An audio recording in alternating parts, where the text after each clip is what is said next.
Welcome, ladies and gentlemen, to our English broadcast of the Chinese LPL. I am, of course, Max Atlas Anderson, joined by Christopher Papa Smithy Smith, and we're here week 2, day 3, and we're going to start off with Snake taking on King. It's going to be a huge matchup, but one that King probably desperately wants to win, and Snake probably don't feel too pressured by it. Snake, their second week's performances haven't been the same as their first. Of course, they had much harder opposition playing against EDG. Comfortable 2-0 win in the end for EDG. No redemption story for you taking on Pawn in that mid lane. But King, the whole season hasn't been kind to them. It feels like they're still not fielding that roster. It was weird when we were talking about definitely not StarHorn Royal Club because, of course, 5 out of 5 members on the roster for this King lineup came from StarHorn Royal Club. But still, the Korean players in particular, Zero and Insect, are nowhere to be found. Will not be on the starting lineup for at least this game 1 either. They've struggled. 0 and 6. Looking to get a victory against Snake, but it's not going to get any easier here. Yeah, well, we're looking at the massive roster. I mean, you have to think that they're missing a few of those star players in, of course, Insect and Zero, but Kohler is going to be there in the top lane. He's had some admirable efforts. Of course, some of his NAR plays were fantastic in their last series, just unable to really make anything happen for his team just because there just wasn't the backup. And just other people have been behind. Huey, for example. I mean, I personally been most impressed with Huey last season on Gamti when he was playing the likes of Jarvan. Yeah. His champion ball this season. Look, he's trying to move with the patches, but just like some other junglers like MXG, who maybe he's reinvented himself recently, he's really struggling on the Cinderhulk meta. Yeah, he's struggling a little bit here as Korn. He went back to his, of course, fabled Orianna, didn't quite find the victory, and then tried to pick away the Fizz, and that didn't work either. Name as well, playing the Sivir. Decided to pick it up last time, I have to say, probably for the massive lack of wave clear that the rest of the team did have on their side, but it didn't work out for them either. As Sync Dream there, I don't want to see him playing Janna. I don't want to see that at all. What do you want to see out of Sync Dream? I want to see Archangel's Sheen and a Sona pick. That's what I want to see from Sync Dream. I mean, personally, I'd love to see his Leona because he looked excellent on that champion. Leona not really being chanced by any of the supports in this match, much more than Nautilus priority, and Alistair, of course, has joined the picks and bans in this summer split. They're just struggling in a lot of manners. Of course, it's a new team, so you've got 2 out of 5 members that haven't played together coming over from the Gamti organization. 2 of their stars no longer there. We don't know when to expect the Korean players to come back into the lineup. Again, they're still on the roster, so maybe there's potentially visa issues. Maybe there's something that we're not privy to. But we were hoping for 44 games of the lineup we were promised at the start of the LPL Spring for StarHorn Royal Cup. We were hoping that we would see Name, Insect, Zero, all these players play together, and we're still not getting it. Yeah, thankfully we're not too disappointed because we're used to disappointment when it comes to that lineup. Of course, not being able to find a Name for very long at all. But let's move over to the Snake side where FLICKR, they're in the top lane, still been playing a heck of a lot of Maokai, but has deviated at least a little bit. He has shown the Hecarim, but definitely a Maokai player when he gets it. Beast in the jungle. I loved the Maokai-Nidalee synergy. They didn't actually pick up the win over EDG, but were ahead for a large part of the early game, just snowballing off all things. The Gnar in the top lane from Korra. Yeah. Oh, sorry, the Trundle in the top lane from Korra. The Trundle did get punished a whole lot, but I mean, Beast, he's been on the Nidalee before, and it hasn't really worked out. Though, this is the star player for the team as he's sort of rocketed into the lineup, taking over from Barker there in the mid, and really doing some fantastic things. Crystal, though, ladies and gentlemen, is back on the main roster. Martin was stepping in for their matchup against EDG the last time we saw this team, but now it's Crystal back again to try and carry his team to victory. And with Ella as well, and of course they have some fantastic synergy. I mean, there's nothing to take away from Martin. He played his role, he did his job, played the Jinx and the Corki. Jinx sort of not necessarily being a Crystal champion that you think about straight away, of course, and more the Kalista, the Draven, something like that is what's going to come to mind, but brought something new maybe to the team, but it just wasn't what they needed. And look, when we look back on matches like EG vs Snake at the end of the season when we're trying to talk about the teams that shake out the top 8, and I think invariably a team like Snake will be there. Will they necessarily be second after the regular season? We don't know the answer to that. No. But they'll be competitive, and there'll always be an asterisk to that particular game because, of course, 2 games, no Crystal in the lineup. It was Martin in both games against Edward Gaming. Now Crystal comes back, so they're using, at least on paper, their strongest lineup possible. Look, it should be pretty easy opposition because King have kind of rolled over and died in all 6 of their games. Yeah. But can King show us something different? Can they show us some glimmers? Will it be one of Korn and Kohler, who we looked to at the start of the LPL Spring?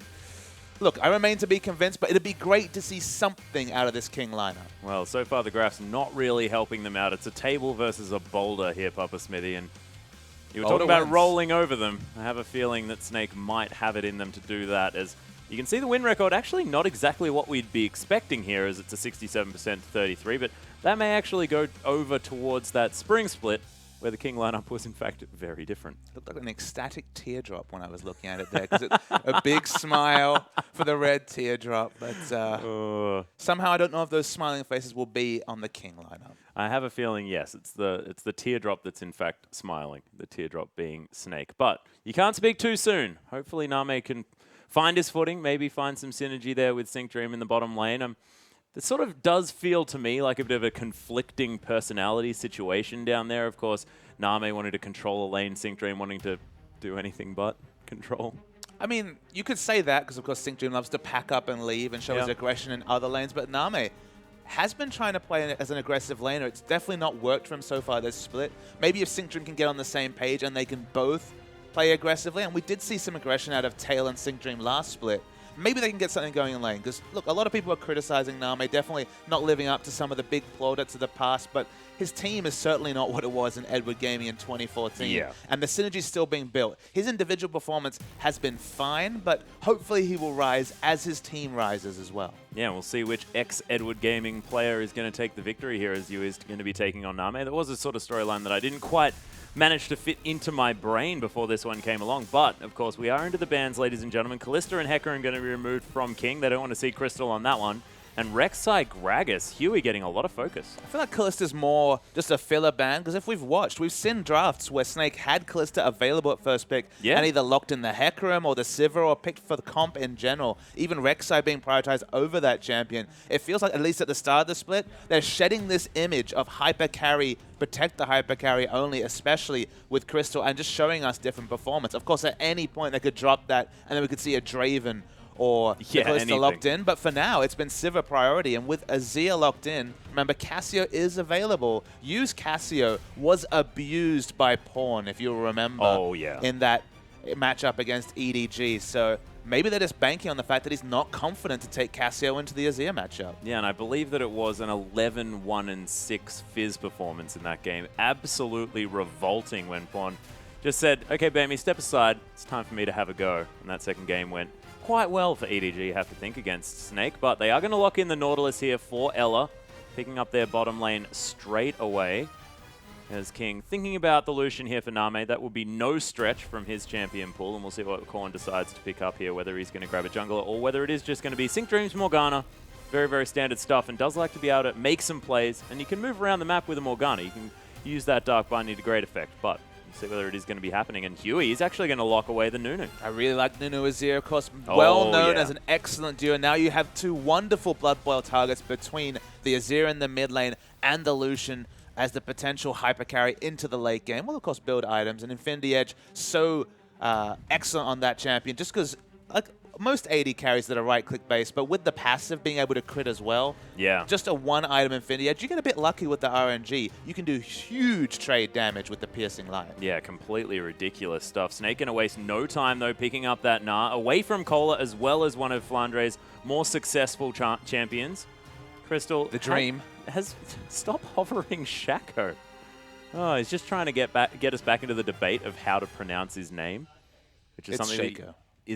Is it really Papa Smithy? Because I like saying Shaco. In this broadcast right now, it's Shaco. All right. Well, unfortunately, it's not, because it's Sejuani. Name is considering picking up that Pantheon there for Huey. Bit of a shout-out to Clear Love there. But we'll see what is going to come through as Cola, considering the Smite teleport Fizz. And what's your take on this one, Papa Smithy? See, I was a bit reluctant to kind of buy into it. We saw it last season, Zatai did good things with it, and then we saw the Smite adaptation, as you mentioned, with good old Amazing J from Edward Gaming pulling the innovator himself, the Cinderhulk into Trinity Force build, and then just completely threw out the window did Zatai, going for just the full tank Fizz. It was doing a lot of high burst damage against Gnar. That seems to be the matchup they've opted into. I don't know if I like it, but I still don't know enough about it. I'm still learning about what potentially full tank Fizz, let alone carry Fizz, can perform. Happy to leave lane, and with that percentage health damage, pick up camps like the Gromp very safely. And on the blue side, especially if he goes to the top lane and we don't see a lane swap, Gromp, an easy camp for Fizz to pick up. Yeah, it's not too bad at all. I did make a little bit of a mention that was slightly confusing about a likeness of Fizz to Lulu. Just the fact that Fizz does like to build a heck of a lot of cooldown reduction very early on was all I was really aiming for, making sure that you get to that 40% in a couple of items there with the Lucidity Boots and, of course, the Frozen Heart. That was what really impressed me out as a Ty's build, because he was so slippery in all of the fights, able to get right into the backline, and then he was super tanky as well. Still wasn't a very good comparison, Atlas. Okay, yeah, good point. Look, I was trying to defend it 3 days later. I gave you your soapbox. I gave you your soapbox. Like, you were just fuming like, I'll get them back. You didn't. No. But look, I feel like I may have at least aimed for somewhat of a redemption. But it was a Kassadin locked in at the end there for Snake. They have a massive scaling lineup here with a whole lot of cluster team fight ability. As we go through the lineups here, Kohler is going to be taking Fizz into the Gnar. We saw that working out fantastically for Zatai. Did actually manage to get things done as far as that was concerned, but here in the jungle, this is where things are going to get exciting, because Huey's going to have a whole lot of control early on, and he might be able to prey on Beast, and we'll see whether Snake are going to do some sort of lane swap situation to try and avoid that. Well, so far, the thing that we can say is that we're expecting Azir to have early lane control against the Kassadin. This matchup actually does get pretty good for Kassadin as the later levels come up. The Fizz is the big question mark. If Fizz can get lane control over Gnar, suddenly Nunu will have a lot of space to invade with 2 winning lanes. So I always look to the strength of the lanes when I work out whether a Nunu pick's going to work, because in terms of late game team fights, Nunu Azir, Nunu Lucian, excellent Blood Boil targets for Nunu. Yeah, so the late game team fights might be working out. That's assuming that they will be able to get any free hitting off, what with the Gnar being massive there as well, with the huge stun, and of course the Glacial Prison there available from Sejuani. But ladies and gentlemen, let's get straight onto the Rift and see how it goes.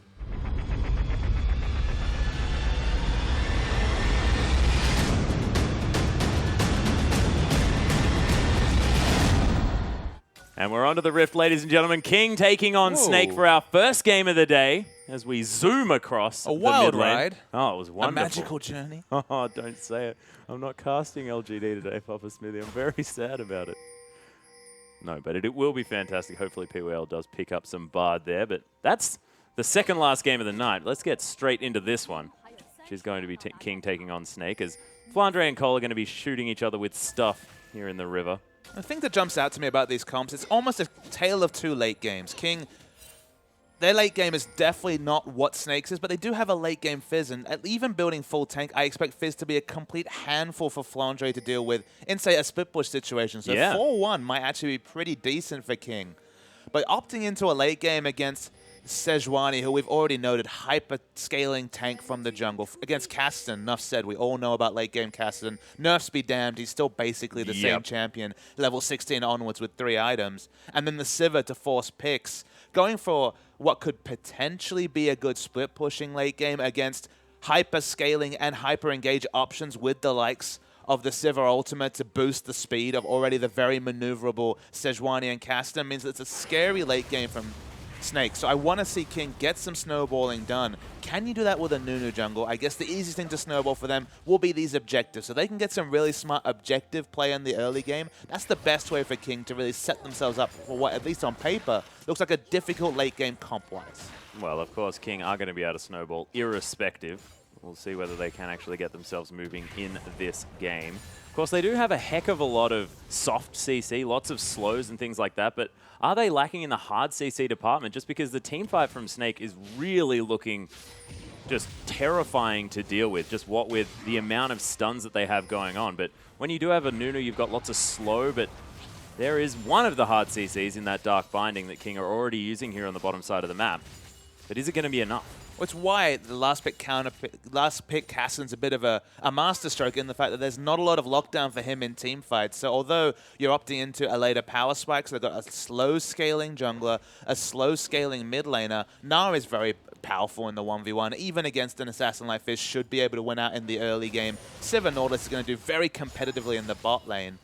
But the Kassadin, although about the late power spike exists, it's one of those games where if Kassadin gets going, everything about his team comp and the enemy team comp really powers him up to be a massive force in the late game. So I agree. Lack of hard CC, it benefits what is already a decent laning matchup. And of course, late game enough said for Kassadin. Yeah, well, it's true. And you weathering the storm of this mid lane relatively effectively, down by about 6 CS, but this minion wave is crashing towards his turret.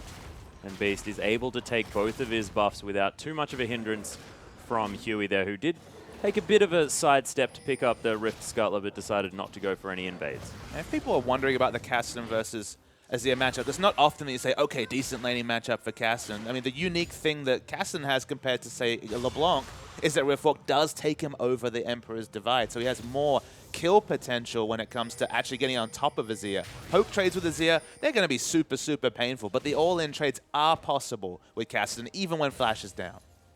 Yeah, well, see how it does go. Huey has picked up both of those Scuttlers now and is heading towards this mid lane, thinking about just a drive-by ice block to the face. But actually, Korn going in there with the E, forcing the flash early here. It's one of the most impactful Nunu ganks that I've seen in the early game. Well, I mean, Huey walked in and missed the snowball, so let's not give too much credit. He missed the snowball. Right, yeah, that's a good point. Syncdream is going to use the Black Shield on himself, but still down to 200 health here in the bottom lane as that Dredge line was doing some work here for Ella. He's struggling just a little bit. Snake looking pretty happy to have Crystal back on the lineup. Cleanse definitely going to be a needed summoner spell in the late game to try and stop Sejuani. Nami's been getting nice damage trades onto Ella, but obviously just the Ricochet and Boomerang Blade has been hitting onto multiple targets because you can see the health bars from Name and Syncdream. They're getting poked out by Sejuani in these trades, so by Sivir in these trades. Yeah, and of course, Crystal allowing Ella just to soak up as much damage as he likes, what with that Titan's Wrath as well, giving him that extra shield, extra ability to make these trades a little bit more worthwhile here for the Snake bottom lane. And just the pushing power of Sivir, she will always be relevant, even with that shorter range. Beast heading towards this top side of the map, trying to get something done, but Flandre pushed very far up. It almost looks like he's looking for a counter gank. Perhaps they're thinking there will be a visit coming through from Nunu sometime soon. An aggressive gank, I don't really know how they're going to make it happen, but Beast shows, and it looks like they're just trying to push it in and give Flandre a bit of space to back. Yeah, maybe grabbing just some time to get some items there. Cola's teleport is, of course, on cooldown here as Name going very aggressive here on the bottom lane. There's Syncdream with the flash into the binding. Crystal going to die for first blood. Of course, Syncdream, the bloodthirsty support that he is going to pick up that kill. And King off to a decent start. It was actually a successful lane gank coming through from Huey. He walked straight through a ward in the river, but still, the spell shield was down. Nothing Crystal could do. I think the heal was after the ignite, so he didn't get the full value from that summoner. And nice moves from King. They're ahead on the scoreboard. Yeah, probably weren't expecting Syncdream with the flash point-blank binding to the face.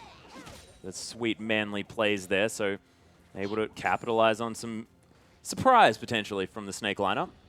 Early days still, of course. No gold lead to really talk about here as Cole is doing his very best to try and farm up, but he's definitely doing a good job here as it is ahead currently by about 7. And even with the help pushing in, not being able to control the wave as he'd like, it's going to be a Hex Drinker first from Finder, so building for lane, going to be very useful, of course, and then the all-in trades come level 6 onwards from Fizz. Fizz with Smite winning in CS is a surprise against a ranged opponent where he basically has to use his only escape for wave clear. It looked like it would be a much tougher lane, but Cole's been making it work. It certainly has. Huey heading up here as well. Blood boils the Fizz here just a little bit, looking to try and pull this one out, but look at the Gnar into the turret, and Huey takes about half of his health. Yeah, Gnar ultimate used for some semblance of lane control, I hope. Maybe he's worried about the turret dive. Going to be much harder. Nunu, one of the best champions at turret diving. He can just chomp onto a golem, get that extra maximum health, and then take an extra turret shot. Not such a useful thing when you're at half health. Yeah, not as great. So, of course, saving himself from the dive potentially is Flandre, utilizing the fact that he's in that Mega Gnar form as well. I mean, that Gnar doesn't have the hugest of cooldowns, so just using it because he can. Does sound like a bit of a Flandre thing to do. We are going to have a pause, ladies and gentlemen. We'll make sure that we get through this one as soon as possible. And right now, the players just getting themselves ready to gear up for what could be a potentially long game here, unless King can find something very early on before Snake managed to hit their stride with their comp.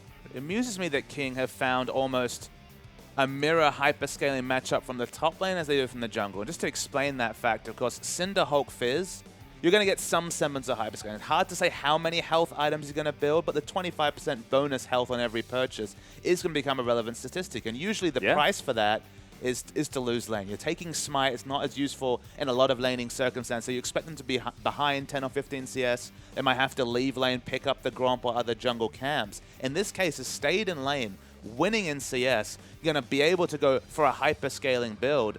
It's almost winning in two senses, in fact, basically is. So that's a big factor for the Fizz to be ahead. the enemy side has the Sejuani that scales in a much similar fashion. So I thought inevitably Snake would win out in terms of scaling into the late game. And I still think they will in terms of team comp, but for the Fizz to win lane, that's kind of a variable I didn't consider. And it just shows the strength of this laning Fizz, that without a combat summoner, able to get lane control over a Gnar, one of the strongest top laners in the league. Yeah, and he's really exploded onto the scene as well. We've seen a few top laners now picking up this Fizz. Does seem to be off the back of Amazing J playing it.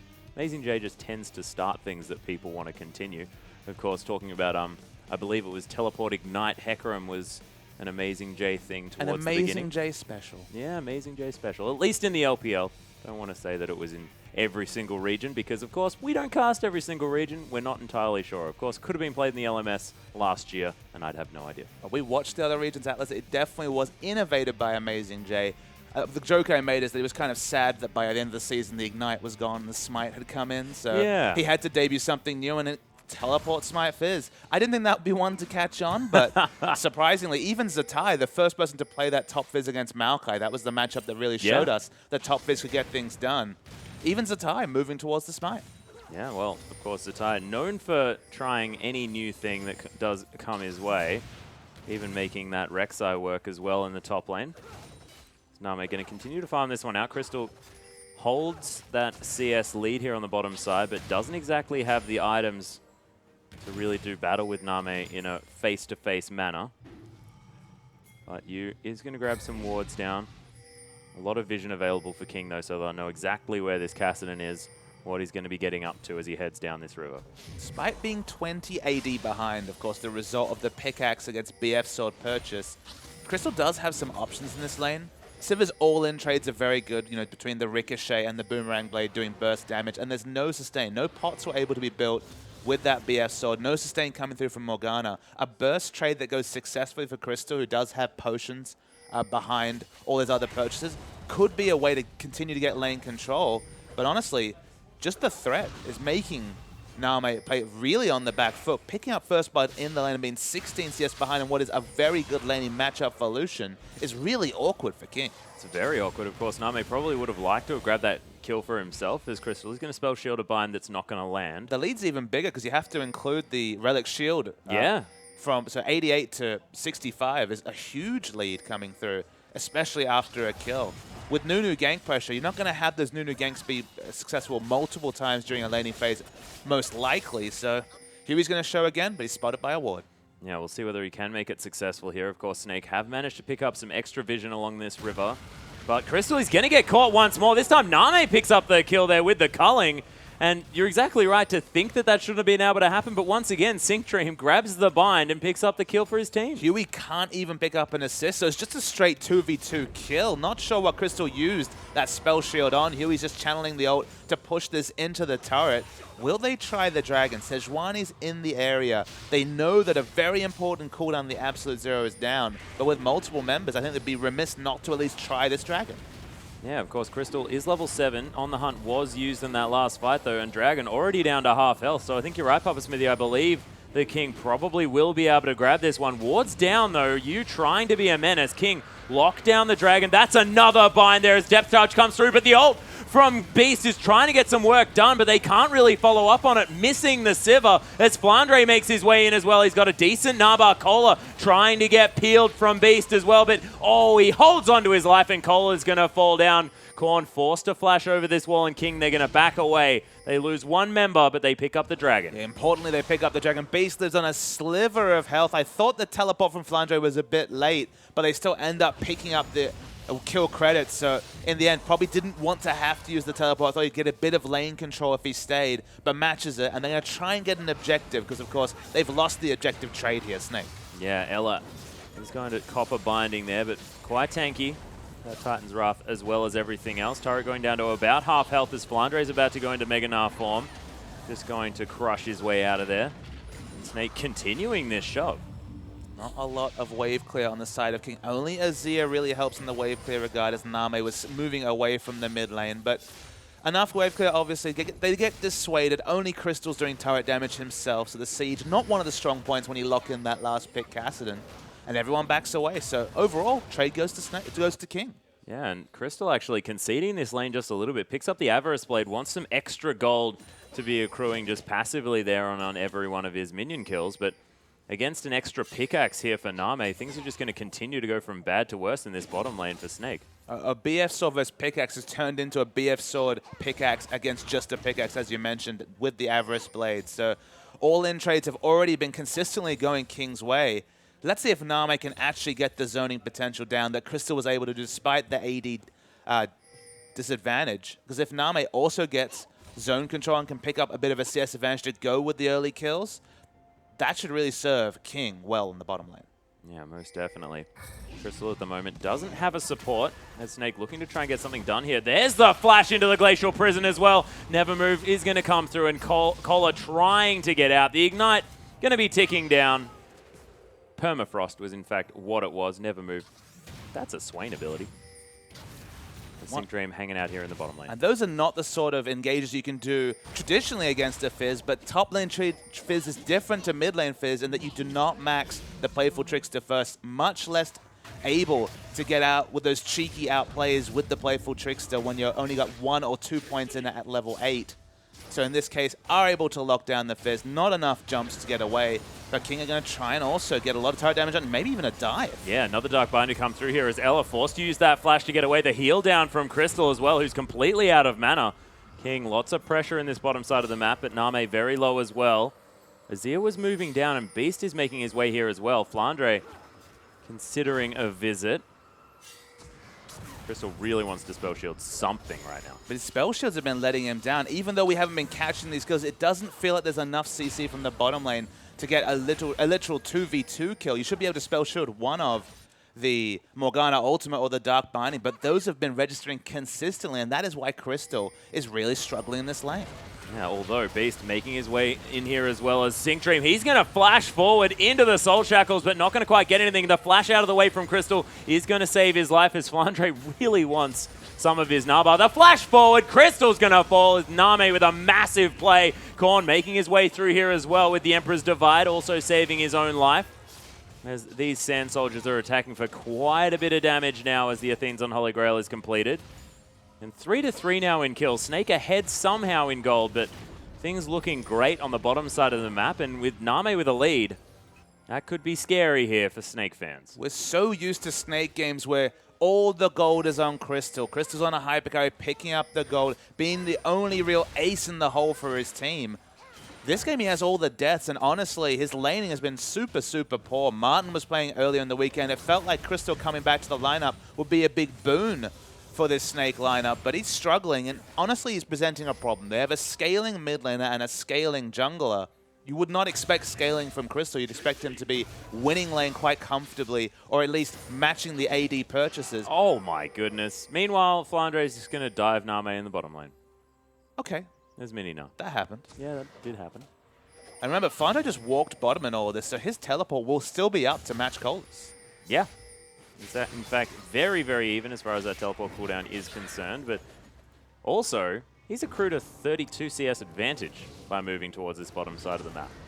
Looked like the freeze was on from Kohler, but you're right, he's been hoovering up minion waves. Crystal's moved to mid. Castan's ended up moving to top, so they're rotating with the CS. They're not missing many creeps to the turret, and that's why, despite only being a kill ahead in a turret, they're accruing a very decent goal at this point, and they're going for Korn. Yeah, there's the depth charge to come through. Huey immediately gets interrupted from his ultimate. Korn trying to use an Emperor's Divide just to try and get everyone out of there. He's going to successfully disengage. Yu actually flashes into the Riftwalk there as well. Takes down Korn. Sync Dream now might be in trouble. Beast is going to lock down that kill. Yu's going to tank everything that King has to offer and fall down for it. Flandre teleporting into the backside of this fight, but Beast can't continue too much further as there are 3 wards in that Raptor brush. A 2-for-1 trade coming through from Snake. So much aggression, reminiscent of OMG against World Elite in Game 1 of the last series yesterday.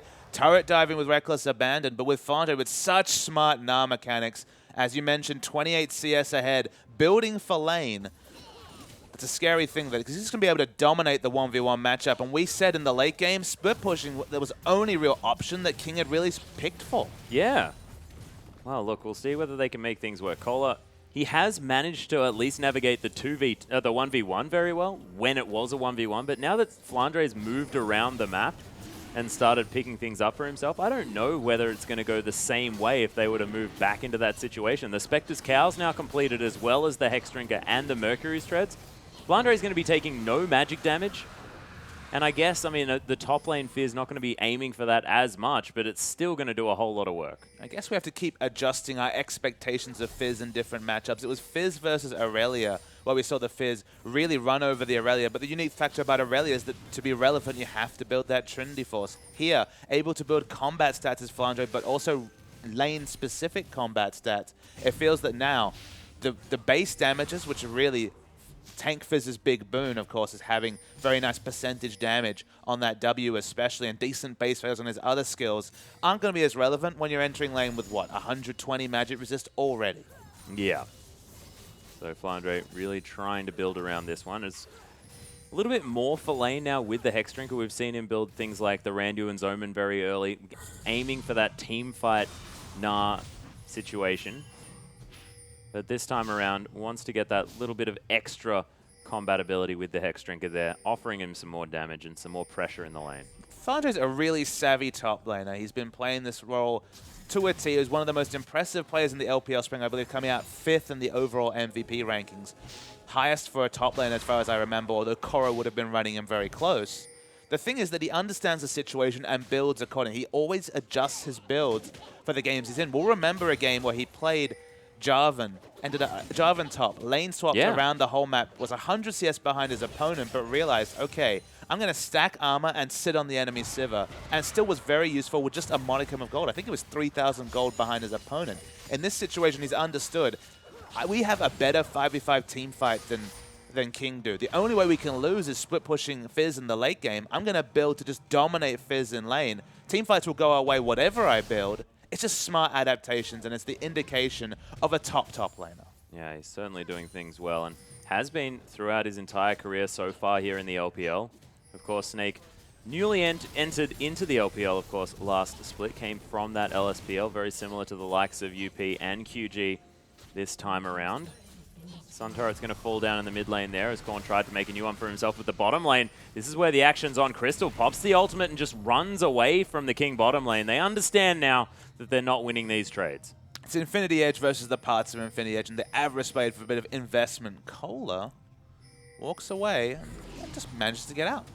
Yep, but may not necessarily be able to hold on to this inner turret in the top lane. Only a couple of creeps there as Korn does find his way around as well. Beast pretty tanky now with the Mercury's Treads. Little cheeky Ruby Crystal and the Cinderhulk. Rotational play is not what I expect from a Sejuani comp. It's what the Nunu comp should be there to do. Blood Boil gives you attack speed and movement speed, so should help you in turret destruction. But so far, Snake being really smart at rotating around what is a weak laner in Kohler, only has the Cinderhulk and the Ninja Tabi. Certainly hasn't either got the tank items or the carry items that he's going to eventually be building into, and really has to respect Flandre in all these trades. Yeah, Flandre with a whole lot of Narbar as well to work with. Might need to be a little bit careful here, of course. Fizz with a whole lot of ways to get away from the CC that Nar has to offer. So not sure whether there'll be any dives necessarily, and without very much armor, it's probably not exactly the idea that you want to be going for here. Huey is going to pay a visit to the bottom side of the map, and Crystal's terrified. He doesn't want anything to do with these guys. Snake in general are really happy with a long laning phase. It's the reason you don't see Flandre making lots of plays and moving around the map at this point. They just want to keep laning because they know that they outscale in terms of 5v5 in the late game, and they've already got the insurance of the very strong stacking magic resist Flandre in the top lane. So just keep laning. Wait till Crystal is on an even keel with Lucian especially. Wait till Casson has the death cap, the offensive choice actually going to be picked up by you to go along with what is already a 6-minute Rod of Ages. So only 4 minutes till that item starts to really peak. It's around the 25-minute mark, or maybe going to be necessitated by the next dragon, but Snake's comp is scaling into the late game, and with the Cinderhulk and the Rod of Ages, things only get better as we go on for Snake. Yeah, and I believe that's actually 8 stacks there on the Rod of Ages as well. Hard to tell on our monitor, 6-8, one of the two, but regardless, 25 minutes in this game, full power Caston in terms of the Rod of Ages. He most certainly will be, and see whether that's going to be when Snake pull the trigger, whether he's going to be able to pick up the Rabadon's death cap at around the same time there for the ultra power spike, as we like to call it. You just going to use that Force Pulse on this minion wave as King are looking to try and push this one through. Ardent Blaze not going to really phase you whatsoever. as Beast is positioning himself for this Dragon in a minute. Crystal going to take down the outer turret in the bottom lane. Was just a matter of time before that one went down, but King really need to try and find some map pressure this game. The structures are all still standing, apart from the one in the bottom side here for Snake, and it's the mid lane turret that they need to aim for, of course. You don't need to tell that to a Chinese team generally, but it really does open the map, and it looks like they're getting shut out just a little bit now that the game's moved to a point where Snake are fairly comfortable with where their comp is at. Just really worried for this King comp. The two things identified in Champ Select were rotational play to take down turrets with the Nunu. You know, make the most out of a champion like Nunu, who's very good at helping you take down structures and controlling neutrals. Not so good at really ganking lanes. Their neutral controls, look, they're even on Dragons. Next one spawns. They're not really in a position to contest it. They're behind in turrets. That's not something I accounted for when you have Cassidy in the laning phase and Lucian versus Sivir, which is a very good laning matchup for the Lucian. So their two overall win conditions aren't really there, and Snake are playing to theirs completely. They're stacking AP. They're going for greedy builds. A Cinderhulk and Rod of Ages are very standard, but they're still builds that don't give you much immediate power. You want to fight when the enemy team's weakest, so when the immediate power is not there, if you wait the 10 minutes for the Rod of Ages out, if you wait for the health purchases to complement that Cinderhulk, the scaling that Cinderhulk's going to provide, you're going to find so much extra power. And when this next Dragon fight happens, that power is going to be so close to being completed. So if King don't get it done now, I just can't see them waiting for a better timing in the late game, because it's only going to get worse. Well, Beast not quite able to clear out that ward, because he does just pop a pink ward down there instead, and Snake really prepared for this Dragon. And you were talking about the fact that things might get out of control here on the side of King, and this next Dragon could be another foot towards that here for Snake, as another Sun turret is going to fall. And you positioning himself down here. Look at the aggressive vision from Snake. Nothing. Oh, the whiff, though, from Beast, as he does manage to slow everyone down here, creating a front line here for himself. Nice Emperor's Divide into the absolute zero there as well. Flandre does have the Mega Nut. 4 men into the wall. Beast as well with a whole lot of AoE. Look at Crystal tearing everyone apart. And the King lineup just melted. And look, if you can't hit the ultimate from Beast, trust Flandre to come in and get it done for you. And 24 minutes, and if EDG has taught us anything, Atlas, it must be Baron time. Screw that second Dragon. That doesn't give you any 6 stats. All the stats are here, and they have the Hyper come through from Flandre for a bit of percentage damage. They don't have Crystal, so it's not going to be the fastest Baron ever, but there's no one alive to contest it. Yeah, and I mean, we were talking about Flandre being a fantastic top laner. Let's watch it again. So wait for the Gnar. That's the big turning point. I was watching Flandre before this fight started. He was in the Mega Gnar form as he came in. He was running out of timer, but the flash 4-man Gnar, only Fizz escaping it. And the Boomerang Blade itself did so much silly damage to the backline. 4 people instantly dead. Only Cola, the one member that did not get hit by that Gnar, survived. Man. King got owned in that fight. He certainly did. Crystal would have been salivating. They were all lined up. The easiest boomerang of his life on all the stunned members of King. It was just a well-executed team fight at exactly the right time there for Snake. And now they've got a Baron. They just move towards the Dragon, pick up that one as well. And it looks like Snake really comfortable at this stage. 8,000 gold, almost out of nowhere. And once Snake take out the outer ring of turrets, I think they're going to have all the aces, Atlas. They're going to specifically have the potential of the Gnar flank. If Gnar can flank in the back with that Gnar ultimate, to go along with the fact that you can now dive with Reckless Abandon, he's already uniquely able to just rift walk over the Emperor's Divide. He's actually gone for Zhonya's, given up on picking up the Death Cap, just to go for another dive option. Of course, the Stasis gives him enough time to pick up another charge of that rift walk and get out if needs be. Dive from the top lane, dive from the mid lane, Sejuani ultimate to start fights. All the aces with Snake, and King, it's going to be another loss, 7 in a row, but I don't like to profess games is over, but when they haven't been able to hit those win conditions we talked about, and no one's doing well, Name himself, it's another one of those games where his laning was fine. He actually picked up kills that I didn't expect, but he's behind in CS at this point because all the global problems have just come into his lane.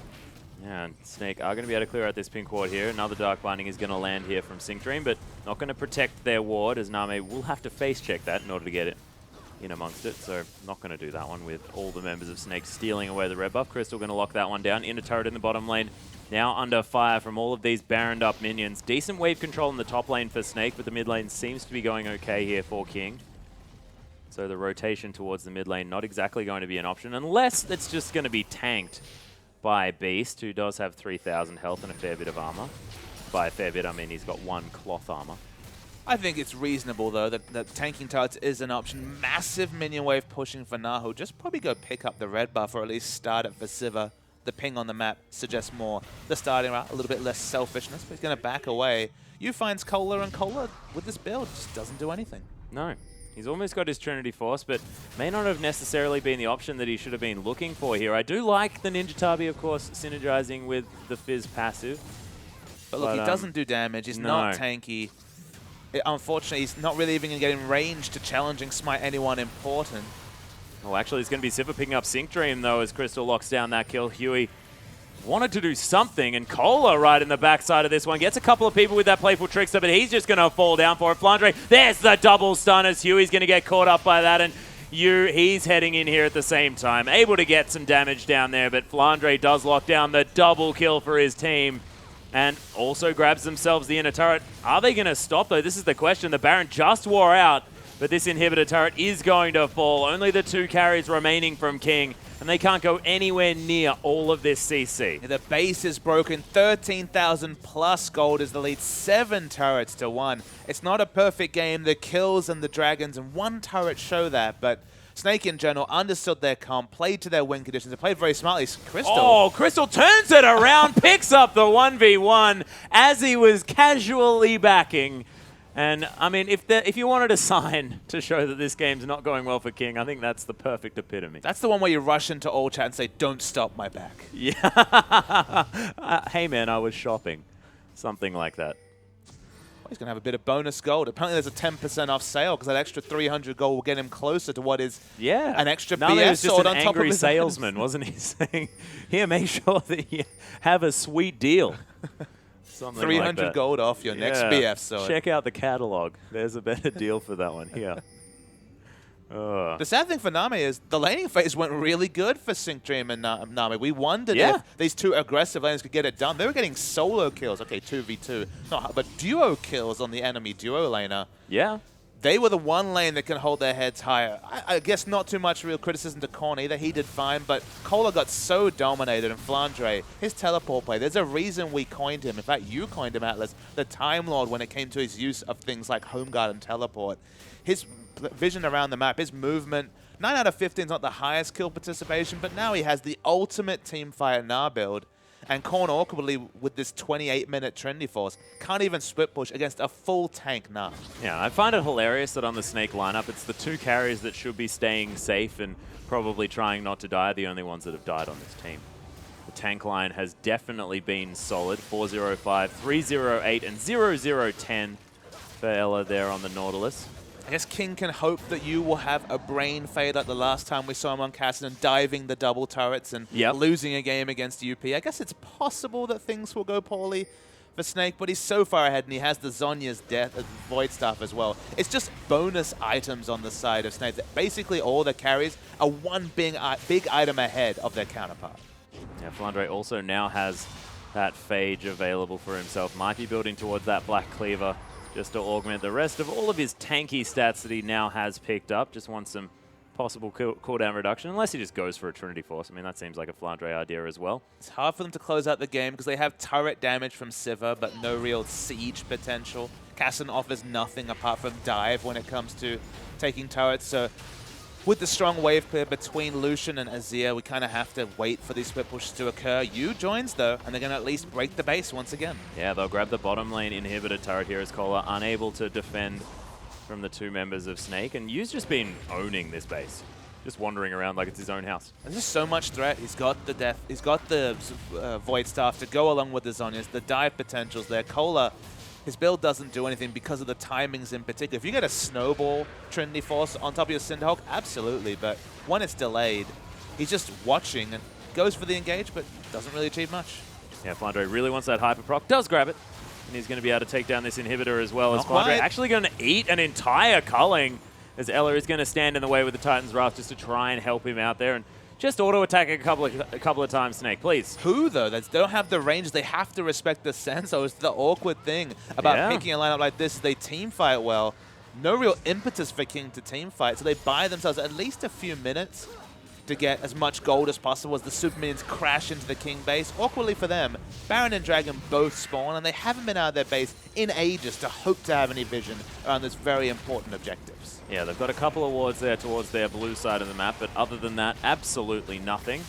Maybe one in the pink in the mid lane, but that's just going to die here as Beast is going to pick up the third dragon for Snake. Back cleaver's in. Yeah, he's managed to grab it, so able to throw out a whole lot more of these abilities more quickly. Of course, that boomerang already on a relatively low cooldown if you manage to grab it, but he's going to be very, very happy. And of course, being able to throw more boulders in Mega Gnar form, that's the big deal. It just makes you completely unreasonable to 1v1 in any sort of a split push situation. You catch whenever you catch the boomerang, it's available again. It feels like release now because, of course, a lot of the nerfs were targeted around gating his boomerang throws around levels. I believe it's levels 1. It's when he levels his ultimate that he gets more of that cooldown refresh mechanic. Well, just an extra flat 20% cooldown reduction that builds so well into his natural tanky build.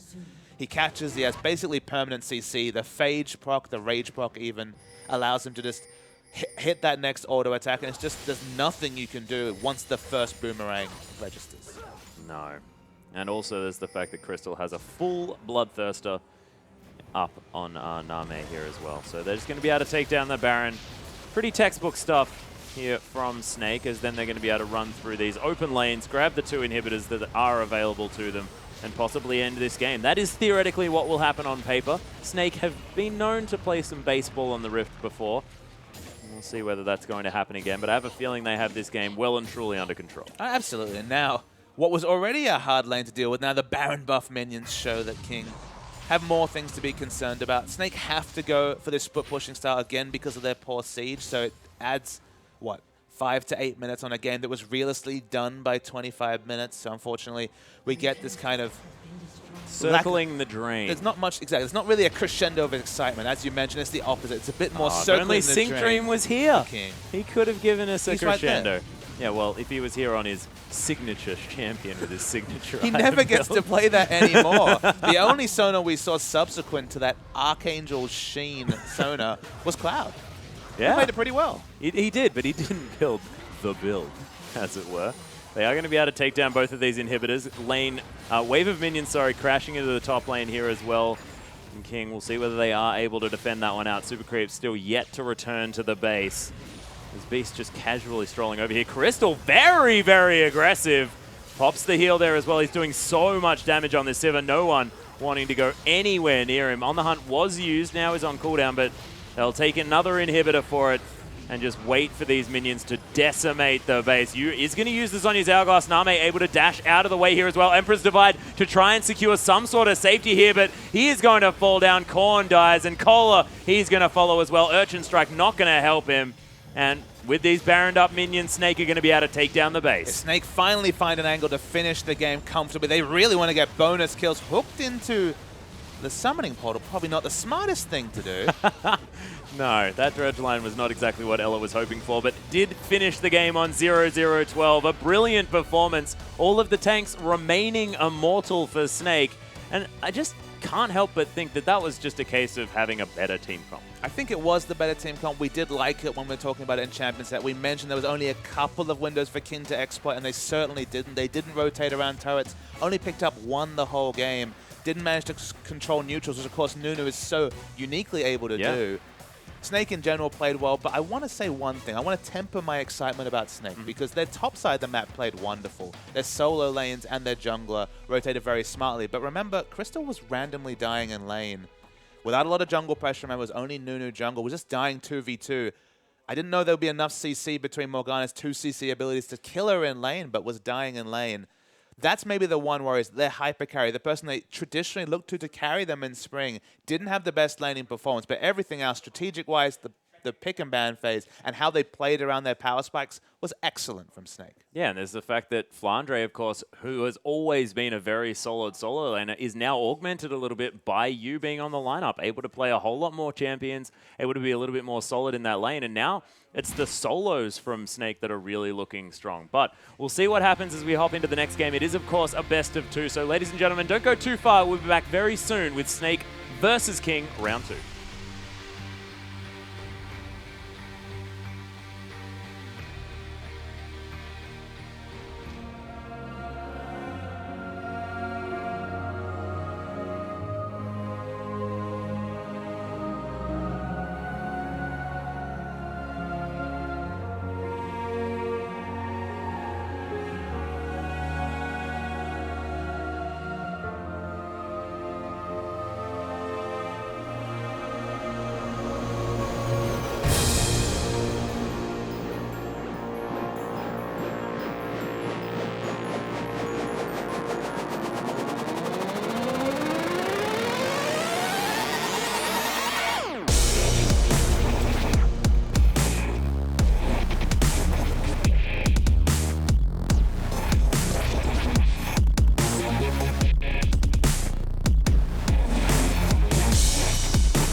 Welcome back, ladies and gentlemen, to our English broadcast of the Chinese LPL. I'm Atlas, this is Papa Smithy, and we're here for our second game between King and Snake. The first going relatively well for Snake, one might say. It absolutely did. It was very one-sided, 7-0, well, 0-7, but 7-0 on losses, but 0-7 is the current win rate for King, and it's just grim reading across the board. 5-17 in kills, the assists all on the side, because there's more kills to get, but the building score, that's the big thing for me. I said that King might be able to rotate and pick up structures. They got one. They did get one, and no surprises, MVP going over to FLICKR, not necessarily having the greatest time in lane, was actually down in CS to the Fizz, but then as soon as he moved, as soon as he was outside of that lane, doing his classic roaming solo plays. kill that we missed. Yep, there it is. Not too many mechanics required. Too. Missed the boomerang, but it was okay. But wait for this Quadra. Oh, the scoop into the wall was beautiful. He got fish, but he was quite happy about that. He'd stacked magic resist, and it all lined up for Crystal. Yeah, I thought it was delicious. You have to think Crystal is going to be able to pick up some kills towards the end there, but fell down for, 1 for 5. Probably going to be going okay for Snake, though, and that was basically the end of the game. Some of these MVP replays are just auto attacks, but scooped in for the kill with the Gnar, so that was happy times as well.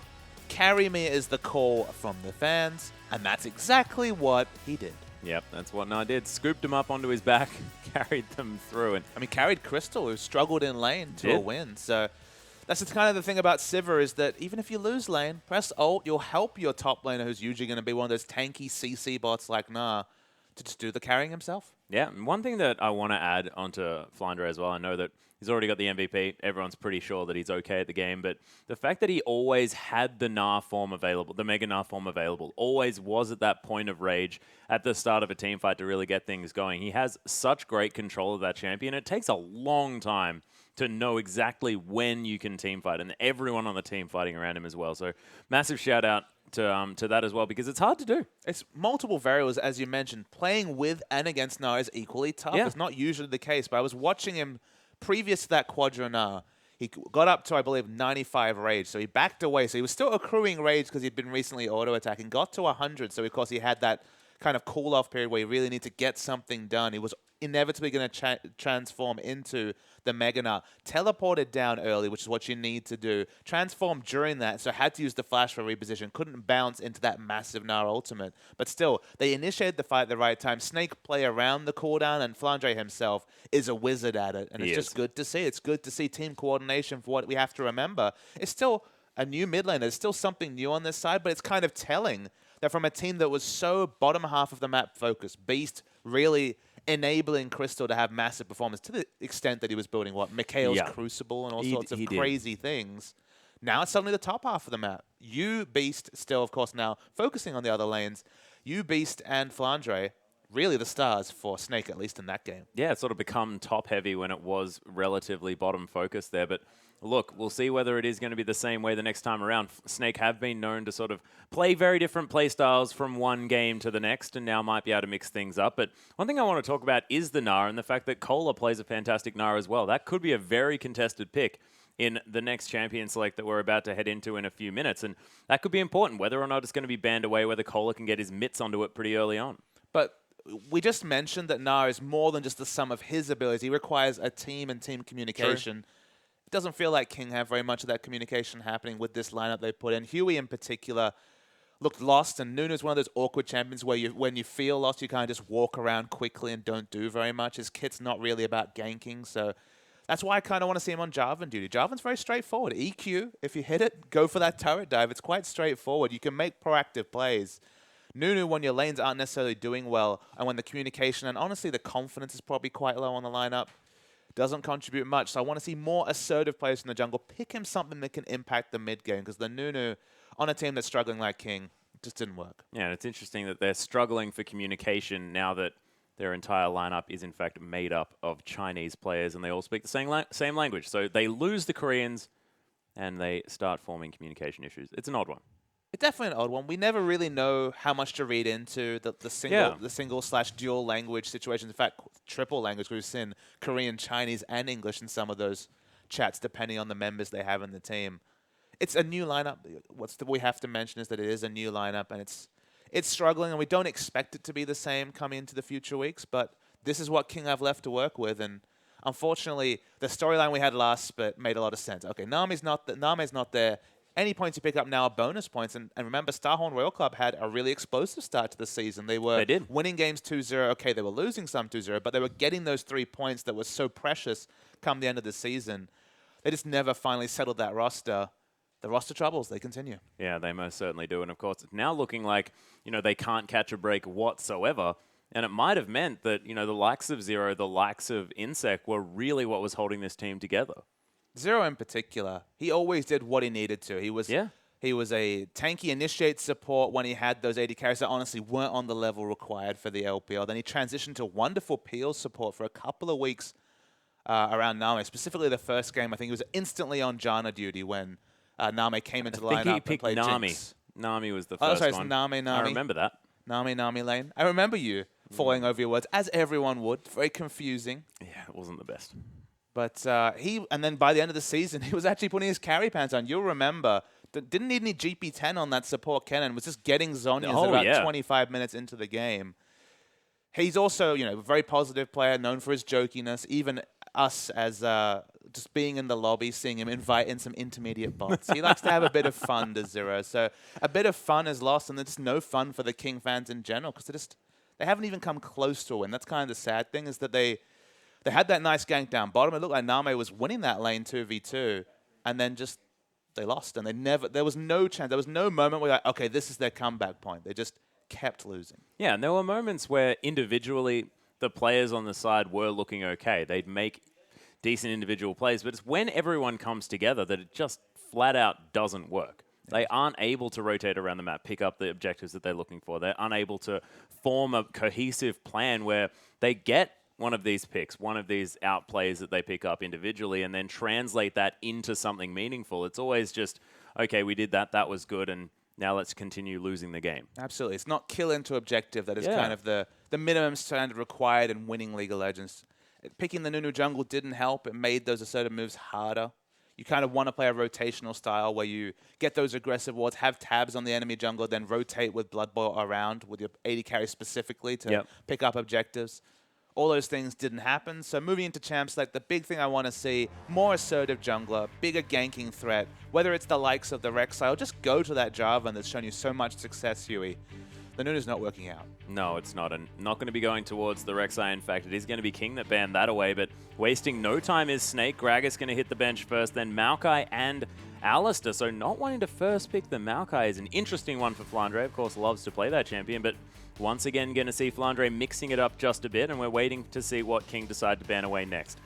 Azir might actually hop onto the bench. We'll see what is going to happen here from King. But Crystal never going to see Kalista. It's just not happening, I don't think. I don't think it's going to happen. They're not even picking it when it's available. Honestly, it might just be a Sivir first pick again. Doesn't really matter if you're struggling, if you have such a solid champion. But Hecarim making it through the picks and bans does really price King into picking up this now. You mentioned that Kohler had a lot of impressive performances last split. He struggled a bit on the champion this split, and it requires that coordination that we're speculating just seems to be absent from the play of King. But at least the lane matchup, it's pretty good. Yeah, not too bad. Of course, we did see Zatai do fantastic things.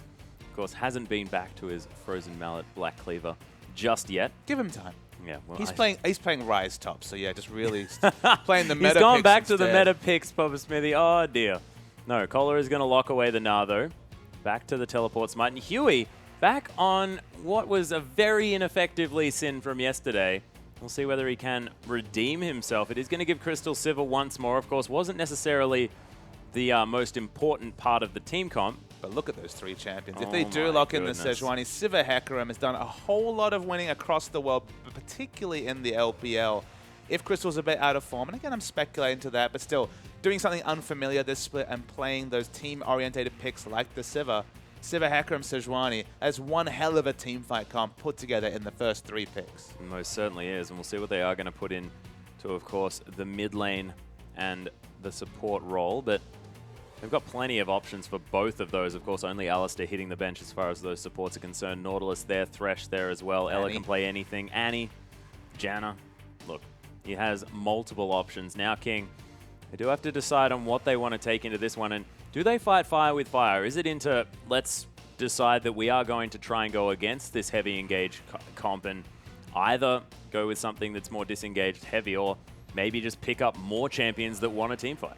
Well, they've opted into the Lee Sin versus Sejuani matchup. They've opted into high lane pressure. They've got Na, who's always going to be a winning lane matchup against FLICKR, and barring something disastrous happen, as we've seen, unfortunately, a bit too commonly in the last couple of days. And they've got the high-pressure jungler in Lee Sin that still might look to build the Cinderhawk, which, again, is an ideal itemization and really pigeonholes himself out of even mid-game damage. It's only going to be mid-game tankiness into late-game super tankiness. And your purchase may vary on how important the peel is there. Crystal's showing the Draven, but again, not going to be a Draven. They have a Sivir already. Sivir mid hasn't been a thing since CLG in Season 1, so sadly not going to be the case. That was a very different Sivir as well, ladies and gentlemen. I believe that would have been... Ricochet! Yeah, super Ricochet with a Bloodthirst of Warmogs and stuff like that.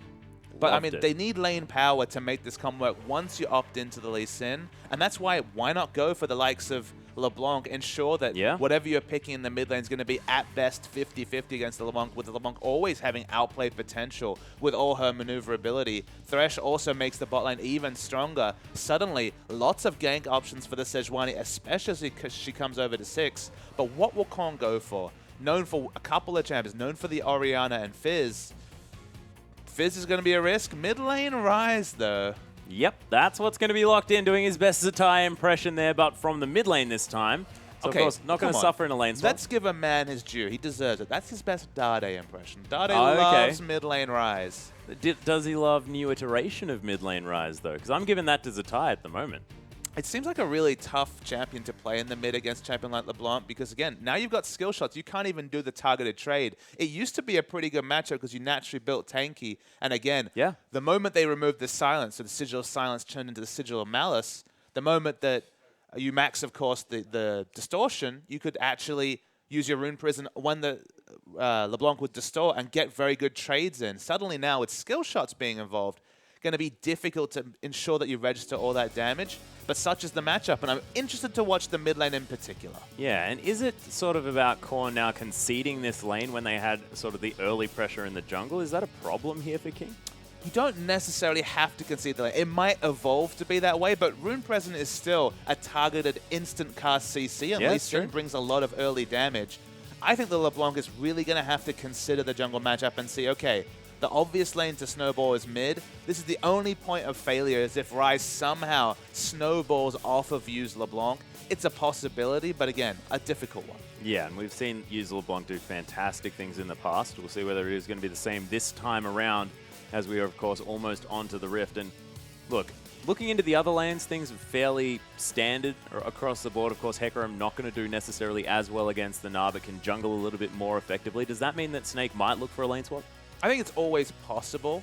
Sivir also opting out of the lane swap and going for a fast push is a potential. Again, lane swap, 2v2, I think anyone's fine. Well, we'll see what happens as we hop onto the Rift.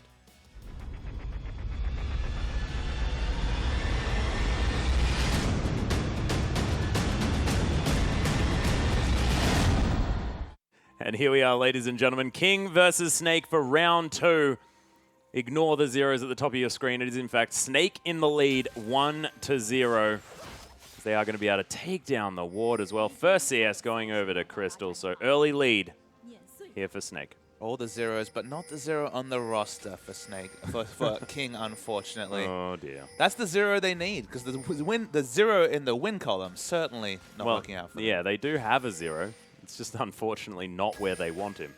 Not in the support role. No, it's not in the support role. It's in the wins column. Not great. Huey and Cola hanging around this blue buff. Going to start that one off, looking for potential double jungling, as there is a horse towards the top side of the map. So might mean that there's not going to be too much aggressive movement this game. Too many of these lane swaps to come around. And see already, so there's deep vision. So King are going to know if this lane swap does occur. Kings are down on that ward. And I believe... I don't think they got spotted. They're spotted right now, and if Name and Sync Dream go back, they will miss at least a bit of a minion wave. So yes, it is going to be a successful lane swap on the blue side. You can tell because, of course, the bot lane has gone away from their usual spot in the bot and moved to the top side. So blue side lane swap means that Hecarim can just go for his jungle follow. You can see, didn't take any potions, so is very happy to go back and get a completed item, maybe even a machete, if he gets enough camps with this smite. and just start jungling. Yeah, and I think this might actually help out in the mid lane here as well for you, who now will be on a little bit more of an island because Huey's going to have to take care of Cola around the jungle. The one worry you have is that if the 3-man gank comes into the mid lane, specifically from Lee Sin and Na, maybe there's going to be some kill pressure. But in general, as you mentioned, isolated mid lane matchup in a counter matchup for Ryze, a very difficult one for him, especially after the rework, meaning you don't get as much guaranteed damage every time you distort forward. Should be happy times for Snake. Yeah, shouldn't be too bad. Collar and Huey, though, are going to be able to take down this Rift Scuttler. King have been focusing on the Scuttle Crabs quite effectively. Collar actually going to lock that one down. The Rift Coward? The Rift Coward. That's the official term. Don't be rude, man. It's seriously the official term. Yeah, but Rift Scuttlers get killed all the time, and there's no need to rub it in. But they don't fight back. Exactly. They don't fight back. They're a passive people. We shouldn't really enter into a bullying discussion now, should we? I don't think so. I feel like this is a little bit too topical as Korn is going to go in for a decent trade there onto you. Does pick up the Mimic. It's one of the most fun interactions. Oh, and you, though. Yeah. Another one's going to land. Korn now completely out of mana. The one interaction I wanted to mention, of course, the Spell Flux bounces between the clone and the real LeBlanc, so it does do a lot of damage. So I like that, but he hit every one of his Qs, and if you hit all your overloads, turns out you do a lot of damage. Yeah. Ryze still, of course, a consistent damage beast, able to lower his own cooldowns. Ironically, not consistently, though, because you have to hit the skill shots. Yeah. Yeah, so not a consistent But if he was a consistently consistent mid lane beast, well, is Korn a consistently consistent mid-laning beast on a consistently consistent champion is the consistent question. And I would say consistently no. Yes, you have. Ewan versus Korn, though, is working out okay now as you has They're looking for the turret dive. Chomp down everything here as Ella wants to find a death sentence. Flandre, you're on 300 health, buddy. Probably don't want to be the one starting this fight as Korn and Huey are going to be there to defend. Beast just going to head back to base saying he wants none of it. Korn opting into a Sapphire Crystal with no sort of Ruby Crystal or any other health. Uniquely, almost every champion opts into some sort of extra health at level 1. Meant that there was always the third of the turret dive, the burst damage from the devastating charge, and the death sentence would have been enough. So smart of Ryze to understand that he's consistently under threat, even under the turret. Every time we say consistently now, I'm just going to laugh. Spell Flux, though, is going to go off once again, but you're probably going to be a little bit more careful in this lane. Yeah, Korn's just going to go back, pick up the tier. At least he's picked up the first of what is going to be at least the tier into the Rod of Ages. Hard to say where he'll go in the build from there. People kind of debated, is it still... Are you still able to go more on the tanky side? Do you still have to... I feel like not enough builds have got past the Rod of Ages into Seraph stage that we haven't really seen any sort of consistency. Merc Tread's probably still going to be up to... I mean, against Beast on this Sejuani, almost a prerequisite. But where the build goes from there is what we don't know the answer to. Yeah, and with the max of the Spell Flux now, is it sort of more of an option to go towards maybe an Abyssal Scepter instead of the tanky items? Because it was mentioned to me by Spawn yesterday, in fact, that cooldown reduction not quite as important on Ryze. It's just weird how he interacts with cooldown reduction, just with how he gets more than he used to. So absolutely, I do agree with you on that, Mark. I'm still waiting to see if it's going to be consistently the Spell Flux max or whether they will move towards some more Overload max. I feel like it's kind of an option when it comes to that. But you get so much flat Magic Pen shred through from the E especially that I do kind of like the Abyssal Scepter. We saw it a bit of the time on Ryze, but you just couldn't fit it into the build as naturally as Spirit Visage, especially back in the day when we were talking about 20% cooldown reduction Spirit Visage. Yeah. Beast was actually hiding behind the dragon there as Crystal is going to be able to clear out this ward with that pink, and this is what happens when you've got multiple members on the bottom side of the map. You are able to grab that dragon control, but King, they're just moving around this map, destroying turrets left, right, and center. Flandre able to take down the cannon creep. Not sure whether he's even going to be able to clear these minions in time.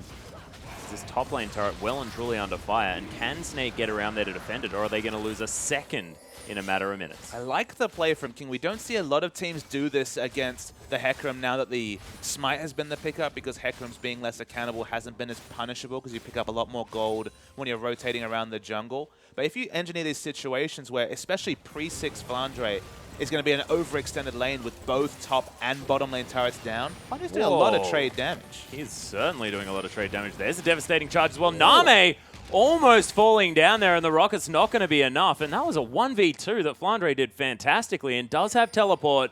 But this might be another story of don't teleport to this lane, as Huey might actually be in trouble here as Beast has caught him out. But Lee Sin known for having a little bit more control this stage of the game. And Flandre does have the boots too. There's this devastating charge, but it's over the top of some chompers, and Snake effectively going to be able to at least defend this turret and take their own towards the bottom side. I just love the fact that Flandre goes for those players where you're like, are you sure you can do this? But he knows his damage and his tankiness so well that he's able to judge situations where he was just a smidgen away from pulling off a solo kill 1v2. Yeah, it was beautiful to see. We'll see whether he actually is able to secure that one, as there's what you mentioned, the fact that Rune Prison able to do some work here against even the sneaky LeBlanc. Especially given that he'd already cleared out the minion wave, he was able to just ensure that the Q was going to hit because it was effectively point lane. The answering turret comes down, and because Jinx and Janna have rotated down bottom lane, they're not going to be able to pick up this very low health top lane turret. Yeah, so that is going to be in quick succession. 2 turrets now for Snake, putting themselves almost 2,000 gold in the lead. You're going to be able to pick up this blue Sentinel now with the distortion over the wall. Grabs that one for himself, and that's absolutely fine. And we're talking about the fact that Korn has been, you know, trading very well here with the LeBlanc, but he's still falling riotously behind. He's using all his mana to trade, so of course doesn't have it to clear waves, has very low base attack damage, so will struggle to last hit under turret. Was buffed over time as Flandre really wants to steal away this Crow. Yep, he is going to be able to grab it there as well, and probably wants to kill Cola at the same time. Doesn't waste too much of his mana on any of those rampages. Zap's going to come through. Crystal is going to stop that Howling Gale from doing anything with the spell shield, and are they going to steal a blue at the same time? King, once more, I mean, it was great. We saw them. They were pushing turrets. They were moving around the map. They were grabbing things, but now it's once again looking like this King that doesn't quite know what to do next. I'm just surprised they showed enough impetus to swap back. I don't know what was really forcing that swap, especially with the turret being so low. I speculate that maybe we've seen actually 1 or 2 teams play around low turret health and say, okay, we'll keep pushing in that lane. Now it's really easy to turret dive because the enemy top lane will be baited to staying under a turret. You can just auto-attack it twice and then still get the successful gank under turret, but instead, nobody's pressuring the Hecarim whatsoever on Huey. Yeah, he's got caught by the death sentence, but Crystal not wanting to opt for anything there. I believe Boomerang was possibly on cooldown, which stopped them from wanting to go overly aggressive. Again, with a little bit of a CS advantage now as Kohler and Huey waiting around for what is a non-existent dragon. Now going to be able to clear out some vision, though. Smart rotations equal, actually behind it. To be behind in the turret trade is just ludicrous to me, given how well they're rotating a moment earlier. And with all that hard pushing, they missed out on a lot of CS. And the CS differences between the carries and basically every role, I mean, we're talking double CS in top lane already. Yeah, and it's not good when you've got the scaling advantage on the champion that's picking up more of the farm. Korn, you know, 30 CS behind here, does have the blasting one now. Decided to forego picking up that catalyst just for some extra damage.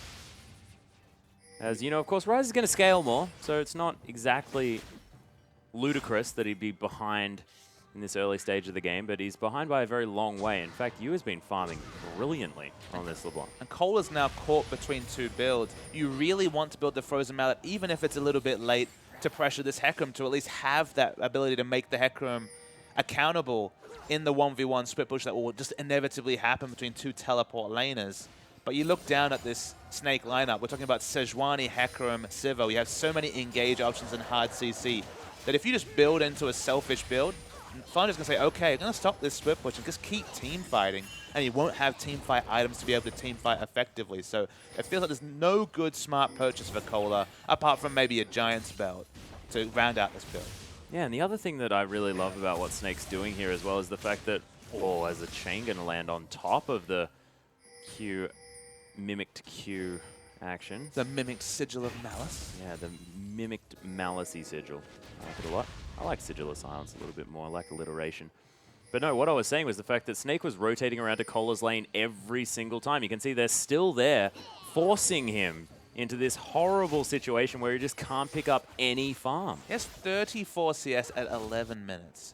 That is sad, sad times. Yeah, that is not exactly the happiest Nah that we've ever seen. He's turned a winning lane on paper. Snake's rotations have turned it into a losing lane because now 60 CS behind doesn't matter what the builds are. Yeah. You're just going to lose to both the experience and gold that Flandre's been able to pick up. We already knew that LeBlanc will be winning this mid lane matchup against Ryze, and lo and behold, 40 CS is the advantage.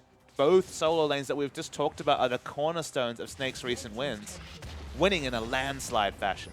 They are, and they're shoving up all of the lanes. They've got vision all over this map. 3 pink wards towards the top side, where Yu is continuing to now put pressure onto Korn, who's relegated to being underneath his inner turret. Cola has found a sneaky lane here in order to pick up some farm for himself, but Snake just going to opt into taking the dragon away. The moment you see a pickaxe on Cola, you say it's team fight time, because what is this Gnar going to do? Even if you're specifically managing your Gnar rage bar so well, he's level 6 with a pickaxe. He has 1,000 health. He's basically a squishy himself. He's now really committed into a long laning phase, and now it's Snake's like, all right, it's team fight time. Yep, the dragon is going to go down here as Beast locks that one up, and FLICKR just can't be bothered killing Name, I don't think. He got stunned, so the angle probably wouldn't have been possible. Name has both summoners up, and he's pretty good still mechanically using those abilities, so no reason to rush. Cola is so squishy. Incredibly dead as well, as Yu is just going to take him down with a nice array of skill shots and spells. I don't think you can build the pickaxe first. I can understand why you'd want to do it, but... You can build it first if you're getting it at 5 minutes. Sure, but if you're in this position... Yeah, no. If you build the pickaxe, literally you're telling the enemy team, that's just team fight, because he's got a pickaxe and not even a giant spell. I think you go for the giant spell, hope something good happens and you get snowballed towards your Frozen Mallet, but pigeonholing yourself on the damage side against the immense team fight that comes through from Snake. Hecarim Civ, enough said. That's a 70 CS lead now as well here for the Hecarim. What you're trying to do is build items that can beat a Hecarim in lane, but you're never, ever, ever going to beat this Hecarim in lane, ever. No. It's just not happening. Don't need much analysis to say that 70 CS ahead at 14 minutes. Equals good. Pretty good. Yeah, if you're the Hecarim. Equals bad if you're the Gnar. Cola continues to try and find any semblance of farm, pull himself back into this game. Rod of Ages is completed by Korn, though. Decent timing, actually. Has managed to catch himself back up just a little bit, but still behind by about that 30 CS mark. And Yu, with that sort of sweet spot of items, does have the needlessly large rod and, of course, that 80 AP item in the Morellonomicon this time around. So he's able to clear out a lot of these back line minions very effectively. He's going to steal away a blue buff as well, which that's very handy for. Rise in a level 7 Gnar means that literally the only camps that King can take are the minion waves that push into their turrets. They can't contest anything. Early power spike in LeBlanc has to be respected. Hecarim is massively strong, even though it's only 14 minutes and he's one item into what will be, no doubt, a very powerful build. Civ is going to catch any rotations that come through, and when you're talking about gank brushes from the AD carry, 15 minutes, level 8 Sivir in a gank brush. Man. Yeah, Death Sense onto Huey as well. He wants to try and safeguard somewhere, but the ultimate point blank. Oh, Yu just going to mimic him to death with that distortion. And yep, that is a sign of what's been happening in this game. Snake with full control of everywhere on the map. And they can set up things like that even on the slip release in.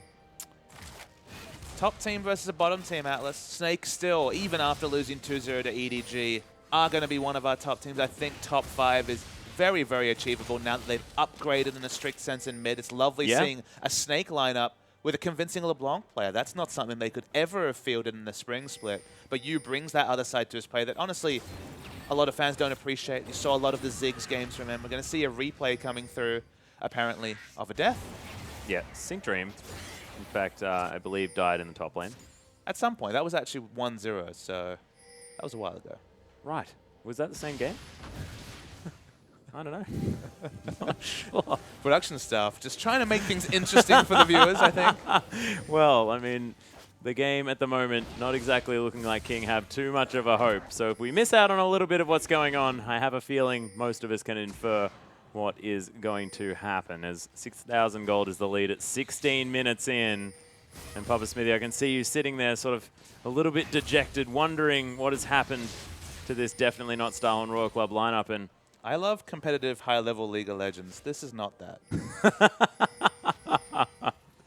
Oh, well, it soon will be. Of course, you know, Insect hoping to make his way back onto the lineup. There's the On the Hunt popped as Huey does land a Sonic Wave. Cola is going to get flayed back, though. Forced to use the Flash. Death Sentence not going to find the mark. And Snake just going to clear out this bottom wave as Yu actually taking a lot of damage. Korn flashing after him as well as the chains land. Ignite is down, but... Oh, Super Mega not going to kill you, Rocket. Sails past you. That was a lot of flat AD, so that would have been close. It looks like 500 health, so probably would have lived, but still, good communication to sidestep that one. Yeah. Communication from both sides. Of course, Nami at least knew to throw it. How did it go so wrong for King? They were smartly rotating. They got the first turret. They chipped down that outer turret that's been at 100 health for literally the last 10 minutes of this game. Flandre's in a unanswered split push because who's going to answer it?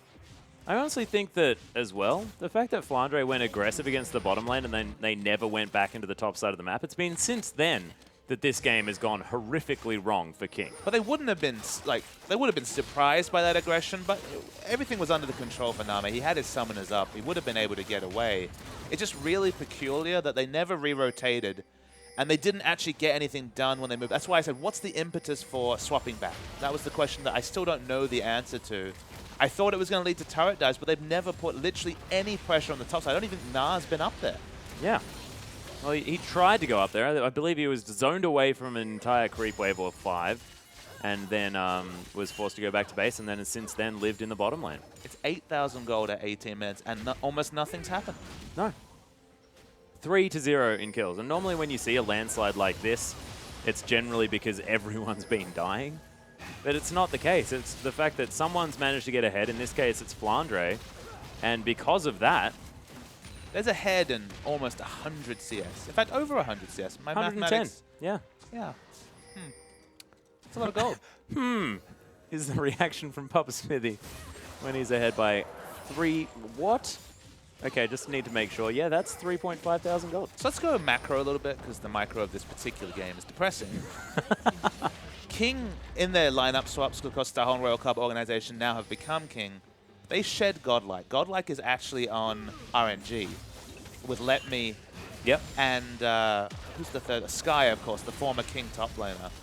I feel like... Who actually played yesterday. I feel like you need someone to pressure Cola. I assume they have a top lane sub, but Godlike played and did just fine as a role player when he came in for, what, 2 or 3 best of 2s for Star Royal Club last split. Yeah. Cola's been very poor this split. Honestly, Korn, of the duo, because Korn and Cola kind of just etched in your memory. Very similar names, have been playing together for a long time. Oh my goodness, Sync Dream's going to get caught by that. They knew, they had vision, and yet King's still going to head straight into that one. No one going to die on the side of Snake, but they are going to back away, as there was some decent return burst. But Sync Dream, man, I haven't seen a Janna die that quickly in a very long time. Yeah, Hecarim has no reason to come in. Might even be able to get a back off and get the home guard teleport. And King really want to take this tower that's literally taking no damage. Yep, teleport in from Flandre, though. He's from the top side as Ella is going to land the Death Sentence. There's the double flake. Korn just going to get destroyed. Name picks up Beast, though, as Cola looking to try and get some form of Nah, as he's not going to get there. He tried to cast it, but just going to be lines on the ground as he dies. And Huey, he's going to manage to at least get back to base, pick up some health. But King, they can't pick fights. Not now that they're 11,000 gold behind. And they didn't pick a fight, Atlas. They just accepted what happened. Name threw out the Super Mega Death Rocket and got out at full health and half mana because he knew no semblance of a competitive fight could happen. Yeah. Finally, it'll feel a bit sheepish that he had to use this teleport to just gallop up to the top lane as that robot unicorn horse. And pick up more CS because, you know, 123. It's building. It is building. Continuing to build as well as Cola. He's not picking up anything. He's making his way towards the top lane. But Flandre doesn't even want Huey to be able to take away Let's play a game. Okay. Will Cola finish the Frozen Mallet this game? Ooh. He's close to it. He's very close. I think he only needs the combine, doesn't he? It looks like it. Yeah, well, look, he's about to pick up this wave of CS. I think he will. All right. I think he will. I'm going to go with no, just to be contrarian. Yep, no, I like it. It's good to have both sides. But I believe in you, Cola. I believe you can do it. What is Frozen Mallet at 21 minutes? Nothing, I believe, is before you finish the question, I think nothing is what it does. Is it good against Frozen Heart, Spectre's Cow, Home Guard, Ninja Tabby, Kindle Gem, Alice? That's like saying, is a Doran's Blade You've good asked against questions like Trinity that before. Force? I'm just posing the important questions for the viewers. Oh, okay. How would you characterize? He's got it now. It's locked in. Yeah, see, I won the bet. So you win. I win the bet. Unfortunately. Snake win the video game. Yeah, they most certainly do. And there is almost, yes, like you mentioned, Spirit Visage on top of the Frozen Heart. And the Cinderhulk. That is just such a ridiculously large amount of a lead for FLICKR. Because I think it's all about the amount of money that you have to put into your items there, Papa Smithy, just to answer your original question. So the fact that he's still buying said amount of money's worth of items means that he's still doing stuff. As long as they're relevant statistics, it's not buying cooldown reduction on the likes of a Yasuo, something like that. I really want to see the 1v1 matchup between Frozen Mallet Gnar and 5,000 items Hecarim. Get him some more slots, ladies and gentlemen. We got to see 5,000 items Hecarim. How many of those items aren't unique? How many can you just stack on top of one another? Do you get to a point where you can only buy Doran's items? Oh, actually, here's the fight breaking out as Cola. He's down to very, very low health. FLICKR just ults forward, but picks up a Chomper, and you're going to finish the kill in the end. Cola going to die. There's the boomerang across Yui as well. Safeguard's out of the way, but into his death. Name takes a whole lot of damage from I don't even know where as Yu secures the kill onto corner. Double for the LeBlanc, able to sneakily get around this team fight and lock down some of these. And look, 3 members dead. Snake are going to break the base. Sync Dream's going to explode. Oh, almost. You're just going to auto-attack him to death in the end. And that's an unofficial triple kill there for the 7-0-2 LeBlanc. 15,000 gold at 23 minutes. On this new patch in 2015, it's so much harder to build up these gargantuan gold leads with the fact that Dragon no longer gives that global gold to the team, but just a massive lead for 23 minutes. Every lane winning. 7-0-2, so quelling any questions on whether use Assassin play. Only the chains away from being able to pick up the quick burst onto the Jinx and Snake. Yeah, they just back away. Got some gold to spend. Yeah, I think they do probably have some money to spend here as Beast picks himself up. Cloth Armor and the Giant's Belt. That's a full Void Staff there for you, who will probably be able to avoid using any skill shots next time he wants to take Name out. It might just be one Mimic Distortion, and that will be fine. That will deal with it. And we will not get any more information on a completed Rise build because it's not going to complete any more items. Man, this needs to get to a point where we see the late game rises. FLICKR is going to teleport right into the back of King. Sonic Wave going to land, but he doesn't even have the devastating charge anymore. Oh my goodness, he gets kicked out, ults back over, finds a Sync Dream as Huey's going to melt in the hands of Crystal. FLICKR against 3 members. Spirit of Dread was saving his life, but man... Okay. Look, the Frozen Mallet did a lot of work there. Between the Frozen Mallet and the Inhibitor turret, there was actually enough slow to dissuade him from just ignoring 2 members and the turret, so that's something. Yep. Okay, so the Surrender Vote comes through. That's why we saw everyone throwing ultimates left, right, and center. A severely one-sided victory there for Snake. And this team looking a little bit better with Crystal on the lineup, but I'm not sure whether we should discredit Martin that much because EDG and King definitely looking like very different teams this season. Crystal's ability to lock in Sivir, which was something we knew he could do. He could mouse over the champion, but just playing Sivir, being unselfish, those 2 games were in no means about Sivir. Sivir did fine, but it was all about FLICKR schooling on Cola, you putting in a very nice performance in the mid lane, even on Assassins against Korn, and just King rolling over and dying. It took a while on the first game. There was a sign of life at the start, but the moment, as you mentioned, things went downhill in this game, and honestly, that was just a surprisingly aggressive burst trade from the top lane Hecarim onto the Jinx. Literally, King did nothing from that point. Easy win for Snake, easy 2-0. You add 3 points onto your score, and King, they're just looking for looking for bodies to start to replace some of the dead weight. Yeah, they're trying to find at least someone to get something done, but ladies and gentlemen, we are going to move away from this team. There are still 3 more matches to come this weekend. Of course, there is a fair few, of course, a lot more League of Legends to come. Of course, 6 games in a row. But we are going to have a short break, and we'll be back with the remaining 3 matches right after this.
Welcome back, ladies and gentlemen, to the English broadcast of the Chinese LPL. I am Max Atlas Anderson. This is Christopher Papa Smithy Smith.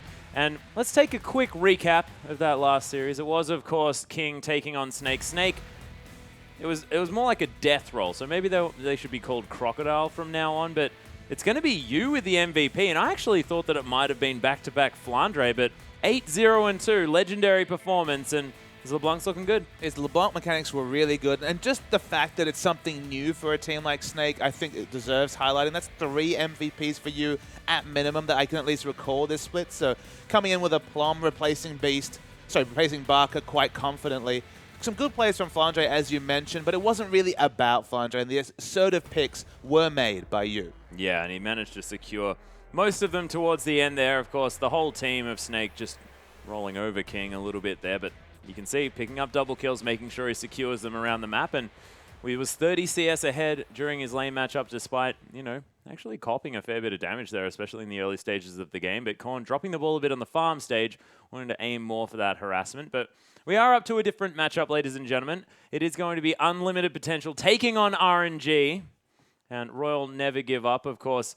I had to look down because you need to make sure that it's King or Royal just because they're both a little bit similar, but Royal Never Give Up. Now with a couple of GAM team members as well, and the rest of it being made up by the old King from last split. And both these teams have already played twice this weekend, specifically Royal Never Give Up. Started off with a 2-0 loss against OMG where they looked competitive but couldn't quite pick up a win. Then yesterday did some really impressive performance during your game, picking up the 2-0, and specifically MLXG playing out of his skin this weekend in those 2 losses to OMG. So 2-0 was the loss, but 3 buffed Shredret 2 games in a row, and it sounds like he didn't let up in your game either. No, he didn't. His Gragas managed to pick up MVP performances almost back-to-back, if I remember correctly, was pivotal on that champion, really making sure that Whoosh in the bottom lane, who is playing incredibly aggressive, has been sort of getting out of his shell just a little bit on his AD carry performances. Really looking great, though, able to at least come through with MLXG and pick up victories. And the King lineup in general, that dissipated and moved towards RNG. So, of course, King played last game, but their lineup last season, mostly there with RNG. We did see actually 4 out of 5 members come through from the old King lineup as Sky was playing instead of Let Me in the second game yesterday, if I recall correctly.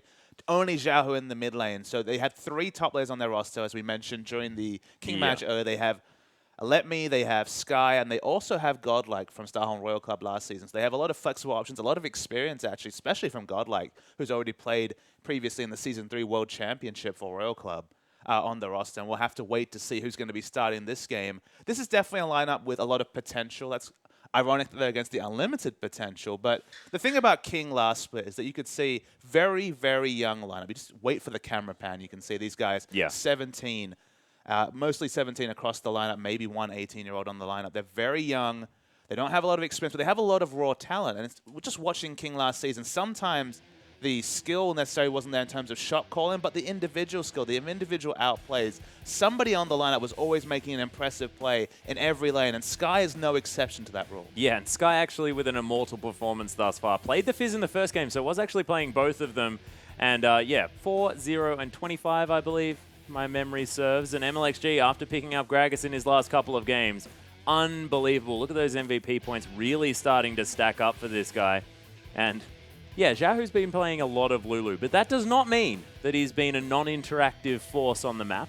He's just playing Lulu and killing people on that champion. And the crazy thing about Xiaohu is that he has a very deep and a very wide champion, but he loves the Lucian middle, for example, and other kind of non-meta picks like the Corki. It's kind of ironic that when he tried to play meta, his LeBlanc was really outplayed by Dade's Vladimir, and ever since then, he's just been put on Lulu duty. Of all the kind of standard picks, of the lower damage mid laners, lower threat mid laners especially, his Lulu and his rotations around that champion are what makes him quite feared, even on a non-meta mid lane pick, because we just don't see a lot of Lulu mid anymore. No, it's sort of fallen out of favor. It was one of these massively high contested picks when the Juggermore comps were really getting in amongst it, but so far we've seen that fall out of favor just a little bit, but Xiaohu still staying there, still making sure that he's getting her put to good use, and he's doing fantastic things. Managed to pick up that 2-0 victory in the last matchup, and can see MLXG, not often a smiley man, is actually sitting there with a bit of a grin on his face this time. And if he can't come in with confidence after crushing 4 games in a row, okay, 2 of those losses to OMG, but his play, especially in the early game, was flawless in that series. Yeah. This is the time for him to shine. The meta's starting to move slightly away from Cinderhulk, and he's even embracing the Cinderhulk champions as well. But we've almost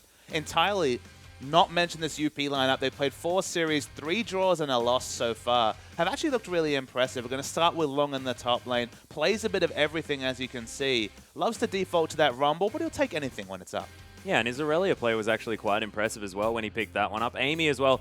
And it's very similar to the other LSPL team coming through here in QG, is the fact that Amy, a massive power player for his team, much like Swift coming over for QG. And Punish is going to be starting game 1. We've actually been seeing him consistently playing games 2. He loves to play more of the Assassin champions. His LeBlanc was an MVP performance on Friday, I believe, when UP played. Might have been yesterday. It escapes me a little bit. It was yesterday, I believe, yeah. Sketch, a hyper carry player, but he's been more of a role player this season, taking a bit of a leaf out of the Crystal playbook in his last 5, and I believe his 6th and 7th game as well. Sivir and Urgot only.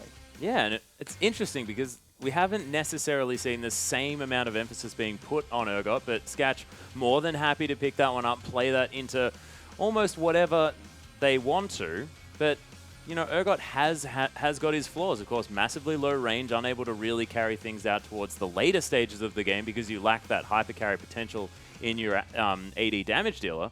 So look, we'll see how it works, and we'll see whether he is going to step away from that, whether we might see some Jinx, might see some Vayne, some of these hyper carries to come through, and Sketch can really play to what he was known for heading into the LPL. UP in general have really impressed me in their consistency. Their shot calling is pretty good, which makes sense. They have one of the oldest pros in the league in Heart at their support and we role, didn't even mention Heart. Yeah, we glossed over a former OGN champion, a massively strong player. I think this is going to be a really exciting one. I think it's probably going to end up 1-1. That doesn't really benefit anyone. These graphs, though, surprisingly not consistent. What are you seeing there, Alice? Yeah, well, I'm seeing sort of a book, or at least the outside of a book, that's open flat on the table here for UP. So maybe RNG have got their number, and this is what's being demonstrated here. What's the book about? Probably about how they play League of Legends, Papa Smithy. Ah, their playbook. Yeah, could be their playbook. That was what I was assuming. I think you're insinuating that I had a different idea for the book. But, you know, maybe it has suggestions for aquatic places to take photographs. I don't know. It's not necessarily for me to know, but we will see whether RNG look like they have an understanding of UP or whether they're going to be able to throw them a curveball. I think a curveball is something that UP are quite comfortable with. Remember, yesterday, they were against LGD, Bard boys only, 2 games of Bard. The thing that impressed me about UP in yesterday's game is against LGD, with PYL back in the lineup, it's definitely a much stronger LGD. Stronger they were playing crazy stuff, and in game 1, they totally threw UP a curveball with their Bard ultimate around Baron, winning them the game, even though they had a positioning-based comp where Jiang was playing mid lane Ziggs and they had a lot of control ultimates. The Tempered Fate just threw off a lot of their space control ultimate comp, and Vayne resets coming through, and Vayne just being that menace from him won them a team fight. But UP adjusted against the same comp. They showed great adjustments, specifically getting a lot of AoE CC like the Sejuani, picking the Hecarim in the top, and the hard engage comp did so much better than the space control comp. So that veteran shot calling that we can only assume is coming from a player like Hart has put them in good stead in these best of 2s. And it seems like they're going to be one of those teams that, okay, maybe they won't be up there in the top 4, but getting a 2-0 win against them, especially when we move towards the business end of the season, is never going to be an easy proposition. Yeah, and once again, it is going to be the ban away of the Gnar here from Long as we do enter Champion Select, ladies and gentlemen. Urgot's going to be taken away from Sketch as well. We're talking about the fact that he was more than happy to pick that one up. Not going to grab it this game around. And LeBlanc is going to hit the bench as well. Not only to first pick that one, of course, Zhao, who you mentioned before, able to play that champion, sort of maybe a little bit shy to pick it up now that he's faced Dade's Vladimir, but UP now considering their final ban, and Gragas is still up. They haven't touched the jungle pool whatsoever. MLXG, if you don't pick that right now, I'm going to be very disappointed, and I am.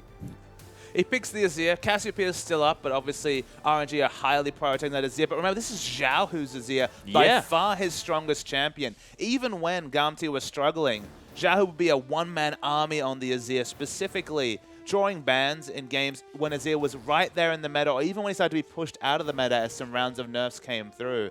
I think you have to take it just because of his individual strength on the champion. The Azir Sex, just an easy thing for Azir to put off. But as you mentioned, so much power available in the draft, and Amy, This is carry jungler versus carry jungler. MXG wouldn't necessarily have called him a carry jungler, but such has been his performance in week 2. He's been one of the jungle MVPs of the week, and they're giving Amy a very powerful pick to start off this draft. But every single game RNG played yesterday, it was the Rek'Sai that was banned away. MLXG still has the opportunity to go for one of these sort of high-impact early game junglers. Alistar was left open here as well, and Whoosh played 2 games in a row of Lucian, looked incredibly comfortable on that champion, and they could even go for a Nunu comp here as well. I mean, you've mentioned just previously the fact that, Huey was playing the Nunu, maybe not had the impact that he wanted to, but the idea was there with the fact that having the Azir, having the Lucian, a lot of synergy for the Blood Boil. It's something exciting to see. Sketch is at least considering his famous jinx that he took through the LSPL. This would finally be a hyper carry choice. They can already see that the mid laner isn't going to be someone who can get on top of Sketch and really threaten him down, but with the Urgot taken away, he has the option of going the selfish choice, but speeding up a Hecarim has been a very consistent win condition for a lot of teams. And with Kassadin being available, okay, won't have a lot of lane control early. It's still a largely favorable matchup against the Azir. Yep, Sky.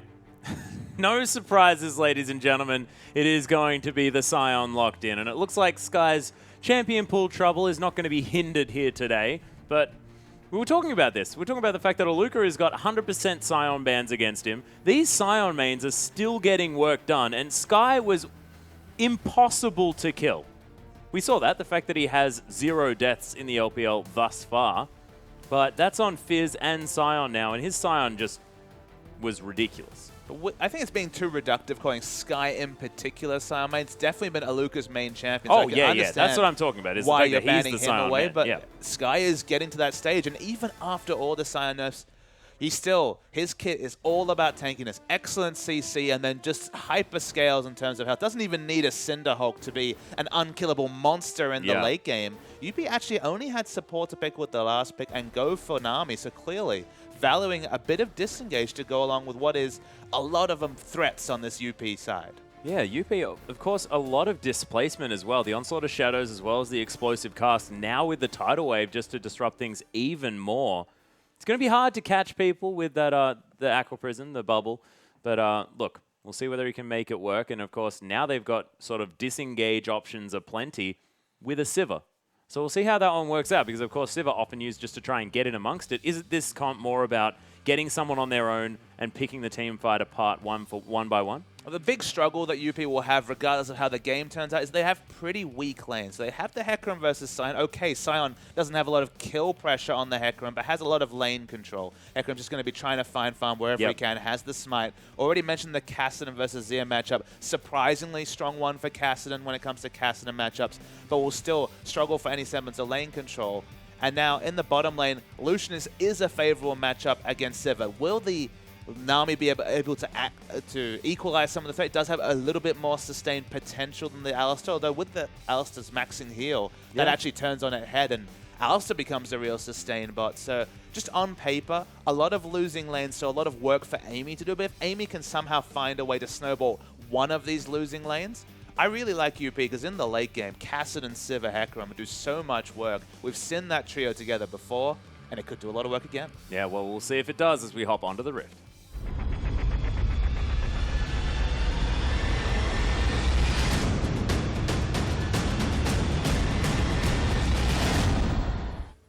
Ladies and gentlemen, here we are with RNG taking on UP for our second match of the day.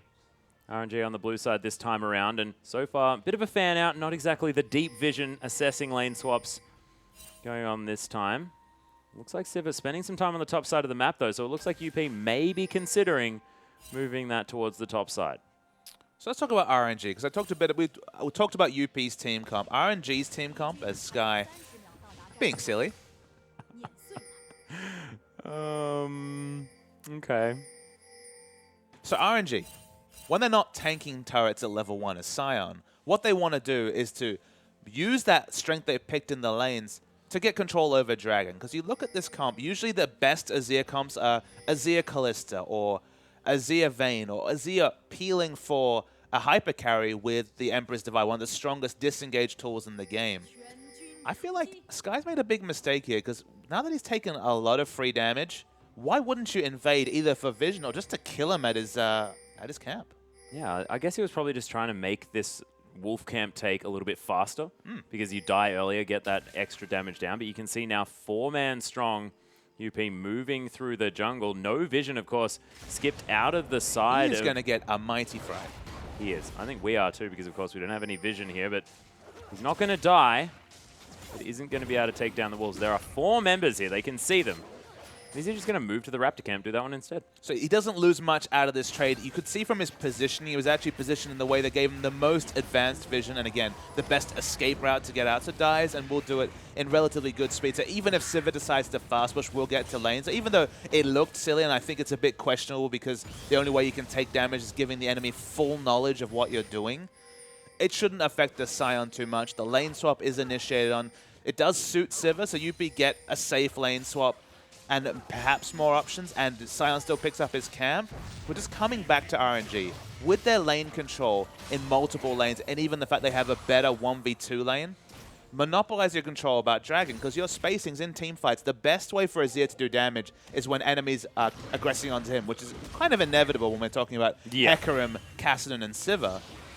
The only way to force fights this RNG comp realistically have, that they're fought on their terms, i.e.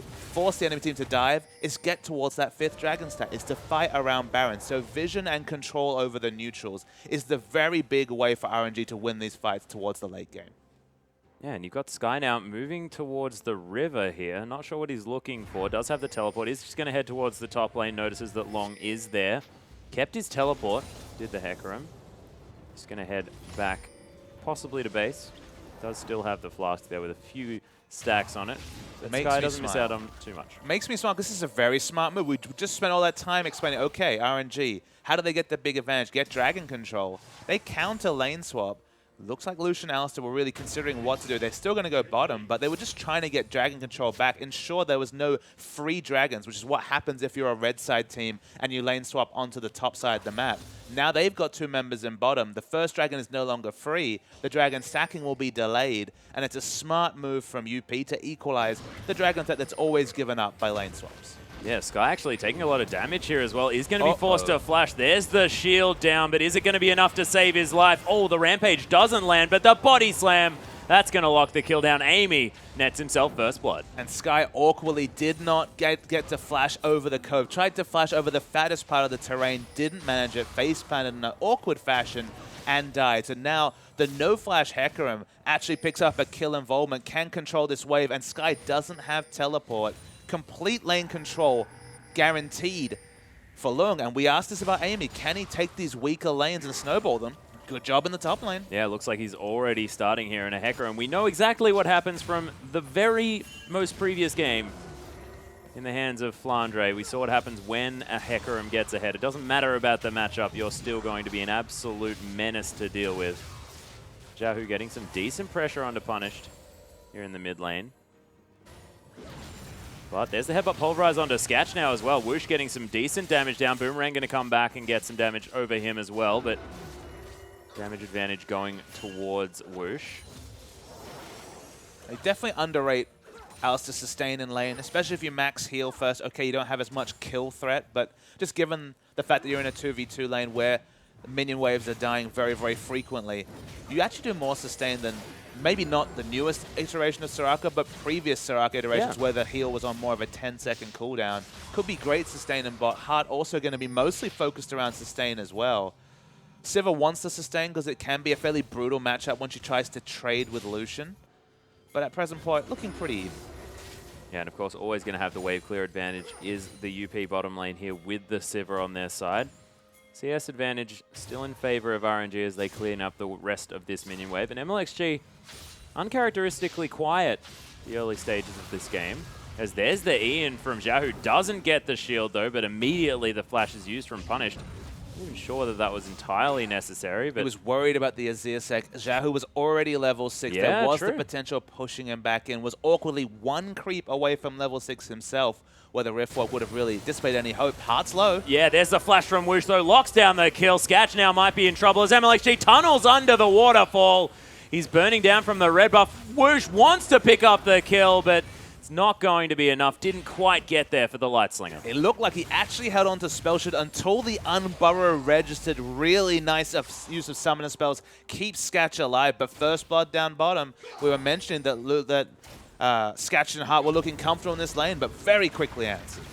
That is the longest tunnel I've ever seen, by the way, there in the bottom lane. Not sure how MLXG even managed to make it through that wall. Have you seen the turrets, sorry, the tunnels that come under turret when you go for the turret ganks around, I guess, bottom in this map? You can do some crazy things with that tunnel. Well, yeah, I'm learning this right now, as it is going to be destroyed there. That was a work of art, that tunnel, Sketch. Very rude. Dragon, though, he's going to fall down. RNG are going to lock that one in. They are still behind in gold. Just because that First Blood really helping them out there, and you can see this top lane going fully in favor of UP. We'll see whether MLXG is going to pay a visit, make sure that he can help at least deal with the fact that this Hecarim's getting out of control. All Sky can really do is try to control this wave. Obviously, so many ranged pushing options for Sion can just max the Decimating Smash and push it into wave. But because of the lack of kill pressure, unless MLXG joins them, Whoosh sidesteps. Yeah, there's the teleport in from the top lane, as well as Heart is taking a bit Level of damage, 6. but Lei most definitely going to die. There's the ultimate from Long. Takes him a little bit of a while, but Lei does fall down in the end. Of course, the cow not quite level 6. Couldn't use that Unbreakable Will. MLXG going to knock up Amy here just quickly. Looks like he was taking negative damage, though. And MLXG just trying to protect his red buff. Amy has a level advantage to MLXG. Okay, cannot bite off more than he can chew. Amy isn't able to pick up the enemy red buff, so a relatively even trade, and dissuades the enemy from picking up the red buff. Yeah, and actually Sky back in touching distance of this farm. Of course, Long picking up a kill for himself towards the bottom side of the map, going to help him out there, so not going to be worried about it at all. Now has the Cinderhulk enchantment completed. Is MLXG going to take down the red buff? Hits that level 5. Wants to get to the Void Rush as quickly as he can, but Sky does now have a Glacial Shroud, so helping him here in the top side. And I think regardless of how this lane's going to go, I mean, he's still Sion. He's still going to get to a point where it's going to be very hard to kill him. But the issue with picking the Sion is that I agree. You'll reach a point where Sion will be an unkillable force that does excellent work in team fights. The other issue, though, about laning against Sion is that you're getting to the point where Hecarim being an unstoppable force in team fights is also going to be an inevitability. While Hecarim doesn't have the same suite of CC to really be useful in late game team fights, the burst damage and the flexible options and the diving is always going to have the advantage to Hecarim. So the gank that Amy put forward has just basically guaranteed that we're going to see another showing of the big late game Hecarim, and whether RNG can deal with that or not really remains to be seen. Oh, and you're going to be very impressed. Lei is actually leveling Q first. The Q first on the Alistar. Yeah. It's not going to be the sustain heavy approach. I do like that. A bit more kill pressure. It also allows you to get the headbutt and the pulverize onto identical cooldown so that you don't have those awkward situations where you max headbutt and just don't have the pulverize available for a second one during a fight. It's definitely his most important team fight skill, so maxing it first is fine, though we have seen more and more people move towards the heal, which, you know, I don't really like the heal as the max, but it has its uses. Yeah, non-interactive, of course, doesn't allow for as much of an exciting laning phase, but is safe. But I do like the fact that Lei going for a more aggressive approach on this cow. MLXG is going to head to the safety of the pink ward here in the Tri-Brush as Sketch and Heart going to move back. The Spidey senses were tingling there, understood that there could have been a jungler lurking. But look at this deep vision from UP, not swept out at all by RNG. You can see what's going on around the red side jungle of RNG. You can see where MLXG is moving about. Yeah, we're just watching the top lane. Long has nothing to worry about. Trying to compound on the misery of Sky is Amy trying to look for a gank. Doesn't look like it's going to be successful, but Sky's overextending a little bit. You require both the Terrify and the Devastating Charge to push them into the Gragas for any semblance of a gank to be pulled off there. So probably too many variables to realistically get anything done. Yeah. So they are going to maneuver into the jungle, though. Whoosh, sort of a saving grace here for RNG. Unable to really hold on to too much of a lead to speak of, as Sketch didn't even fall down in the last fight. 5 CS in the lead, probably not going to be enough, as Amy going toe-to-toe with Xiaohu here just a little bit. Oh, actually using the E to go aggressive. There's the Emperor's Divide, but Long might capitalize on this. Decides instead to take away the jungle camps. Punished coming through as well. But Xiaohu unable to really find too much and actually gives up the Wolf Spirit. Long just had to watch to see if Punish was able to rotate fast enough. Kasten was too far away, so using the ultimate there would have been a bit of a futile exercise. Heartsback's actually stopped. Yeah, MLXG creating a little bit of a source of trouble, but Sketch might find his way in here. Heart almost dying, actually, as the turret thankfully tanking up some minions now going to save MLXG's life. Oh, Heart has to be careful. May not want to go too far forward, as Wish could probably end him with just a couple of spells and some light slingers.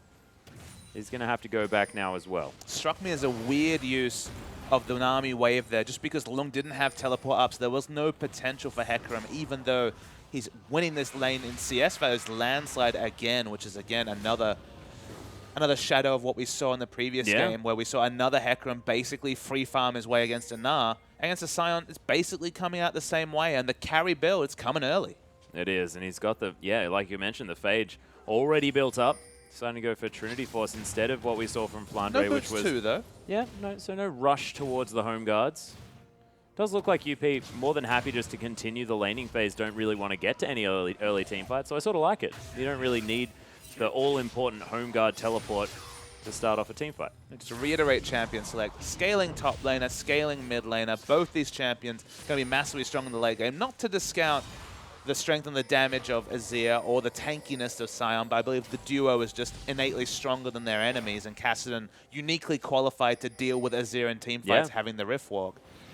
UP just want to ensure that they pick up CS and the members they need to, and obviously job done there, and not lose too many objectives. No turrets have gone down, but they might actually look to fight around the second dragon. Yeah, Amy, actually, I don't even think he's got vision here of the dragon. He does now. Oh, yeah, 50-50 now. An opportunity here as it's going to be stolen away from Amy. The tunnel's going to be used, but Lei able to use the Unbreakable Will just to at least keep him alive for a little bit longer. Nice bubble there from Heart, but the flash over the wall going to save the cow's life.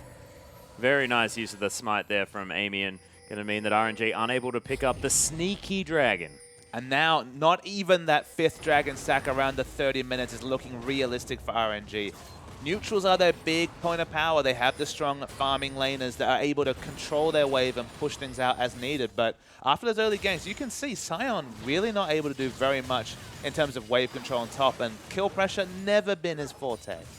No, he's not going to be able to kill the Hecarim, who's now taking away a proxy Gromp. And then take away the enemy Gromp, which makes it even harder for Sion to hope to duel with the Gromp buff riding. Hecarim's running all over a laner, and if we've learned anything from history, that looks good for UP. It most certainly does. It's very recent history. In fact, my memory can even understand what's going on here. There's the Void Rush from MLXG. Does have the Sightstone now on top of the Warrior Enchant that he's picked up on the Rek'Sai. Of course, one of the only players here in the LPL that still likes to go for that one. Oh, they're going to miss the combo. The Culling going to come out anyway from Whoosh. Does at least get himself the spell shield, but not quite there. Headbutt on a minion. Unfortunate stuff.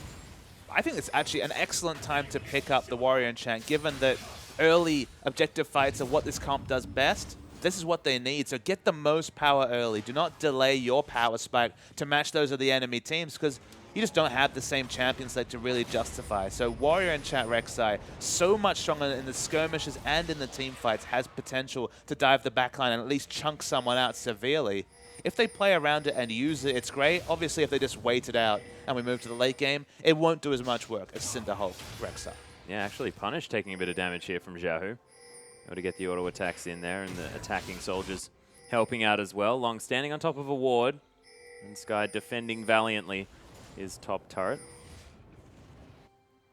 The Soul Furnace going to help him out there as far as clearing out the minions. Punish now at about a third health. Xiaohu just harassing the Kassadin forever. But 0-0-0 for both of our mid laners. Very even is the farm. The kill scores in general in the LPL, just not what they used to be. No, they're not. Sort of having teams playing calculated League of Legends, Papa Smithy. What's that about?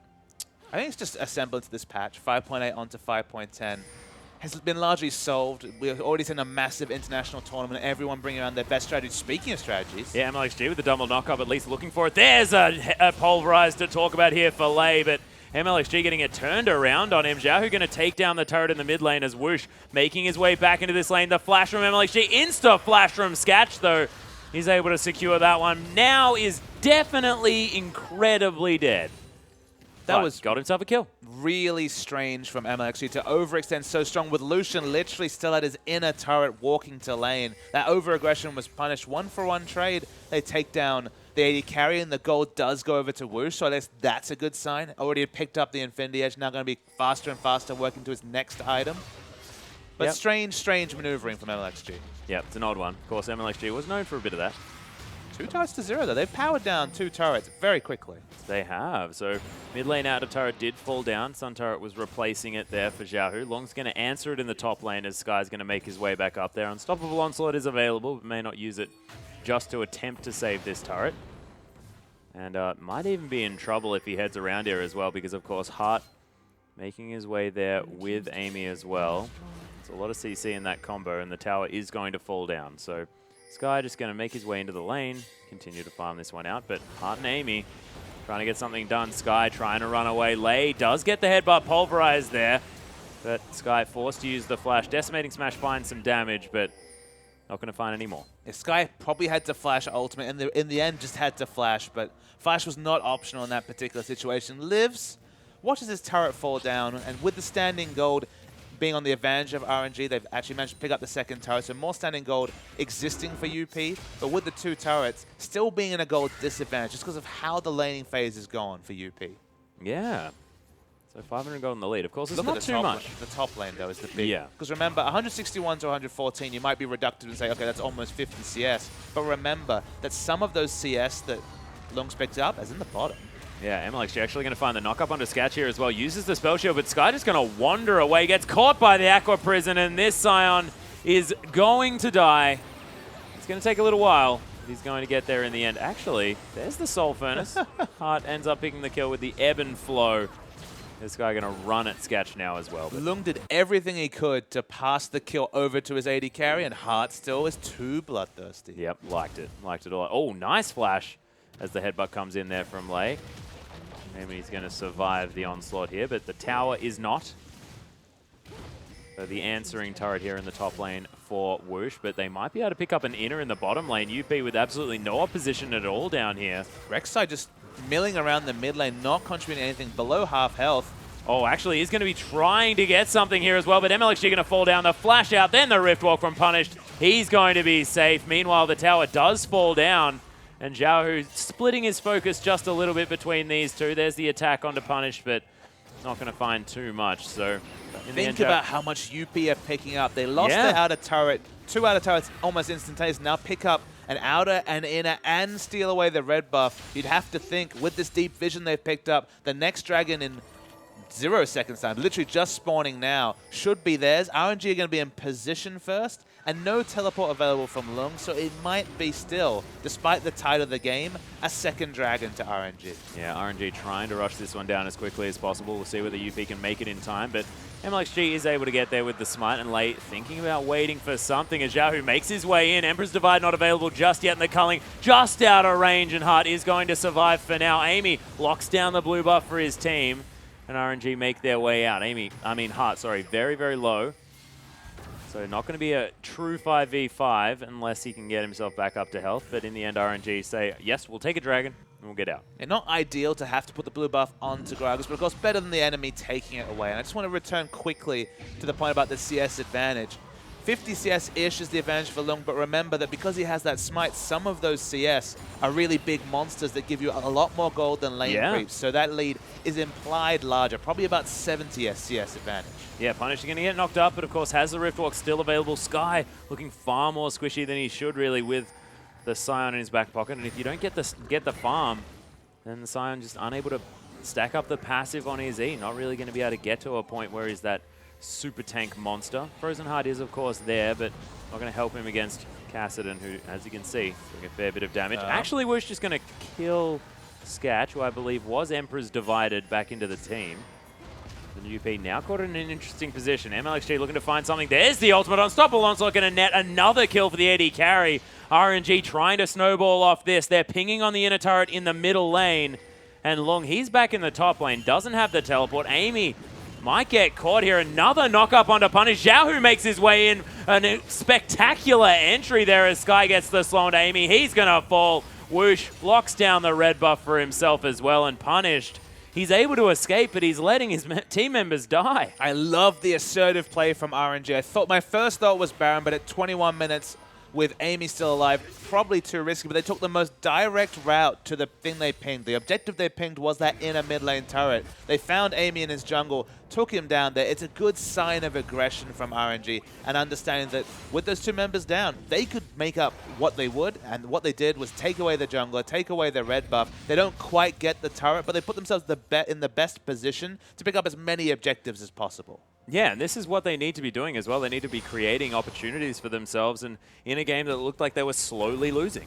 Absolutely. And it did look like that. The tide was going against them, but the moment that Sketch died off screen in just a overextension, you'd have to think, maybe baited into doing turret damage with Siva's low 500 range, things were turned around for UP. So the gold lead, it's still 1,000 gold. I still like the scaling that's going to come through from UP, but if they get too cute, RNG, they still have a fearsome late game in their own right. Yeah, well, you're talking about an Azir here in the hands of Xiaohu, who has already showed himself to be a fantastic Azir player. Now with that Rabbidan's death cap.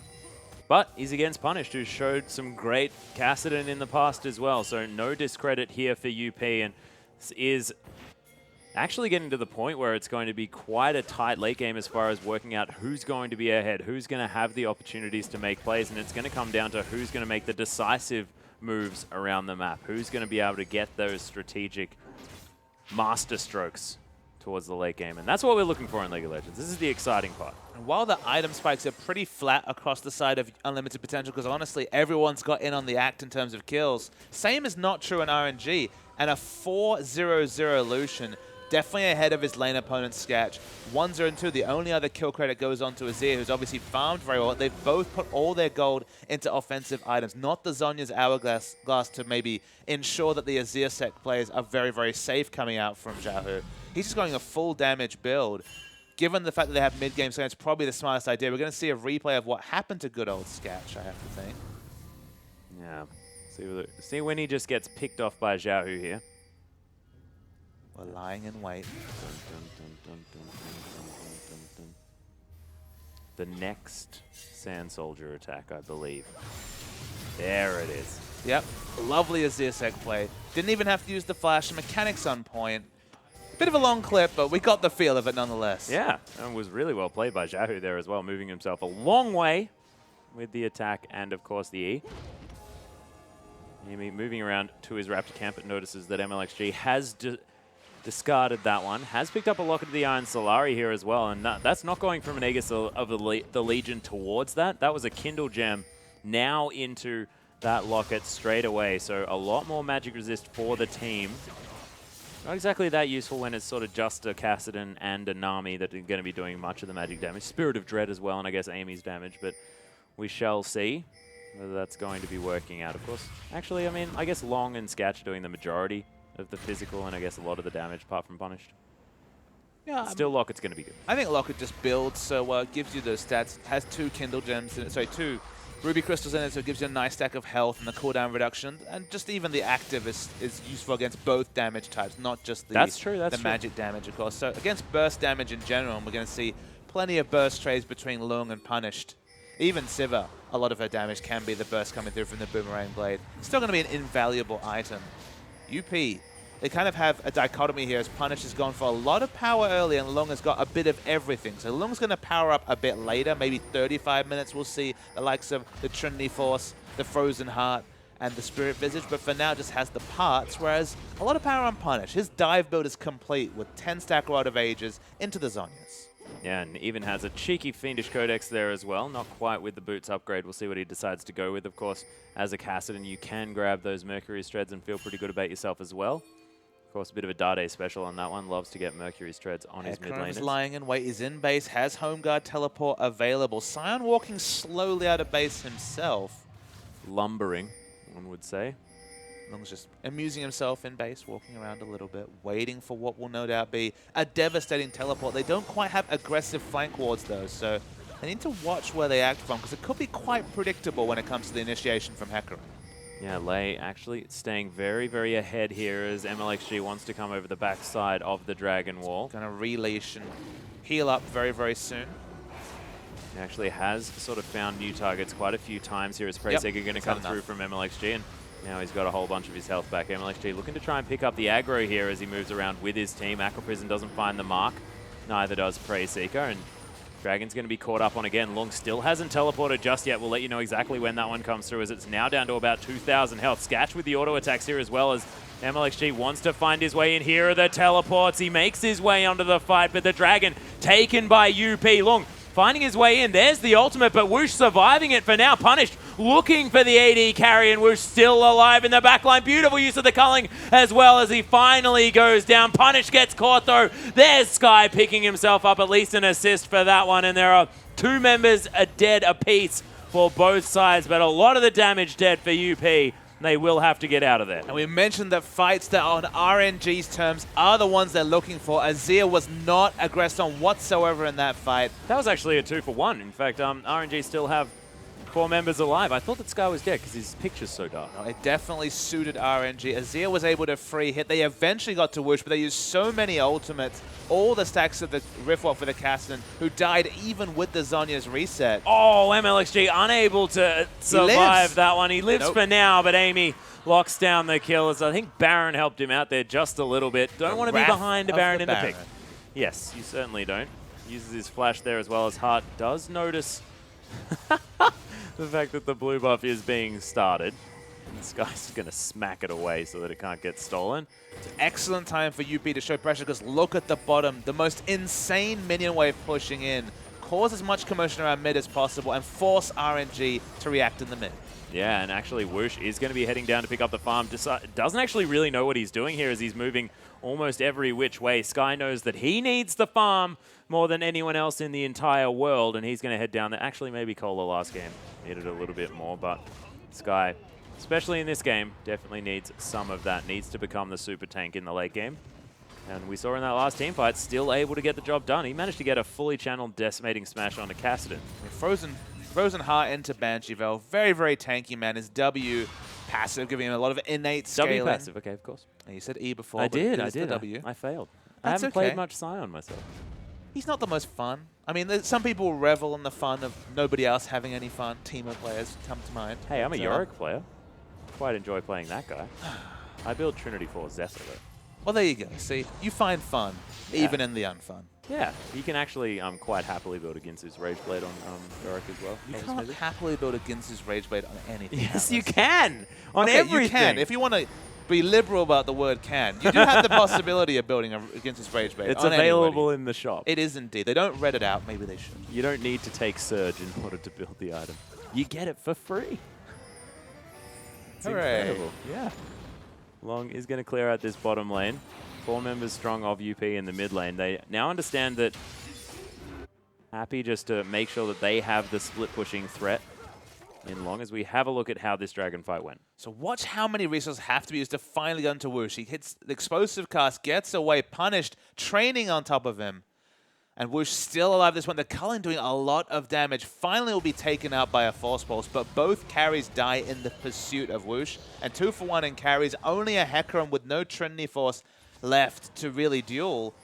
Maybe that fight will be effective later in the game when we're talking about a Spirit Visage Frozen Heart Trinity Force Hecarim, but still 2,000 plus gold away from that point. Yeah, and this is a point that you made very recently. Sky's going to go in. There's the Unstoppable Onslaught. Hart going to get caught by that one as MLXG wants to lock down the kill. Gets exhausted, but still able to get there. As the Emperor's Divide not going to do too much as Amy's going to body slam around. Punish going to get caught by another one, but Long's going to destroy the Azir in the backline. RNG pick up the double kill on the back of it. And if Long can only pick up 1 when they lose 3 in the team fight, the Hecarim's not necessarily able to do its job as effectively as he'd like. Now, if you compare the effectiveness of the 2 tanks, Sky is able to dive onto the enemy carries, then go move back and peel with his big suit of CC on that kit very, very effectively. Whoosh lives during that trade. Azir, crucially, was singled out by Long, but without burst damage, took a while to kill him. And Sivir just couldn't do damage for most of the fight because it was just zoned by the Scion. Yeah, actually, Sketch and Long able to get some work done, though. Pick up the inner turret here as the Spell Shield not actually going to work. There's the Void Rush coming in through the backside, but Sketch dodging out of the way of everything. Sky takes a lot of killing. There's the double Pulverize. Whoosh getting the damage down onto Sketch. Nice double bubble there from Hart, but it's now only Long available. Decimating Smash, the Bouncing Horse. is a very cool thing to see, but not great if you're a UP fan and RNG able to lock down the kills. Just the reliability of Sion is trumping Hecarim. I like your little song game. during the team fight too, as Sion's just surviving everything. Well, it's just hilarious to see the 1v3 casually walking through. Okay, maybe in the late game when the last Whispers and Phantom Dance of the games are completed, we will see kill pressure onto Sion, but it almost feels like he always outscales your damage, at least until 40 minutes into the game. Yeah, maybe. And then he has a Warmogs and a Thornmail, and you just can't get through anything. You never carve through a Sion like butter. That's just not a thing that happens. It's because he's so inherently tanky, and he's doing his job much better than Lung's. One of the points I made was, okay, Lung is free CSing. We're going to expect great things from him in the late game. It's not quite the late game yet because he doesn't actually have the damage you have to respect. He has the Frozen Heart, he has the Spirit Visage, he has the Cinder Hulk, but he needs to have a dive threat because at the moment, Sion's base damages need to be respected by Sketch, so he's being zoned from fights. Amy and Punish are fighting so far away with the dive that Sketch isn't doing damage in fights, and they're losing out in terms of threats because it's not even a Trinity Force Hecarim. No. I actually like that the most consistent threat to kill a Sion is in fact the Wolf Camp. It's pretty good at level 1. Yeah. It's the only thing that consistently killed Sion. The outer turret looked pretty good too, but he moved away. Yeah. Definitely Didn't dodged quite the last get there. bolt. Didn't quite get there. Tower wanting a little bit more range. UP now setting up for the Dragon. All-important third Dragon available here. Be massive for Hecarim, obviously, with his movement speed scaling, but the rotations in general, super, super important, so I expect a big contest. Home guard is available, but is choosing to group with the team. Maybe now he will be able to just body block for this Sivir. They need a fight where Sketch can do damage, because 2 times in a row, Sion has basically made her a non-factor. Yeah, and Exhaust just coming back off cooldown here as well, as Amy's going to take a fair bit of damage. Sketch gets caught by the onslaught of the unstoppable onslaught, sorry. Sky's going to flash out of the way here. RNG now regrouping as well. Amy taking a fair bit of damage, and the Boomerang over the team doing some work as well, but successful disengage from both sides by the looks of things. As RNG now preparing to try and siege this one down again. Punished, of course, can move into the battlefield very quickly. Xiaohu, fairly similar. Able to use the E to get himself up close, but probably wants to save that for the team fight as Amy's going to start this one off. Xiaohu's got this wave pushing. The top lane actually means that RNG are on the clock just a little bit. MLXG wants to try and get in there for the steal. A lot on his back now as it's down to 2,500 health. Amy's around here. The horse looking for a flank is going to be able to get one, but the releash of the Dragon, we're going to start this dance all over again. Okay, now maybe the home guard play can happen, but for another fight in a row, there's no real aggressive ward where you'd want it around the Raptor camp so you could get a really impressive flank. At the moment, the only ward is behind the Dragon Plick completely, so you'd have to go all the way around if you're the Hecarim.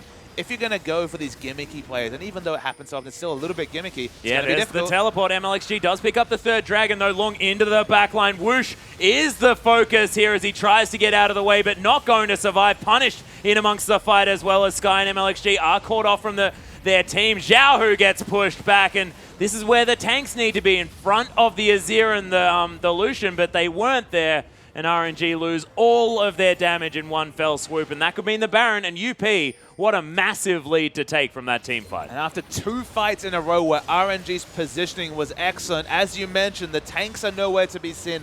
Both damage dealers die. You have a full health, full mana Sion, and it doesn't matter. No, MLXG going to clear out this bottom lane of minions, and largely it's been about this minion wave control because now UP they can head to the top lane as well. On the Hunt's being popped, and with the Baron buff minions, Sky's pretty tanky, able to try and drift around that wall a little bit, but the Aqua Prison, that's going to keep him there. And this isn't a wolf camp, this is Team UP, and they are going to kill a Sion. No one is tanky against 5 members Atlas. 2 or 3, Sion is definitely within a shout, but in this particular situation, nothing can do. With the Baron buff minions. Oh, Sketch almost falling down to the culling there, and that's going to save the turret at least here for Whoosh, who's got 4 items. This is a huge Lucian. So peel for him. That's what they were not able to do after doing it so deftly the 2 times previously. Now the Last Whisper is configured for Sketch, also has a BF sword on the top. Suddenly, the carries are getting threat onto these massively tanky front lines.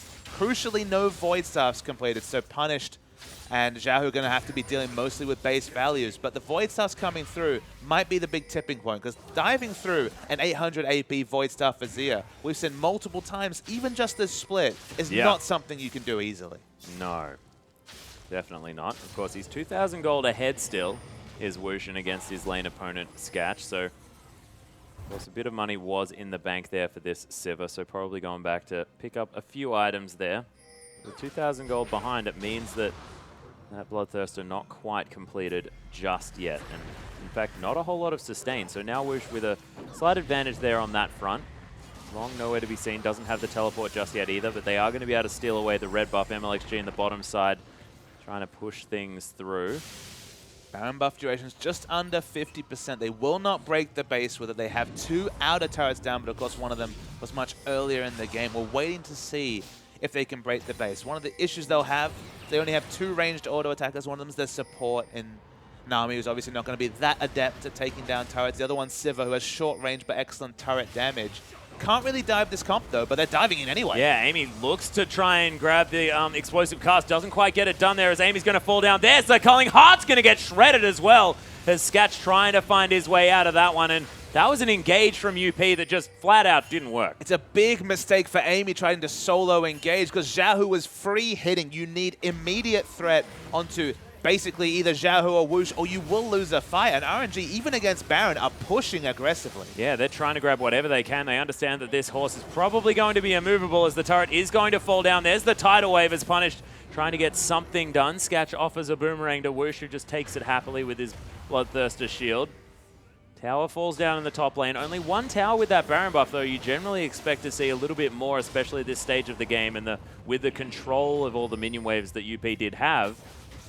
So Long doing his job, split pushing that one out, and this horse is getting stronger and stronger. Almost will have the Randuin's Omen as well soon.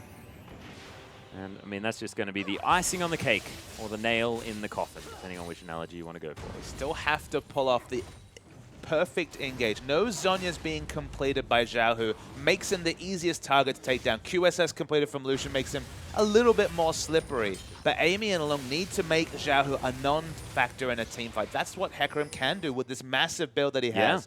Dive in there with the Onslaught of Shadows, throw on the challenging smite, and actually have kill threat with the Trinity Force, especially because there's no armor whatsoever coming through from the build from Xiaohu just yet. Zhonya's will change things, but for now, I feel like UP has superior options in a team fight if they can deal with the Azir. And it's a big if as he starts to stack on AP.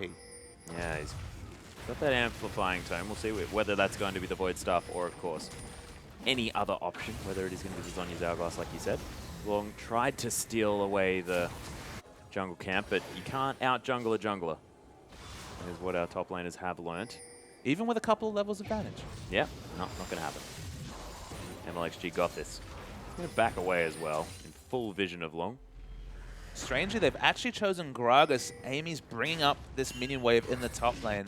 A minute till Dragon. Equalizing third Dragon would be just equalizing that movement speed. With Sivir able to equalize the movement speed anyway, it's not the most biggest of concern, but still, reliable move speed. One of the hardest things to itemize in League of Legends, so you want to pick that up whenever you can. Lung's building up a minion wave. It's the weirdest 1-3-1 split push ever, and Sky's trying to end it. Yeah, there's the onslaught, but doesn't really find his way into much there, but they do get the ultimate out of Sketch, which is a big deal. Oh, Long, though, he's free having time. Free time with this turret, already down to half health. That Trinity Force doing some work on the turret. They're pinging it out, but that's not going to stop it from going down as Long's trying to escape now as Lei. He wants to get him out of there. Beautiful onslaught of shadows. And that means that you can't get headbutted. You see more Alistairs, and suddenly everyone in their dog is flashing headbutts, ulting headbutts. Yeah. That guaranteed Malphite-esque CC. Been outplayed multiple times today. Not as guaranteed as you would have otherwise thought. As the Dragon has now respawned, the open base of RNG could possibly be under fire, under threat, as Long has the teleport once again, and he's going for the flank, looking for Woosh one more time. This Dragon's going to be taken down relatively quickly. They have to make a move relatively soon. Oh, the teleport is there. They are going to lock down the Dragon, but here comes Long. There's a beautiful Emperor's Divide, though. They're saving Woosh, who's able to cull the backline as well. Punished Copping some damage from Whoosh as well as Amy's trying to at least fight something there. Whoosh! Oh, beautiful QSS is punished. Is going to Zhonya's Hourglass, but able to get out of there as well as Lung is going to take down the Azir. MLXG's dead as well, and Lei super low. Oh. Whooshin going for the godlike play. Secures 1 kill onto Skatch, but then does fall down to punished. Lung, though, he's the problem. This horse can't be dealt with. And when we saw 2 fights in a row with Sion excelling, we might have tried to return to that prediction I made in the late game. But Sion's so reliable. He does so much CC. Unfortunately, he's been completely ignored multiple fights in a row. And Lung is killing people and also needing to be accounted for. So while his CC isn't direct, he's not necessarily doing a lot of stunning. People have to react to how he moves. Yeah, well, actually, Sky able to try and help his support player, but he is eventually going to fall down. Maybe multiple turrets available for UP as Sky just trying to clear out minion waves where he can. Void Rush from MLXG going to get him a little bit closer as he's going to secure possibly the blue buff. The thing about Triforce Hecarim is that, you know, we talk about things like space control in League of Legends. I love talking about it when we're talking about a Ziggs or throw out a minefield, and the enemy knows I can't walk over those. The thing about Hecarim is that in the early game, you might say, okay, he dives in with the Onslaught of Shadows. That's a really important Terrify. He's got a very small CC in the Devastating Charge, but he doesn't have any more crowd control. What he does is he does so much damage that you have to respect him. You need to run away from your team, potentially it's out of a fight, because Hecarim's running at you. So his CC is implied, but once you have the Trinity Force, it's guaranteed. Yeah, there's a flash body slam though. MLXG is forced to flash away, uses the locket, but it's not going to be enough. Sky, super tanky, but when he's on his own, there's no damage on the team. Whoosh is going to have to try and deal with Long one more time. Sky gets a decent knock up there, still alive somehow. Xiaohu kills hard there in the backside. Sky's going to die as well as the culling going to come through now. Long very low on health. Xiaohu is going to use the Zhonya's punished as well. Both of the Golden Boys are going to get out of this fight as the ward over the wall notices the fact that there is in fact a Nazir over the wall. Skatch using that lifesteal in order to keep himself back up on health, but wants to kill structures. It was really nice team fighting for RNG. It needed to be. There was the super minions pushing in the bottom lane if they lost a fight, but it ended up being very, very even. 2 for 2 was the overall trade. I think it was mostly the terrain. They had excellent options to jump over walls, and then the wonderful Azir Sec play coming through from the Azir just to kill Heart in the backline. Emperor's Divide, so much more useful when you're talking about impassable terrain in more narrow areas. And RNG, they're trying to power down Baron. This is their best way to get back into the game, but there's no smite there yet. Yeah, Void Rush is available here. MLXG is going to make his way in. He burrows under there. Lei trying to deal with Long as MLXG over the side of the wall.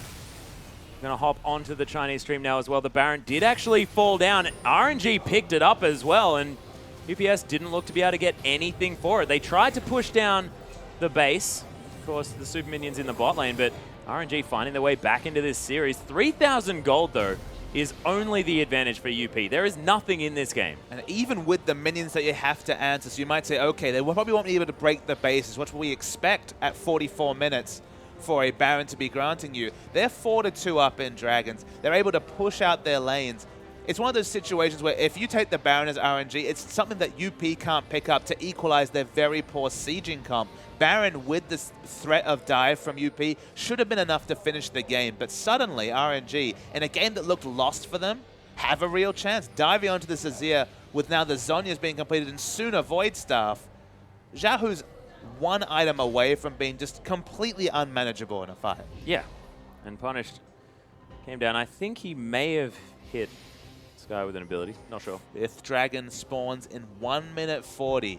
We said at the start of this game, only way for RNG to win a fight is fighting on their terms, i.e. people diving onto multiple sands that has been set down by Azir, and Azir having a near full build. Threat of a 5th Dragon and all these items on Azir tells you that this next fight will happen in 1 minute 30. Yes, it most certainly will. Of course, that is the huge thing that RNG can hope for. And of course, they are allowed to over the next sort of 12 minutes. Every time a dragon comes up, they threaten the 5th. And even if UP manage to get the next one, it's only the 4th. And it means that the one after that going to be super massive for both of these teams. The threat exists every 6 minutes. That's the unique thing of picking up 4 dragons. Okay, the 4th dragon itself, the statistics aren't always that relevant, but the threat of the 5th, that's what looms over this UP team. With how the minion waves are, they haven't really been able to get any vision around this dragon, though. So 50 seconds, it's quite a late time to be recalling. Usually you want to be shocked and ready to go at a dragon 30 seconds before, sorry, a minute before to set up more advanced warding. The defensive wards are okay for RNG, but they just haven't been able to get too many wards around the pit, because forcing this with this Baron, this is the time to win a team fight. Yeah, Void Rush was used by MLXG, making his way towards the mid lane, and 26 seconds on the Dragon means that they are now wanting to set up positioning. You can see UP with all of the vision already. Pings are going down. You saw before, Observer mousing over the fact that there are double engage items here for Lei. He wants to be able to get in there, get amongst it, or get back to his teammates in order to start something up. Oh, Heart might be caught out here just a little bit. They're not going to use too many cooldowns just to make sure that they will be able to fight when the team fight actually erupts. Dragon spawns now. Yeah, Tidal Wave down, as well as Amy's going to get headbutted back.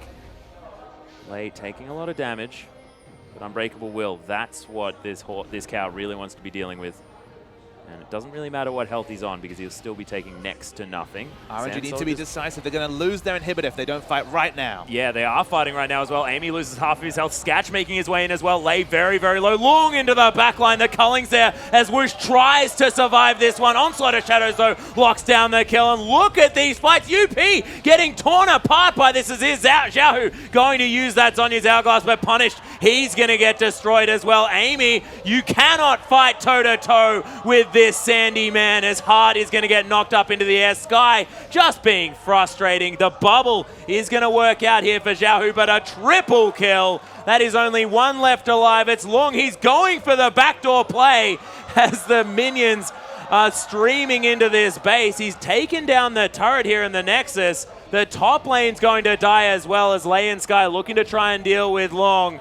There's a decimating smash. They want to complete the ace now as Xiaohu. He's making his way around, but he has to deal with the minions. The decimating smash is going to slow him down. Headbutt back into the team. Xiaohu has to be careful, but he does have the shield, and he is going to survive. Sky picks up the kill, and that is an ace. But what can RNG do with it? Yeah, at what cost is the big question. They haven't picked up the 5th Dragons. They didn't get that crucial buff.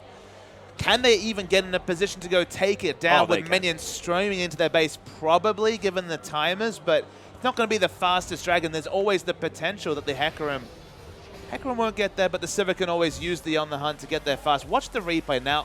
When you see this fight engage, Lucian dies right at the start, so it looks like a completely lost fight for RNG. It's smart positioning from Xiaohu. He wants to fight with his Sand Soldiers over the side, so Lung comes in and is going to threaten the backline, and they get an excellent wombo engage onto Woosh. Woosh here, CC, devastating charge back, dies instantly. This is already dead, so you think, okay, there's no threats left, but Xiaohu lives, has the Zhonyas that he'll use soon, but he lives. The bouncy castle coming through from the Emperor's Defy, but those Sand Soldiers are ripping through the enemy team. This is completely a team fight fought on the terms of Azir, even able to pick up Heart at the end with just a single auto. It takes a while because the bubble annoys Azir, but each of those autos doing so much damage. Full build coming through, but the question is, in all of that time, lost their bottom inhibitor, now lost their top turret, lost their last Nexus turret, and it's time to go for the all-in. Yeah, UP, they were thinking about just making their way around this one. The inhibitor is going to be respawning very, very soon. That is a big cow. Yeah, the 5th Dragon did come through in amongst all of that replay action that was going on there, ladies and gentlemen. RNG picked that one up. That is the fattest cow ever. You're exactly right. Even in terms of items, like although he still only has a Glacial Shard and a Kindle Gem to route out his items. Damn. He is huge. Yep. And that skin as well just really makes him look even more menacing. If only there were enemy skill shots they could absolve, because to be honest, there's not really that many coming through from UP. No. They're just, it's a horse. The horse is almost a skill shot himself. Not going to be able to block much with that. Xiaohu, the flaming pigeon, heading towards the mid lane. MLXG making his way up here as well as Long. Split pushing once more in the bottom lane. RNG know that they have to be able to deal with him, and can they get anything done? No, I don't think they can. They can't do what they're doing, because remember, at best, they're going to overextend for a fight that doesn't really help their weakness. They want the enemy team to be engaging on them to get the most out of Azir and Lucian. When they're kind of overextended and exposed with multiple things working against them, i.e. the minions in this case, the super minions in the bottom wave, the split push pressure of Lung, who's split pushing noticeably without teleport, just going for a split push to give another dimension to UP's play. RNG don't have a lot of good decisions. They kind of have to stay anchored in their base, wait for everything to spawn, start sweeping out wards, because there's always the backline threat and the backdoor threat coming through from the Trinity Force FLICKR. So many things to consider. It means things like Baron basically free to UP unless they make a cataclysmic mistake. Yeah, and the teleport advantage is in favor of RNG, so Sky can stay in the bottom lane. Only for another 45 seconds, though. Yes. So maybe they have a moment here, but UP, they're going to start off the Baron. MLXG going to use the Void Rush to get towards it. The rest of the members are coming around. Is MLXG going to flash forward? Oh, doesn't get the knock-up. Thinking about just starting back up on that Baron as Sky's taking no damage from Long. Surely that inhibitor did fall down yet again. Xiaohu and Woosh with so much consistent damage. They're tearing this Baron apart. It's most definitely going to die very soon. No steal to come through as Lei is going to pop the Talisman of Ascension. Punish now maybe caught out just a little bit, but the rest of the team of RNG just moving back towards their base. Might have to play damage control until they have every inhibitor available. They have Baron and 5th Dragon. The 5th Dragon buff is going to wear off soon, but that was actually a big mistake from UP. Why would you start Baron when he didn't have the teleport from Lung? Then they had to just watch as the Baron instantly died to the Azir and Lucian damage. They could have just gone for the control play, swept around, feigned aggression, but not really committed to anything, and then just waited out the 40 seconds for the teleport to come back from Lung. But they end up just giving away a free Baron. Next 5th Dragon stack will come through. All these neutrals really helping RNG because that's a 2 damage comp. Remember, the 2 threats are only Azir and Lucian. You say only. That's the whole point. It's kind of a misnomer, right? Because Azir is monstrously strong, has those Sandstorms working for him, and honestly, providing the damage threat that the rest of the kits in his team can't provide. Yeah, Xiaohu actually foregoing any sort of magic penetration apart from that Abyssal Scepter. He's got the Mercury's Treads with the Home Guard enchant as well. Get that Hecarim off me and I will kill everyone else is what he's trying to do. Yeah, that's what he's trying to say, and he's saying it loud and clear here. It's the biggest Scion in the universe with so many auras around him as well here in the bottom lane. Dragon up in another minute and a half as Xiaohu's going to clear out some minion waves. Baron buff there as well. All the inhibitors now available as the top lane is pushing now in favor of RNG. They may have an opportunity to get something done as Sky, of course, didn't use his teleport before. Teleport's available for both sides though, so no advantages really as Lei actually pops both of his movement speed abilities. Heading towards Sketch. They're trying to catch up to him. Headbutted back. Sketch is going to die. This might even mean the end of the game as RNG take away half of the damage available to UP, especially in the physical damage form. Of course, Long still doing some damage, so maybe that's an overstatement there, but the inhibitor's going to fall down as well. RNG realizing that they can push forward. Sky can tank everything for years and years and years. Bubble not going to find anyone. Headbutt onto the horse to try and get him out of the way. They want to take down possibly more structures here. Waiting for the next minion wave. I think they don't want to turret dive too hard. You think they'd be happy to as Sky even has a Guardian Angel as well, but they're finding it hard to get their short-range damage threat, specifically Woosh, to actually do damage to this turret. Yeah, they're stacking up these Siege minions as well as Amy looking for the fight. Decimating Smash onto Long there as well as MLXG is in trying to save Woosh, but they're not going to be able to. He's going to die. The exhaust secures the kill onto Xiaohu as well as Punish locks that one down. It's only the tanks available from RNG. Sketch still dead on this side, but UP have lost no one. They're going to clean this fight up with all of their damage. MLXG tries to get out, but Punish locks the kill down. It's a double now for the Kassadin, who flashes onto Sky. He's going to be alive one more time, and then one more time after that, but that is going to be the end of the game for RNG. They're not going to kill Sky, but they're going to kill the Nexus. You can see why finally RNG don't get a fight on their terms. It was too greedy play, Atlas. They could have just forced a fight around the 5th Dragon where they could have really set things up for themselves. What an awkward time for a pause. But Atlas, fighting around the 5th Dragon, you know UP have to fight. Suddenly they group up for the Azir damage. We've already seen multiple times that the Azir was happy to sit over the Cove as Sky picks up a kill. I told you, you cannot kill this man, but he's finally out of mana and still has Flash. Yeah, flashed out of the way there. The timers aren't going to be irrelevant, but big mistake from RNG. That's the lack of a veteran shot caller.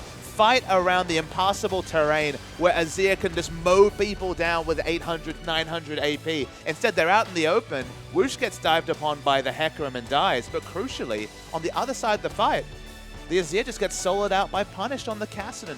Those sort of positioning errors cannot happen. Just a big mistake.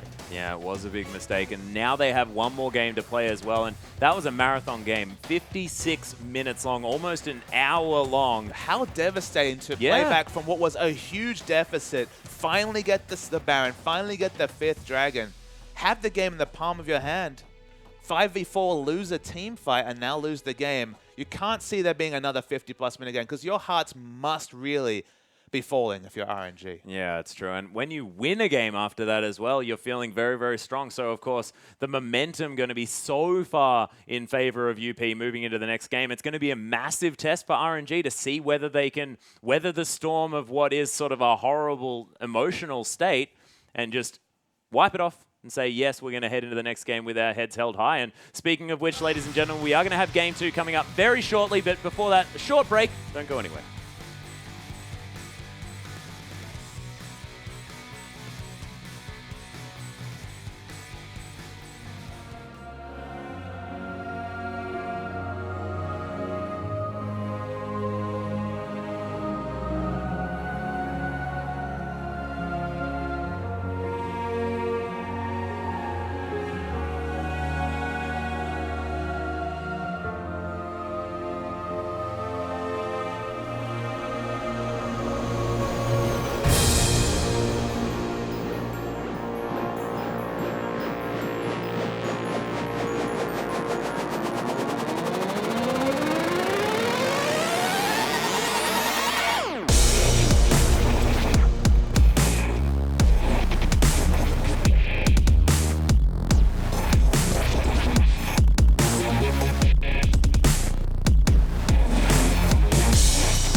Welcome back, ladies and gentlemen, to our English broadcast of the Chinese LPL.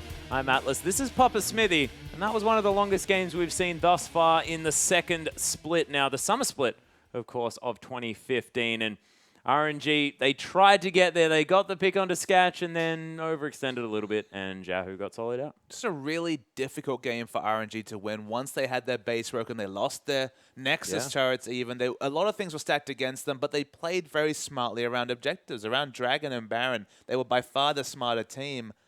Then finally, right at the end of the game, a big mistake going to try for the finish. You can understand why they were going for it, but even in a 4v5 scenario, one of Azir or Lucian was going to be out of position. It turned out to be both, and they were punished. From the replays, everything was so equal, but the one thing that was not equal was the performance of Lung on this Hecarim, causing so many different problems. Sion ruled the early game team fights, but from the mid game onwards, 9-2 and 11 Hecarim ran wild in the backline. Yeah, and it was the story of this top laner just being unable to be dealt with. Yeah, he just dived, backline dive against a 2-threat comp, specifically a positioning-based comp that wants to kite backwards. Doesn't do as much damage if they're being aggressive or if one of their members is caught, obviously. Was able to get onto one of Xiaohu or Whoosh consistently. And this replay, they eliminate Whoosh, but of course would go on to lose this fight because they were fighting around terrain that was really strong for Xiaohu. But in general, the backline dive was just so much stronger than Sion, who got very, very tanky, but was ignorable. And it was a crucial factor that for one team, their main two threats were dying first, and for the other team, the Hecarim was just running wild and was a backline threat of himself. Yeah, and of course, when you've got all of this money being funneled onto Whoosh as well, he had, was sitting on 8 kills when the rest of his team was on 1. When a Hecarim can just reliably delete him, then you're going to have a problem because that's so much of your damage dead. And then it was all on Xiaohu to try and get things done. Admittedly, he managed to in some of those fights, but it was just a story of UP finding the team fight that allowed them to get it all working out for them, and they managed to at the very end there. Of course, it was a very, very long game, and we'll see how this game is going to play on the minds of the players of RNG, whether they can bounce back, whether they can manage to actually move into this next game with their heads held high, because, I mean, that was a game that they could have won. They could have, and they played well. So give them credit, and let's move forward into this next match and have a solid one, because, of course, UP may have an opportunity to just run over the top. I think that's a very real potential. King as a lineup last season, now RNG with mostly those King members, 4 out of 5, with only Xiaohu representing Gamti, were very known for their mechanics, but they weren't known for their shot calling. Their shot calling could be very poor. They were not so good at closing out games, and I won't really accuse them of that this game. They fought around objectives very well. They understood that objectives were their main win condition. Unlike King, for example, who struggled around those objectives in the previous series. I know it's getting really weird talking about King and then King last season and Starhorn Royal Club, but regardless. Yeah, they fought around those objectives really well. One big mistake, though, in the late game of not forcing that 5th Dragon fight where, again, Azir could set up at the back, as he'd been doing so often around that cove, and just be so hard to fight. You just separate your threats or fight with the Lucian and hit that on really perfect Emperor's Divide and fight. They didn't do that. They went for the greedy finish and lost a fight 5v4 and thus the game. So that was the big thing. So shot calling, not the strongest right when it needed to be. And now will someone step up and really calm down the Chargers, really get them back into this game? Because traditionally, you don't see back-to-back 60-minute games. No, you don't. When you frustratingly lose a game like that, where you were literally in the driver's seat with 5 minutes left, 4 minutes left, frustration is likely to settle in, but it could be for either team. It was such a close game. Yeah, and it will show whether or not these teams have matured to the point where they can ignore that one as well. We are going to have a swap, though. More GAM team members entering the lineup of RNG as Letme's going to step in. Sky, they may have realized that he doesn't really play much other than Sion and Fizz at the moment. And it moved him out there, of course. Letme able to play a whole lot of those very standard top laners, and we'll see whether he brings anything else into the lineup as we move forward as well. But he can play Hecarim. That's a big deal. Exactly, and just playing Hecarim, just the threat of a Hecarim player might be very relevant coming into this next series.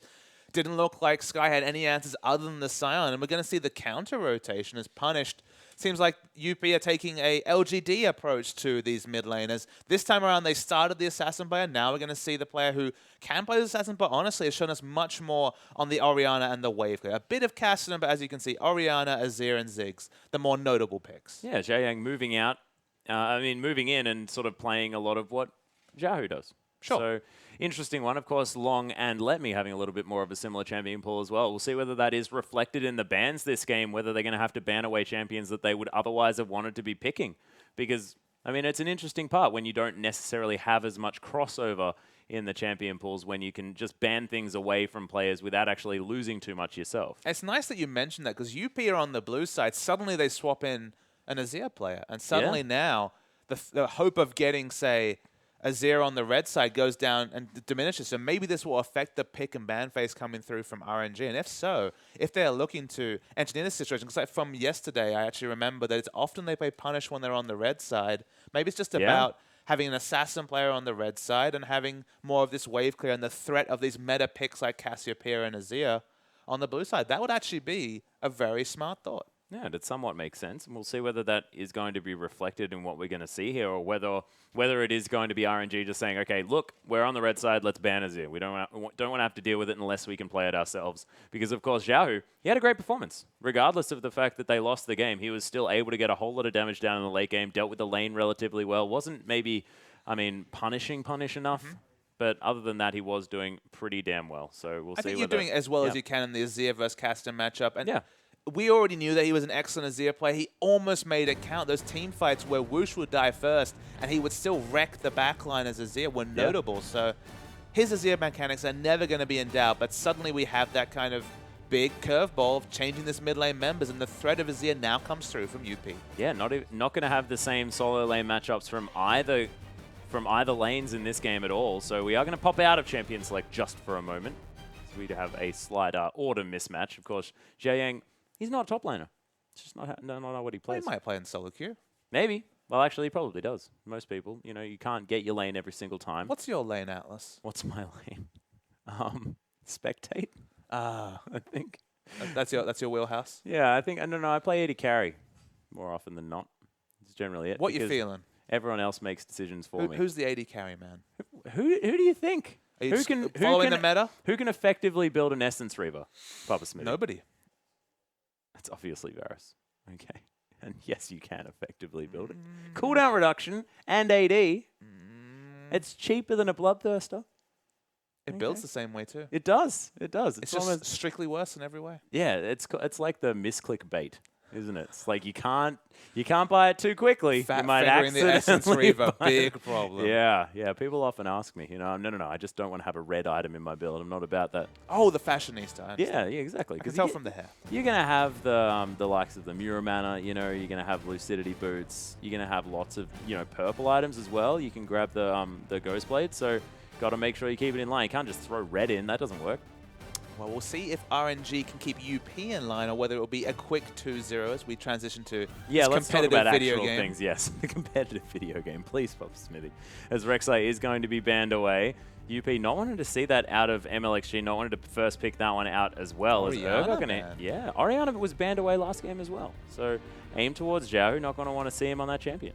Hey, look, he's very good at these assertive wave clear champions. His Lulu and I guess his Orianna thus are being respected. Lung has the Gnar banned against him. Where does the Hecarim fall? Do they look to give it up as a first pick with 2 priority picks in mind to RNG after just getting unsettled by the Hecarim? With the Gnar banned, though, the reliable options against it start to move away. Maokai is the one that hasn't come through in the first 4 picks. I wouldn't mind seeing a blue side Maokai ban and try and bait out this last ban Hecarim. Yeah, we'll see what actually does come through. Of course, it does look very similar to what we had last time around. We actually assumed that things may change up just a little bit, but UP thinking about whether or not to ban Hecarim, and they decide, yes, they in fact are going to. And RNG now have the difficult decision of, do we leave up the Azir? Azir or Maokai, both of them very difficult. I think you have to ban the Maokai. Maokai's so reliable, does so many things so well. Lane swap, 2v2, 1v1. Very, very strong champion, early power spike. But giving away Azir to, again, and suddenly, this is what we're reflecting, right? The change in personnel has given RNG a very difficult decision. Yeah, and it is going to be Kalista banned away instead. Okay.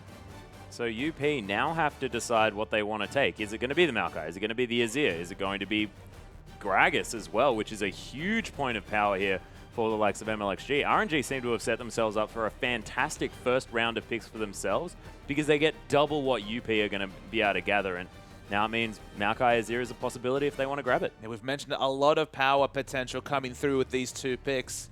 That's why I love drafting on this particular patch. Although the games, unfortunately, are following a similar low-kill phase, the drafting gets really exciting because there's so many strong picks. Even in the 3rd and 4th rotation, you're really happy with whatever you're able to snap up. Yeah, we'll see what RNG are going to go for. It's like they're sort of counting their money at the moment. What incredible thing can we pick up this time? And Maokai's one of them. Yeah, Maokai does look to be one of them here, as Letme is considering that. And oh, Alistair as well. Massive high-tier pick. It does mean that Maokai is going to go over, but it is going to be as we predicted. Maokai and Azir are going to be locked away for RNG by the end of this timer. I think you have to go for the Maokai. One of the big considerations is that the best champions against Azir, those Assassins and Maokai, so good at really ruining Assassin's Day. LeBlanc, for example, always a consideration against the Azir. The Twisted Advance is so strong. Whenever you see the distortion come through, you have that Twisted Advance available to punish the LeBlanc player. So given that Assassins really kind of out of the books just because Maokai's been locked in, will it be the return of some Lulu to the mid lane, but crucially not from Xiaohu?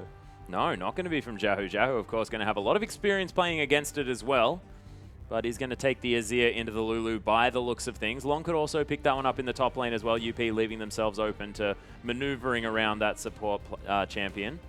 But it looks like Hart has decided to pick up the cow for the bottom lane, and now RNG to decide what they want to take into the jungle in their bottom lane. Yeah, everything's available. Sivir's still available, but another high priority pick. Sivir might be considered, but perhaps they just want to see what AD carry. It's actually been quite increasingly happening on the red side. We've seen a lot of red side last pick champions. They don't want to show Sivir and invite, for example, a Jinx pick, because you look down UP's lineup, they're looking like a protect the comp, or for example, protect the Jinx, build up the Jinx comp. So you want to have them kind of tilt their hand. And it might even be something like a Kog'Maw. We have not seen a lot of AD Kog'Maw, and I guess at this point we don't 100% know that this will be an AD carry Kog'Maw.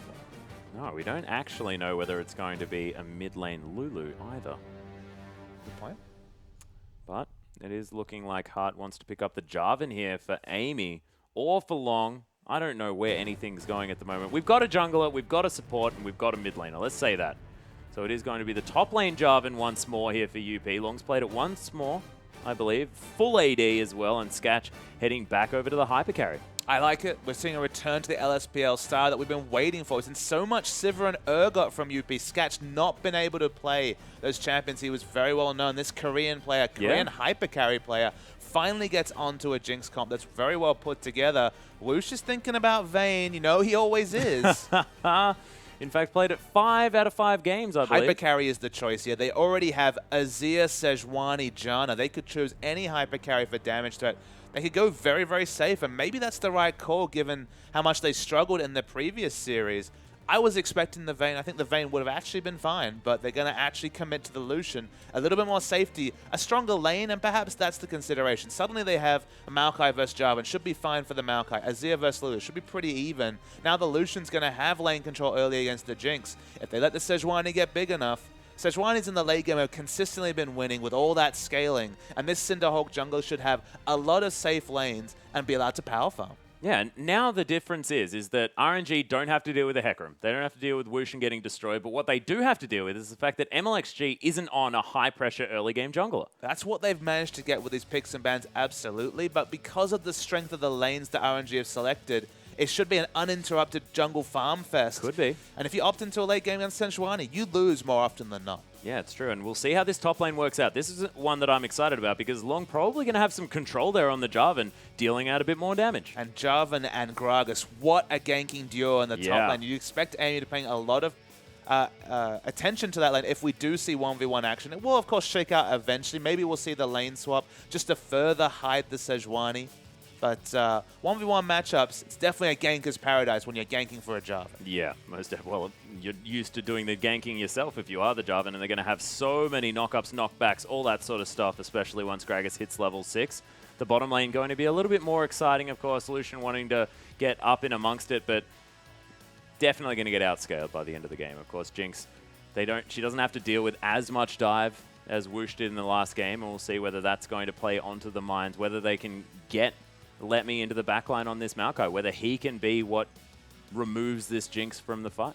See, the scaling for me is actually kind of a toss-up. Remember, it's a Jinx with a Jarvan top. If it's going to be full damage Jarvan, even tank Jarvan, kind of does fall out of relevancy in the late game. They're going to have Sejuani as well. Scaling's going to be a question we'll have to return to a lot. It was a question in the last game as well. It was very, very close. But ladies and gentlemen, let's waste no more time. Let's hop onto the Rift.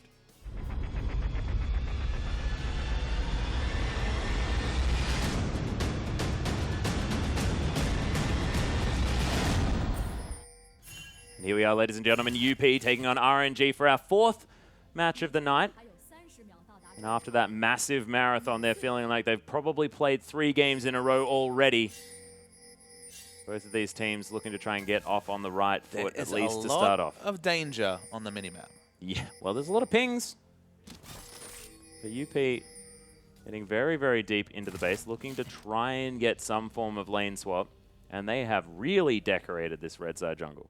Yep. All the trinkets out, barring Janna's. Janna's the only one to support. I tell a lie, Jinx also holding onto a trinket.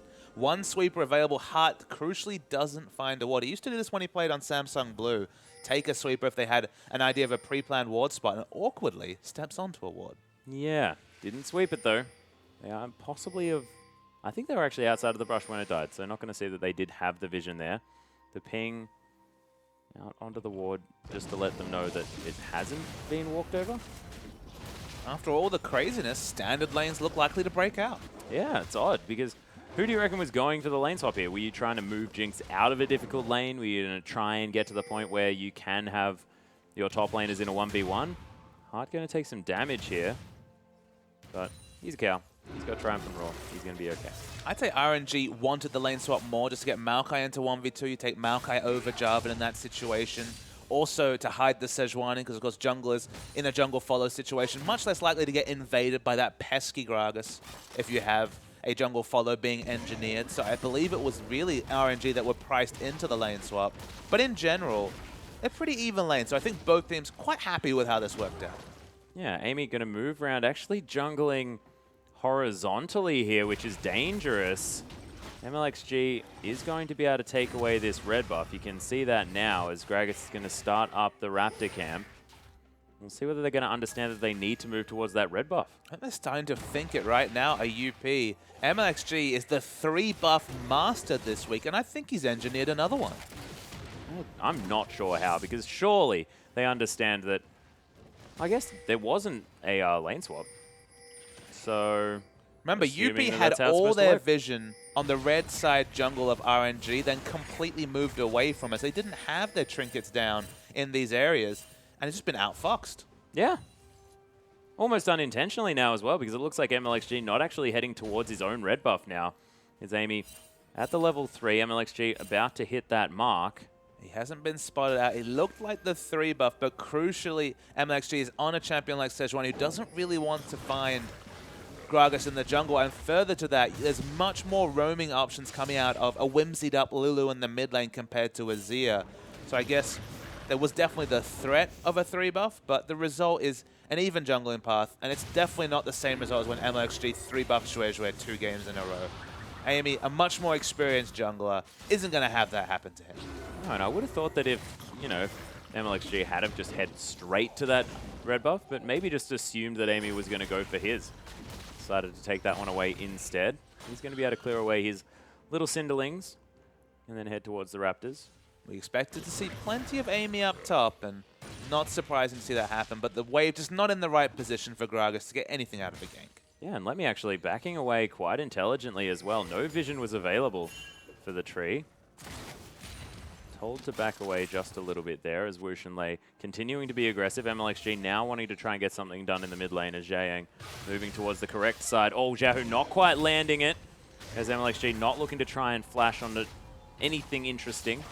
But the cost of most of Xiaohu's mana bar is not ideal, but they get a lot of chip damage onto Lulu. They're going to at least blow the potions, and any jungle pressure you get from a Sejuani is a bit of a bonus pre-6. Oh, yeah. And Long going to continue pushing this wave up. All right, here we go. Yeah, Amy looking to try and get in it and see whether they can get enough. As not actually going to be able to get much with his Twisted Advance. It's a nice arcane smash, but the flash had to be used. Yep, so they got the flash. Very successful gank from Amy. We're expecting plenty of appearances in the top lane from Gragas, just with all the burst damage. Specifically, once Jarvan picks up 6, we're talking about instant, huge burst damage. Not going to really be able to itemize easily into armor early here is Let Me. You can consider it because it's only a Lulu mid in terms of true AP damage, but the base values of both the Gragas and the Lulu will be respectable in early fights. Oh, Sketch taking a lot of damage from Whoosh. Nice Eye of the Storm from Lei as well. We have commended this bottom lane on having fantastic synergy before. And working out so far, MLXG now knows exactly where Amy was, so heading into their jungle just to make sure that he can get the guaranteed farm.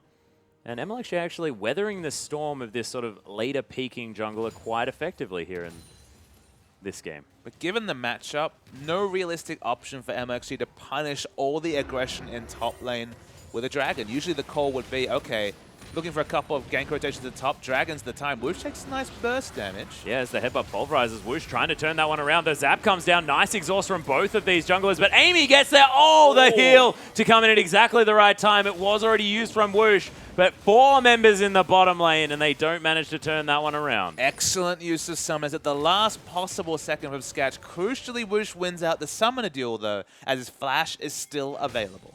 Yeah, Sketch still blinking low as well as Whoosh and Lei able to clear out this farm. No dragons to be had either, so RNG, you have to think, probably even won that one.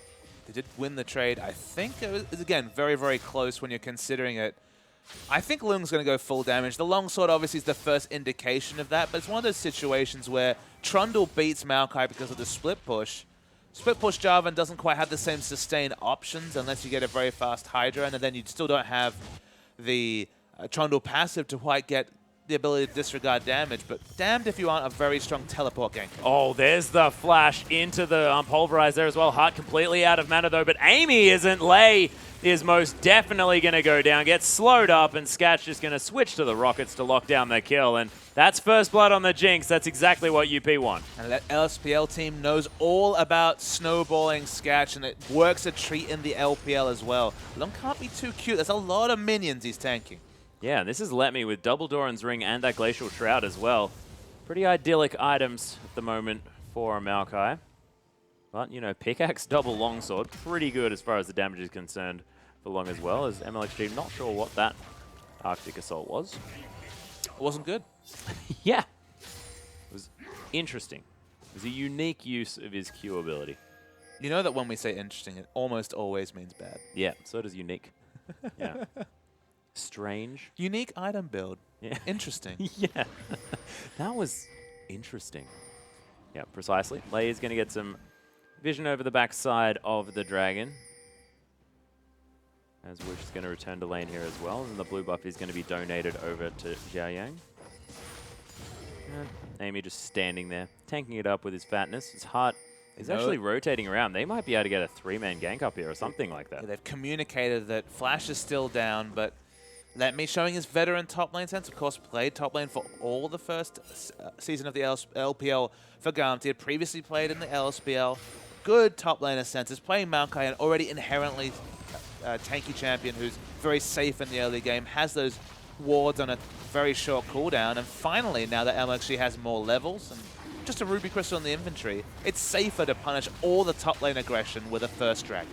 Yeah, they are going to be able to lock that one down. 9 minutes and 10 seconds. We'll see whether MLXG, now that he has the level 6, can be his regular aggressive self, creating some plays around this map. They may be focusing on Sketch, who has the BF sword and a long sword in his back pocket. Still not exactly up there on the farm. It's time. Oh, they're trying to punish Let Me, who's cleared out the wave. They do have to dive this one, but there's that Cataclysm. Lots of damage down. Let Me surviving for so long, but Wild Growth is going to save Amy, and UP's successful dive in the top lane. It's a well-played turret dive. They've already been punished with a turret. Now with a dragon. Now turret damage will come through from Xiaohu. We'll see where the Jarvan goes with the build. It's going to be offensive. Does he go straight into a Tiamat? Will it be the Brutalizer for a bit of early armor penetration to match the Glacial Shroud? I guess we don't know quite the answer there, but finally, it is. Oh, no, Tiamat, you're right. Considering his options, I think you need the Hydra as triple longsword comes through. I think you need the Hydra to actually have the sustain, because the minions are going to do a lot of damage to Jarvan, as he's not going to be itemizing any armor or health anytime soon. So I like going for the Hydra as fast as possible, just to have a bit of sustain. Yeah, and of course now has a lot of longswords as well. And if you pick up a Hydra, then you're basically sitting on an extra couple of longswords, so it's like 5. Doing well. From memory, he goes to Infinity Edge at some point. Yeah. I think it's Ghostblade with a Hydra and Last Whisper and Infinity Edge. There's probably a Giant's Belt somewhere. No. To pretend to be tanky. I don't think it's about Can that. you build tank Jarvan? I got a Giant's Belt, guys. I'm basically a tank. What else do you want from me? A Glacial Shroud? No. Giant's Belt? No. Randuin's? No. It's not about that. Okay. Thornmail? Who even gets that item? You can't kill minion waves. You can't kill people. I don't know. Grump Buff and Thornmail. Do some work. That's true. MLXG would definitely argue that one. Oh, Scatch taking a lot of damage. Oh, Whoosh. Always going to be using that Relentless Pursuit aggressively. Via the Storm. Slightly late. Light Piercing Light still doing work now. Level 7 Whoosh. If ever the tankiness from RNG outscales the burst potential and the threat of burst potential from Lung, I just feel like this UP team comp will kind of fall apart. We're talking about Sejuani, Azir, who has so much space control between disengage and engage options. In fact, you can be double disengaged for just the ultimate buzzkill coming through from the Emperor's Divide and the ultimate. Maokai is going to be strong for team fighting. Lucian is going to be empowered to do so much damage. Crucially, didn't pick up that first blood, so it was important to the Jinx comp that Jinx picked up the first blood. But Lucian in particular, if he gets going, gets towards 4 and 5 items, we've already seen how much damage Xiaohu can do on this Azir in the late game. Yeah. It's not as situational comp as they were running previously, just because they have a lockdown CC. So suddenly, setting up an aggressive set of Sand Soldiers is possible when there's 1.5 second CC AoE on the team. Yeah, it's true. And of course, as we sit here and wait through the pause, these teams now discussing exactly what they're going to do, seeing exactly where they can make their next moves. We saw Whoosh continuing to be aggressive in the bottom side of the map, and Jinx not quite hitting her stride just yet. But we'll see whether he's going to be empowered to do more. And like you were saying, you were talking about, AD carries getting empowered to do what they can. This is going to be a game where the AD carries will be able to do things without getting eliminated first, unless we're going to have a gigantic Lung Jarvan monster situation, which could be a problem. And I think that's what Amy should be doing in the early game. You might be kind of baited into thinking, okay, this comp's all about the Jinx, gank for the Jinx, but this is full damage Jarvan, the sort of build that can fall out if, for example, you give up a kill, you give up a shutdown, and then a Chain Vest answers your next longsword purchase. Yeah. The armor stacking will eventually be very effective. So keep ganking the top lane. Gragas and Jarvan have so much burst damage, especially with the Jarvan building full damage, that keep trying to snowball and ensure at the time when Maokai outscales the Jarvan's damage is more towards the 35-minute mark rather than 10 minutes from now. Yeah, exactly. Well, we'll see how it does go as we are only 12 minutes into this game, as we're going to get another pause. Why not? There we are. Of course, we just wanted to discuss exactly how this one's going to work out. If we take stock of the current situation, Jiayang hanging around with about half health. It is going to be Xiaohu putting on a little bit of extra pressure, and I like that. Of course, Xiaohu known for being aggressive in his plays. We'll see whether he can continue this one out, because he knows exactly how Lulu works. He's not going to be worried about this matchup at all. And he's gone the most aggressive route. He's completely disregarding Lulu's base damage values, which are quite respectable, and going for the Merlinomicon first over potentially picking up the Athene's Unholy Grail. So he's already completed that, gets a much faster power spike, cheaper item, higher AP values, and just doesn't respect the threat from the Lulu. And honestly, with the only being Lulu and Gragas for AP damage, Magic Resist not a high priority for the RNG lineup. No, they're not too worried about that one. But of course, dealing out a fair bit of magic damage themselves with the Maokai and of course the Sejuani and Azir. I mean, that's a fair bit, especially consistent magic damage. If anything, it's the physical damage on the lower side. So yeah, Jinx picking up a first kill, not the best thing, but as long as Lucian can keep those item timings, keep this farm up, he will still be a threat in the late game. People pigeonhole Lucian too much into an early mid-game carry. Okay, he's not Jinx, but still super effective in the late game. Yeah, and I think it was sort of where he was beforehand. Sure. He was sitting a little bit more as an early game type champion, but look, now definitely doing fantastically, especially when you get to, build all of those massive hyper-scaling items with all that critical strike. But we do have a bit of a fight going on here as Whoosh is getting taken down very low here on the bottom lane. He's going to flash away Eye of the Storm there as well as the Culling almost taking down Sketch, but the Cataclysm going to slam dunk Whoosh in the end, and he was robbed there just a little bit. You have to think. You can't outplay the Cataclysm. That's what we learned from that particular engage, Go Atlas. home. Go home indeed. Gragas top lane again, crucially, when his lane has already left, but still picking up CS is Amy. Let me counter teleporter, but obviously nothing he could get done after the instant burst damage. Lucian falling behind, we've mentioned, is a problem, and look, he's only given up the first kill himself, and he is ahead in CS. Oh, there's the ult coming through from MLXG. Does have the permafrost. Locks down the kills. Yeah, you don't back there. No, and he definitely stepped aside from the stun. Didn't get charged whatsoever by the Chompers. Well played by MLXG. Yeah, beautiful stuff. And MLXG picking up kills. You might say, oh, don't give the kills to the jungler, not going to scale. This is a hyperscaling jungler. You're going to have a super mega tanky piggy doing all sorts of crazy things in the late game. And that's only an easier way to get there. And QG were definitely the team to show this when they basically swapped kills and farm on a Sejuani for farm onto a Vayne.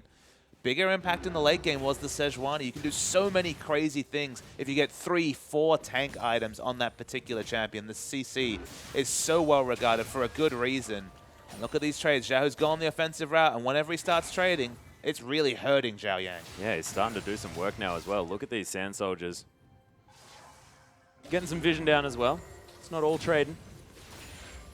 Desire Storm wants to be used by Wish. He wants to get auto attacks on the enemy team so badly. Doesn't quite. As long is going to pick up the Brutalizer, and man, Jarvan's going to start doing some damage. Yeah, but the tankiness is coming together from Let Me. Looks like he's going from the Glacial Shroud straight into the Righteous Glory, which makes a lot of sense in terms of build path. Health and armor going to interact very well together. Sustain and because well. it's burst damage from a Jarvan. He's a lot like LeBlanc in a lot of ways when you're building in full AD. He's got an excellent spell rotation. His next one is further away, so once he gets the Righteous Glory, the kill pressure onto the Maokai himself, it's still there, but it's multiple chip outs, then an all-in, rather than just an all-in threat. Yeah, maybe it's like a one-way LeBlanc, as Jiayang not going to get divided back into MLXG. Well, you don't need to go back if you kill the enemy. That's true. That's true, but he did. Style on the corpse, you know? Yeah, true. But a little bit unfortunate for Xiaohu. He's going to waste his cooldown of his ultimate. Nice moves from Jiayang to use that Whimsy to create enough distance to not get caught by the scoop. Sketch now forced under his turret once more. Actually, CS advantage increasing here for Whoosh. He's creating a lot of pressure here in this lane, and it seems that no matter what happens, as long as UP have a man advantage, they'll win, but otherwise RNG able to stay ahead in this laning matchup. It's the neutrals that have been largely untouched. There's only been a single dragon this whole game. LXG setting up around the dragon. No defensive wards around it. Should be a second one for RNG. Most teams quite comfortable giving up the first dragon, giving up the second dragon, ensuring that Jinx has at least Berserker Greaves and Infinity Edge before she's really opting into fights. So it's maybe not going to be a big concern. And honestly, MLXG's not making a beeline for it just yet. Yeah, and Xiaohu actually, nice sense, moves to the other side of the map, knows that Amy probably towards the top side, understands that MLXG will be able to come to his aid a little bit faster from the bottom, and therefore is going to avoid the gank.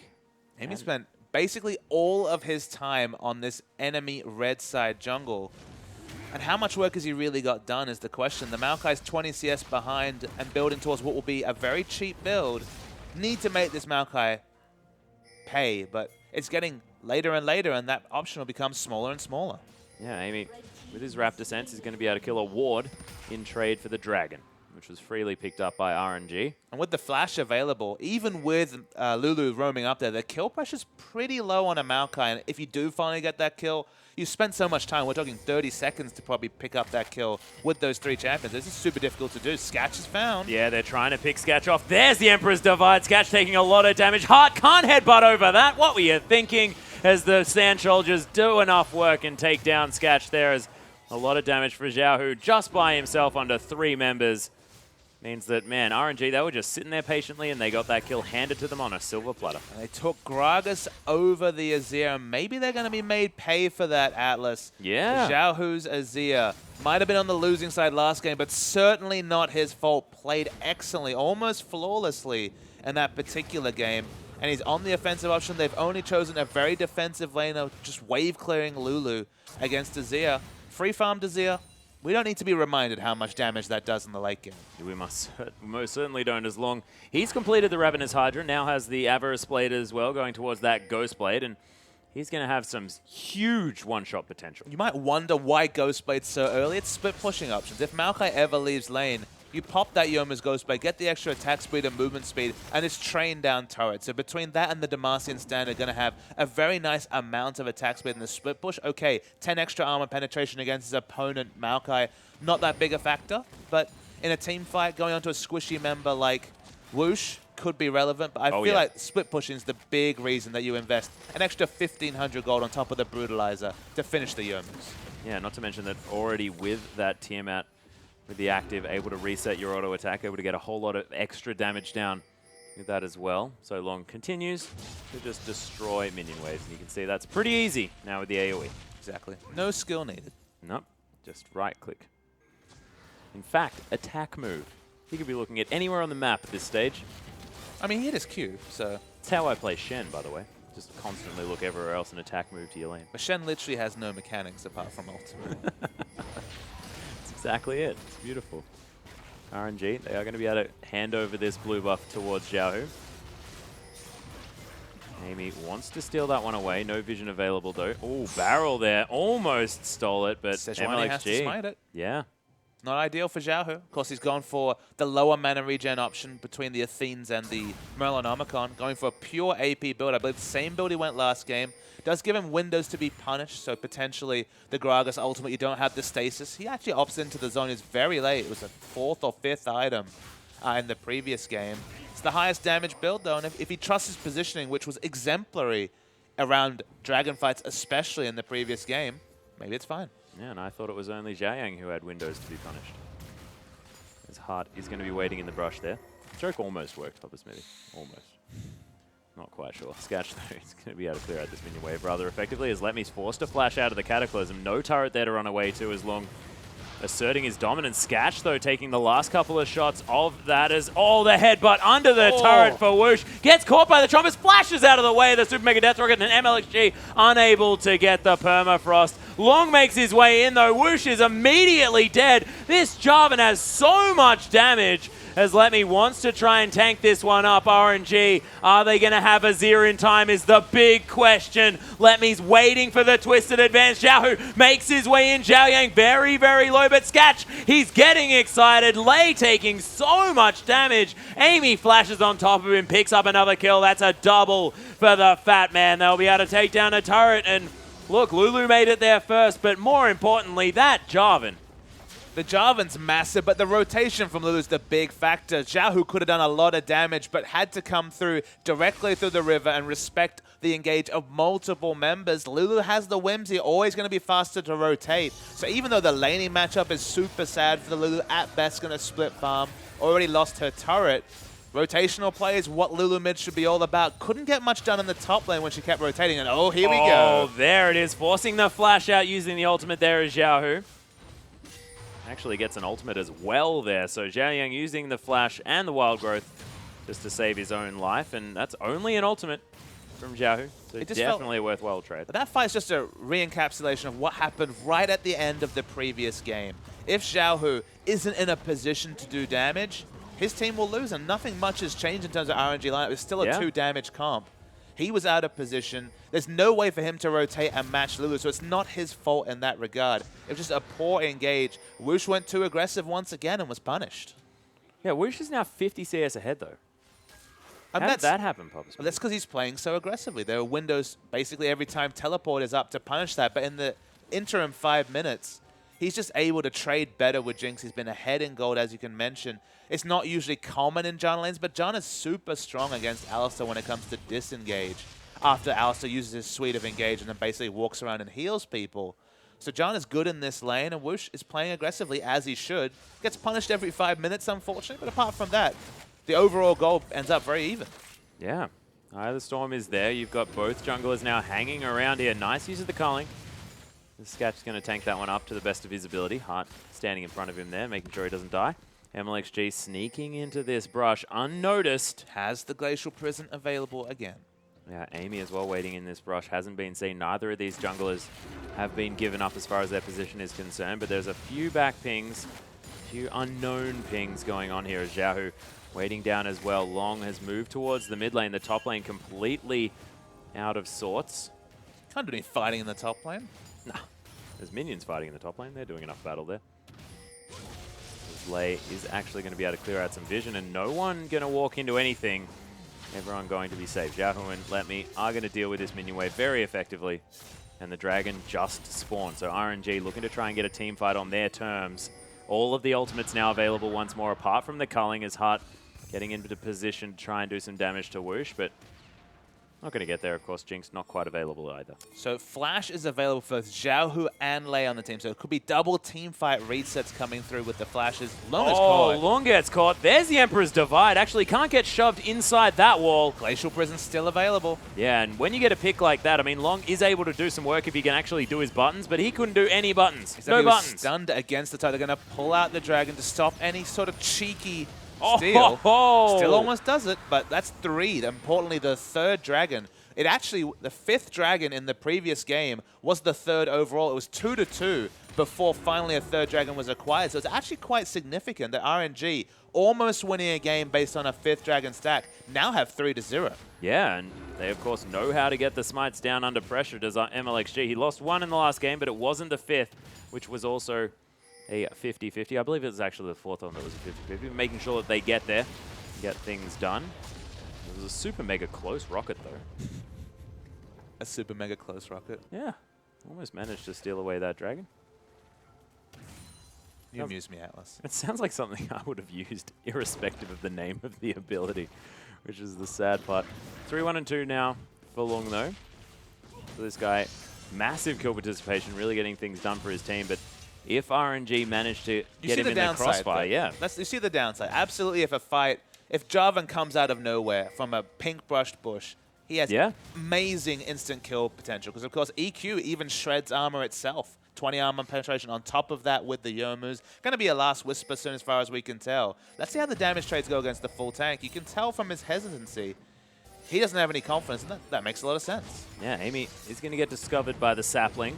Actually, Hart going to find MLXG. Arctic Assault's over the wall. Oh, Long's going to Cataclysm him, though. He has to use the flash, but doesn't have it yet. There's the ult onto 3 members, though, as Letme. He's going to tank the rocket. Xiaohu, he's in a corridor. Might be a place to fight, but he gets headbutted back into the team. Long, he's going to take some damage. Wild Growth, though, and that's going to destroy Xiaohu in his tracks. All of that CC, and it almost looked like RNG could find something, but the damage control wasn't quite enough. With 5 members to 4, crucially, Whoosh has knocked groups. They needed to back away a lot quicker than they did. Whoosh isn't going to try and punish with any sort of damage onto this second inner turret. So excellent rotation coming through from UP. Just basically found RNG wanting. Yeah, and speaking of that, they are going to rotate towards the mid lane now as well. Possibly will be able to take down this outer turret. And what better use of this Jinx as well with the Zeal, with the fact that the Infinity Edge has been completed, can just maneuver around and look at this turret melt. Hi, Letme. How you doing, man? I'm not sure why you're hanging out on our screen, but thank you. You have respawned and have headed back to the top lane. And with a Frozen Heart, I mean, this tree's going to be doing some work. But 4,000 gold has opened up. There's so many aggressive options open to UP. Whether their top laner goes for the EQ, it was just a Cataclysm at that time that forced the start of a fight that eventually Xiaohu was the sacrificial lamb for. Rotations are always going to be possible with Whimsy comes. That's why Lulu is so popular. Juggle more or no. Juggle Jinx almost is the situation here. But of course, Jarvan is most of the damage, especially at this point. So shouldn't count him out. No, most certainly not. And the Cataclysm really destroying Xiaohu, who almost managed to get himself into a position to create something. But with Hart just playing fantastically on this Alistar and able just to maneuver Xiaohu into an area where he can be dealt with is really ruining his day thus far. And we'll see whether he's going to be the changing factor in whether or not RNG can hold on to this game. Because you've mentioned it before, the fact that Xiaohu really is the barometer for his team. I think RNG still have great outscale options just because, again, full damage Jarvan. Kind of purchase may vary in the late game. If he gets onto the right target, i.e. other than Maokai and Sejuani, will do a lot of damage. But Zhonya's will negate a lot of what he does against Xiaohu, and it will be opted into 3rd, so a bit earlier. Yeah. With the Zhonya's, potentially even before the Boots 2 are completed. Everyone else on RNG team fights well. They team fight excellently when you aggress onto them. We've always said this about Azir. And Jarvan does nothing if not dive the backline. So I feel like RNG, if they can stop the bleeding, and the objective bleeding, the gold bleeding, has definitely worked very well for UP. 1-up in this series, now 4,000 gold ahead. They managed to out-rotate RNG by forcing a 5v4 situation where Woosh had no hope of grouping, taking out of turrets. If they keep the pressure on, there's the potential they can end this game or get a big enough lead, i.e. break the base 35 minutes in. If we're still at this point at 45 minutes, if we don't see the pendulum swing, I love RNG's comp in the late game. Ooh. Lei almost face-checking that brush towards the dragon, but of course, look, there is no impetus for RNG to move towards this dragon whatsoever until a minute has passed, as MLXG standing on top of a ward is going to be able to take down the Gromp. Heading back to... Oh, dear. Oh, dear. They are going to catch him out. He was window shopping. MLXG. Unfortunate stuff. Not even going to use his flash. He's just going to get taken down. And it was clever warding, but MLXG should never window shop. It's an unforced error. Not just the window shopping part, but they were just caught out trying to clear their Krugs in top lane. You can tell that Hart is walking around aggressively with those Moby boots, looking for picks, warding up every camp. He's doing exactly what a support should do. Their pick potential is massive with this full AD Jarvan, and they're just getting picks that they are being granted on a silver platter by RNG. Not a whole lot they can do. They pick up the objective for it as well. The inner turret falls down. That's 5-2 in favor of UP, and they've created themselves a 5,000 gold lead. And at 28 minutes, that is nothing to scoff at. That's a whole lot of money. As he's got his teleport. He's going to be able to take down this turret in the top lane. And with the Righteous Glory, we'll see whether they can fight for this dragon that's up in 15 seconds. Everyone now still alive. MLXG making his way down. But you can see how much vision this UP lineup has. They've got exponentially large amounts of wards in comparison to RNG over this game. Xiaohu has completed his Zhonya's. That's the big boon that this particular mid laner can do. If they fight smartly around this dragon, there is a team fight that RNG wins, but it's very execution heavy, and it doesn't matter if MLXG dies again. Yeah, he's going to get caught one more time. Hart immediately uses the ultimate just to try and survive for a bit longer. Xiaoyang uses the Whimsy, gets a bit faster, but that is going to mean the dragon delivered to UP on a silver platter, like you said. And the wards, like you mentioned, were the big factor. MLXG casually walking down to Water Brush, almost dies for it. Doesn't have a Sightstone this game. Double Sightstone from the Gragas and Alistair's actually coming up trumps, because going for the more selfish stats, going for the teamfight build, passing over the Sightstone that builds so well when you already have Cinderhawk for a bit more health efficiency from that item. Every camp is warded consistently, and the picks are winning UP this game.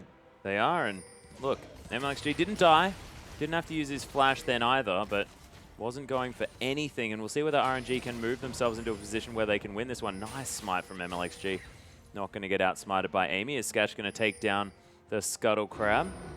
The only ward, even midway through this map, is a pink ward cheekily that Jarvan is recalling next to. The rest of the wards are very, very shallow, so Baron becomes more and more of a realistic opportunity. Demacian standard into what is going to soon be an Infinity Edge Jarvan. Yep. He loves this build. He doesn't change it for anyone. Yep, I love it too. It's fantastic. So much damage. If you get a crit with your passive, that's so silly. It'd be hilarious if he got an instant crit against RNG. Yep. That's pretty good. You like that? Yeah, I liked it a lot. Atlas tier. Come on, it's backhanded comment. Better than that. Long though, he's going to get some more vision down in the top lane. So many wards. Whoa, we're talking about the fact they had so many wards. That was before. Now there's even more of them on this map. They may as well just go for the Baron. They can see where everybody else is. Well, it's a double Sightstone and a warding totem against a warding totem and a Sightstone. You just can't compare those two things. Yeah, Hart getting taken down fairly low. Xiaohu still trying to do something on this map. Getting the work done. Ward is going to fall down though as Hart just triumphantly roars himself back up to health. And now the Baron is going to be started here. MLXG going to be taking down his red buff. But that's not where he's needed. Lemmy going to use the teleport, but the Baron's going to go down. Lung wants to try and get over the wall here as Xiaoyang is able to offer at least some glitter lances. There's a flash into the body slam. Whoosh, taking down solo. MLXG deleted. Super Mega Death Rocket over the wall as now Xiaohu's made his way in. Nice mega knockup to come in on the side of RNG as Whoosh trying to go aggressive. Xiaoyang so low, but he's not going to die. There's a double kill for Xiaohu. They've got 3 for 1 now, but the Baron's down. The damage has been done. UP still so far ahead, but I guess that fight was actually won in favor of RNG. Can they get anything for it? It definitely was. They're going to at least take this inner turret. Finally, Xiaohu gets the position he's been demanding the whole time. Shows up at a fight, with Zhonya's. It didn't even have to use it because the Gragas ultimate was already used. UP just trigger happy. They got the Baron. They thought, oh, some free kills as well. Fighting in a narrow corridor against Xiaohu on Azir, who has 3 big items already and boots too, was a big mistake. They need to choose their fights better. It was something they were able to do right towards the tail end of that mammoth game we just came out of. And I said, okay, gonna be a short one after a 60-minute classic. No guarantee of that, as although it's starting to tip further and further towards UP, Azir is someone who, if it goes unchecked, will win this game for RNG. Yeah, well, Xiaohu already demonstrating that he's fantastic, already having a better game than last time as well. 4-1-0 on this Azir, deciding to go for the Haunting Guys. More power right now. If they lose a fight, they will probably lose this game, Atlas, especially with a couple of Baron buffs ensuring that their sieging is that much better if you're UP. Go for the instant power. It doesn't necessarily have to be a quick Leandris, but honestly, with the health values not being that high, it might probably be a late game option. It could always sell the Haunting Guys, but the most power you can get for 1,500 gold at this point in the game, it's definitely the Haunting Guys. Yeah, and he's almost doing true damage to Lung as well, who's going for the full AD Jarvan build. Might mean that Xiaohu, with an Emperor's Divide to stop him from jumping on top of him, could just eliminate the threat straight away. It's absolutely possible. They have the lockdown CC that Xiaohu can rely on, so I do agree with the purchase of the Haunting Guys. UP looking for another pick. They're looking for MLXG to overextend onto another camp, but finally it seems that RNG are just hanging back a bit more. Yeah, RNG waiting for the minion waves to come towards them now, as UP are going to be able to steal away the blue buff. Oh, close for Xiaohu there, but Amy does lock it down. MLXG very tanky, but has found himself out of position. A little bit uncharacteristic for this player. And look, he looks very comfortable on the early to mid-game junglers, but it's when he's on these more hyper-scaling versions that he's not quite getting there as long. Oh, the ultimate now on cooldown for MLXG. UP now looking to try and find their way in. Beautiful Howling Gale. Stops Hart from making his way around, but UP now with positional advantage around this mid lane. They want to re-engage. Infinity Edge just completed on Jarvan. This is the time to fight with what is a massive power spike, especially if the crit comes through. But Hart is completely DPS'd out. RNG considering their options. Without the Glacial Prison, no real aggressive options. Azir and these assertive moves often have a lot of negative synergy, especially without lockdown available. No, not quite working out for them just yet. But of course, RNG with the damage control able to at least stop the bleeding. The gold lead has not changed one bit for the last little while. In fact, let me in there in the top lane, able to accrue some more gold for himself. You can see the gold lead, especially as far as this top lane is concerned, really far ahead is UP. 332 to 258. Man, Long has been having a good time, and he did the same thing against Sky. It seems Let Me, not too much of a problem either. The full damage assassins having a good time against Maokai. We've seen it from Fizz time and time again. Yeah. Now we're seeing it from the Jarvan. You wouldn't expect this matchup to go well, but especially it's such a great lane to gank because, of course, Jarvan a noted jungler, so it offers a lot of CC even from level 2. Maokai's not tanky till he finishes the health item and, for example, the Glacial Shroud. So there's always kill potential in the early levels. It's a smart play from UP playing around the Jarvan. We mentioned it. Gragas is going to be up top the whole time. He was, and he didn't get a lot of kills, but he got the joy early, and that's what's tipped the lane over to Jarvan.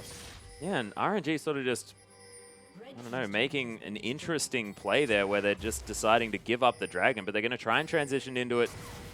Transition it into a free inhibitor. It's going down very, very low. They are going to be able to get the last hit, but can UP start a fight that they're looking for? Nice slow. Going to stop Hart from being able to get in there, and he desperately wants to get some sort of speed up. He wants a talisman. He wants a Righteous Glory. He wants anything because Hart has been stopped in his tracks so many times. So they have Lei. He has the Captain Boots and Izjar. They're trying to counter-rotate. The rotational play is so even, and wow. Whoa, Amy just going to die there. Not even sure where he fell down. Probably just caught in rotation, and RNG now wanting to try and continue this one on. Of course, the Glacial Prison's still available for MLXG. There's Long, point blank, not going to miss that one as the culling comes through as well. The Relentless Pursuit going to destroy Long. And Whoosh getting some well-needed revenge on the top laner. And they can just go pick up farm or look for more kills. Both of them are an option. They've already broken the base. It's surprising they managed to do it. MLXG falls, though. Trading the junglers there. Of course, MLXG feeling sorry for the UP lineup, saying, yes, you can have something for this. It feels like every time a jungler enters an unwarded bush, they just die. Feels like every time MLXG enters Summoner's Rift, he's walking into an unwatered brush. Oh, dear. But Whoosh is going to be able to lock down this Gromp. And that was probably a little bit mean. But this game, most definitely, MLXG has been getting caught a little bit more than otherwise.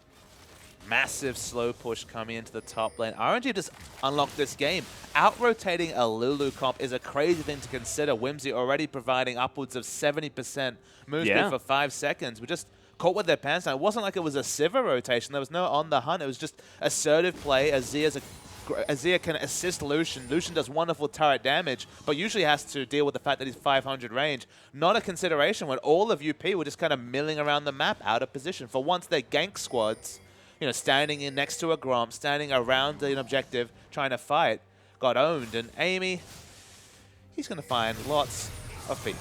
Yep, so that was Amy falling down a little while ago. He actually found some room in the CC duration to throw out the cask, but it was just a frustration cask. Yeah, I like it. Just, oh, get away from me. Oh, sorry, I'm dead.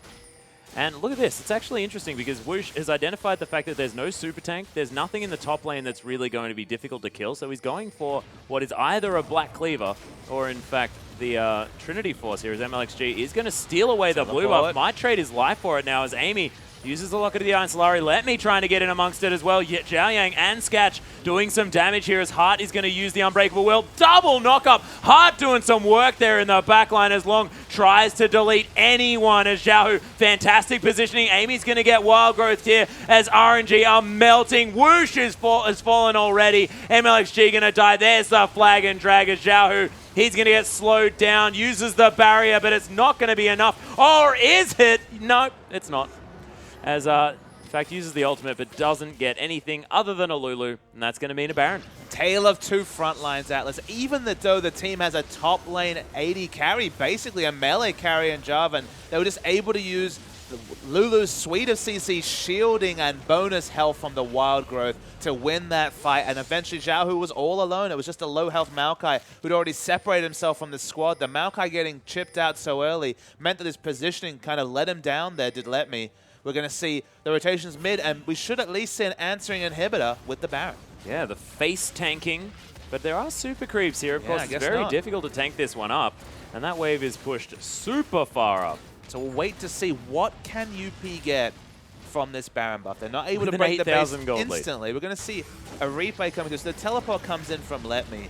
He's the first person to enter this fight. Lung has to leave, so I thought it was going to be a bad fight for UP, but Lei gets pushed right into the middle of the fight, hasn't used his ultimate just yet. It's a really long, drawn-out fight, but the first person to die of all 10 members is Whoosh, and we've already noted that it's a two-threat comp, so they're just able to change target, happily fight around. Zhao's free hitting, but it's not like those fights in the previous game around Dragon where his frontline's still alive. No, they're both dead.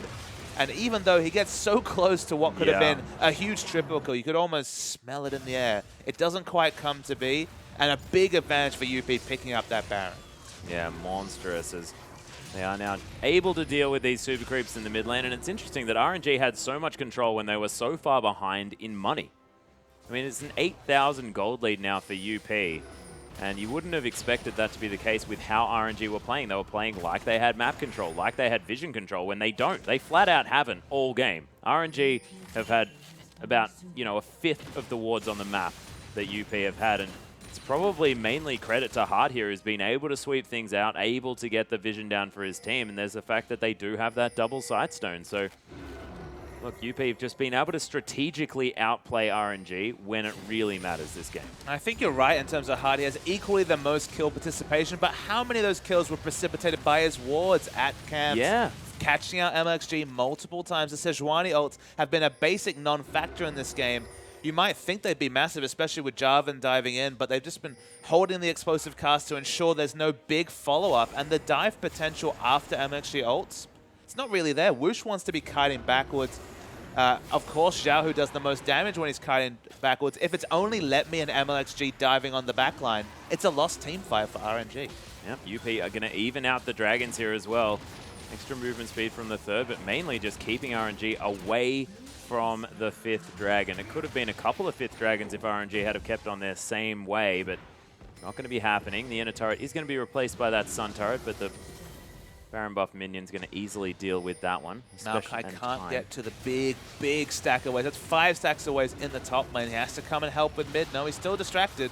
4v4 in the mid, and Sketch is free hitting. Yeah, so much shielding as well as there are the Chompers able to easily deal with this inhibitor turret. UP just streaming into the base. Look at these minions. The Baron buff wears off as RNG trying to defend at least one of these turrets.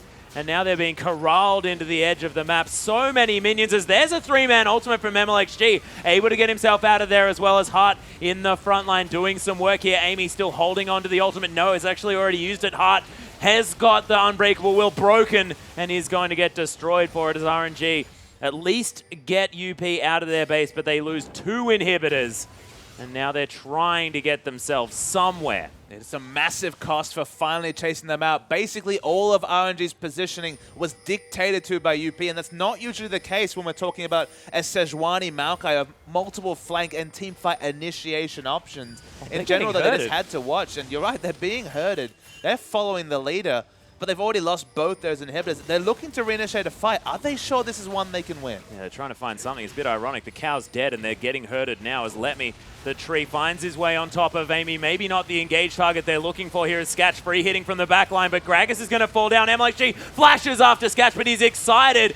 Zhao Yet, whoa, just gets obliterated. Sketch uses his QSS as long. He's going for the hero play and gets obliterated for it. That's the ace completed now as Hart is about to respawn. And RNG wish that they could do something with it. They can, though, go bottom, go to the mid lane and just pick up the unanswered inhibitor. Remember, there is no inhibitor turrets. They can at least do that. Actually uses the Emperor's Divide purely to start to move the minion wave, just try and get it down as fast as possible. Don't want to have to force the Maokai to do much wave clearing. Alice is the only one alive.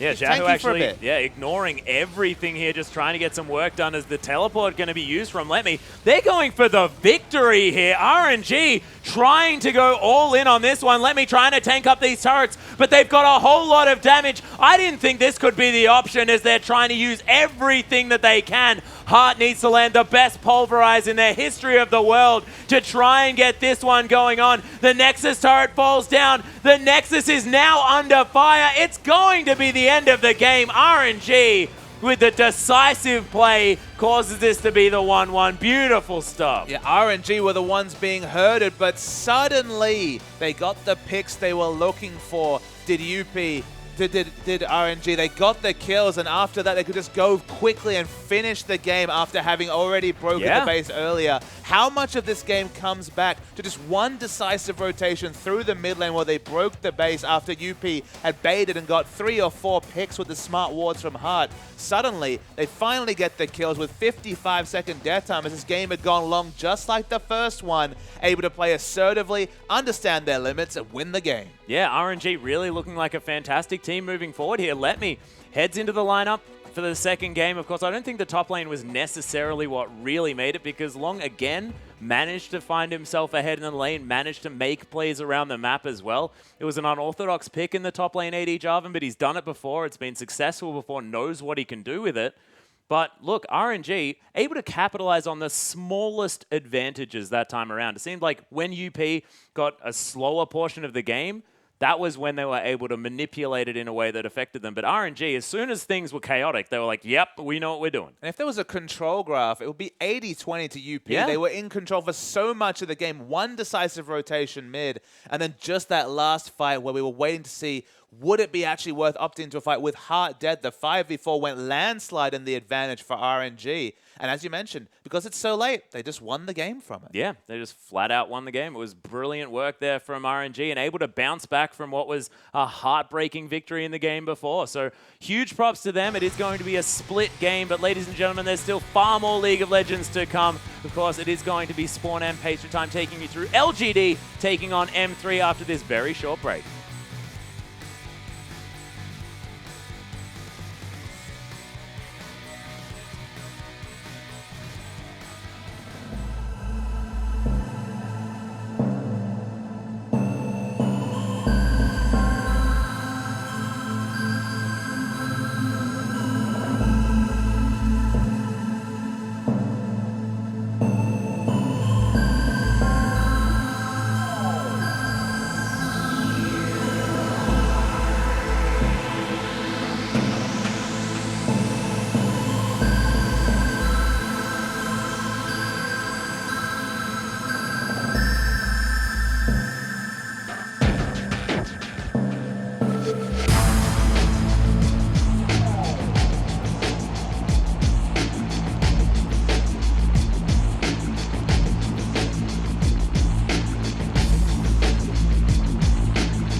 And welcome back, everyone, to the English coverage of the Chinese LPL. My name is Julian Pastry Time Card. Joining with me this time is Jake Spawn Tiberi. We have our last two matches of the evening coming up. So we're about to kick off LGD versus M3. Yeah, and this should be a pretty even matchup. M3 have burst onto the summer split and are looking very good. I think they're about 6-4 somewhere around there. Yeah, I mean, much better than their spring split, that's for sure. Dade winning some games. The team even getting some 2-0s in there as well. So promotion relegation looked much better for the team. The roster's finally settled, and you know, they're not exploding onto this in the summer split, really taking over games, but they're winning convincingly and splitting a lot of their series. Yeah, and the thing that's impressing me is their variation through the mid lane. They really are starting to mix it up. We were criticizing Dade last season about being very one-dimensional, was being banned out and defaulting back to things like Ryze, even before Ryze had his rework. So now he's picking up things like that Cassiopeia. He's made a name for himself on LeBlanc. He even put out Vladimir a couple of times. So Dade seems to have taken his game to the next level, and that's really helping out the rest of M3. And I think LGD almost the opposite here starting their season. Honestly, just started off horribly for the team that finished second in our playoffs in our grand finals. But before we get there, our last game here, of course, as well, UP versus RNG. That series, let alone that last game, was an absolute slaughter, but MLXG, a well-deserved MVP. Yeah, it certainly was, and they mentioned how worthwhile it is to get some farm and some kills and assists onto a jungler, especially when it is Sejuani on the current patch, and MLXG just became that big that really couldn't deal with him long in that top lane, tried to go with the assassination Jarvan build and just couldn't get through the piggy. You can see they're coming through some decent ultimates hit here as well throughout the entire series. And again, it was a long one, so it might be quite a few highlights here for MLXG. But Sejuani, you've seen, especially in late game situations, is always a threat. Yeah, it certainly is. And you see just nailing ultimate after ultimate, making sure maximum at least utility coming out. And this was a fight that really secured the entirety of the game. And you see that him, as well as Let Me, just frontlining everyone, locking them up with all the CC. And in the end, they were just way too tanky. And unfortunately, UP couldn't deal with them. Yeah, just surprises those guys just on your screen here. And I mean, the full damage Jarvan was cute, almost managed to kill Lucian, but at that point, frontline's too big, carries are too big, game goes super late. And Sejuani plus another tank, a pretty good winning recipe in the late game. Yeah, it certainly is. And the thing about that full damage Jarvan, it's only good against the squishies. And when you have that three-man frontline, just never going to get to Yeah, them. I mean, Sej even does decent damage with the scaling. So a champion that I feel like we don't see that much because of how good Gragas and Rek'Sai are, but every now and then they'll be like, well, I guess these top two junglers are banned, I'll pick this other one, and all of a sudden she just takes over games. Yeah, exactly right. And you know, as soon as Gragas and Rek'Sai get their early game hit, which I feel is about a month overdue, Sej will go back to the top of the champion pool, because the only thing that they do that she doesn't is a good 1-4. Afterwards, they're very, very comparable, at least throughout the mid game. Yeah, I mean, while we're talking about Sejuani and these Cinderhulk junglers, what a better thing than to transition back over to LGD and the jungler TBQ. He's been the biggest flag for me just all year long. Had some great plays, definitely 5.4, seemed to suit him a bit better. Really came into his own when the Cinderhulk and their lane swaps started to come out. But LGD struggled to find success early on, had 2 bad games in a row yesterday. POL being back apparently only signals madness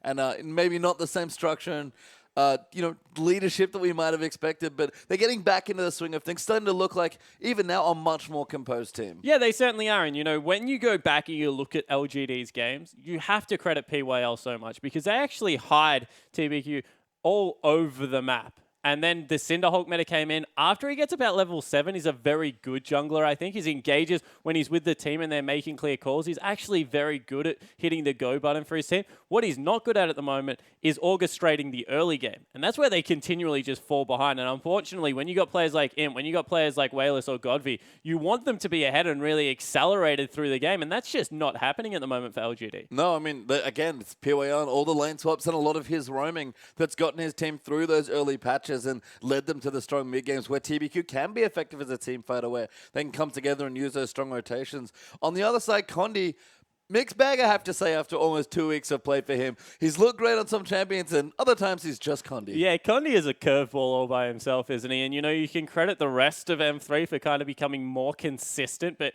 Condi still is very up and down, and you know, you never know what you're going to get. I think he is better on some of the tanky junglers coming through here. I really don't like the Lee Sin pickups that we see every now and again, but you know, M3 as a whole team, they still look like they're trying to figure it out, but they're doing it from a much better position this season than they were last. Yeah, I mean, Dade's been more consistent. I mean, it's funny. I feel like this whole team, with the exception of their bottom lane, it's actually been surprisingly solid so far, at least in the early weeks.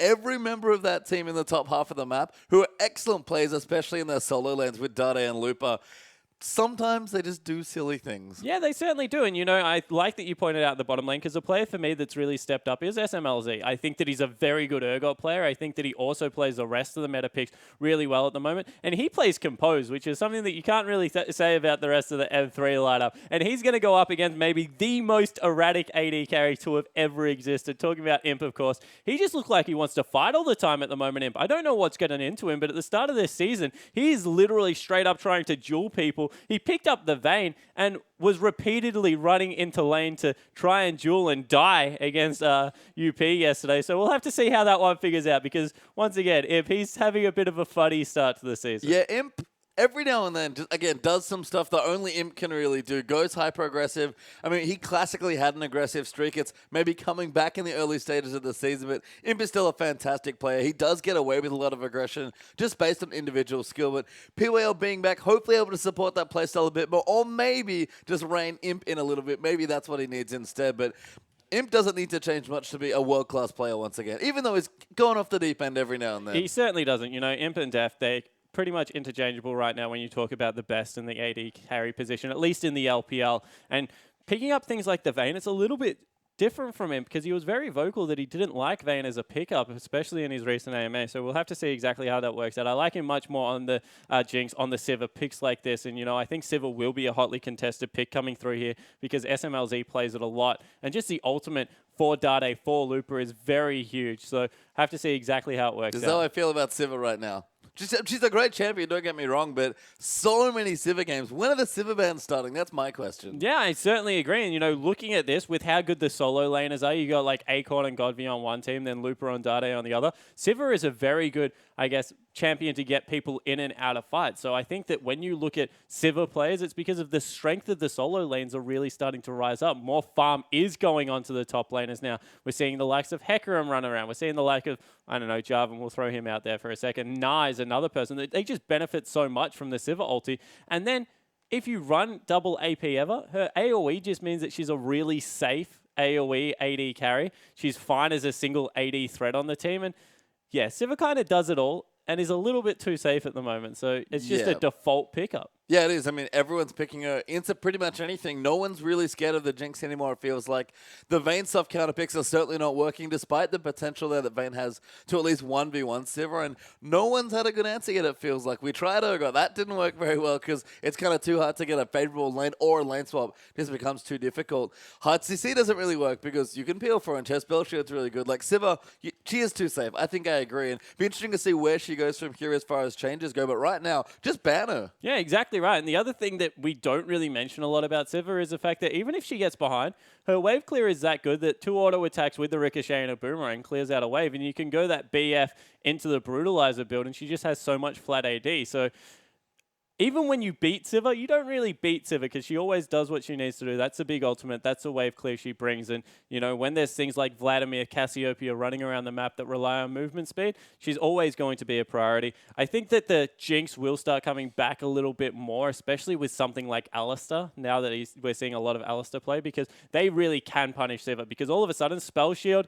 from an Alistar doesn't really matter because unless you guess the right part of the combo, it is very hard to shrug off the CC. Yeah, and if you're in headbutt range, you just don't shrug it off at all. You get pulverized there as well. I agree. I think AD's in an interesting position, like gone to the days of Season 2 and Season 3, when we used to really talk about Chinese AD carry plays being hyper carries. Like, carries are leaving lane early, they're rotating around, they're taking turrets, they're moving with their team as almost a utility pair. I think Kid and Kitties actually from IG illustrate this almost better than anyone, not just in the way they play, they're very safe, very consistent, but they're constantly grouped with their team trying to achieve early and mid-game objectives where you have maybe a mid laner split pushing or a top laner busy farming, or even a jungler sometimes, how good the junglers are. Like, AD carry is not just about hyper carries anymore, they're more of a utility role, it feels like. No, it certainly isn't, and when there's just lanes that you can't beat, it's no surprise that they pack up, leave lanes, and try and get advantages on other parts of the map. It's hard to push into the likes of Jinx, it's hard to push into the likes of Sivir, so they really do. They try and secure dragons, they try and secure vision extremely early and push out their lane as much as possible to try and unleash these tanky junglers. And I feel it's just about team fighting right now. Whoever can team fight better, we saw it so perfectly in that last series. If you can team fight through the mid-late part of the game, you're always going to be within a crack because gold is becoming more and more irrelevant if you can get past the 30-minute mark. Yeah, I mean, it's just again, you said it. We got lots of people getting tanky. Everyone's hyperscaling with the Cinderhawk.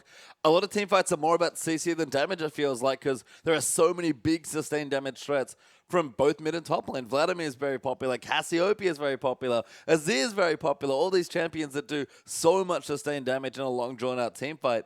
Again, it's no surprise that we're seeing Sivir, because what are you trying to do? Keep your mid laner alive who needs to position well, or get your tank in and out of the fight, like Sejuani. Like, it makes sense why Sivir is so good, because Cinderhawk promotes so many tanks and so much team fighting. And in other regions, we've come full circle, because we've gone back to complete utility AD carries, and people are just playing Ashe and volleying waves and shooting ultimates at people. Fine. Ashe is really good at the moment, I think. And, it won't be long until when you see Ashe, you start seeing the likes of, like, Olaf in the top lane, because all of a sudden he shrugs off CC. So I think that we are really close to coming full circle in the meta. I think that Ashe does completely fine against a lot of the AD carries. Not Sivir. Sivir beats Ashe still. It's one of the oldest matchups in the game. So we'll have to see exactly how that works out and whether it is something that Imp wants to pick up, because out of all the AD carries, Imp is the guy that will grab something like an Ashe and try and win. As we've said, Imp does like to get creative every now and then. Not entirely convinced the MF and Ashe were completely serious picks for him. The MF definitely was not. I mean, the Ashe game he won, I guess. I mean, mainly on the back of God vs. Cassidy, if I recall correctly, but technically he's won a competitive game on Ashe this year. Well done, Eve. Hey, we said that about Clearlove as well when That's he true. picked Eve, and then he picked it in the final of MSI, and all of a sudden my Eve call out for 3 games beforehand didn't work really well. Well, I mean, sure. I mean, Clearlove, I think, always thinks he's right, and, like, this pick is good. There are players that are just like that. I'm not entirely convinced Imp is that player. He's just like, I want to play this because it's fun. I feel like it. My team's trolling me. I don't know. Like, whatever it is that Imp wants to do, he'll pick Vayne. I mean, he's been picking Vayne a lot. It's one of his favorite champions. He's great on it, but we saw yesterday, if Uzi can't make Vayne work with all the support that OMG gave him in yesterday's game, I don't think anyone's making Vayne work right now. Yeah, I think that Vayne really is hard to make work, because there's so many good split pushing mid laners, and when you pick Vayne, you pick her as a split pusher in the mid game, unless you can get it to like 4 items, then she can team fight fine, but when you've got these assassins like LeBlanc, Cassidy, especially even the persistent damage threats like Vladimir, just do completely fine against Vayne in the mid game when she goes to the split pushing phase. And if you don't have them on the map, all of a sudden you've got like Hecarim or Gnar, and they're both building offensive items right now, so Vayne just doesn't have a place. People are trying to make it work because of the tank meta, but it's just falling over time and time again. It feels like right now, someone is looking for the best Blade of the Ruined King champion that they can find. I don't think anyone's found it yet. Kog'Maw, surprisingly absent. Very difficult to play with the likes of Hecarim around. But if you're playing Jinx, honestly, I think you might be able to get away with Kog'Maw. I've seen a little bit of it early on in the season, but not that much recently. Kog'Maw's hard because he doesn't have the movement speed bonus. You look at things like Twitch and you think, Twitch, really good range, but he's also fairly immobile. They need their flash to be up. And it's just that Lucian does a lot of the things that these guys does, and he has the flexibility of being able to go it if he wants to, although people are prioritizing Bloodthirster at the moment just because of the shield. It's such a good offensive, defensive item if you can grab it third as well. So I think that AD really is at the moment stuck around the Jinx, Lucian, Sivir, and they're going to be the 3 premier ADs. The lane that I want to move to talk about is really the top lane for LGD, because they've got Lupa and they've got Acorn, and they're playing them in 2 very different ways. Not Lupa, sorry, Flame. Got Flame and Acorn. Yeah, and Flame's pretty much relegated to playing Gnar at the moment, and he is up and down. We talk about the members of M3 being inconsistent. He's having some Sunfire Cape Flame games that we saw again yesterday and not doing very much in the game. And then he's having like Frozen Mallets completely tearing games apart and going like 100 CS up Flame games. So I really want to see, because they will play him game 2. It's pretty much guaranteed at this point, which Flame really does arrive today. I mean, I actually really enjoyed Flame's play recently. I feel like he got a bit more consistent, a bit like, not better as a player because he was always a good player, but he hadn't played for a while. He kind of shook off some of the rust, it felt like, and feels like a fairly strong player, a good addition to LGD's lineup that does change the way they play. I think Flame has to realize that, or at least his team does, that Acorn and Flame, like you've said, play very different styles of League of Legends, and Flame does need to make some concessions for his team so they can actually, be a team and play together. But I think Flame should be a bit more Flame sometimes, because why else are you putting him on? Yeah, exactly right. I agree with that. And that's what I wanted to call out, the fact that they really are God V focused right now, LGD. You feel that that's who they're trying to get ahead, God V in the mid lane. And I completely agree with you. When it's Acorn, it works very well because Acorn is willing to pack up and roam around the map. Flame likes to be in lane. He is a laning top laner, always has been. And he does make concessions right now, and I think he is doing the team thing, but his strengths still revolve around how good he is in the early game. Happy to pick up double door rounds and try and bully people out. And I think that is something that TBQ needs to recognize. They need to start getting Flame ahead, because when he's ahead, he's still an absolute beast. Yeah, and he'll still team fight well. The big Naruts that he's been using, like, don't put him back on cannon. Like, don't force him to be like the old Flame and really carry a game, but just make a couple tweaks here and there. And that's the hardest thing maybe about having consistent substitutes, is adapting. And it's not like the big picture things that are hard to grasp because this is one player and this is the other. That's pretty easy at a fundamental level to get down. But adjusting small things in your team on the fly in a best of 2, that's much harder to do. Yeah, it certainly is. And, I think that will go a long way to fix LGD's early game, because LGD, if they can get over the 30-minute hump, still look like a very good team fighting team. Yesterday, we saw Godby go off. He got a pentakill after a very good Bard ultimate around the Baron. Had a really good Varus game. Then followed by an absolute shocking first 10 minutes of the game by his whole team, not just him. And his Varus got completely shut down, and it looked like it was a horrible pick. Didn't work out in the composition at all. So, LGD, they really need to figure out how they are going to play the early game, because this is the team that made the finals last season. They're a very good lineup if they can get over that small hump. And that's sort of my other thing about the team that I kind of like, is that they'll just do random stuff sometimes. And sometimes it works, sometimes it doesn't. I think the series yesterday is a great example. Played basically the same comp twice in a row. Varus, Bard, and whatever. It doesn't really matter at that point. Varus, Bard, Vayne, technically, but sure. Varus, Bard was kind of the core of that comp. Looked great in game 1. They managed to pull out a win despite being behind. And then it just fell apart because Hecarim destroyed them there in game 2. LGD, Imp and Godby especially, and even honestly, Akon and Flame every now and then as well, will just do crazy things every now and then, because they're a team that's willing to press their limits. They confident enough in their consistency that when it comes late in the season, they'll make playoffs. They're going to make a deep run, just exactly what they did in spring. So I don't mind that they're experimenting, but it does feel like they're trying to piece together a couple things after, maybe just being a bit out of practice after playoffs. Yeah, they certainly are. And, they're getting treated differently. That last season, they were getting the PYL was mandatory one ban, and then you would throw the other ones at the junglers. Right now, Godvy's getting a lot of attention. People are trying to take his champion pool away, and he is playing different things. So completely agree that they're going to need a little bit more time to pull it back together, especially because their captain, shot caller, and all the other great things that PYL bring to the table wasn't playing for the first few series. So you have to give them at least a little bit of leeway. But they did look more like their old self up against UP when they were playing with PYL. Yeah, even in-game adjustments, vision was the big thing we noted yesterday. There were a lot more wards in the right places on the map when PYL was That back, wasn't hard. There were some really weird wards the first time they played. That's true. I mean, look, again, these adjustments, I think Fly, I believe the support that was subbing in there, just not the same. And I've said this before about LGD. This is PYL's team through and through. Oh, 100%. Imp is very vocal about the fact that he joined the team to play with PYL, and, they had got Flame already, and then they got Akon because it was more of a team feel once again. Now Flame's slowly building his way into there, but I definitely don't think anyone's going to disagree with that. They look more consistent with his shot calling. I think that, they will take some time to come back together, and they were at the end of last season lane swapping to hide a lot of their faults, and I think they've kind of got caught out, and now they're trying to fix the laning part of their game because, it's not the end of the season. You can't play the same way every single time and make it work. They've got, I don't know how many, another 13 weeks to experiment and piecemeal together an early game. And, I think they will manage to do it. And I think smoothing that out just adds another dimension. We talk about EDG a lot and having multifaceted play. They're a team that just does almost anything. They'll lane swap well. They'll go into standard lanes well. They'll, roam well with, their jungler, their top laner, and their mid laner sometimes as well. The support if they want to sub in and leave Koro in a lane. EDG are a team that can do everything. They showed that in the last season by really getting crazy with some of their strategies, winning with Vega multiple games. EDG are the team that everyone looks to be like, okay, these are the guys that we have to be afraid of because they're just, we never know what to expect. I think LGD did get predictable at the end of last spring playoffs, and if they can shore some things up and become a bit more of a consistent and just a more versatile team, that's so good for them. Because PYL, he can already stitch things together when there's Bard and Varus on the same team. If they get more consistent and everyone levels up slowly together, PYL can do almost anything. Yeah, you certainly can, and I think that comparing teams to EDG at the moment really is where we're trying to get to because, as you said, they just do so many parts of the game well, and LGD do parts of the game even better than them. You saw in the finals that when it was getting to late game, they were team fighting very well. Godby, especially on Orianna, was tearing teams apart nearly single-handedly, but then you compare when things went wrong in the early game, and it was like, well, EDG have clearly figured this part out.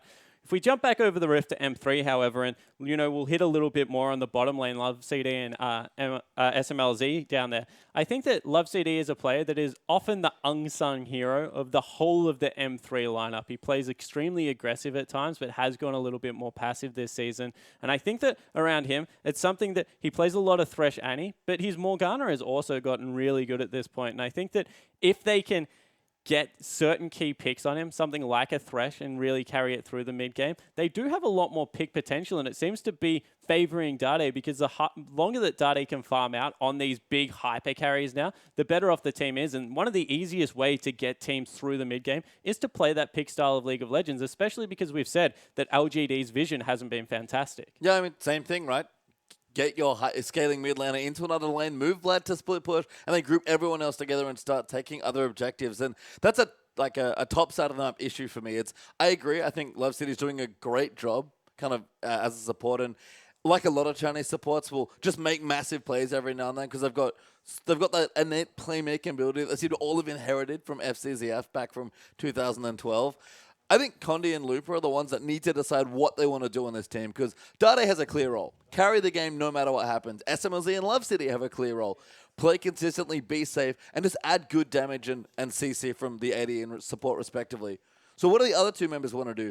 What is Looper playing? Because he plays the standard stuff sometimes and looks great, and then he plays it again and looks absolutely awful. And Looper, to me, has been such a polarizing player for someone that's had so much success internationally. Yeah, he certainly is. He's defaulted back to Hecarim at the moment, and the pick has looked very shaky. It's very up and down, especially against WE. I remember the first game was not great at all. And, Looper. Yeah, you talk about Condi, and really the pick that stands out is the Lee Sin. Well, that's weird, because he had one great Lee Sin game. Of course he did, because Lee Sin, if you get ahead, is still snowballs like all heck. But where's the Gragas? He's not playing very well. The Sejuani looks okay, but we'll have to see exactly whether Condi can piecemeal together some semblance of a champion pool. Well, we will indeed, but we are going to have a quick delay here. We'll be off to a break, but when we return, M3 versus LGD will be here.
And welcome back, everyone. We're about to have our next match. It is LGD finally up against M3 after a pause. So thank you for sitting tight with us, and we'll be into lineups very shortly. Yeah, and we're jumping straight in there. You see 2BQ up on your screen. That's the Lee Sin game from him as well. So he's not scared to pull that one out. And going through there, the double Varus games that we spoke about played with Bard, and it worked one time, but it didn't quite work out the second for Godby. Yeah, and it's Pawn and Godby actually that are sort of picking the Varus, and it looks great game one, and people are like, hang on a second, this isn't as good as you think it is maybe, and they're able to beat it. Imp as well. Definitely a lot of the LGD players have been playing repeat champions, but Imp's certainly been mixing it up recently. Yeah, he plays a little bit of everything. You see PYL, Bard only. I hope we get another one. I think we will, to be perfectly honest. At least one PWL Bard game, surely. I mean, maybe he's just trying to fill out his little statistic with 5 Bard games in a row just to have that moment on stream where he's like, yes, see, this is me, Bard Master. But he seems to like the champion. He picked it, maybe for a bit of fun towards the end of spring and has looked very competent on it there as well. Certainly something that we associate with him now. Maybe not quite a signature just yet, but if he keeps picking it and keeps performing on it especially, it will become one very quickly. Yeah, it certainly will. And it's funny because I actually think the Bard is really strong right now, especially with the lower cooldown on the Q. It's just so devastating in team fights because how rare is it that 2 people aren't next to each other? So you either whiff it completely or you nail it in those team fights. Very good CC ability. As we see M3 coming through, Looper, the man that we've asking a lot of questions of. You see the Hecarim games. They're the ones for me that just aren't quite there yet. He looks okay, doesn't look fantastic on it.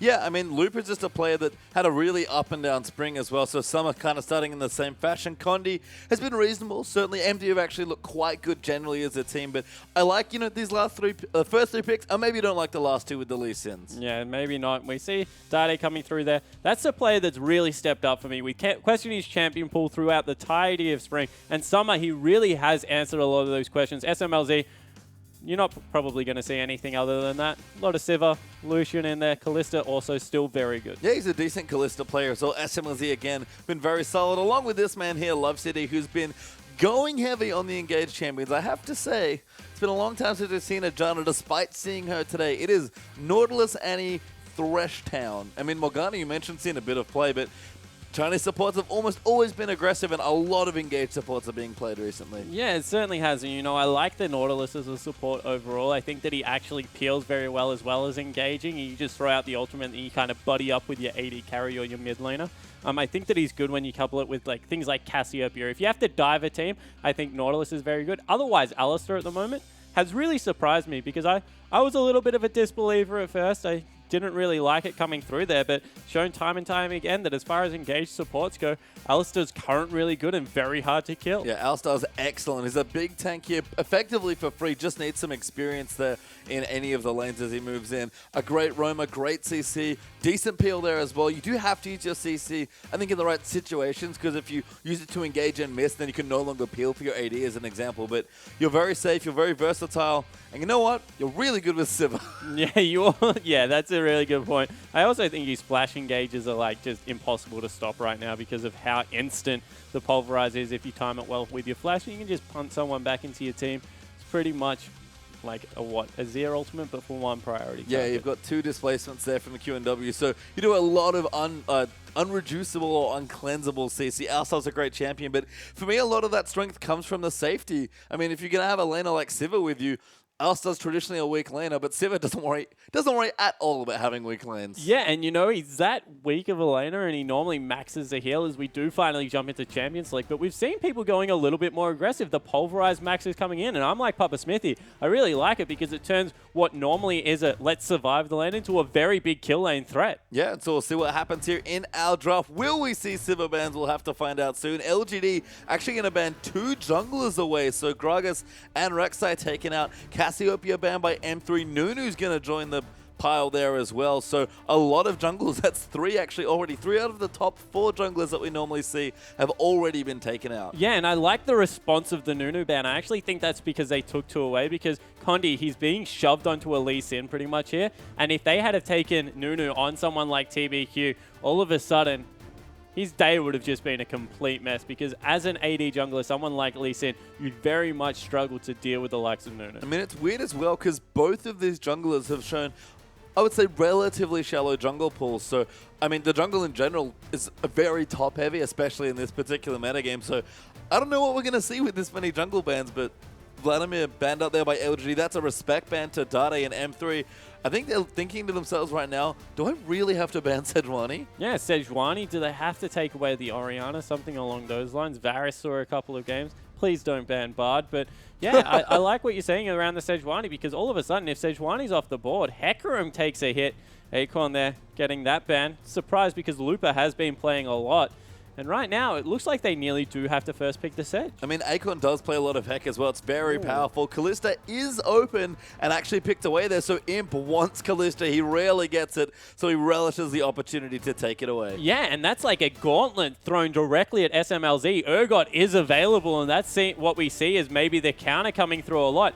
They get Urgot as well as this front line so far. That is an extremely tanky lineup. All of a sudden, Dade can play something like the Cassiopeia in the mid lane, and they have more than enough damage as well. So I think M3 currently sitting very pretty because you are not getting resets off the rend with that current team. That's the nice thing as well. They don't even have to pick Urgot right now because Godby could play it, but it's unlikely. So Alistar, Sejuani, massive frontline. Not quite now Sejuani. That's maybe the other popular 2 picks on red side, but TBQ's forced to hover Lee Sin. He looked at Evelyn briefly, and again, the jungle pool's been completely shredded, but they'll save it for now. It's Maokai and Thresh, their next 2 picks. Yeah, I like the Maokai pick up here, and you see SMLZ insta-lock, probably calling it for it first round. They didn't give it to him, so he's like, I will pick it myself, thank you very much.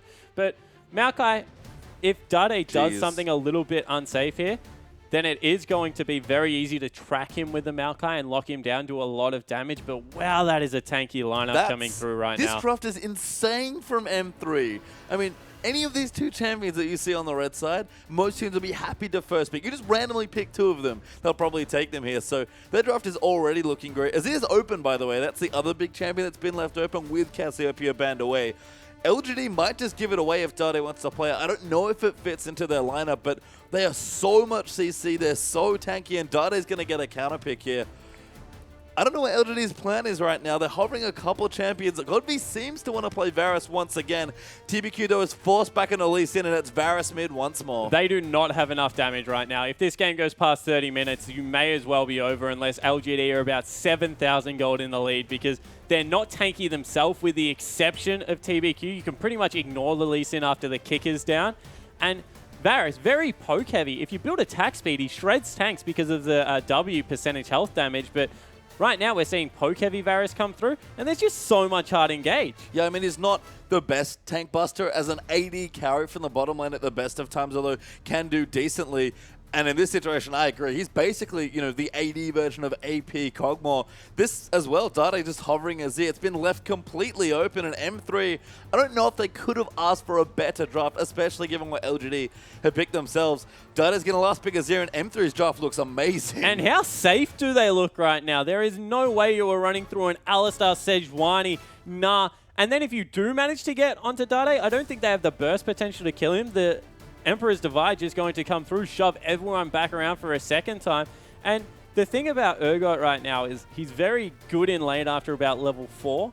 Once he gets stacking up there with the tier, will do a lot of damage late game. And if you've only got priority targets, Urgot's bad at shredding through everyone. But if he locks onto one person in particular, he kills them very quickly. Well, let's go through these lineups again here. Maokai versus Na in the top lane. That's Acorn versus Lupa. Moving through the jungle. Again, a lot of jungle bans here. TBQ ends up with Lee Sin. I don't think Condi's won the draft here. He's got Sejuani for his jungle. Yeah, he certainly has. We've been, I guess, criticizing Condi for that pickup. TBQ grabs it. Godby, he's gone back to the Varus against Dade, who has got a comfort kit pick there in his ear. Yeah, we've got Imp back on Kalista. That's maybe the big X factor here for LGD versus the Urgot, though could be a bit tricky, especially come ultimate times as PYL. No Bard this time, but as big PYL champion in Thresh versus the Alistar. Yeah, so we'll have to see how that bottom lane goes, because you see the very tanky lineup, Alistar, Urgot.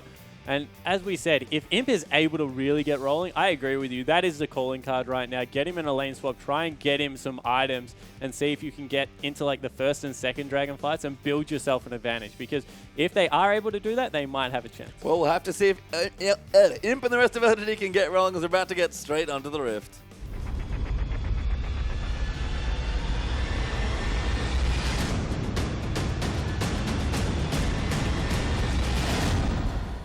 And welcome back as I regain my ability to speak in reasonable sentences. LGD versus M3 in their first game in their best of 2 for what's one of our last day here of a week 2. It is week 2 spot. I'm going to let you talk because apparently I can't. Yeah, and the 5-man stack coming through from LGD trying to catch out Looper on the top side of the map. See how that one works out because Looper, he's in the back end of the bush, although he has been spotted. Yep, going to get spotted by a sapling. Oh my god, that hook was nuts. Looper forced to flash away, does get watered out, but makes it safely to the turret as LGD. They're thinking about a 5-man dive. Never mind the thought, they're going straight in here. Looper going to get aggressed on the Q lands, and first blood goes to Godvi. Yeah, Godvi able to pick that one up. Will be able to go back, pick himself up a longsword or some boots if he wants to, and that's probably the best start they could have hoped for because of 3 things. Looper, no flash. Repeat gank, very easy. Bounce skilled first. No bully potential coming out against the Maokai lane now. Or if he's in a lane swap, he's even more screwed. And all of a sudden, the mid laner superstar, Godvi, has been able to pick up an extra longsword to go into lane against Dade. So LGD really getting a great start. And Looper just a little too slow to level that E and hop away on the Gnar. Gets picked out of the air by PYL's hook. And first blood for LGD as they are in the top side. Imp prepping those Sentinels, looking through the top side of M3's jungle. And they are going to get a successful looking, no successful lane swap. If they wanted 2v2, that's what they've got. Yeah, so they're going into the 2v2 lane matchup here, and it's not what they want because you can see they're starting a freeze up there, but all of a sudden that's going to be ruined because Alistair and Urgot appear. So we'll have to see exactly how it works out here. Always curious to see how Urgot does in the early levels, because Kalista can certainly get ahead at level 2 especially. TBQ as well going to take away the red buff, so Condi in danger of getting 3 buffed here depending on what information he has access to, but seems like he's going down to the bottom side as Akon gets low but does not die to the wolf camp. Yeah, and wow, TBQ actually stopped at his Raptors. You feel like you could have just done a straight red to red and been completely fine because the teleport will come through. And I like that you mentioned the level 1 out of Urgot. The way you seem to win level 1s, although he hasn't been able to do it this time, is you just sit there and spam Qs at the wave, kind of like how you used to win level 1 as Ezreal, and try and shove out harder than your laner. But the problem is his range is just too short, and Imp playing up nice and aggressive, looking to punish. Yeah, especially with a Thresh, they're always threatening. It's just a little too tricky. Level 2 has been hit for LGD. Hook does land onto Love CD, but just a bit of harass coming through. Actually, good damage there. That's so much damage, always so much from Kalista. Yeah, especially with the empowered auto attack that comes through from the Thresh. So have to be a little bit careful if you are an Alistair. And this is the lane that Alistair has always struggled in because his percentage health, he has a very large health pool by himself.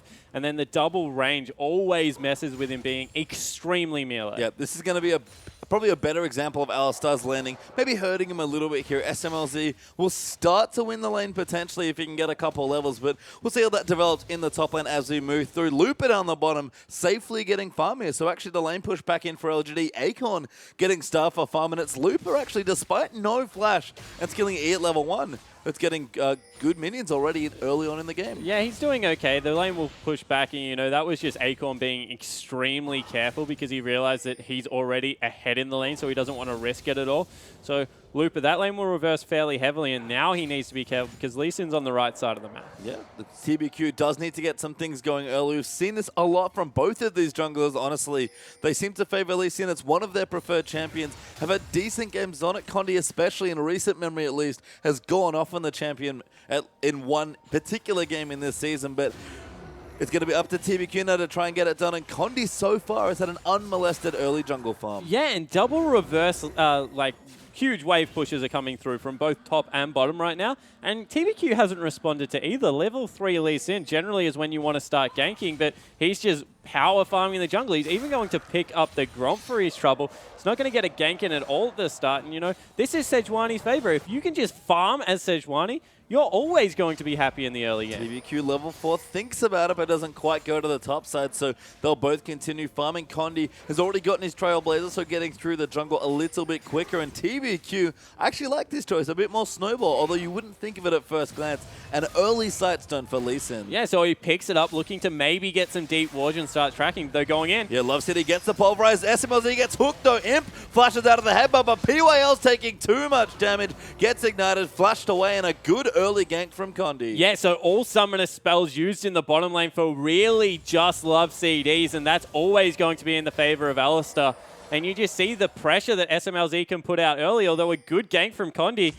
TBQ now trying to respond. Oh, that ward just there in time so they can see PYL trying to line up a hook, but Condi's already back. Urgot and Alistar are back against their turrets as well, so TBQ just a little late to try and get that kill. Yeah, and TBQ, you know, he's in a funny position because right now the lane's reversed back yet again, but bottom still so overextended, although he's caught Condi. He's got a level lead there. Good Arctic Assault actually just gets him straight to safety. Yeah, and that was, once again, now he's stuck on the wrong side of the map, wants to be near that Nah, who still hasn't got summoner spells, and maybe going for a mid lane gank, but they could. I really feel that if you got someone like Looper who you know wants to play aggressive and you let him survive the first 5 minutes after his flash is burnt, then you've done yourself a little bit of a disservice. Yeah, you can see Dade playing so far back as well, knows that TBQ is trying to gank him through that top path. So instead, TBQ will just get the Raptors. A decent takeaway here, but Condi's on the grump, still farming away. The Scuttle Crab's up as well on that side of the map. So again, Condi just farming, M3 playing safe in the early stages of their lanes, and a good gold lead for LGD early on just from the first blood and a bit of CS, but that's not going to be too much here at 6.5 minutes. Yeah, and you know, you feel that, yeah, they're in the lead. They've started to do the things that they need to do at this point in the game, but you automatically think, look how tanky the M3 lineup is. If this game goes anywhere near late, they're going to be completely fine with how the start's gone, because really, they should have been punished a hell of a lot more than what they are, and they're just starting to farm up. They've got their tier, they've got the Trailblazer. All of a sudden, Condi and SMLZ, the two that really need to get farm on them, they're already going. Looper's completely fine now in this lane against Acorn. Summoner spell back up on his way to a Hex Drinker. So overall, this is going to be, yeah, sure, it's not perfect because they gave up first blood, but better than it probably had any rights to be for M3. I mean, we kind of talked about it in the draft. With what's happened here is Dade, good poke actually from Godv. And we can see why the Varus is appealing. That poke damage is just silly. Yeah, it certainly is. It's on a very low cooldown. He just shoves repetitively really well. Dade probably going to have to stick around for another lane now, and that's not a good thing because Blue Buff now heavily under fire. Actually, they're going to look for a dive. Yeah, PYL is going to try and line up a hook. That's a great ward there from Dade to spot out PYL and Acorn, but they might still fancy a dive. Condi and Alistar are in the area. That's Love CD roaming down from the top side, but Dade is going to clear out the minions as it pushes into the turret, and this is a great move from LGD. Swap your laners back down and take the dragon. Yeah, it certainly is. So they're going to get blue. They're going to get dragon. So completely agree. Now LGD have started accelerating the game. And this is what they need to do because they've got relatively good siege. They can push in very early. And, you know, with Imp, if he can get any semblance of a lead, we'll be able to take over the game. And they are looking to get the first dragon as well. I mean, it's so weird to think about Urgot versus Kalista and honestly say that Urgot needs a bit more time to get going than Kalista does, especially in the early levels. Yeah, you know, I'm of two minds on Urgot. I look at some Urgot players and I think, wow, he really needs the Brutalizer in tier before he starts winning lanes. But other Urgot players are just so good at hitting the acid and then getting the chunks through that you think this guy really is the early game bully. But, you know, he's going to be able to bully Maokai just as much as you would bully the Kalista. And maybe it's important to get the solo tank behind, and that's why they've let him up there. Maybe. I mean, SMLZ farming away just fine, going to stack up the tier as well. First dragon did go to LGD as Love City is actually rotated in to form a dual lane here with Looper. Mini, no, not too bad. Got a Hex Drinker here as well, so we'll feel reasonably safe, all things considered, even against Kalista and Thresh. And with Alstay here to support him, Looper going to join in and be a very kind of weird semi-AD carry. Yeah, he's going to be a ranged carry at least at that. I kind of don't agree with the Hex Drinker coming through. It's only for Maokai, and you know, maybe that's why they swapped the Maokai away, just because of the fact that everyone else is doing a lot of AD damage. So would have liked to see something like a Phage early out of Looper, maybe even the Frozen Mallet, although I don't really like as an item. But when you have the ability to go extremely tanky and also be a damage source, it's always a good thing. But he instead goes for the Hex Drinker because he doesn't like the Maokai matchup. I mean, I think he just wanted to bully Acorn, so it was a smart spot from LGD. Didn't opt for, you know, something safe like a couple Ruby Crystals. As TBQ with his flash up and his ultimate going to come into the top lane and try and gank this Urgot. Yeah, and you see a pink ward had been laid down, so they know he hasn't been spotted, and all of a sudden, that's a lot of CC that will come through onto Urgot, although he has his ultimate as well. A good intuition from Condi actually rotating in. W, great there, and TBQ going to get chunked up. Needs to pop the ulti. M3 going to teleport in there as well. Swap comes in onto Acorn. Looper's going to join in as well. Acorn's taking the turret. That's the first kill down, and TBQ just gets out to not be the second. Yeah, and that's a definition of a really bad dive. Even if Nah hadn't have come in, they definitely were getting at least 1-for-1 there. Instead, Looper's teleport might actually cost them more because the turret's going to fall in the bottom lane, although Imp's starting to proxy farm. Maybe he doesn't want to take it straight away. He wants to push it relatively quickly. Dade in the mid lane, though, getting chunked out. Good flash from Dade. Keeps him safe, but Godvi, all of that poke finally adding up. They traded ultimates, and Godvi's out ahead. Yeah, and that was Godvi using the Ghost to really hunt Dade down after Dade had used the ultimate. And that's just the power of the double summoners. Dade should know this. He bought it into popular meta with AP Cogball when he was running around the Rift. And, you know, this is something that he needs to be careful, although now Imp's caught out. Oh, Love City does get pulverized. SMLZ's going to come down, nails the Noxian Corrosive Charge because he just gets delivered on a silver platter. And Love City going to get the kill with his Ignite. Yeah, he picks up the kill there, and PYL coming around the corner, maybe looking for a return gank. But that was just intelligent play. Good flank coming through, recognizing that they had no ward coverage because of how Imp was playing and able to pick up a kill for his team. Nice stuff there, but I think we saw this from Godvi yesterday on the Varus. 112 to 81 CS is a fantastic early lane for the Varus, but he was playing against the LeBlanc. He had Barrier as a summoner spell. Like, Varus getting to be a bully and a poke champion in this lane versus having to play defensively is just night and day as far as his lane effectiveness goes. Yeah, it's certainly really good for him, but wow. Yeah, TVQ gets SMLZ, so actually manages to pick him up in the bottom side. Love CD actually in trouble as well, potentially, but has his ultimate. Should be just fine. Flash Hook's going to go in. Love City cleanses it off there with his ulti. And TVQ is going to chase, but Alistar pretty hard to kill. Yeah, that's certainly optimistic. They're just trying to get down as much harass as possible. It's about sending a message sometime, and they definitely were able to do that as the Urgot, he was starting to get rolling 1-0-1, but then gets shut down there by TVQ, and now they're going for another dive onto Dade, although he might go aggressive. Yeah, Condi's great positioning here. Dade's going to move in. Condi gets the knock-up. Ulti's down as well, but Godvi takes out Dade, and the rest of LGD are here instead. Should have gone a bit earlier, maybe. Acorn flash twisted events. Condi called out, goes down to TVQ. And this is what LGD needed to do, snowball the early lanes. Yeah, and unfortunately it was on Godvi right there because I wanted to see where was Dade's E because he didn't use it at all. Could have got a shield for himself. Looked to get things in play in a two-part move instead of just using the E to travel around. In the end, he falls down, costs them a double kill, and LGD, they've started to roll through the mid-game. This is where we said they needed to get going because realistically, they will get outscaled. And now here comes TBQ. Looper, great hop that gets into safety, but TBQ nails him with a Q. Meganar coming, and yep, LGD back away instantly. Yeah, throws a house at one of them. Once again, just trying to stay healthy in this lane. He's 6 CS up. Looper's having an absolute fine time after a bad start. And 2,000 gold, definitely a good advantage. They've got the turret in the bottom lane. They had the first dragon as well. LGD doing what they need to during this early game. Godvi especially, 50 CS in the lead. Going to be very terrifying at this point in the game, especially with all the CDR he's picked up. Dade not having a good time at all.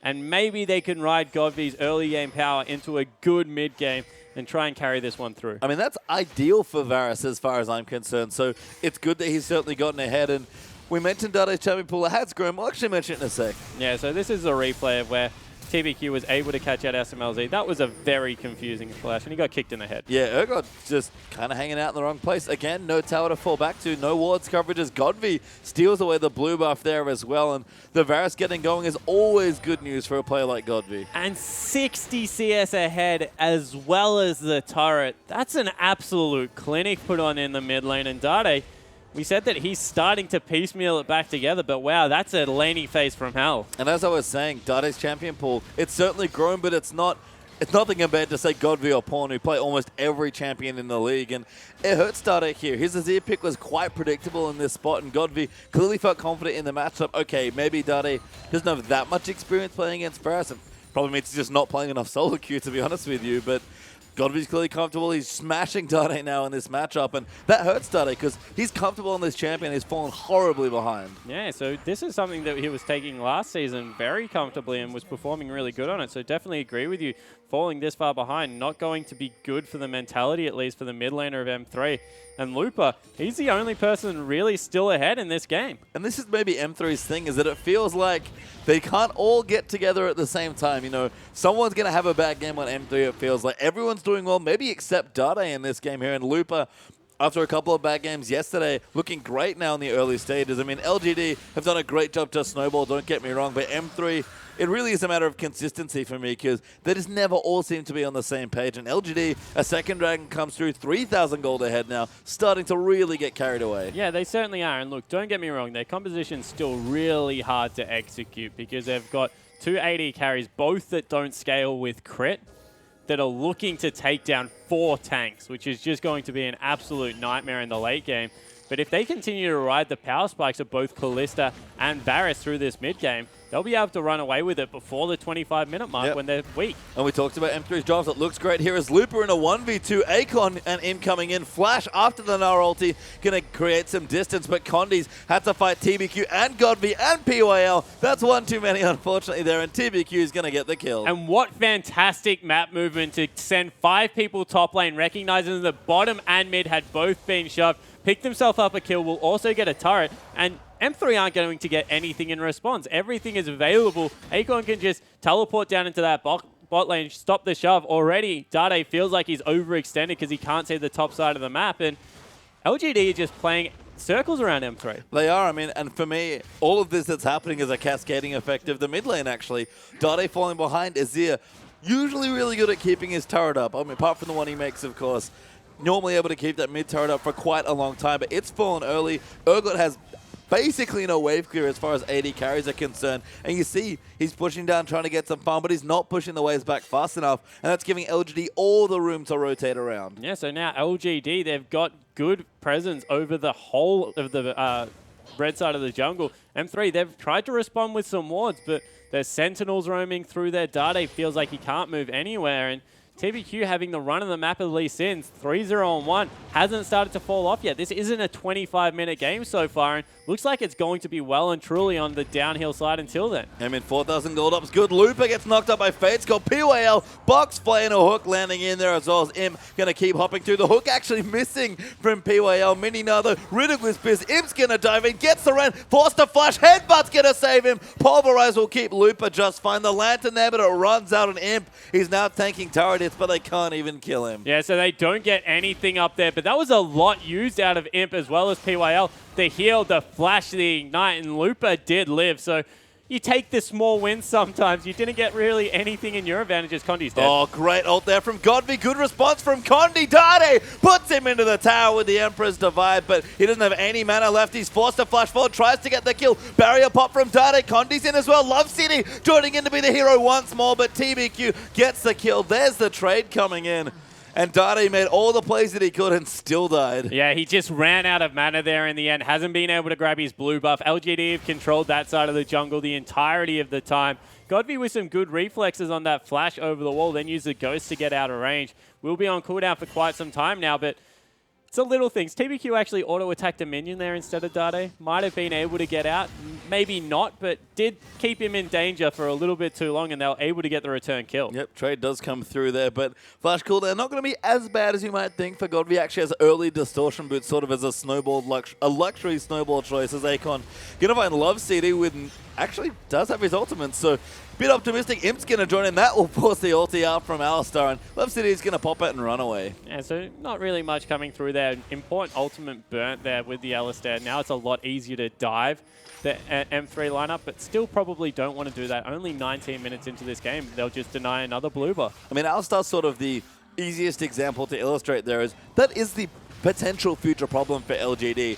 Alistar, okay, his ultimate's great. You're not going to be able to kill him when it's active, but that will eventually be true of almost all of M3 once they get their items. So you can see where the problems might start here. It's just a matter of LGD have gotten themselves so far ahead early on, about 4,000 gold up, that moment's going to come even later in the game that M3 might like. And if it can keep snowballing like they are already, it's just, as you said, it's not going to matter. Yeah, exactly right. So this is the pace they need to continue to play the game at, though. They need to take the third dragon, need to start forcing fights, because if they're able to do that, that's going to be about a 35-minute fifth dragon threat coming through there for LGD, and that's on pace of them winning the game. Yep. However, if M3 are able to capitalize on just one mistake, delay that by 5 minutes, they will get tanky enough. Frozen Heart about to come through from SMLZ. Randuin's Omen has been finished. You see probably a Frozen Heart or Randuin's coming through for Condi as well.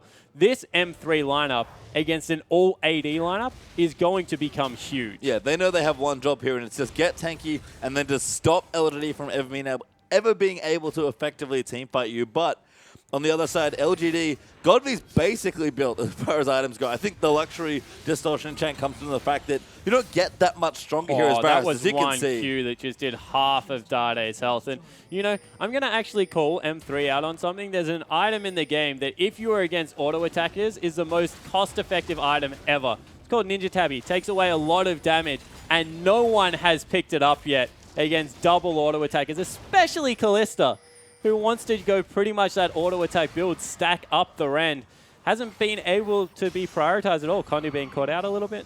Not much happening. Yeah, pretty tanky. Not enough damage sources in the area to be able to get the pick off. And SMLZ has to play pretty far back. He was actually on top of some nicely placed wards, I believe, from LGD. Maybe just a mending wave there. It's not quite in range. No, it is in range, excuse me. But it'll clear out what minions he can.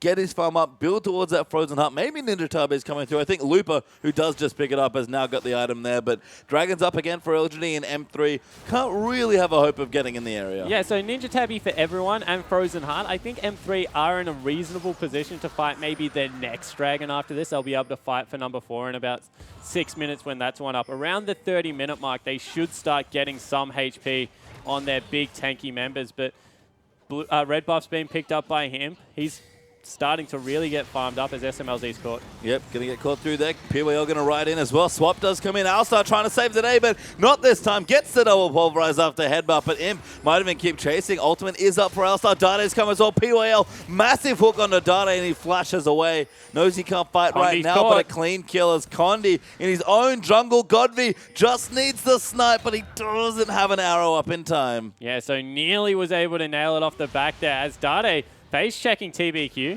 I mean, TBQ didn't have his flash, but I think he was trying to ult somebody back in. Imp, though, going to push the wave up. Doesn't even have his Hurricane completed yet. It can't be far off. Godvy going to pressure the tier 2 in mid. Imp will do the same on the tier 2 in bottom side. And M3 going to lose structures on 2 different places in the map. Yeah, so mid definitely going down. Probably not bottom as of yet, although Imp starting to really put some work in down there. He'll get it. No.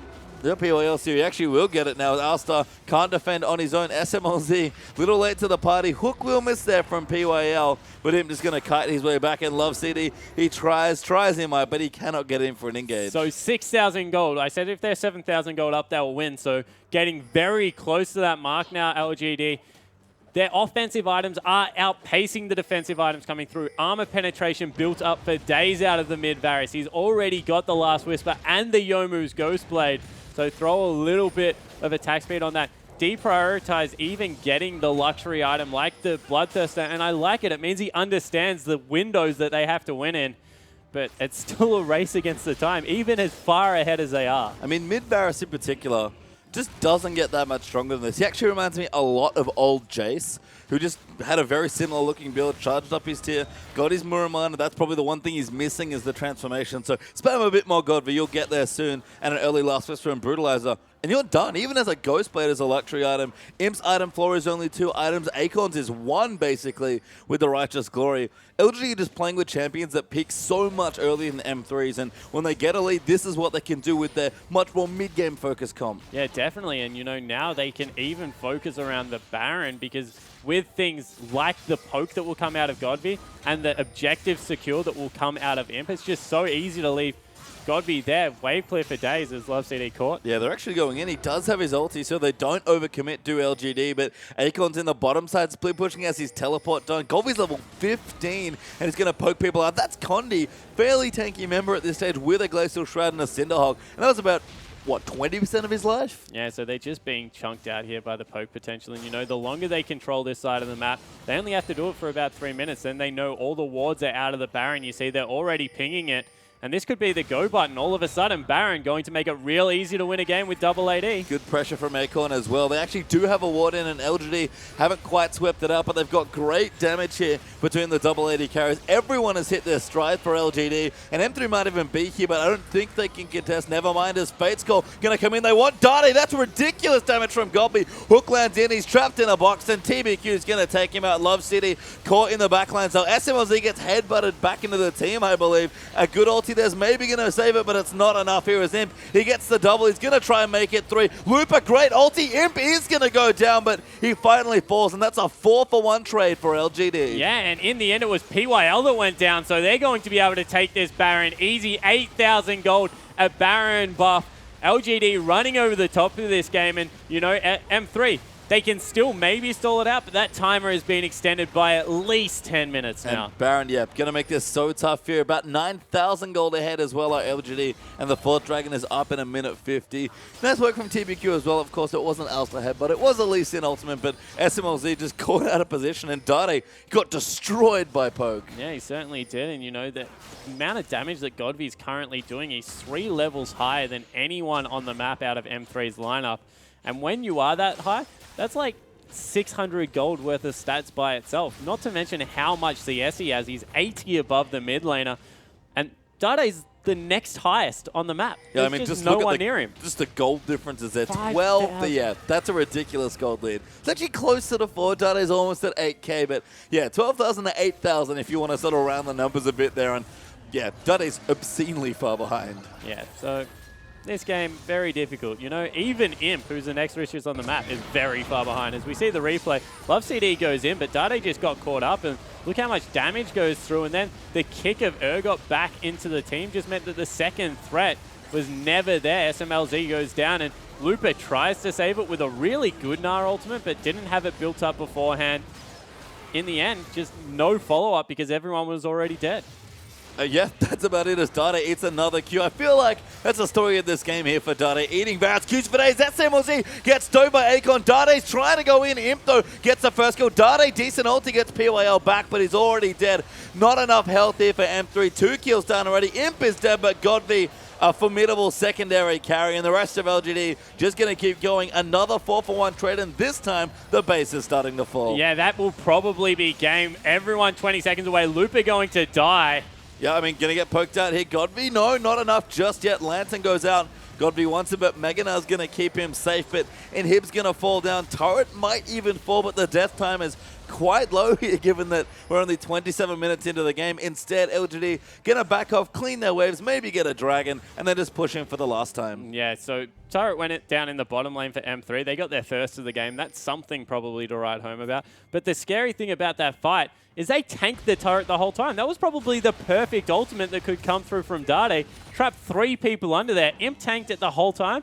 But Godby just does ridiculous amounts of damage. I mean, Dade now has his death cap, so the plays that he has been making, if he starts to make, will have a bit more impact. But he's still so far behind. I mean, Godby doesn't need more damage, but is building it because he has money. He might as well. 4th Dragon goes down. Godby's actually the one to take it out with his Q.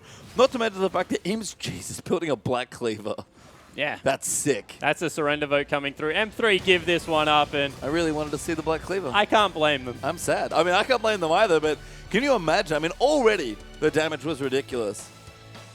But can you imagine if Imp gets in there, Runen's up, Black Cleaver applies on almost everyone, and then Godby just shoots an arrow in. He's happy, and he should be. Yeah, he certainly is. You see him just giving himself a nice face massage. He's hard work well rewarded in that game, but that was pretty clinical coming through from LGD. They isolated the lane swap, and Dade, he doesn't look happy. Don't blame him. No, I mean, the game itself was a reasonable illustration, but I think the camera shots of the 2 mid laners there tell kind of the whole story of that game. Godby having fun, smiling away, kind of, you know, fairly relaxed after a strong Varus game, and Dade just looking sad there. And again, Imp got Kalista, one of his signature champions, but it just didn't matter. He was a secondary carry in that game. He was about a 5th carry. I'm going to call Godby like all 4. The damage dealt graph would have been ridiculous. The guy was just putting in work. A Q was taking over half the mid laner's health. There was just nothing that the whole M3 lineup could do. And I mean, we see why Varus is becoming a popular pick. It does have some good lanes. I think Azir is actually a good matchup for Varus. I think that's why you want to play the champion, but couldn't make it work in all the games. Made it work in these few. We'll see if it happens again. We are going to take a quick break, but when we return, is it more Varus for Godby? Is it more Bard for PWL? Don't go too far away. We'll find out soon.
And welcome back, everyone, to the English coverage of the Chinese LPL. My name is Julian Pastry Time Card. Joining with me once again is Jake Spawn Tiberi.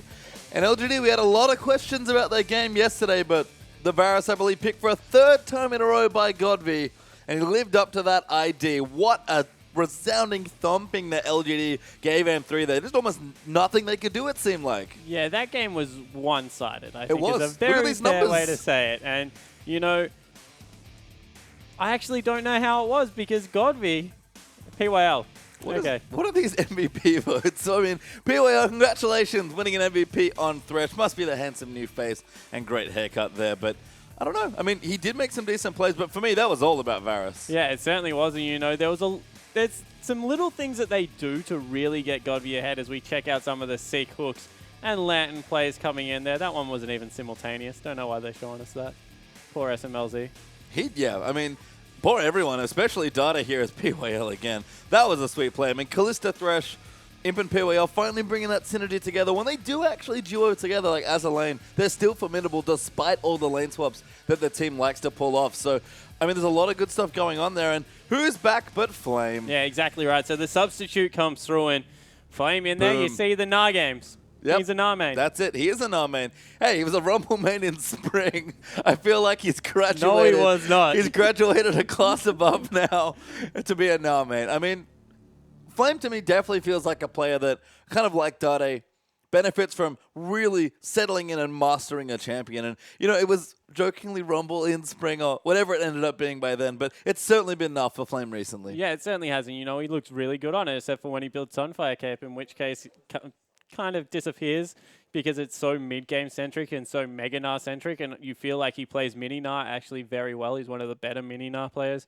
coming through here, and as we check him out there, he also has a really good haircut, by the way. He does. I mean, PYL coming back, now competing for against Flame, most handsome member on LGD. I was convinced that they couldn't actually sub in Flame or PYL was on the team now because it's just too much handsome. Like, they overfilled the quota, and, like, that's just not allowed. Yeah, well, unfortunately, they somehow got a bump to their quota, and now it's still going up. Perfect. Yeah, exactly I mean, right. We've seen a lot of cool haircuts in the LPL, certainly. I mean, Looper there looking a little sloppy, I have to say, with the hair, but you know, reasonably neat, focused on his game, I guess, nice and simple. That's how he likes it.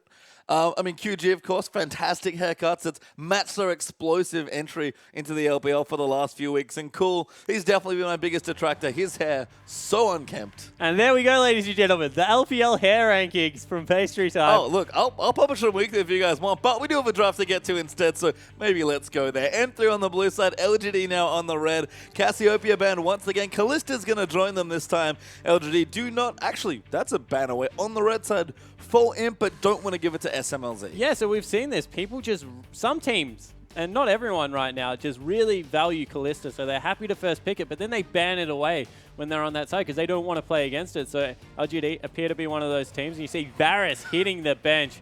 I'm not surprised. No, I'm not either, I think actually. Dade actually just reached over onto Looper's keyboard. Yeah, is he there? Can we see him? He might be standing up, currently making sure Looper gets that ban in. Hecarim banned out there as well. So that's away from Looper. I like that pick away as well. And it's cool to see that, you know, the teams clearly have done their homework with each other. And, you know, a lot of targeted bans, actually, especially after game number 1. Yeah, and, you know, I was just having a chat to Papa Smithy, and we were saying, Dade, he obviously focuses on these champion pools. He's trying to get up to date with the meta, but that was against a double AD carry. Where was the Z pickup that could come through there and really wreck the day of Varus in the mid lane? Where was something like a Yasuo, double AD carry? Yasuo would have been a great pickup to take into that lineup. We're seeing the resurgence of Yasuo come back through. People like Someday and now Impact are picking up in the NALCS in the top lane and absolutely wrecking shop against Nas with it. But obviously just focused in on the new style of mid laners and really got made punished. I think it's one of those things where Dade almost feels like trapped, I guess, in some ways, where he knows that his champion pool needs to kind of move with the times a bit quicker, but he is a slow player to come to champions and really master them. So if he gets himself too far in that mindset, then he's like, oh wait, I can also play these champions that I've been playing for years now, and just doesn't remember to go back for them. M3's drafting has been a really sore point for me, just all year long, to be honest with you. When they draft well, they seem to play well, and that's not a surprise, because honestly, that's true of all the top teams. Yeah, it certainly is, and don't get me wrong, M3's draft actually looked good, as we see a couple more picks come through. PYL, he's got the Thresh again. Imp this time, surprise, surprise, going to jump over onto Sivir. But one thing I want to mention, if you go back and watch that LGD game, watch how often the support cheats towards the bottom side, the blue side of the map for M3 that game, and look for tower dives, because there were 2 or 3 times where Dade was getting repetitively shoved in, and instead of him feeling like he can call his jungler in, it's always, I'm going to be turret dive. Even the gank they turned around where they tried to go in on Varus, 3 members walked through his turret and ended up getting a double kill for it. It was the Maokai, it was PYL coming through there as well as Imp. So, you know, yes, congratulations to Godfrey for really resoundingly winning the lane, because he was doing it beforehand, but then the implied pressure that they were able to put in there, really get into Dade's head, meant that he just couldn't be the playmaker that his team needed to be. Yeah, and Dade's certainly a player with a lot riding his mentality as well. We've seen that time and time again. Catching up on the draft though, Lucian Jana there for M3, so a completed bottom laner. Nice to see Jana sort of coming back a bit. Maokai for Flame here, not going to be the Gnar this time, but an even tankier tank there for the top laner. Yeah, and I think that's more of a pick away from Looper there in the top lane. You know, we've seen that he's been happy to mix it up and go with some different things, but maybe he just needs to play super standard and go with something like the Maokai up in there in the top lane. Very good matchup, I think, for Maokai right now against Gnar, so that's probably what Looper is going to go towards. And, you know, Maokai's kind of like Gnar consistently through the entirety of the game, although it looks like he might go with Rumble. He's kind of like mini Mega Gnar, but he's always mini Mega Gnar, which is nice. Yeah, I agree. I mean, he was banned in the last game here, so just been such a popular and consistent top laner. But this is the standard counter pick coming through. Rumble there for Looper, pretty seasoned Rumble player himself, with Acorn once again sitting on the bench, looking sad. Flame as well, looking across from his old main, being like, no Rumble this time around. But it is going to be the pick once again for Dade, so M3 back to comfort. Yeah, so just trying to get a full comfort pick down the line, and, you know, Godvi taunting a little bit here, maybe going with the Fizz. We've seen this matchup. Godvi really, really just destroys Aziz when he gets a chance to. Especially on a champion like Fizz, that is. Yeah, it certainly is. It's a really good matchup for Fizz, but, you know, Orianna left open, and that's what he's going. Old control versus new control, and Godvi, if anyone, has shown that he is an absolute master of Orianna. He plays champions phenomenally well, and then there's Orianna. Yeah, I think he's Orianna. Yeah, it's just a cut above the rest of them here. So a really cool matchup now developing in the mid lane. Was already one to watch here between Dade and Godvi, but with these two champions especially, I think Dade wants redemption for that last Azir game. Yeah, it certainly wouldn't surprise me. He's a very proud player coming through there in the mid lane, Dade. And, you know, they've got a very squishy lineup, so I'm not surprised the Orianna came through, because Shockwave's in this composition going to be completely devastating.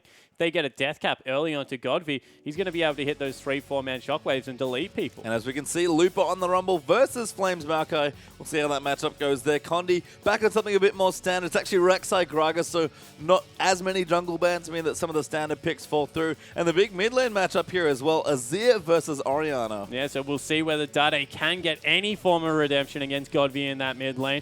Moving into the bottom lane, SMLZ versus Imp will be Lucian Jana versus Sivir Thresh down there to round out our picks. And you feel that M3, they need to get a little bit more done in that bottom lane. SMLZ was certainly playing well, but didn't really get through and really pressure like you need to on Urgot, and that's a champion we'd complimented him for. Just a bit more consistency, I think, from M3, and just try not to fall as far behind early game. Again, their last comp was amazing. They just couldn't get to a spot where it was good, so just find more consistent ways to get to the point where you clearly feel comfortable, because M3 to me is sort of developing into a late game team. Yeah, and you know, they went super late and weren't able to get there. More mid game this time. Well, let's find out what happens in this particular mid game. We're about to get onto the Rift.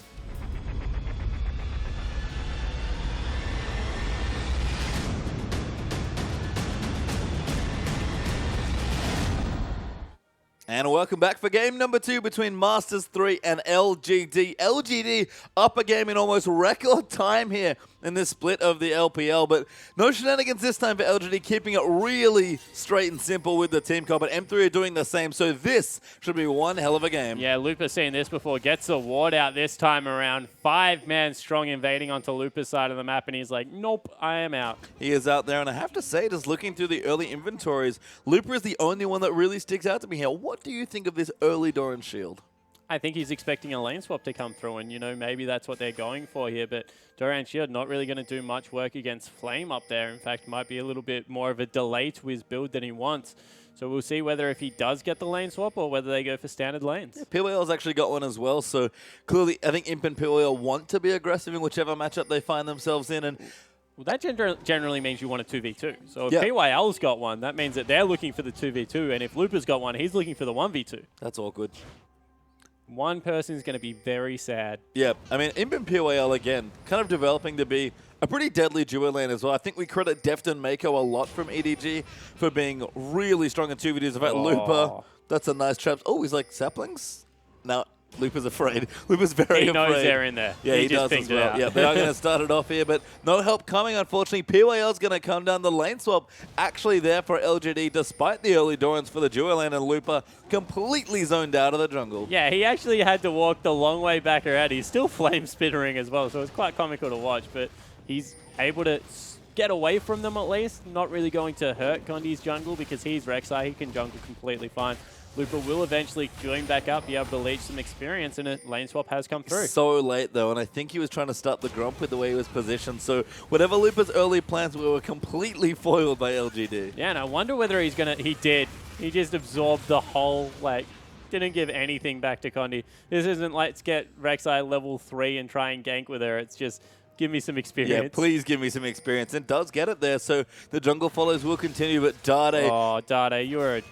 He's always a target. Flame goes in, massive TBQ dives in, and Dade already flashed the barriers down. The Condi and Looper, incredible answer, and first blood goes to the Rumble. Yeah, Rumble able to grab it after a nightmare start, and Looper very happy. Dade held onto the barrier till the very last second, able to pull it off, got the level up as well in there, and all of a sudden, what was a very smart gank, that's the nightmare thing about Maokai. You just end up where you don't want to under turrets. Nice read by M3 as well. I think that gank feels so predictable looking at it because every team picks on Dade when they play against M3, but Dade, who's probably sick of it at this stage, is the blue blue takeaway is going to come through for M3. That's their blue buff, I suppose, TBQ. given the jungle. Yeah, that's not a safe place to be standing. Does get the ward down, though. Yeah, I wonder if he's going to go for his wolf. So we'll see him go through the wall. They can gank him here, and he's in a lot of trouble. They're pinging. Tremor Sense coming up massive there for Condi. Looper going to come through. Condi going to try and take it away. Does smite the big wolf, and TBQ going to lose the camp there. Yeah, not very happy. I was wondering whether they were going to wait for him to use Body Slam. Flame, extremely low, must have been doing Raptors by himself. And, you know, a little bit of normalcy returns to the map and an early advantage this time over for M3. I feel like Looper's actually gotten ahead now. He is level 3. He's gotten decent CS with the jungle follow. PYL actually has to make sure that the Krog can fall down. Scuttlecrab dies as well, and M3 very smoothly transitioned to Dragon. Yeah, and Love CD, the only smart person there, was like, guys, you know it hits everyone standing behind it. How about one person tank it? But in the end, it's okay. They're going to grab the first Dragon. Just little things can sometimes save you some HP. Please turn the boss around. Does happen there as Condi. Don't make stand sure in fire. So many gamers have learned these very quickly in their early gaming lives, as they will get the Dragon here. M3, 4.5 minutes in, and things looking good in the early game. Yeah, and I'm surprised they're sending Looper back right now because he's still full health. He could have maybe soloed out the Krogs by himself because they're still level 1 Krogs, I believe, and then gone back. But instead, he's picked up the makings of a Haunting Guise, and he's going to go back into top lane for the 1v2. Yeah, he's going to feel a bit better about his chances in that particular matchup now as well, especially because he does have his Doran shield that he bought at level 1, so things going to come up reasonably nice now for the Rumble. Pink ward there as well to prevent any sort of ganks from coming through. And Imp keeping the wave in a nice spot. Rumble might have to wait and maybe take a camp if possible. He's actually got Janna following him, so maybe just a dual lane being created now. Yeah, maybe looking for a weird dual lane up there, try and get some lane pressure back. It's same things coming through for TBQ and Flame, with jungler and top laners hooking up there in the bottom lane. And have to see how this works out for Flame as Looper as he heads into the lane. Might be a gank potential for LGD. Flame's actually really deep into this brush, and SMLZ freezing the wave. That is a dangerous position to be in. He is level 5. Still got Flash available on TBQ, so they can knock him up if they go for it. SMLZ's got his heal. He's got summoners up here as well. Going to be tricky. They'll have to time it right, and Condi's even in the bottom area. Yeah, and Flame could end up back up. Oh, good W. Nah, I actually don't know. It. I guess not, because he's still staying there. That's too close. Flame, though. Oh, bait maybe from SMLZ. Knocked around, though, but forced to flash away and use the heal, but he does stay safe. And, you know, that's still really bad for Flame because he ended up back underneath the turret, and he has no HP potions left. He's chugging one right now, but Condi, he's here for a gank, might be able to go in. Yeah, I mean, Flame's a pretty juicy-looking target. SMLZ will be level 6. 5. Yeah, relatively soon. He's level 5. He's going to be 6. in reasonably short order, but Condi does give it up. SMLZ, I guess, just feels safe where he is, and his jungler will stay around for a second, but Flame's going to leave, and I think Condi's going to leave too. Yeah, so they're just trying to shove it in. They need to shove the next wave, though, and they recognize that, but Condi, he's still around. Yeah, managed to stay around. TBQ and Flame really committing to trying to kill SMLZ, but level 6 now for the Lucian. No vision. Condi gonna dive his way in. SMLZ will go through. Chilling Smite goes down. Culling is available. SMLZ just needs to find the right target. Flame is gonna be his target there. The barrel down though for TBQ and no kills, unfortunately. Yeah, so they don't even get summoner spells out of it. SMLZ going to be able to shove the wave, but message well and truly sent, and that is Flame cannot lane right now against the Lucian. And you know, Flame ended up in a lot of what I like to call the Flame swaps in spring, where a player that's certainly used to 1v1 lanes got constantly put by teams into 2v1s. This is an even worse version of that for Flame, who honestly got quite good at lane swaps by the end. Yeah, he certainly did. You know, people were like, if you can't 2v1, then you don't deserve to be in the current meta. And I think that was actually really unfair criticism towards the end of the season, at least, because he 2v1s relatively well. I think that was a bad call to go for a gank when he didn't have his flash, because he was going to end up underneath turret. That's how Maokai's W works. People dash you under turrets repetitively. They should have just shoved the wave. And comparing the top lane CS right now, or at least what would be the top laners in a normal situation, 25-13 with Looper having what was a fairly horrible start with a nice redeeming first blood for himself. He's shot ahead in the early stage, and he's going to go back into his 1v1 counter matchup now. Yeah, so he'll be able to get back up there ahead. I like that you call it a counter matchup, because that matchup really is in Rumble's play. And Maokai players got very good at surviving it, but ever since the passive nerf came through, the sap magic, you just can't heal up all the damage Flame Spitter did, because it's not the same passive early game. I mean, equal on experience, but not equal on CS or items. And Condi going to tip the balance here. He's actually up in the top lane. Yeah, but you see TBQ, he pinged out the fact that there was a pink ward there. I think they're actually trying to match this one, and we'll have to see whether they can get in counter gank territory. I mean, TBQ level 5 on Gragas, so no ultimates in the top lane yet for any of the top laners or junglers. Both junglers very instinctively will back away, and Imp beats a nice piercing light there. So level 6 Lucian, Beer Sword already. I think this is the situation most Lucians want to be in when they do pick themselves into Sivir. Yeah, it certainly is, but you know, we keep saying it about Sivir. She starts losing a lane, what does she do? She just shoves out and leaves. And that's exactly what Imp just did. He just threw one boomerang blade, now he's not there. Yep, Scuttlecrab's going to be his target instead. Should be able to take this away and collect some vision for his team and gold for himself. Boomerang blade out there as well, and Imp's going to get himself a nice juicy bit of gold. Yeah, so be able to pick that one up. Nice 52 gold coming through there. Instead, SMLZ, he's doing the same thing with the Krugs now, and this is the mind games that come through from AD carries. Just make sure you leave.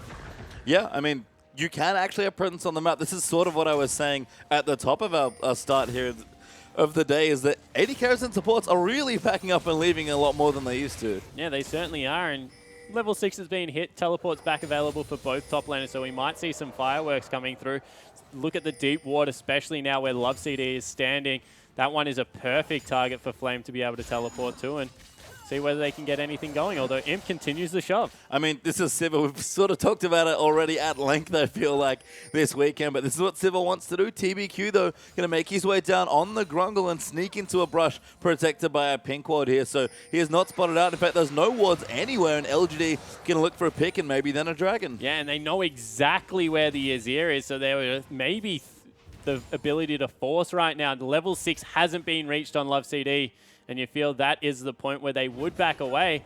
But, it takes even more damage. This is a very juicy dive. Yeah, they're actually looking for a 2v2 to protect the wall, but don't quite feel comfortable. Dade racing in there, gets Godby out. Shockwave moves in as well, but Condi's come in. Dade there, a little too much damage, moves the soldiers back in. Down the bottom, SMLZ gets hooked after the Gragasol, and Imp takes him out. Mid lane gank not successful, but very much success in the bottom lane. Yeah, so that's exactly what you said. They chose two different parts of the map to go aggressive. Double defensive summoner spells, the important thing. Godby very hard to track down and kill, especially with the fact that already got some defensive stats in there. And on the other side of the map, Lucian sitting duck. No flash available from last gank time around, and they're able to pick it up. They are indeed, and you can see PWL's actually gone back. Imp relentless in the bottom lanes trying to take it out. Condi will get a ward there, so the Raptor Sense helping out there with that smite buff coming in. Looper doing decently. Actually needs to go back and shop by the looks of things because he's got a decent CS still built up. Actually still about 10 ahead of Flame. And you can see the problem here for Maokai. Just so much damage on the Flame Spitter. Yeah, if the visual wasn't enough for you that fire kills trees, I'm sure that you just got the very clear picture from that. Yep, the Pokemon Classic gets super effective. That's, yeah, effectively how the matchup works. Yeah, exactly right. And as we said, it was all about the nerf to Maokai's passive, something that you don't think about, but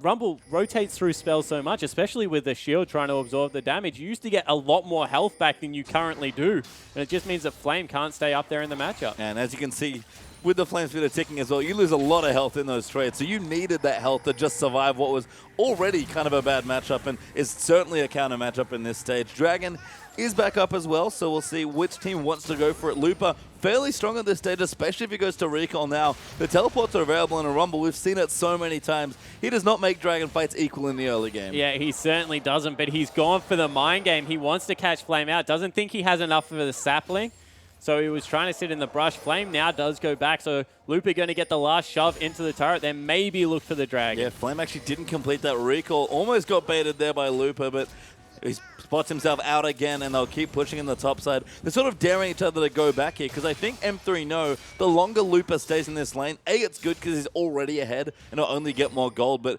LGD will never attempt Dragon while Looper's visible in the top lane. Yeah, I like that you say that, and the other thing is if they do it, if M3 now force Dragon, they know that Flame teleports with no mana.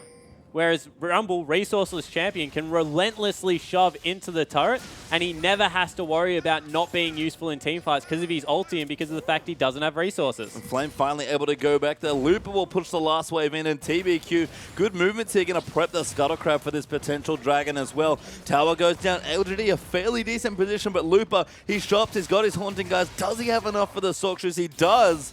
Rumble is ready for this Dragon fight. Yeah, it certainly is, but it looks like they're not going to fight it. TBQ started it up, and there's no response coming through from M3 yet. Got a ward. Maybe Looper just decides to push the go button. He does. He's warding in towards a flank here by the looks of things, and LGD immediately back away. Flame can teleport in, but M3 are going to swoop in for the Dragon. Yeah, there is no way that Flame wants to fight this at all. You've got the knock-up that will come through from Condi. You've got the Equalizer. They're trying to steal. There they're going in. TBQ, no, misses the smite. Dade zoning him out as well. Their Looper needs to find this Equalizer. The TBQ running in. Equalizer right in the choke. Love City around the side, and Condi get the first kill. M3 going to keep running in. Who else can they find? Condi gets far too low. Almost dies to an Orianna auto. He'll use there as well by Imp to protect the next kill. Looper gets grabbed by PYL. Shockwave gets through, but Love City with a good Janna ultimate, and Dade, he's rode right into the team, but SMLZ gonna play cleanup. That's a double. Imp gonna maybe be the third here as well, and M3, a well-played Dragon fight. And what an unselfish play out of Dade. He was not living that, but went extremely deep to get the three-man ultimate,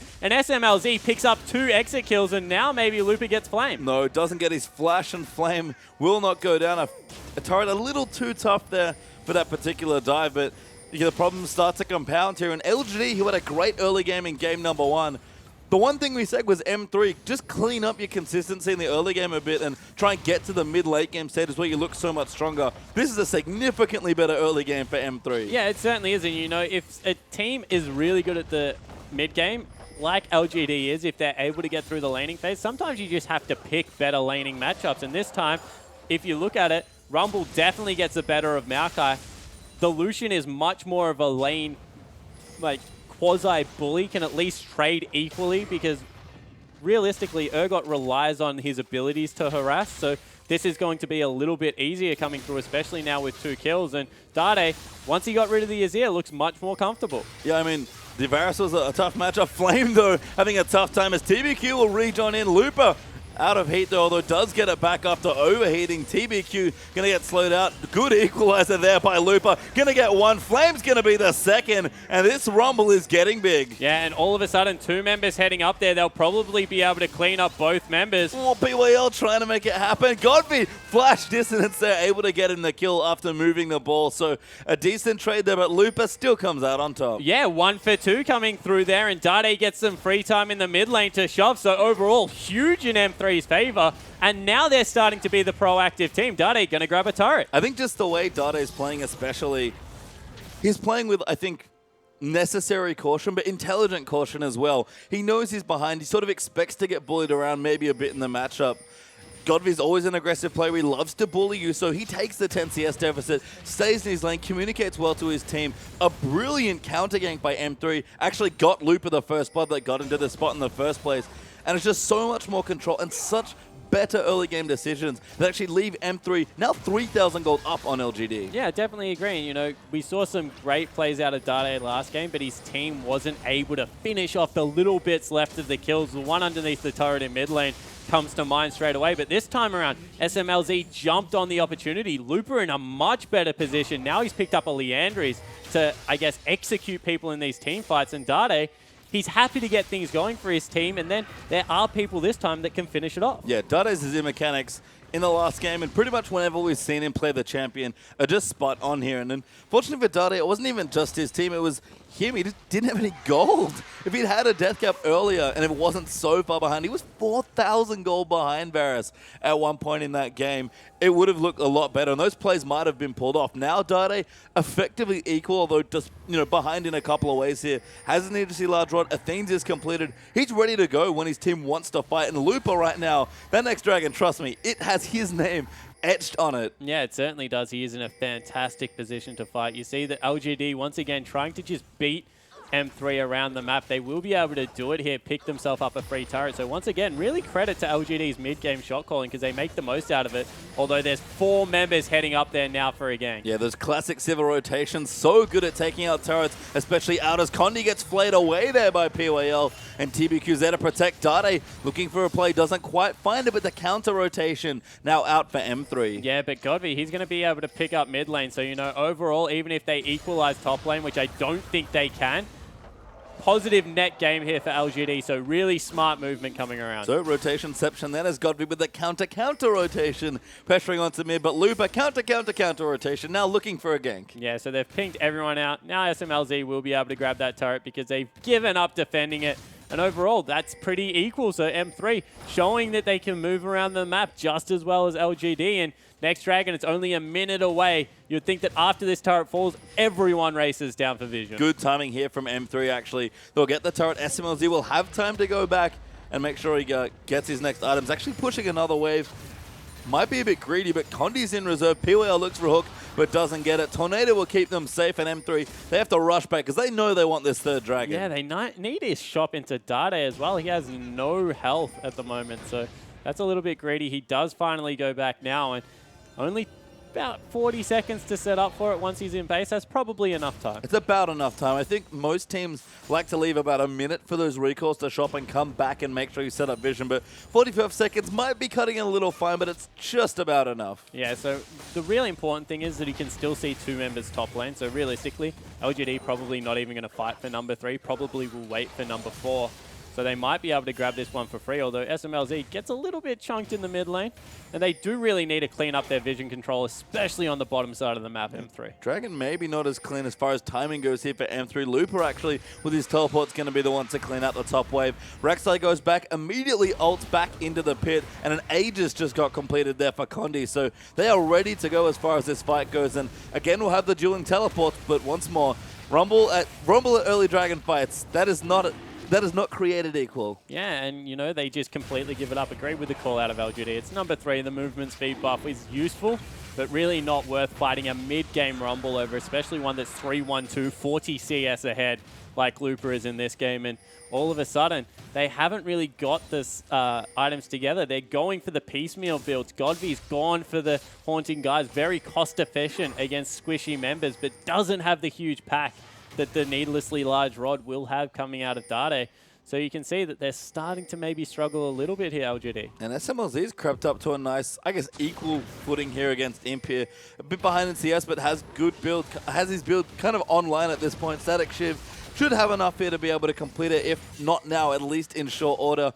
Pressure up a turret. I like this play a lot from M3, realizing that their lanes are ahead, so just keep pushing them. You don't want to get into the situation where you accidentally lose a 5v5 teamfight that you otherwise should have won. And the gold lead's there, but not massive. 3,000 gold still for M3. Do need to maybe put their foot down to the pedal a little bit more. Yeah, M3, they've still got a reasonably good late game. I want to see where Looper takes his build. Does he go for the Void Staff coming through, or is he doing his best Myron impression and going for the Death Cap early on? Because if he gets any more AP, it might be what people think is a little bit of overkill. But honestly, if he gets one rotation of spells through, this team of LGD right now is so squishy that it'll be enough. I mean, we've already seen what the Equalizers can do. We've seen what the Flame Spitters do to poor Flame. Deathcap, especially on Rumble. He's such an interesting champion with the way he peaks and troughs constantly throughout a game, or even just a lane as far as levels are concerned.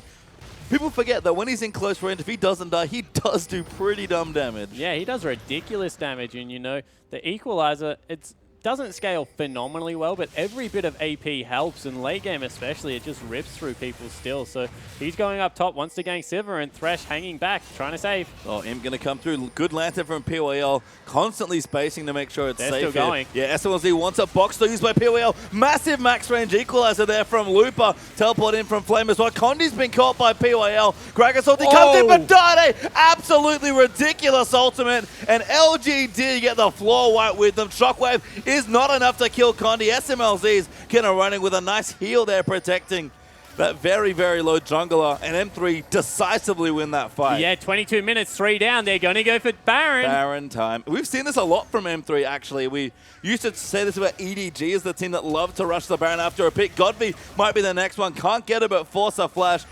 And I think they should still go for this Baron. Oh, that's a very risky Baron now. I think that they pull out of it. There's not enough time left. They already rotated Flame through. Well, get another pick, then go back for the Baron here. LGD getting run around here in these fights. SMLC goes in so deep, gets the kill onto Maokai. Looper takes out Godby. M3 really making plays. That was legitimately like watching EDG right there. They committed everything to that one fight. And then, as you said, just get the next pick because they repetitively had to face check. They turned, what, a 3,000 gold lead? Through kills alone, they added another 2,000 onto it, and it all went towards Looper and SMLZ after Dade had another sick play. Yep, Dade stealing the blue buff. No, TBQ actually smites it away, so does not get it, but wanted to steal it away. The intention was there for Dade, but M3, their next shops are going to look really scary for LGD, and you mentioned that gold lead jumped up from about 3,000 to 6,000. Yeah, and looks like they've just got complete control. Let's take another look at this Azir play because he gets behind all of them.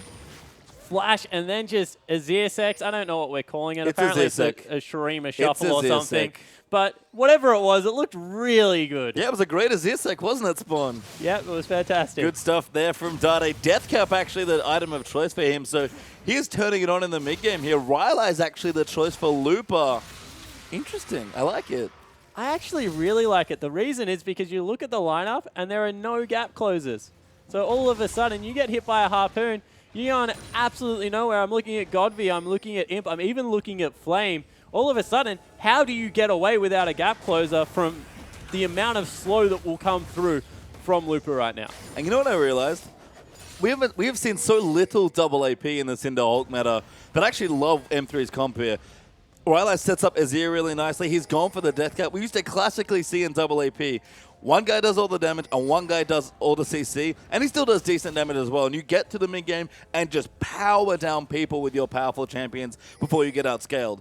I have to assume that's M3's plan here, and it's looking good so far. Yeah, you know, I completely agree. And if he follows the trend, goes something like an Abyssal next to continue to unlock Dade, who can get something like a Stinger to just peak at the perfectly right time, although knowing Dade, it's going to be a Luden's Echo because he just wants to do all the damage possible.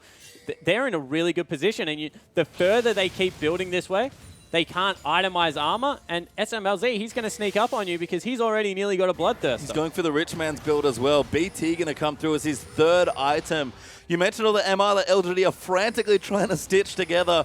SMLZ not a care in the world, 226, even he's about 25 CS behind him, and probably still doesn't mind as Looper held onto that teleport for quite a while, never leaving a side lane. Yeah, so he's just continuing to split push, building that CS advantage up to about 60 right now. We credited Godby last game, really need to credit Looper this one for putting on a clinic against Flame.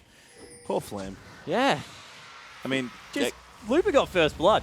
There's not really much Flame can do after that. didn't Looper get first blooded in the last game? Yeah, but that's not his call. He's a top laner. He was being made jungle. See what happens there. I mean, maybe the connection is Looper. Looper is the key. If he gets first blooded, it's bad news for M3. If he gets first blood, hello victory.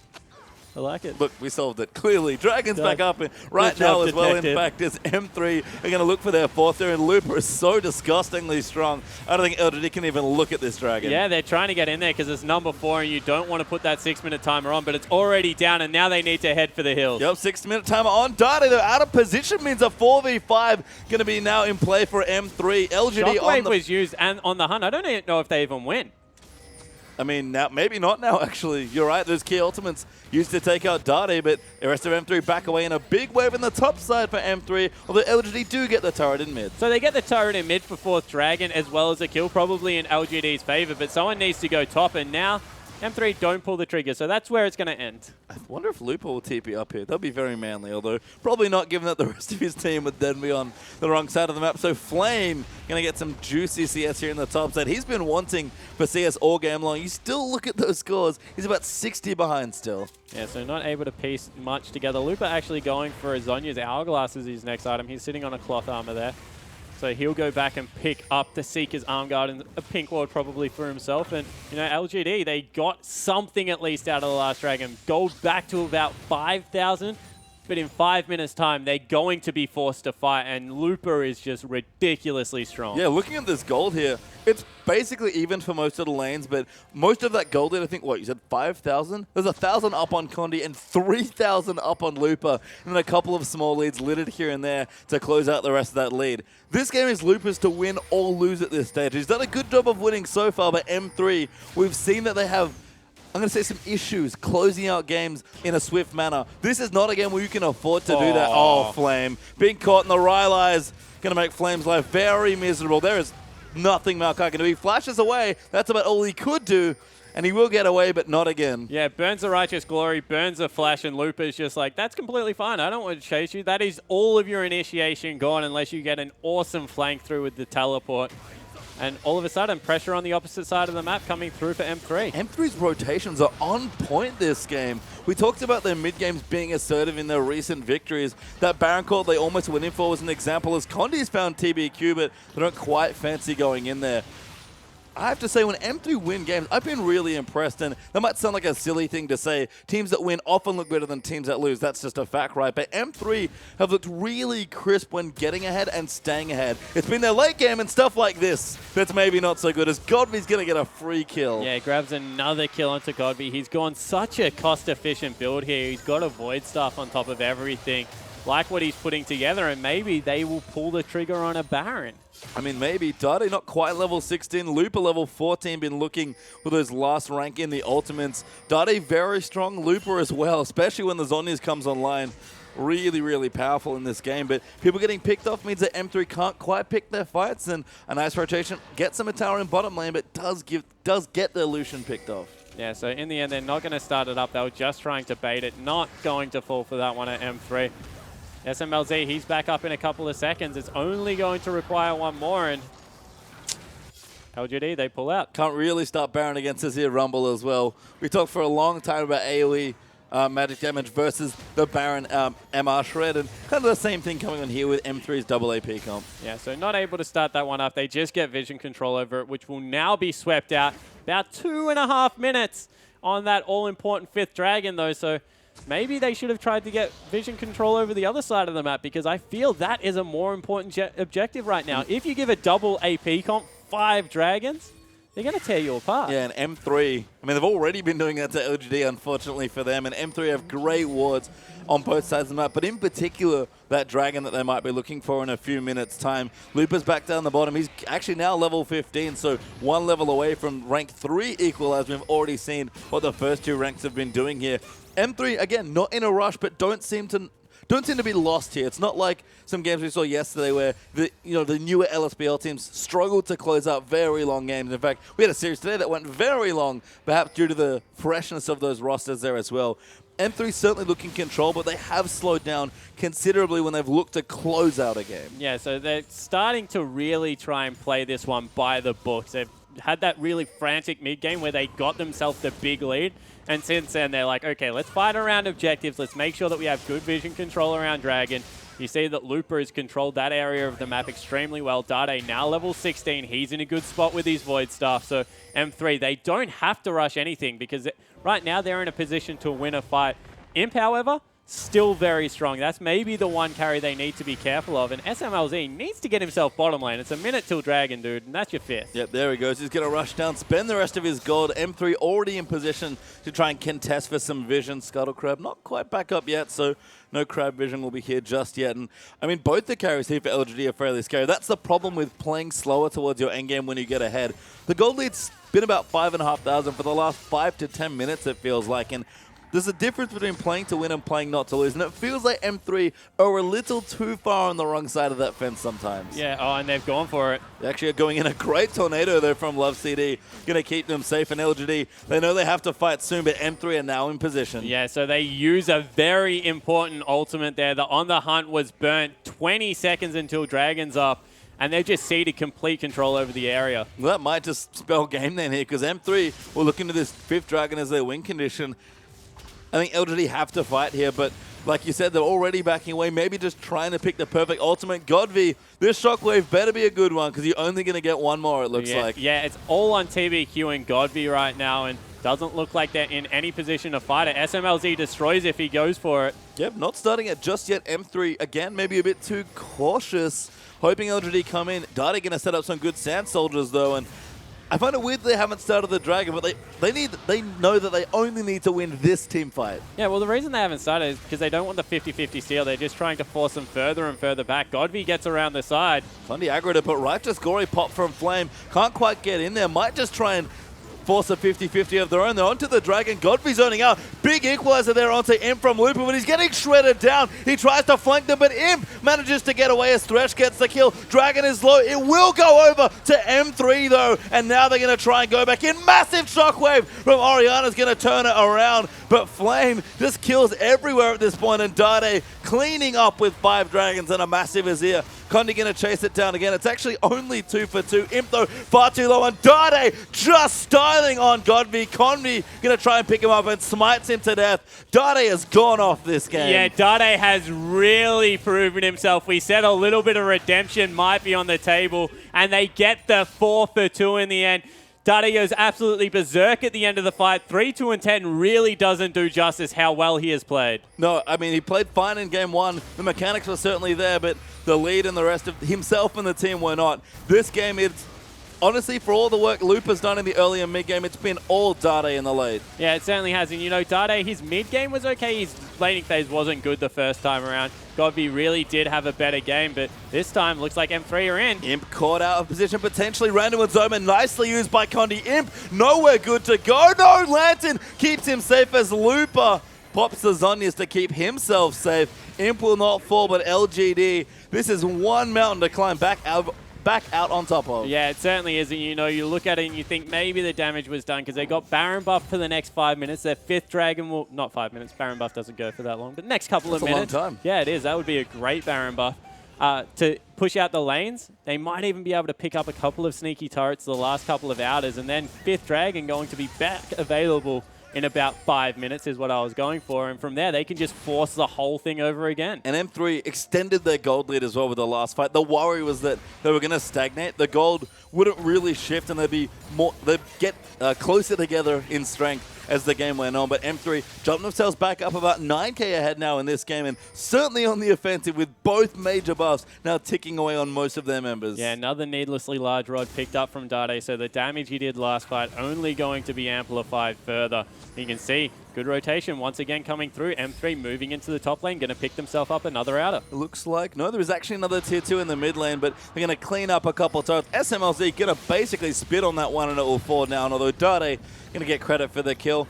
Mid lane can be prepped in there as well. Baron Minion's going to come through. PYL, I mean, some big players going to have to come through here, but Dade will force everyone away when he sets up. Yeah, Looper prepping the next minion wave as well. They're just trying to get them to make bad decisions right now because you don't want to run through the jungle if Dade's there. Although it has to escape out.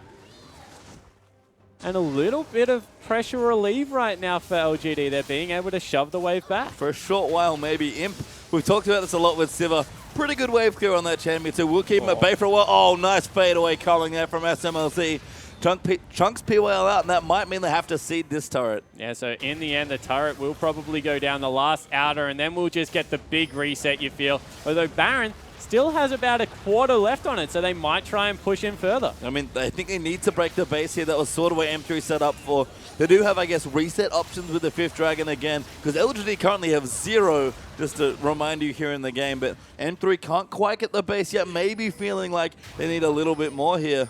And LGD going to get a respite for now, but they are now officially 10,000 gold behind. Yeah, and you know, that was enough. I actually like the fact that they called quits on that, because Baron, it's about to expire. They need to re-secure control over that part of the map where the 5th dragon is going to come from, because 5 dragons to 0, they're just going to keep doing it. And Dade, he's about to grab a big minion wave. That's probably going to be his Zhonya's. Yeah, not to mention massive side waves. I mean, that's probably the one thing M3 haven't been able to execute on in this game in particular, is some side wave control to really prep them when they do move these big Baron pushes in. That's something that we see from the absolute best teams in the world. So M3 again still working on, I feel like, the late game portion of their game, but I've seen a lot of, you know, if we're going to think about it in 3 parts, I've seen a lot of good part 1 and 2s. Yeah, definitely coming through here. A lot better part 1, and I think it is credit to how mid-game focus they went with their team comp. They went with the Rek'Sai, they went with the Rumble this time around instead of the Sejuani, instead of the Na. So really credit to them to be able to patch up their mid-game, and now, minute 30, they're going to go for another 5th dragon. And you can see even the CS lead's looking decent.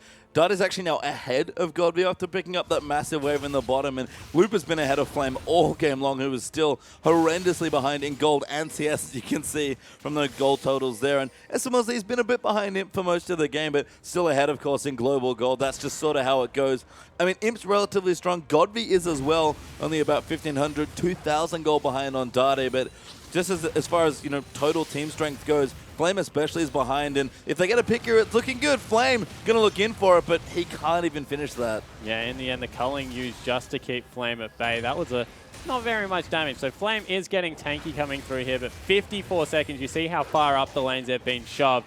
M3 just going to be able to reverse on this 5th dragon. And from there, you feel that the next Baron will just be child's play. I mean, Dade now has 4 items as well. So if he's going to step in as the real late game carry of this double AP lineup, he's doing a damn good job of it as far as itemization goes. Looper as well, also a massive damage threat with his Void Stuff, I believe, finished off as his 4th item. So the damage is massive. Condi lies in wait. SMLZ doesn't quite give it away, but you can see LGD, they just can't afford to get too aggressive, and PYL gets knocked up, chunked out by Dade as well, and they're going to seed the next dragon. Yeah, so that is probably 5th dragon right there, PYL TBQ, but they still have to fight for it.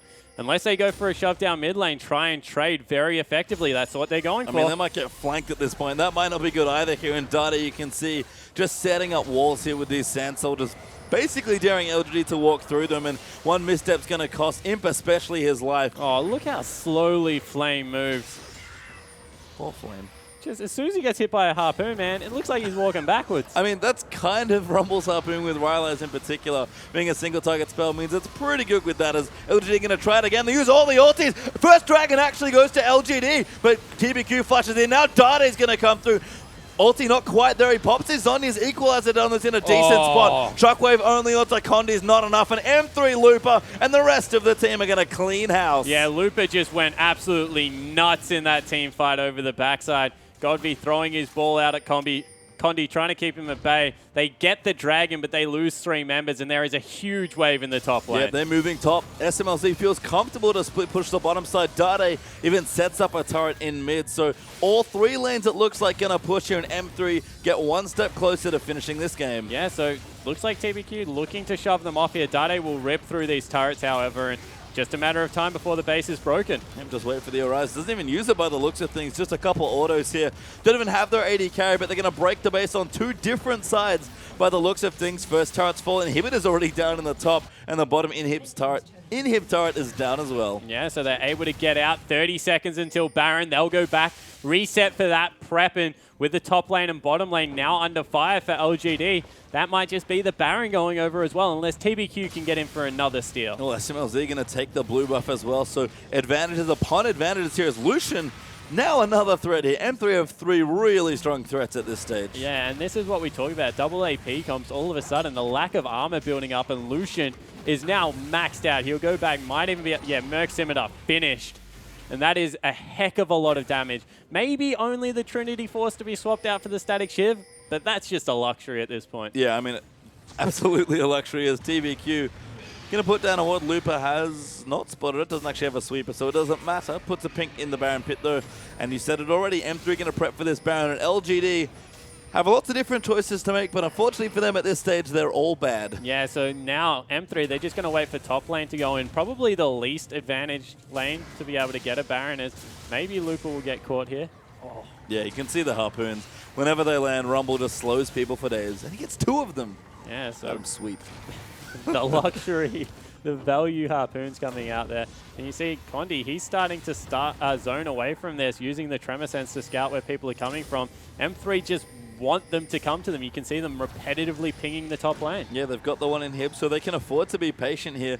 The wave's going to push in the other sides as well. And Imp, with a shield there, manages to get away from that auto, I believe. But he really can't afford to fight anyone 1v1. Needs to just be there riding with his tanks like we've seen so many successful Sivir players do. But this is where Sivir does struggle here. When you can't be proactive in these fights, when you get zoned out like this, or just crushed by all the damage that the enemy team has, Sivir's not the same massive AD carry that we've seen time and time again early on in this season. Yeah, and you can see Dade just zoning everyone. Creeps and now in the base. They're going to have to come through middle. But Baron's been started up. I mean, they can finish it pretty quickly as well, and Dade just going to zone Imp out. SMLZ kind of doing it solo, actually. Maybe just trying to bait them in. PYL gets low there. Shockwave lands. Big damage there, but Love City doesn't quite die and pops his ulti. Condi going to move through. Dade gets Flame, and Looper diving into the backline, going to try and take out Godby. Pops his zone. He's going to let the rest of his team catch up, and it's only one pick, but that's about all they need. Yeah, so they'll turn back around. Creep still in the base, cutting off the second minion wave, and Dade? SMLZ might be able to tank it. Did Dade do? Yes, he did. He did exactly what I thought he did. Went full Dade, and Imp actually takes him out. Yeah, so in the end, a base turret goes down, so they will retreat. Dade gives up his life. Interesting choice. Both base turrets went down. Yeah, I mean, Dade may be just trying to buy some time, but he really wanted Imp dead. Yeah, so in the end, Imp, he lives, Dade, he dies, but Baron goes down. Both base turrets go down, and M3, now with the 16,000 gold lead, probably going to win this. And you can see 42, 43 minutes in almost.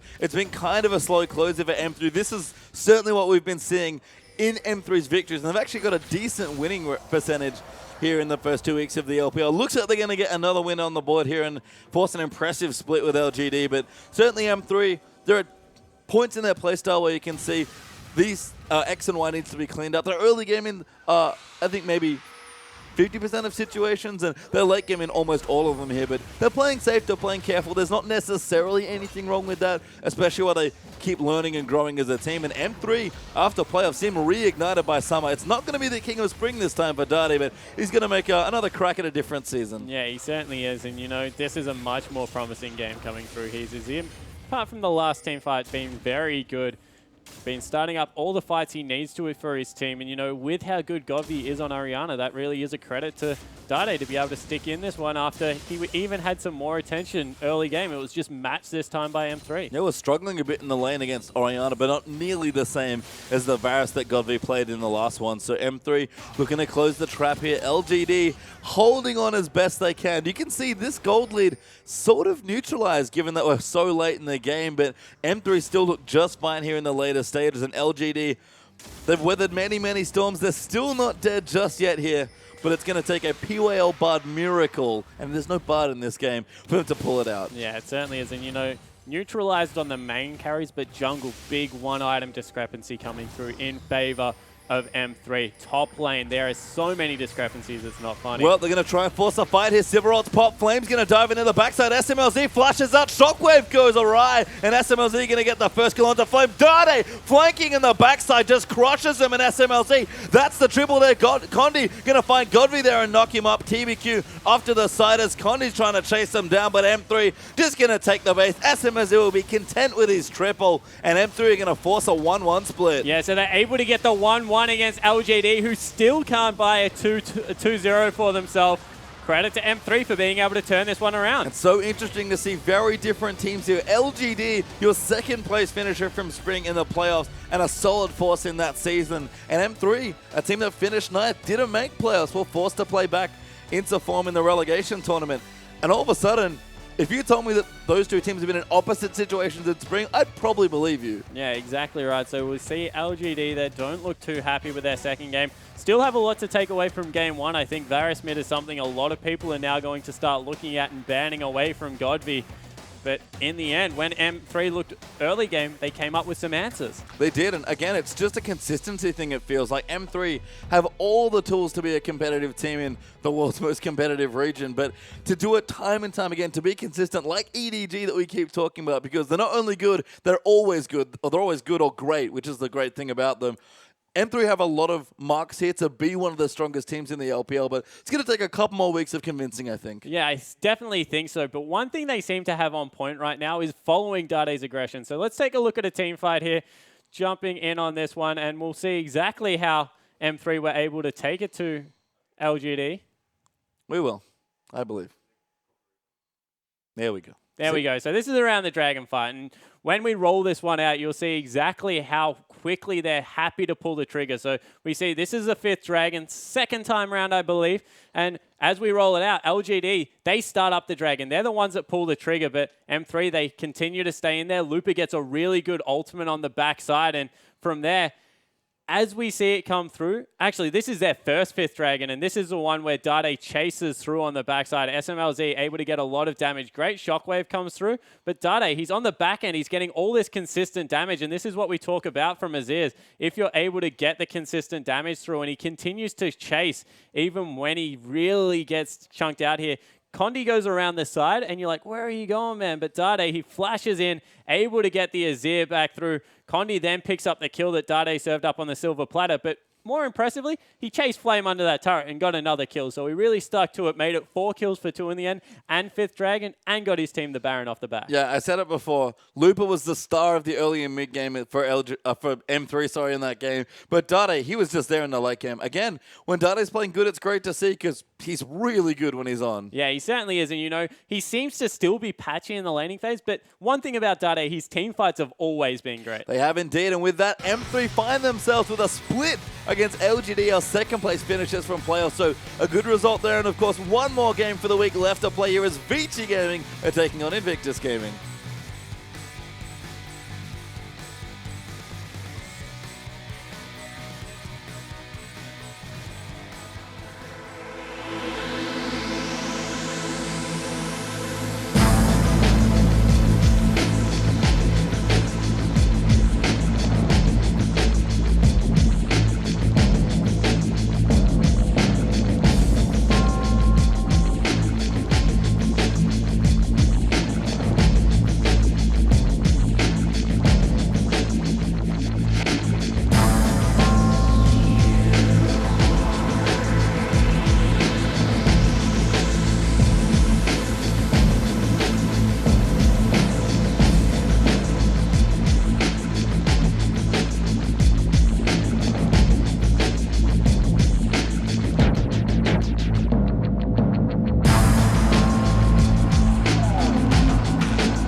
Welcome back, everyone, to the Chinese LPL. We're about to start our last match of the evening here, but before we get there, that was a pretty sweet last series, Spawn. Yeah, it certainly was. A 1-1 split coming through in two very different games. LGD running away with Game 1 quite early. Game 2 coming through massive, and I agree. Pastry Time just threw his hands in the air, guys, by the way, if you didn't see it. Well, you can't see it, obviously, but, I mean, Lupa, actually, I can give him credit here for an MVP performance because he did do so much work in the early and mid-game, but Dade did as well. But Lupa, his first 11 levels were just stellar. Yeah, they certainly were, and, you know, even his later game ultimates were really good, and we'll see the 2-for-1 that comes through here. They were able to, once his ult came back off cooldown, burn down Flame and TBQ because he just wedges him against the wall. Very important when you play Rumbles, guys. Line it up against the wall. And you see in the top lane here, you know, it's very easy to credit Dade, but the reason he was able to get into this position is because they're also low, and a huge Shurima shuffle came through here. I like his Isaac, but we'll have to see that. It's not quite PWL winning LGD MVP in game number 1, so Lupa definitely deserves some credit there. And Lupa and Dade finally playing together in tandem and having a great game. This is, I think, what we dreamed of when we saw the M3 lineup. Yeah, exactly right. Coming through together, white and blue. We thought it was going to be an absolute great matchup. It didn't really click during the spring, but summer seems to be much more promising for the two coming through. By the way, I like his Isaac a lot as well. I'm just doing Let's it go for with his Isaac, guys. Come on. Anyway, I mean, look, no, we'll get into it later. We have another match to talk about, so let's get into that instead of arguing over the semantics of Azir'Sec versus the not Shurima Shuffle. Vici Gaming versus Invictus Gaming is our last matchup here, and this is also great. I mean, Vasily being on the bench is a bit weird for me. I don't know exactly what's going on. Maybe he's busy furthering his modeling career, or who knows at this point, doing his hair. He's in the gym. He could be. He's just been in the gym for 2 weeks. But, again, IG have actually looked incredible starting off the season. Once again, having another good start to an LPL split. Yeah, not quite the start they had last time around. They were 6-0 last time. Probably good. They were 4-2 this time. They are coming off a lost game against QG. Can't really blame them. QG looked phenomenal, by the way. Where were they? Those guys the first time around? Vici Gaming. So yeah. They really look good. But Vici Gaming on the other side of the rift, they're splitting everything. We've got a new gatekeeper in the league because Vici Gaming, they've been able to split with EDG. They're really taking it to those guys. But then they're also splitting to guys like UP. So very up and down performance coming out of their solo lanes, especially Hatong and Carry. If you want to use the word consistency, those two guys very much need to find it right now. But Vici Gaming, they finished last season so strong, and I think everyone was expecting big things from these guys, but still piecemealing it together. Yeah, I mean, Dandy and Mata, always strong players, still playing very well and looking like the same world champions from last year. But the Soul Landers, it's weird for me. They sort of crept all the way up, like very slowly ascending, becoming stronger players, meshing more with the team. Everything was looking good, and then it's almost like we reset for another season. That's a lot of what it feels like here, and just carrying a tongue back to being, you know, average landers in the LPL, and they're fine players, don't get me wrong, but average does not get it done in the LPL. Yeah, it certainly doesn't, and then you throw Endless into the mix, and, you know, you talked about Vasily, the fact that it's strange he's not in the lineup. I agree, strange is a word I'm going to use. I'm not going to go with good or bad because we need to give Endless a little bit more time, but going up against pretty much, if you take a picture of consistency in the LPL and go back about 2.5 seasons, Kid and Kitties are going to rock up, and they are a very consistent bottom lane. They have one job, and it's to slowly carve out any form of advantage they can get whilst absorbing pressure from the other parts of the map and unlock the top lane. And, you know, right now, they look like they're one of the best bottom lanes in the LPL. Yeah, they're great. And they've always been great. They had a very good start to spring. We're actually winning more lanes than we might have expected, not just splitting them like we often see them now. They can go off very rarely. Kid especially sometimes digs deep back into the season to Ezreal, or at least that power that he had, and does carry some games. But Kid and Kitties, Kid especially, has been around for so long. Very consistent players, but unlocking the top half of the map is exactly what you want to do here for IG. Just remember who the top half of this map is. Kakao in the jungle, Rookie in mid lane, and Zatai in top. Yeah, exactly right. And Zatai, he had a bit of a funny, I guess, couple of games against QG, but everything else he's done this split has looked fantastic. This guy's transformed into a really good top laner up there. He's picking up things like the Rise, which I didn't even think would work in the top lane. I was very skeptical. He made it work the first time, didn't make it work the second time taking it up there, but he really has turned into a pretty solid top laner. And when you add a solid top laner to the likes of Kakao, the likes of Rookie, I'm going to go as far as to say that Kakao makes up for some of Zatai's weaknesses because he's jungling out of his mind. Yeah, Kakao's playing really well once again, and he certainly had some patchy spots. I don't think Kakao was ever in a slump at any point. I don't think it was ever bad, but he was just sort of like this level all the way up here, and then a level that's slightly below that, like maybe above average, but Kakao is continually well above average here. We're going to go through the IG lineup here. Got some great photos, even some bunny ears going through as well. But we'll start in the top lane, start it simple, and it's Zatai. Look at that beautiful champion pool. Yeah, exactly right. The Fizz was a full tank, 40% CDR. Weird smite teleport, but ended up carrying the game. He's got a couple of Rise games in there.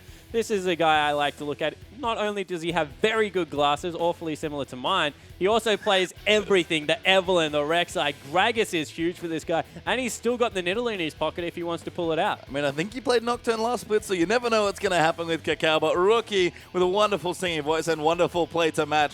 Lots of unique champions in there as well. Can play the meta picks, can play the assassins, has dug deep for AD assassins late as well. And Kid, we talked about consistency, been mixing it up a bit with his picks, but always a solid player. Yeah, so he had some Vayne games in there matched with Rookie's Orianna in the first couple of wins. He's been playing really good. The Tristana actually looked really good when he pulled it out. And then you see this guy here, Kiddies. He's playing in a lot of Alistar, a lot of Nautilus, but he still has the Janna, one of the better Janna players in the LPL. Very good at the disengage support. And look, everyone's playing Nautilus, Alistar, and Thresh, right? But be able to have the disengage supports, the peel supports in there as well. It's good to show depth to the support player. And, you know, that's true of Kiddies. We're going to get to the other side of definitely talking about Janna probably as well there for Mata. But IG have looked very impressive once again. Again, it's not the blazing fast start that they went out to at the start of spring, but I think it's better. IG really had an up and down season, so they seem to have found consistency with this roster. Zatai is now their permanent starting top laner. They never want to shift back around as far as subs go, and they had a big squad starting the spring season. I like the team a lot, and I think they're only getting stronger. Yeah, I certainly agree. And, you know, now it's about how we gauge them. How good is this Invictus Gaming lineup? Because I was ready before they came up against QG to throw the kitchen sink at them and say that they were extremely good. I think that they have been, I guess, put a little bit back in their place, but I think that will only make them stronger. As we go through Vici Gaming's lineup, you see the nice 50%, the split Kings coming through here, and we'll start off with Dandy. Apparently hanging out in the top lane. I don't know if that's just a missed spot there, but Dandium obviously being the jungler recently. We'll find out a bit more how that goes.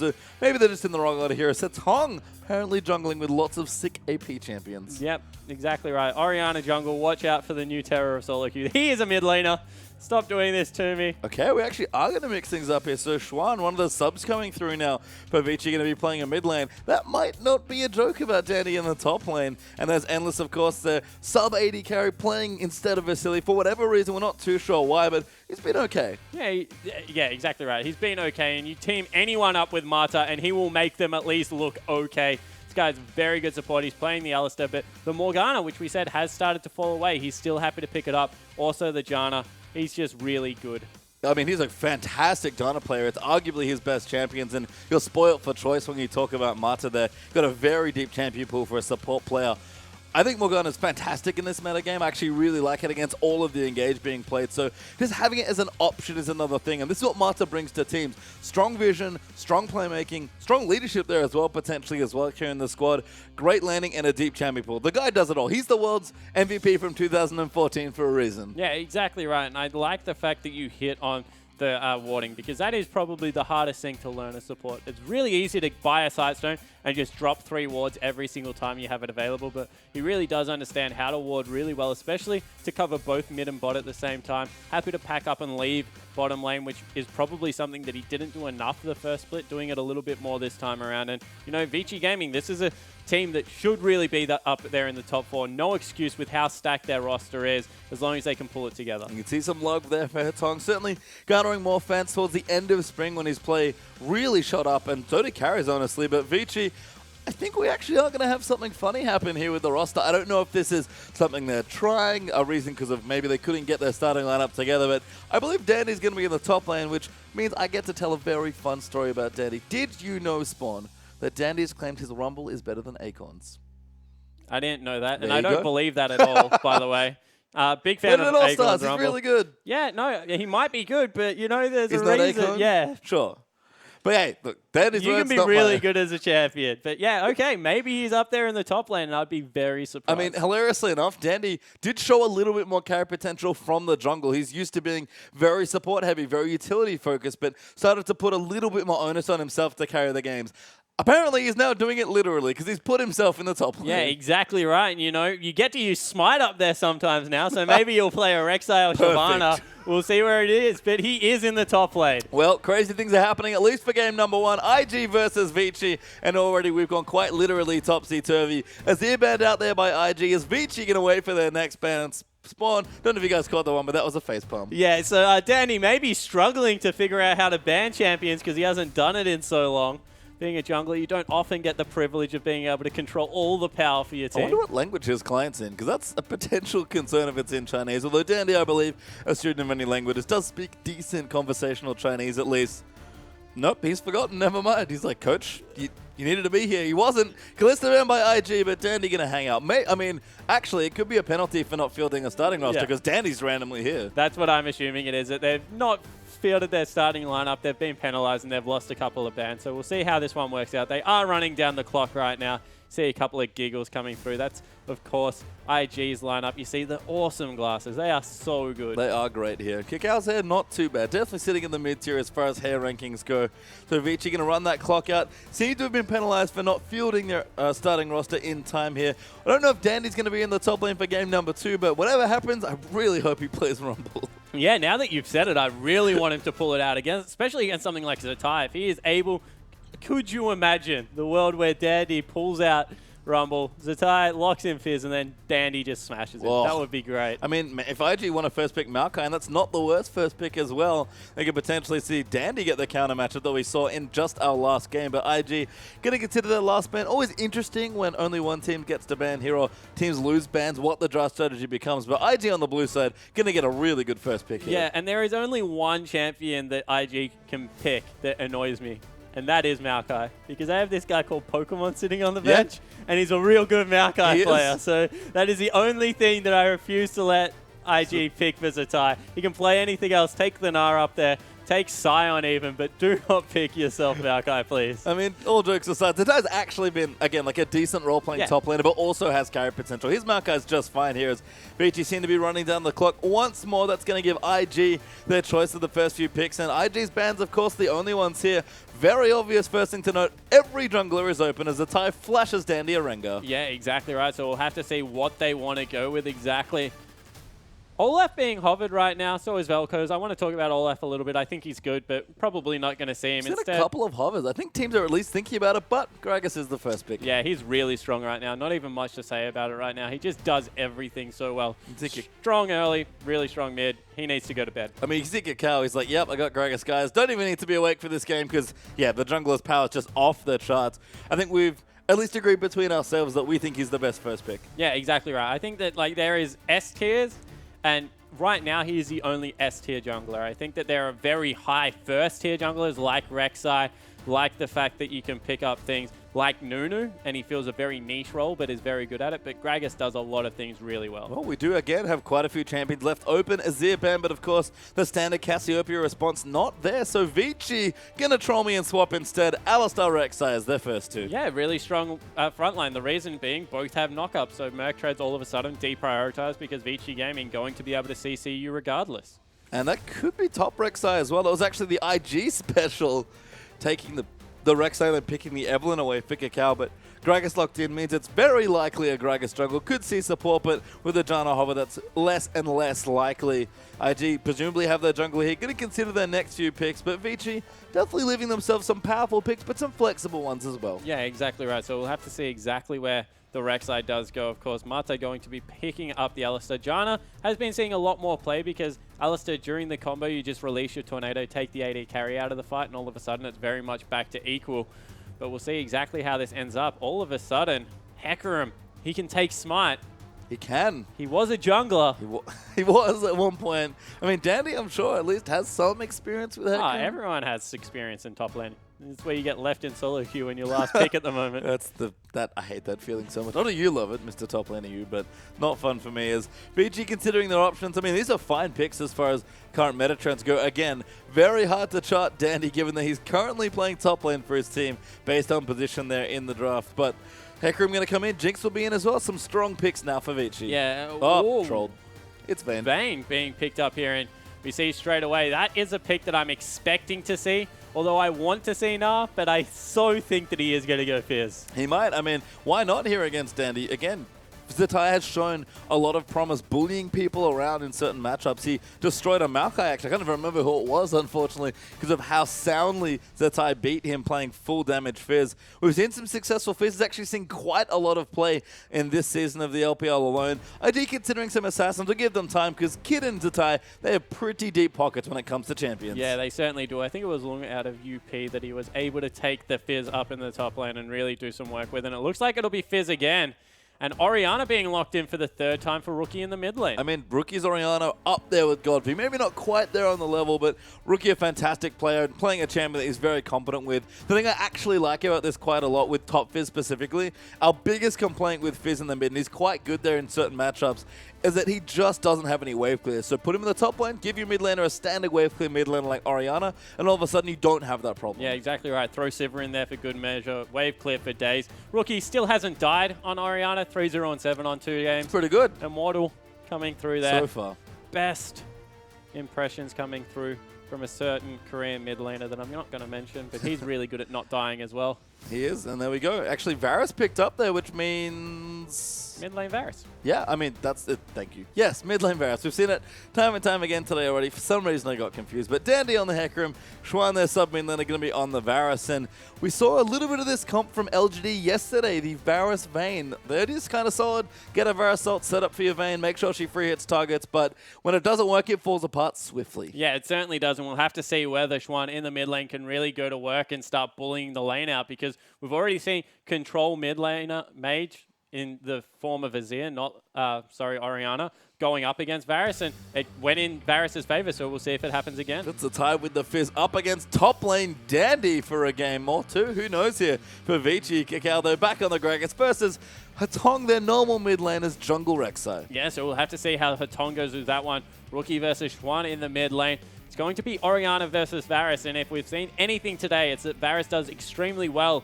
against control maids, although Orianna does a lot of damage. I'm actually really curious about that matchup because, again, Varus is picking up popularity. Orianna is very popular as well. We rounded out as well, of course, Sivajana there for Kid and Kitties. And I missed the last support. I apologize. Zane Alistair coming through. Oh, a classic. Fortunately, not nearly as good as it used to be. Yeah, no, it definitely isn't, because the range on a headbutt used to be probably twice the length. So you could just set up the condemn from across the map, nearly, but not there anymore. Condemn used to do thousands upon thousands of damage. That was the days where you didn't know what to max on Vayne. You were like, this champion does everything. She did do everything. I'm building Madred's Blood Razor. Oh, man. I alienated like 85% of our audience with that comment. No one but you and I know what that is. No, there's a couple more people out there. I hope so. We've played League for a long time, haven't we? We certainly have. Far too long. Yeah. It's been a long night as well, but the games have been great, honestly. The last series was fantastic. I'm expecting this one to be good as well, because if nothing else, we get to see Dandy playing top lane. This is going to be entertaining, if nothing else, because Dandy going off against the tie will be fun to watch, because I don't think that Dandy will shy away from the one-on-one. Well, we are going to find out. Let's see what happens.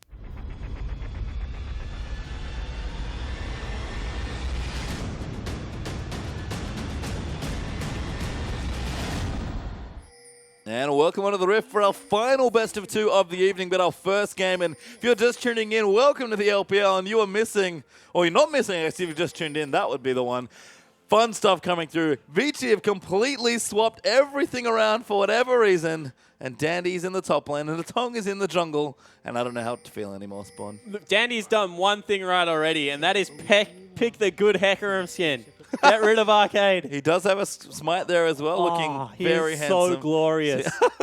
Dandy already impressing you with his sick top lane skin mechanics. And, I mean, again, Dandy has a lot of experience as a player. We've heard about his Rumble. We're not going to see it this game. There's still hope in game number 2. But top lane should be a blast. A tie on Fizz versus Dandy's Hecarim. Yeah, and Dandy, he's not gone for any potion, so he probably going for the boots.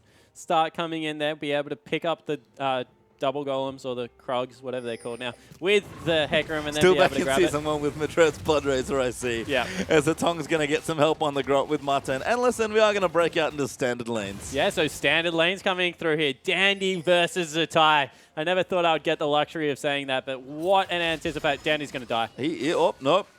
Dandy's not going to die. Oh, that was so close. Dandy knows what's up. It's okay. He's definitely practiced this before. He smited so late.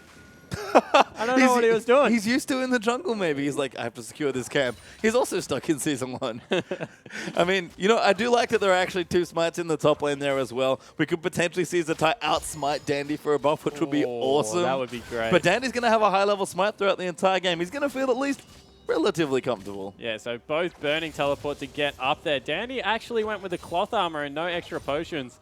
So not going to do much as, wow, Cacal's also getting really low in the jungle, but bottom lane being shoved in already by this Janna Sivir combo. Yeah, level 2 hit there for IG's duo, so they'll be ahead here slightly. Rookie playing up into Xuan. I like this a lot in the early stages. Orianna, Rookie loves to outlane people. He's very good at it as well, but you need to get ahead early in this sort of matchup. Yeah, he's certainly doing. Dandy already putting down the pain in the top lane, making sure he's got that Q stacking up, burning the cooldown at will, because doesn't draw aggro. That's why you see harassment coming through so often from top lane Hecarims.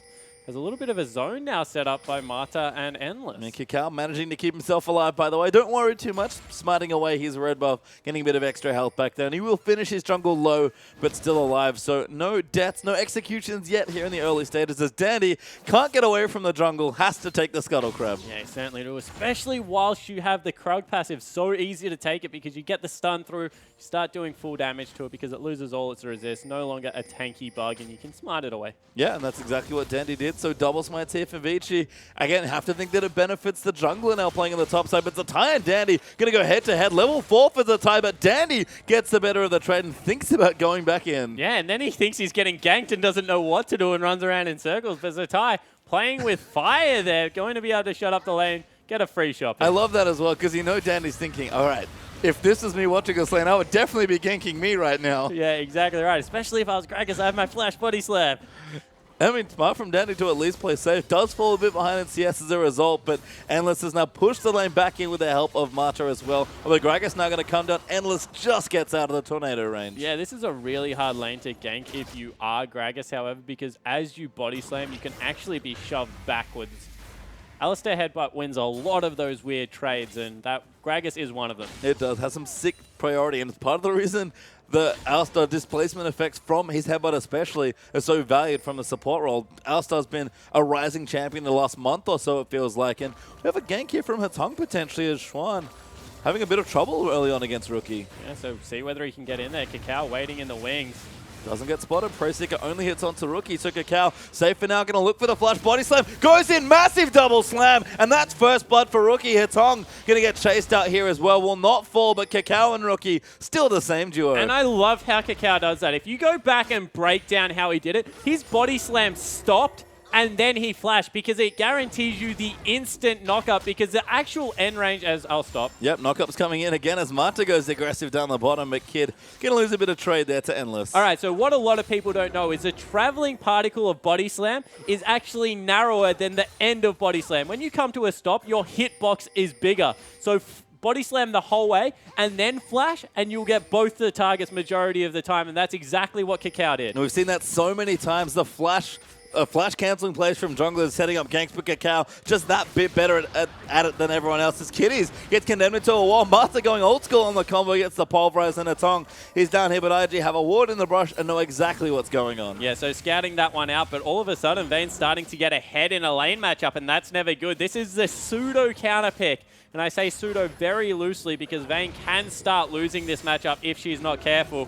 But so far, Endless doing a great job. I mean, it's sort of two different playstyles, right? Kid obviously has the wave clear advantage, should have any sort of proactive advantage just generally from Boomerang Blade and Ricochet, but Vane, any sort of all-in or trade, and Vane's going to win the duel every time. Yeah, she also gets the luxury of going Blade of the Ruined King, the dueling item first, which means that you can start hunting the Sivir down because Sivir overextends so much, and generally the length of the lane is enough for Vayne to kill you. So that's when the real advantage should come through. As long as they stay equal or slightly behind until that time, you think that Endless has got the lane he wants. Ooh, returning back to our top lane. Seems like Tank Fizz might be back here for Zatai. He's got a Barmy Cinder already.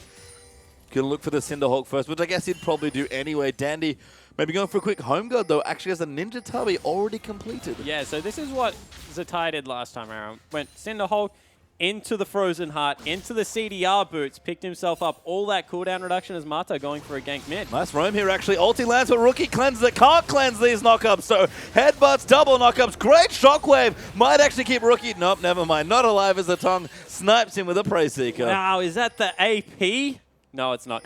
Hatong did a lot of damage with that Prey Seeker, though, and was able to get the skill shots down pat. No surprise there coming through, and Schwan, he gets a little bit of respite in this mid lane. Nice ult there as well to set that up, despite Rookie's very clutch cleanse. Wasn't enough from the nice Mata Roman. You know what, maybe Hatong accent left his mid lane page on there or something, because that did do a lot of damage as Kid getting aggressed, but now John is going to get knocked up, condemned into the wall. Silverbot's down, and Kitty's heal, exhaust, and the shield there to keep her safe, but Jana does not fall this time. Yeah, so Jana manages to keep Flash as well, so a lot used in the bottom lane. No summoner spells available for Vici, is set for the heal coming out of Endless, and you're right, quick home guard. Dandy galloping gloriously back to lane.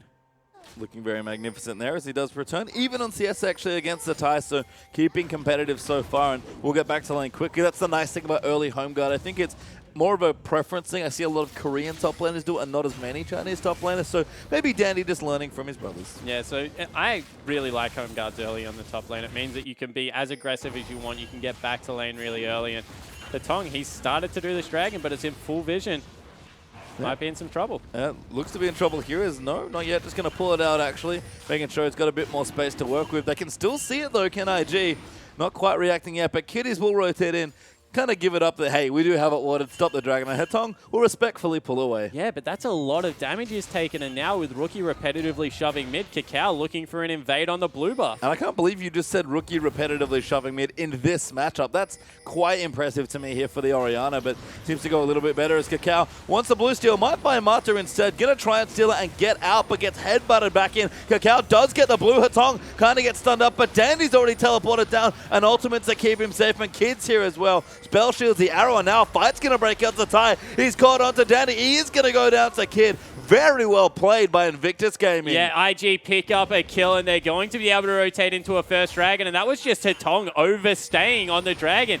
They pinged it out so many times, and he knew that they knew that he was doing it because he pulled it out, then stuck around, took another 3 shots, just way too much damage, and IG make him pay. So good teleports there, answered by Zatai. Dandy came in first, but did have his ultimate, but couldn't find the best spot to use it by the looks of things.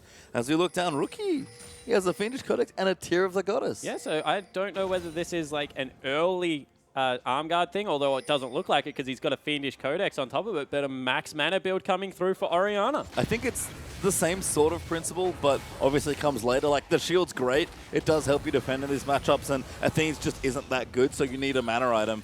I mean, it's not quite arm guard as far as early protection goes, but I think Rookie just feels safe. Yeah, so maybe from here he goes like the Seraphs into the Zhonya's, and then he has a huge effective health pool with some armor behind him, which will keep him very safe against a triple AD, quad AD composition. So not really any AP to worry about per se. So it could be the case, although I think Morellonomicon into Deathcap still probably better because of the double dipping scaling. Yeah, they could do that as well. I mean, it's nice and flexible. Seraphs is just a nice defensive item when there's a lot of AD and you don't really want arm guard just yet. It's a bit more powerful, kind of acts like kind of like a couple blasting ones fused together, so not quite a death cap, but gives you a decent amount of AP and enough protection, but not as much as Azonius. And Mata up in the top lane, but Zatai soloing out Dandy. Going in there. Dandy uses his ulti. Mata here just in time. Smite for Dandy to keep him alive, but Zatai gonna play for Trickster in. Endless is here as well, and Zatai feels robbed as Vayne takes the kill. Yeah, so 3 members appear top lane, and all of a sudden Zatai's like, that is cheating, dude. I don't know what just happened, but I feel like I should have killed you. Well, Dandy survived, so that 1v1 that he really wanted, not going to come just yet for Zatai as Dandy calls his goons into the top lane to do the dirty work. But Vici with a nice rotation might just get a turret out of it. Yeah, so they're looking to shove in there. Kakao up trying to cover, but Rookie Gets a good ward in there, doesn't face check. Mata looking for a dive, however. I mean, at this point, Alistar level 6, this is a great time for Mata to start roaming, and you can see the early mobility boats really playing into that as well. Dandy even going to swap down to the bottom side. This is... Yeah, Kid's in trouble. Yeah, a good lane swap, honestly, for Vici. I mean, Dragon's not up. They don't have to worry about that. Really smart stuff. Yeah, Kid going down there against... He was looking at Dandy right then, and he's got already Ninja Tabby. He's got a lot of movement speed, and he had some... no, he doesn't have a Skirmishing Saber. I was going to say Skirmishing Saber would have topped that off because he would have done negative damage coming into that. Yeah, Saber pretty strong at this point. You can see Zatai's already completed his with the Cinderhulk enchantment, so looking good there. Rookie going to keep clearing out minions here. Actually, Sork Shoes early on for a bit more power in lane. Again, we talk about it a lot. Rookie loves to bully people in lanes, and Schwan, the new mid laner here for Vici, one of their subs, almost 20 CS behind in this matchup. Yeah, and the other reason is straight line skill shot's very hard to dodge unless you have movement speed, and it's a hard stat to pick up unless you grab your boots too nice and early. So I actually really agree with that pickup coming out of Rookie. I think it's a really smart pickup against Varus in the mid lane, and we'll see how it works out. But the swap back comes through. Dandy just dodged for one level, and now he's up on Zatai. Yeah, kind of an interesting swap back there, but Vici maybe a bit too optimistic to get the turret there. And I guess moving back to Sork Shoes for just a second, I agree. It's even, additional benefits. Helps you wave clear, helps you dueling. Just a good early item. Yeah, it certainly is. And Zatai, he wants to go, and he does. He bites. Does fish in once again, but Hetong is waiting, and Zatai knows it already. Rookie, he's called his goons up this time in Cacao. Ulti's Dandy back in. He wants to try and take him out. Zatai, hungry for blood. The ball goes in. Shockwave lands in onto both. Rookie, what magnificent play in Hetong. He's going to make it double. Yeah, Rookie able to pick up 2 kills. In the end, he'll lose his mid turret for it, but Zatai would be laughing his head off right now because he baited the heck out of that. He knew the jungler was up there, and Chuan, he can't even grab it. Not enough attack speed. No, Rookie's going to be here in time and start wave clearing back here. Varus, we've seen the strong poke and wave clear. He usually does chunk out the turrets, but not enough. That means IG find themselves up 1,500 gold and a dragon here in the early stages, and things looking good so far. Yeah, so far, Vici Gaming, they've been able to kill Rookie once. That's 1,000,000%, and definitely more than what WE was able to in the first time these guys met, and he was able to take the Orianna. But right now, 3-1-0, able to build a CS lead as well, with a couple of pretty good roams coming through. Rookie really in control of this mid lane matchup. And here comes that Morello Nomicon he talked about as well. Again, Athene's just not that attractive here at this stage, but you still want your CDR and your damage. Morello Nomicon, a good aggressive item for Rookie. He's going to keep stacking that tier as well, and look around maybe 20, 25 minutes here for Rookie. He's going to be very strong in that mid game. Yeah, he certainly is. And the amount of time, if he's maxing Q, which, yeah, he definitely is there, he's just going to be moving the ball so much that the Q stacks without you even really worrying about it. So going to be able to get the max benefits out of that as Cacao tries to steal away another blue buff. Last time this happened, IG got a dragon out of it, so I like this deal a lot from Cacao. I think I love Cacao best when he's in the enemy jungle, and he's been doing it quite a bit here as Rookie walks in and gets... No, it's Cacao that smited it away. Yeah, Cacao smited away. It's about another 50 seconds on the blue buff on the other side of the map, so Rookie will get his eventually. Tier as well as Nomicon. He's not really suffering for mana right now, more just a cooldown reduction, and there is a pink ward on it, so they knew when it started up, but wow. Yeah, Zatai really wants to fight Dandy at all points, but Hecarim, he does need to keep scaling here, and Fizz, he's a weird champion, especially in this sort of tank mode that Zatai seems to like quite a bit. Dandy is going to safely recall, home guard his way back to the lane as well. Has a Cinder now, so a bit stronger there is the Hecarim, but Fizz still a lane bully. In top and mid, he's still able to really give it to some of these later game, more scaling laners. Yeah, and I thought it was a one-off thing. Now I'm going to really go dig for the Rune Pager users because he doesn't take any magic pen or any... I don't know if he takes magic pen, but he doesn't take any ability power coming through there. Cacao's actually found Dandy though as well, who's trying to do a bit more jungling. He wants to go back to his home, but Cacao's invading. It's a tie. Comes in now as well. Swaps out there with a fish as well. Good ball there from Rookie, but doesn't quite find a juicy enough shockwave target. Yeah, so you see the Alistar rotating across as well. Kitty's helping his team card away, but in the end, red buff is stolen away.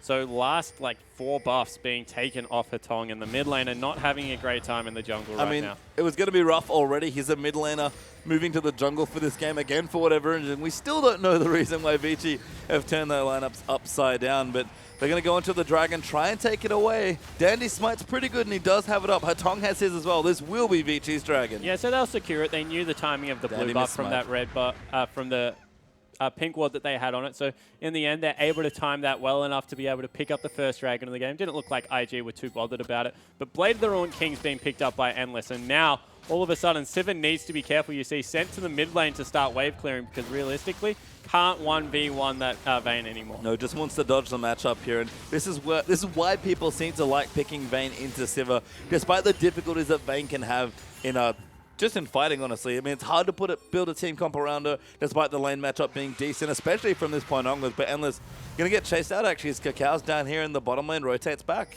Yeah, Hotong goes down there and tries to help out Endless, and Zatai, with those with the red buff, starting to bully Dandy a little bit. Turret dive looking a little bit more promising. I mean, solo maybe. Zatai would do it. I don't know if it would be successful, but he's actually getting the turret worn down there as well. So Tong comes down, fires Kitties. Marta's going to try and combo in as well, but the Tornado might keep him safe. Kitties just out of range. Marta finds it in there with the flash. Endless comes through. Needs one more auto. Heals in Rookie. Able to save him. No, not quite enough as Endless gets another kill. Yeah, teleport burnt from Dandy there. That was a little bit over-aggressive, trying to see if he could get anything on the back end. That will mean Zatai picks up a turret. So Dandy, unfortunately, kind of nullifying the advantage his team just got. But Vayne getting going, that's never going to be a bad thing for Vici Gaming. Not at all. And Endless, who's had, I believe, a couple of Vayne games already in the split, having a good start to this one here as well. And Kid, again, even very consistent here on the Sivir. Doesn't quite have the Infinity Edge yet. Still getting going and is, again, trying to avoid Endless at every cost at this point. Yeah, certainly just doesn't want to have to run into the 1v1. Happy to wave clear against him, certainly, as Zatai. He goes back with Dandy creeping into the lane. Smart move here from Dandy, actually going some magic resist. Even AD Fizz does a lot of magic damage. His W is really annoying as you get lower in health. Damage amplification coming through on all of his abilities as well. They're just all magic, so being able to pick up some HP and magic resist will help you out against those pesky AD Fizzes up in the top lane. Yeah, and Dandy going a bit more, taking it slower with his build and knows that he's a bit behind, needs to go the tank route first so he can be effective in the mid game and then eventually build towards that Trinity Force and be the real terror that late game Hecarim can be. Yeah, well, this seems to be the pattern when you go Smite, you go triple defensive items. You generally go your Cinderhulk into maybe a Frozen Heart or a Randuin's Omen as well as your Spirit Visage before you're able to build into that Trinity Force, whereas if you go Ignite, you go straight Trinity Force. So you kind of give it away in Champion Select which one it is going to be. And I honestly think the persistent damage that comes out of Cinderhulk, the W, and all the Q spamming is a little bit higher than Trinity Force. The burst damage is good, though. It is indeed, as Kitties gets caught there by Marta. Cacao going to come in as well. Who's catching who as Marta's forced to use his ulti. Cacao, though, so sticky on this Gragas, but Endless pops his ulti. He's posturing aggressively. Whoa. Keek gets a crit with his Infinity Edge, and Cacao finds a knock-up. Endless is dead here by the looks of things, and does go down to Kid. You can see Zatai is TP'd in there as well. The double happens there for Kid as Marta can't get out of the way of the Boomerang Blade, and Dragon's not back, but IG going to look to push their advantage. Yeah, Dragon's not back just yet. It's about 3 minutes off there, and in the end, they're looking to maybe go for a turret dive or just clear out all the vision in the top, bottom side of the jungle for Vici. And all of a sudden, that one crit turned the team fight on its head. Kid absolutely destroyed the Vayne. I mean, had the Avarice Blade had finished the Infinity Edge, maybe needed one extra auto if the crit didn't happen, but Kid doing respectable damage and Endless outnumbered in that situation. A little too aggressive like we've seen Vayne be time and time again, and they're gonna lose the turret as well. Yeah, so in the end, turret falls down. Now mid-turret under fire as well. Rookie shoving that one in aggressive with some support from Kitties and Cacao. So all the outers going down, and Invictus Gaming looking very strong against what is a very strange team fielded by Vici. Yeah, I mean, again, not too sure on the reason why, but Dandy's in the top lane here on the Hecarim. Going to look to take the turret away. Should get it based on the current map movement and no teleport being available. Will be able to take that away. Traded it for some pressure on the tier 2, but couldn't get it, so not a bad trade at all. But the mid turret did fall down as well, so IG find themselves 3-2 up in turrets, equal on dragons, and 6-3 up in kills to the tune of about 4,000 gold ahead. Yeah, so they're able to build a small lead, which means that there's completed. Wow. Good shockwave there onto Swan, just takes him out with a dissonance. Rookie, a sniper today with these shockwaves. Yeah, so able to get in there, increase his score to 4-1-0. Cacao takes away another buff. Red again going across to the jungler for Invictus Gaming, and he's been relentless in his counter jungling this game. And you can see where the gold lead's really coming from, because you look up at the scoreboard and it doesn't seem like there's that much between all of these players, but you can see Cacao in the jungle almost 1,500 gold ahead, and this is what I was expecting. Cacao bullies the world's best junglers at the best of times here. Hotong, clearly a sub-jungler coming in for the team. Kakao was always going to stick it to him. Oh, wow. Mata gets chunked. Yeah, Rookie's doing real good damage right now with the early aggressive items that he has. And he's chasing in. He wants it. He gets it. Mata had his ultimate, but didn't think he'd die. Yeah, exactly right. Just underestimated the damage that was coming through with the Ty. This is a thing that this weird Fizz build does with the poison, although he's getting ganked now. With the poison and the ability to consistently auto-attack, he whittles you down to very low health, and then the execute damage of W starts coming in, and it stacks up really quickly. And you can see as well, he's sort of getting pot shots on the turret, playful trickstering away when he feels like he's in trouble. Like, annoying is a good word to describe it. That's exactly what it does, but barely effective for Zatai. Looks to be split pushing at the moment, but we've seen he can team fight with it as well. Yeah, certainly can. He's gone for another cloth armor here, so maybe going towards a Randuin's Omen because of all the AD damage that is coming through. You would think that he'll move towards a Trinity Force at some stage of the game, but right now he's really tanky and going to be difficult to deal with. Yeah, Frozen Heart there. Max CDR now completed as well, of course, with the Ionian Boots of Lucidity complete there as well. So if they want to fight, it's not a bad time, especially since the Dragon just spawned. Yeah, exactly right. Mata going in, got caught again. Mata forced to pop his ulti early, headbutts Kakao back, but Rookie trying to line up a Shockwave. Kid actually getting aggressed on, gets the Chains of Corruption down, but the Shockwave, oh, it missed, but Zatai gonna dive in. He's on top of Shuang, gonna take him out. Now chasing it onto Endless. Kakao flash body slams there as well. Rookie cleans up despite the missed ulti. Dandy is dead as well, and IG win a team fight 4-1, and Mata gonna get taken out. Great ult by Kakao, gonna make it an ace. And Mata just laughing there. He's going to be burnt to death. No, the Ty does auto attack him. In the end, they will be able to clean up the ace. Maybe turn their eyes towards a Baron. With 20-second death timers on the majority of the team, Fizz does a lot of damage to Baron, not to mention the fact that there is Kid and Rookie still available. They'll be able to pick this one up. Plenty of damage, and Kakao has plenty of health to tank it up as well, so Baron is going to fall here to IG as well. They need to be careful. Hitong's coming in, and Dandy will be up in 3 seconds. He actually is rushing in. Hitong going to try and make a steal out of it. Doesn't get there in time. Dandy stolen a lot of Barons in his life, but not going to be there to at least attempt it. He's probably sad about that. Yeah, he cancelled the teleport, was going to come in, saw that they'd finished it up already. So in the end, he backs away, all of a sudden pings onto Dragon coming through. IG probably going to have to give that one up, although Kakao looks like he still wants to go in. I mean, IG have really been fighting heavily here in this game, and you can see the advantage that they've gotten. I think I'm starting to figure out why EDG love to do Baron as often as they do, because IG just catapulted themselves to 10,000 gold ahead. Okay, sure, they're going to lose a Dragon here, but they're going to go back in by the looks of things. Mata caught again here on the Asta. Oh. Amazing ult there by Kakao to move 2 people back in, and they'll just keep chasing. Mata's already dead, so Zatai never stops chasing. Someone flashes, and that just leaves Hitong to the fishes there as Rookie wants to even line up a Shockwave if he can, but Zatai going to dive in there, gets the next kill. IG still going as Kid pops his ulti. Rookie gets slowed down, can't quite find the Shockwave, but IG 2 kills and a Baron. They are on top of Vici. Yeah, the turrets in the end, they're slow just too much for Rookie to get into range. He didn't have his flash available, otherwise you would have thought he would go for it. I was actually waiting for him to try and cleanse the slow because he really wanted those 2 kills. In the end, they just grab a couple of kills for themselves. They're able to defend, don't pick up the Dragon for themselves, but Baron now pushing in, going to be able to get some work done on these inners. I don't know if I can think... Oh, Dandy, you actually might have to be careful. Loses the Raptor. I thought it was going to get Shockwave, to be honest, but Rookie decided not to pull the trigger. Kakao gets the 16th blue buff in a row here in this game. He really has been on top of the jungle. Yeah, and Hitong wants to go back to mid lane because he gets more blue buffs than he does than in the jungle right now. He's just not getting anything in his favor. And they're going to be able to back away right now. They're all about to hit level 16 on the side of IG, and they are just ridiculously strong. Death cap now done for Rookie. Yeah, 12,000 gold ahead or so at this stage. Rookie finishes like another aggressive item in the death cap. Kitty's going to kite away, though. I actually love the Jana pick against the Alistar Rex, like Hecarim style of champion. So credit for Kitty's to picking up a disengaged support once again, but Rookie really been the star here along with his old mate Kakao. 6-1 and 5 on Orianna. Seraph's now completed. Kakao's ults have been fantastic, and sure, Zatai's look good, Kid look fine, Kitty's look good as well. I mean, Zatai going to keep it on Dandy. Might even go for the tower dive as he lands the ulti. Dandy with a decent ulti. Exhaust down for Mata, but Zatai getting it out. Amazing headbutt there from Mata. Pulverize going to try and secure it. Zatai will fall down, but it was close. Yeah, it certainly was close. In the... Oh! Kakao looks in. Once again, Dandy does take him out. Ults Mata, because why not?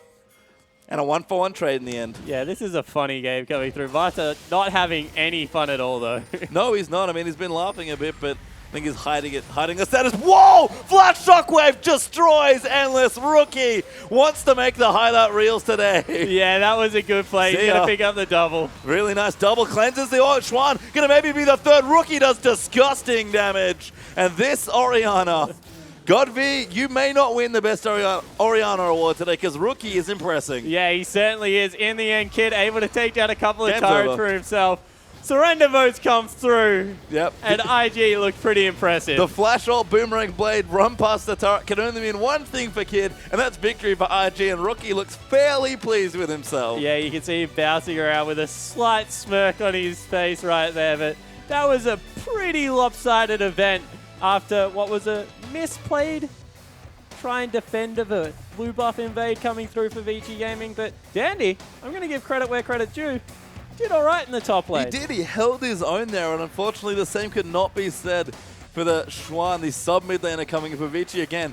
No idea why Vici have done crazy things to the roster. Don't know if it'll be different coming into game number 2. I guess we'll have to find out soon, but we have a replay from that last game, and I can't wait. Yeah, so let's check it out here. This is a Rookie play, so all right, let's walk ourselves through it right here. Hatong aggresses onto him because he sees Rookie trying to take out his tunnel. So if we can roll out the replay, Rookie tries to take out the tunnel. He gets aggressed on. He hula hoops himself and then flashes the wall for an attack move and dissonance combo. From there, he's able to continue to walk that clockwork wind up. Kakao comes in for a body slam. He takes him out, and then he uses the Seraph shield and the cleanse here, I believe, to be able to keep himself relatively healthy whilst tanking the turret up. Kakao able to pick up the third kill, which probably should have been Rookie's triple. But very impressive mechanics. And you know what? Kakao and Rookie back at it again. Feels like good old times for these guys. We're having a lot of fun with that game. But Kakao always in the enemy jungle making flashy plays with Flash. Rookie doing exactly the same thing. Apparently, he can also cancel some animations with that spell. Really fun stuff from both sides. But the KT duo come up big once again. Yeah, they certainly did. Kakao, I don't think died in that game, was really impressive on the Gragas. That just needs to be banned away. When Nidalee was top priority, it was getting bans. And now the Gragas is up there. He's just a really good jungler. He looks good there, and Vici a little bit scattered there with their lineup, kind of in shambles, but we'll see what they deliver next game. Is the Dandy Rumble going to be upon us? We'll find out soon in game number 2.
Welcome back, everyone, to the English coverage of the Chinese LPL. My name is Julian Pastry Time Card. Joining with me for the final time this evening is Jake Spawn Tiberi.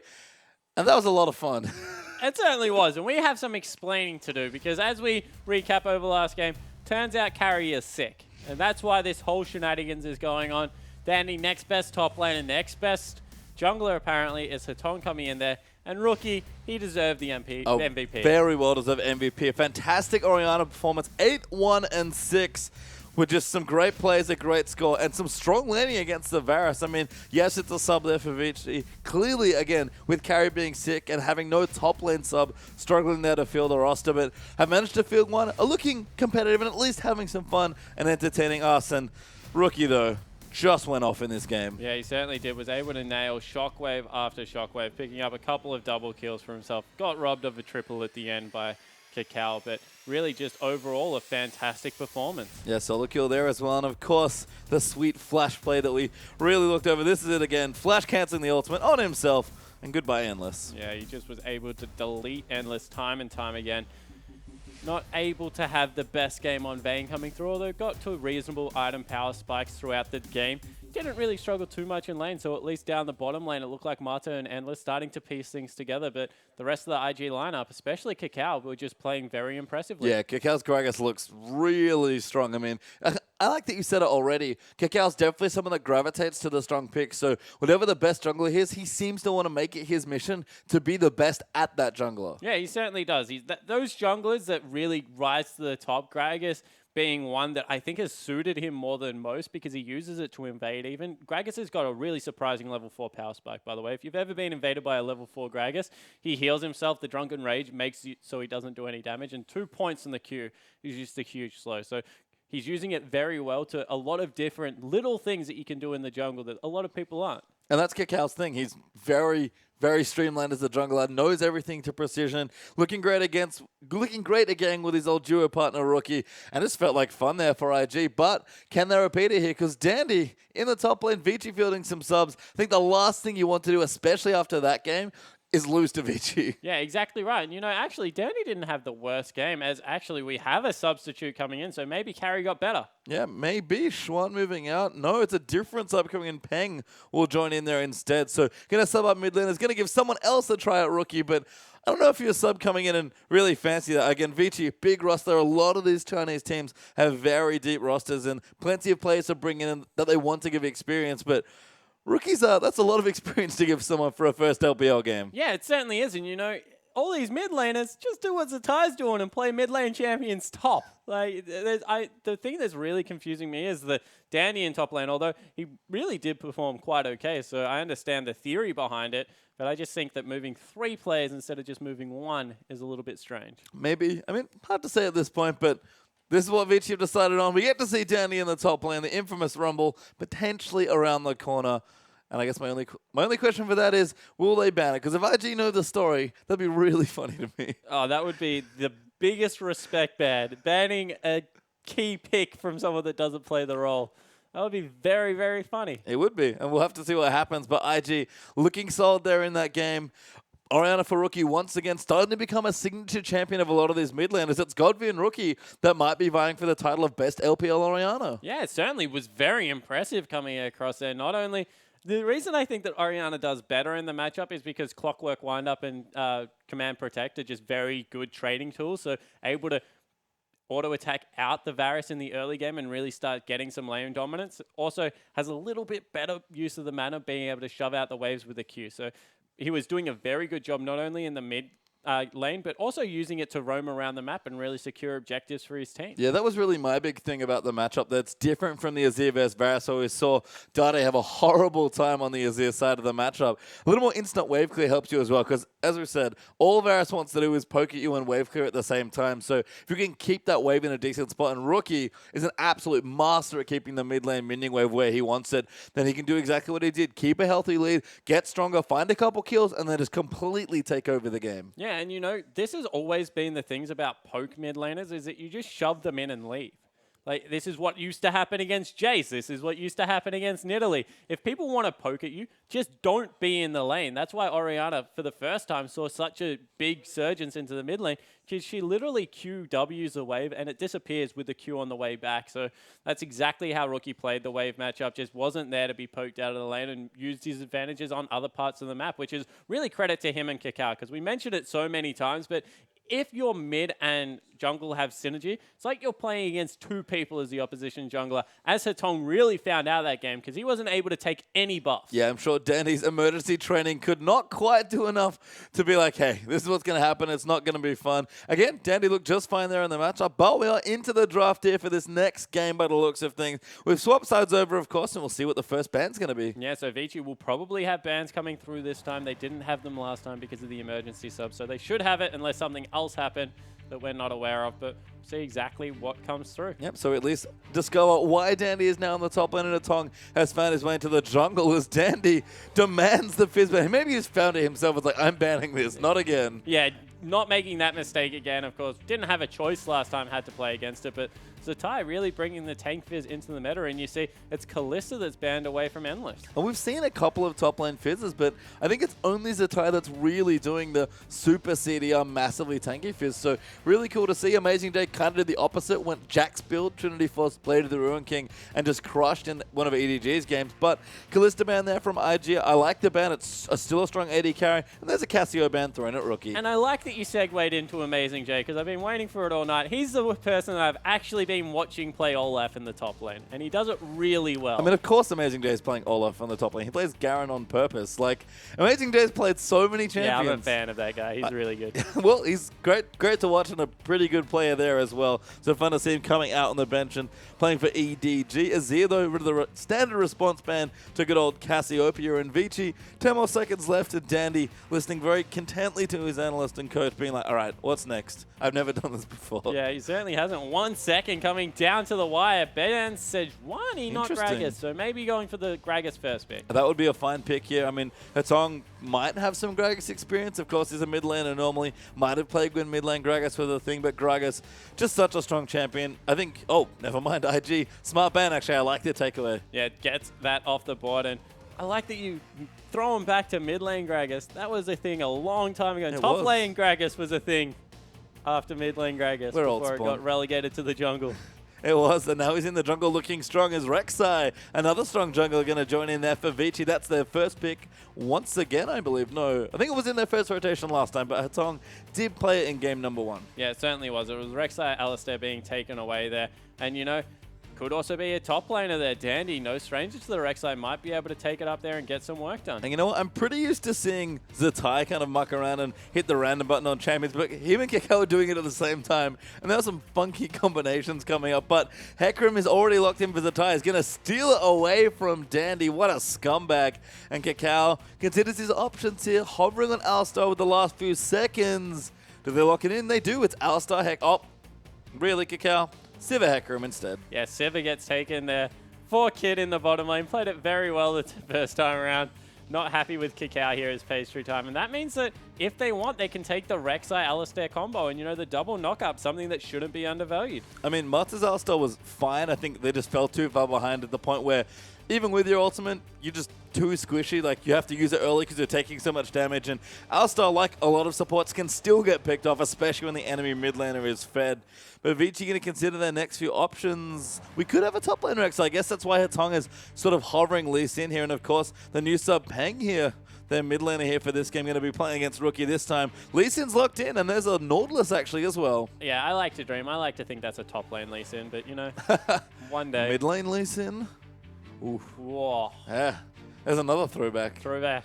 I mean, not even Thursday. It's not. It's definitely Sunday, the last day of week 2 of the LPL as Vici assembled a motley crew of champions to start things off. Rek'Sai, Lee Sin, Nautilus is interesting, but the IG. best Yasuo comp that I've ever seen, by the way. Yeah, that's true. I mean, maybe they bring Peng in for the pocket Yasuo. Who knows here? Rookie flashed it in the last draft. He almost always does, but IG going to consider their options. Looks like they want to last pick Rookie's champion. I would too, given how strong he is in a counter matchup specifically. Nunu there comes through. That's Kakal's jungler, and Kid's going to lock in the Alistar for Kiddies. Yeah, really standard jungler coming in here for Kakao right now. He's going to look to dominate Hetong's jungler even further. I've already mentioned the matchup once tonight. Lee Sin does not deal well with Nunu at all. I mean, maybe it's a Rek'Sai instead if we do have Lee Sin solo lane, but that's not great either, I guess. And Nunu's just such a good counter jungler. That's where Kakao thrives as far as I'm concerned, so I like to pick up here. Not that much synergy. I guess Hecarim's decent with it, but we'll see how the rest of IG's draft are out, especially given that they still have Rookie's pick open as well. But Vici, I guess that's top lane Rek'Sai at this point. I mean, that is certainly a champion Dandy has a lot of good experience with, so that's a reasonable thing to consider here. But Vici, not a whole lot of time left. Going to take the Orianna away by the looks of things. And it is Vici locking Tristana, Orianna. Yeah, so the Tristana coming through here, and Rookie looking at a LeBlanc. I would be surprised if that comes through. It's very hard to assassinate an Orianna. She's just so good defensively, especially if you go for the Athene's Unholy Grail. But Tristana coming through without Vasily even in the lineup. Endless doing his best to shove down Charlotte's early game. Maybe they'll be looking for a lane swap to come in here and just try and take it to the Invictus Gaming lineup early and accelerate the game to the point that IG can't keep up. I think it was Kid actually that played this matchup on the Tristana side, and I can kind of see where they're coming from for the Tristana into Sivir matchup. It's okay. I think there are definitely times where you can get ahead and really bully Sivir once you get some levels on items, but it is LeBlanc locked in here for Rookie. He wants the skill matchup. Yeah, so he goes in for it. It's very hard to burst through LeBlanc, especially now that she's gone the cleanse, so the chains aren't going to stick there. At least the first one is going to have to be a repeat chain to come through. You're exactly right. It was Kid that took the Tristana into the Sivir matchup. Explosive Shot just does a lot of work to passively shove out lanes, and Kid did it really well in that matchup. I think it was against UP where he just absolutely steamrolled the bottom lane. It was really impressive to watch. So see whether that's something that Vici can do in response. We will indeed, but Vici kind of assembled some interesting comfort champions, I guess. Dandy in the top lane for this game with Carry sick, unfortunately. Rek'Sai versus Hecarim as Hetong on the Lee Sin, interestingly, they're very skillful champion. He's a mid laner, so I guess he has the mechanics down. But Kakao's Nunu is just brutal. Yeah, it certainly is. And we see the Orianna versus LeBlanc matchup in the mid lane. That's actually not great for Rookie. Going to have a hard time. Will be shoved in early. And Endless versus Kid. This is the matchup we were mentioning. Tristana versus Sivir, the two shoving AD carries. Yeah, and there's Mata with the Nautilus. Kitty's on the Alistar this time, so no Janna there for Kitties, no disengage support. It is all in, all the time. Aggression in the bottom lane. Yeah, so we'll see two teams run head-to-head at each other. Have to see whether Invictus Gaming can continue their momentum. They would love to get 3 perfect series. They've only dropped 1 so far, and it was against QG, who were really bursting onto the LPL scene, so can't really fault them too much for that. QG actually equal with EDG up there at the top, by the way, so they're really doing work. They are looking great, but IG were in game 1. Let's see what they can do in this second game.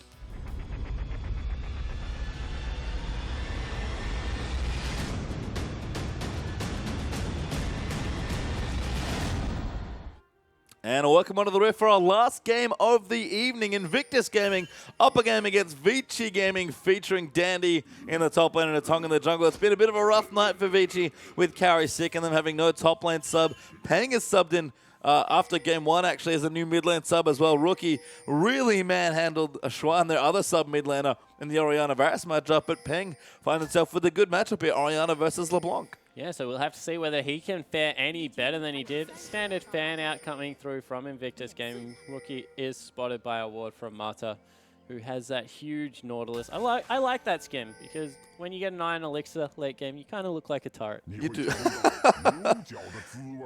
That would be the best if someone like stood.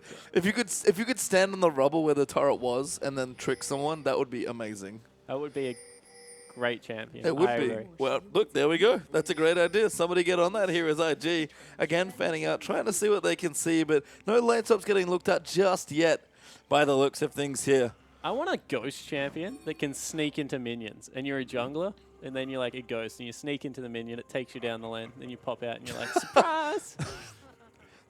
That's my dream champion. Okay, well, there you go. Spawn Stream Champion, everyone. Now we all know. As Hetong actually does have that buff watered, so IG are going to know where he starts. So we are going to break out into what looks like standard lane.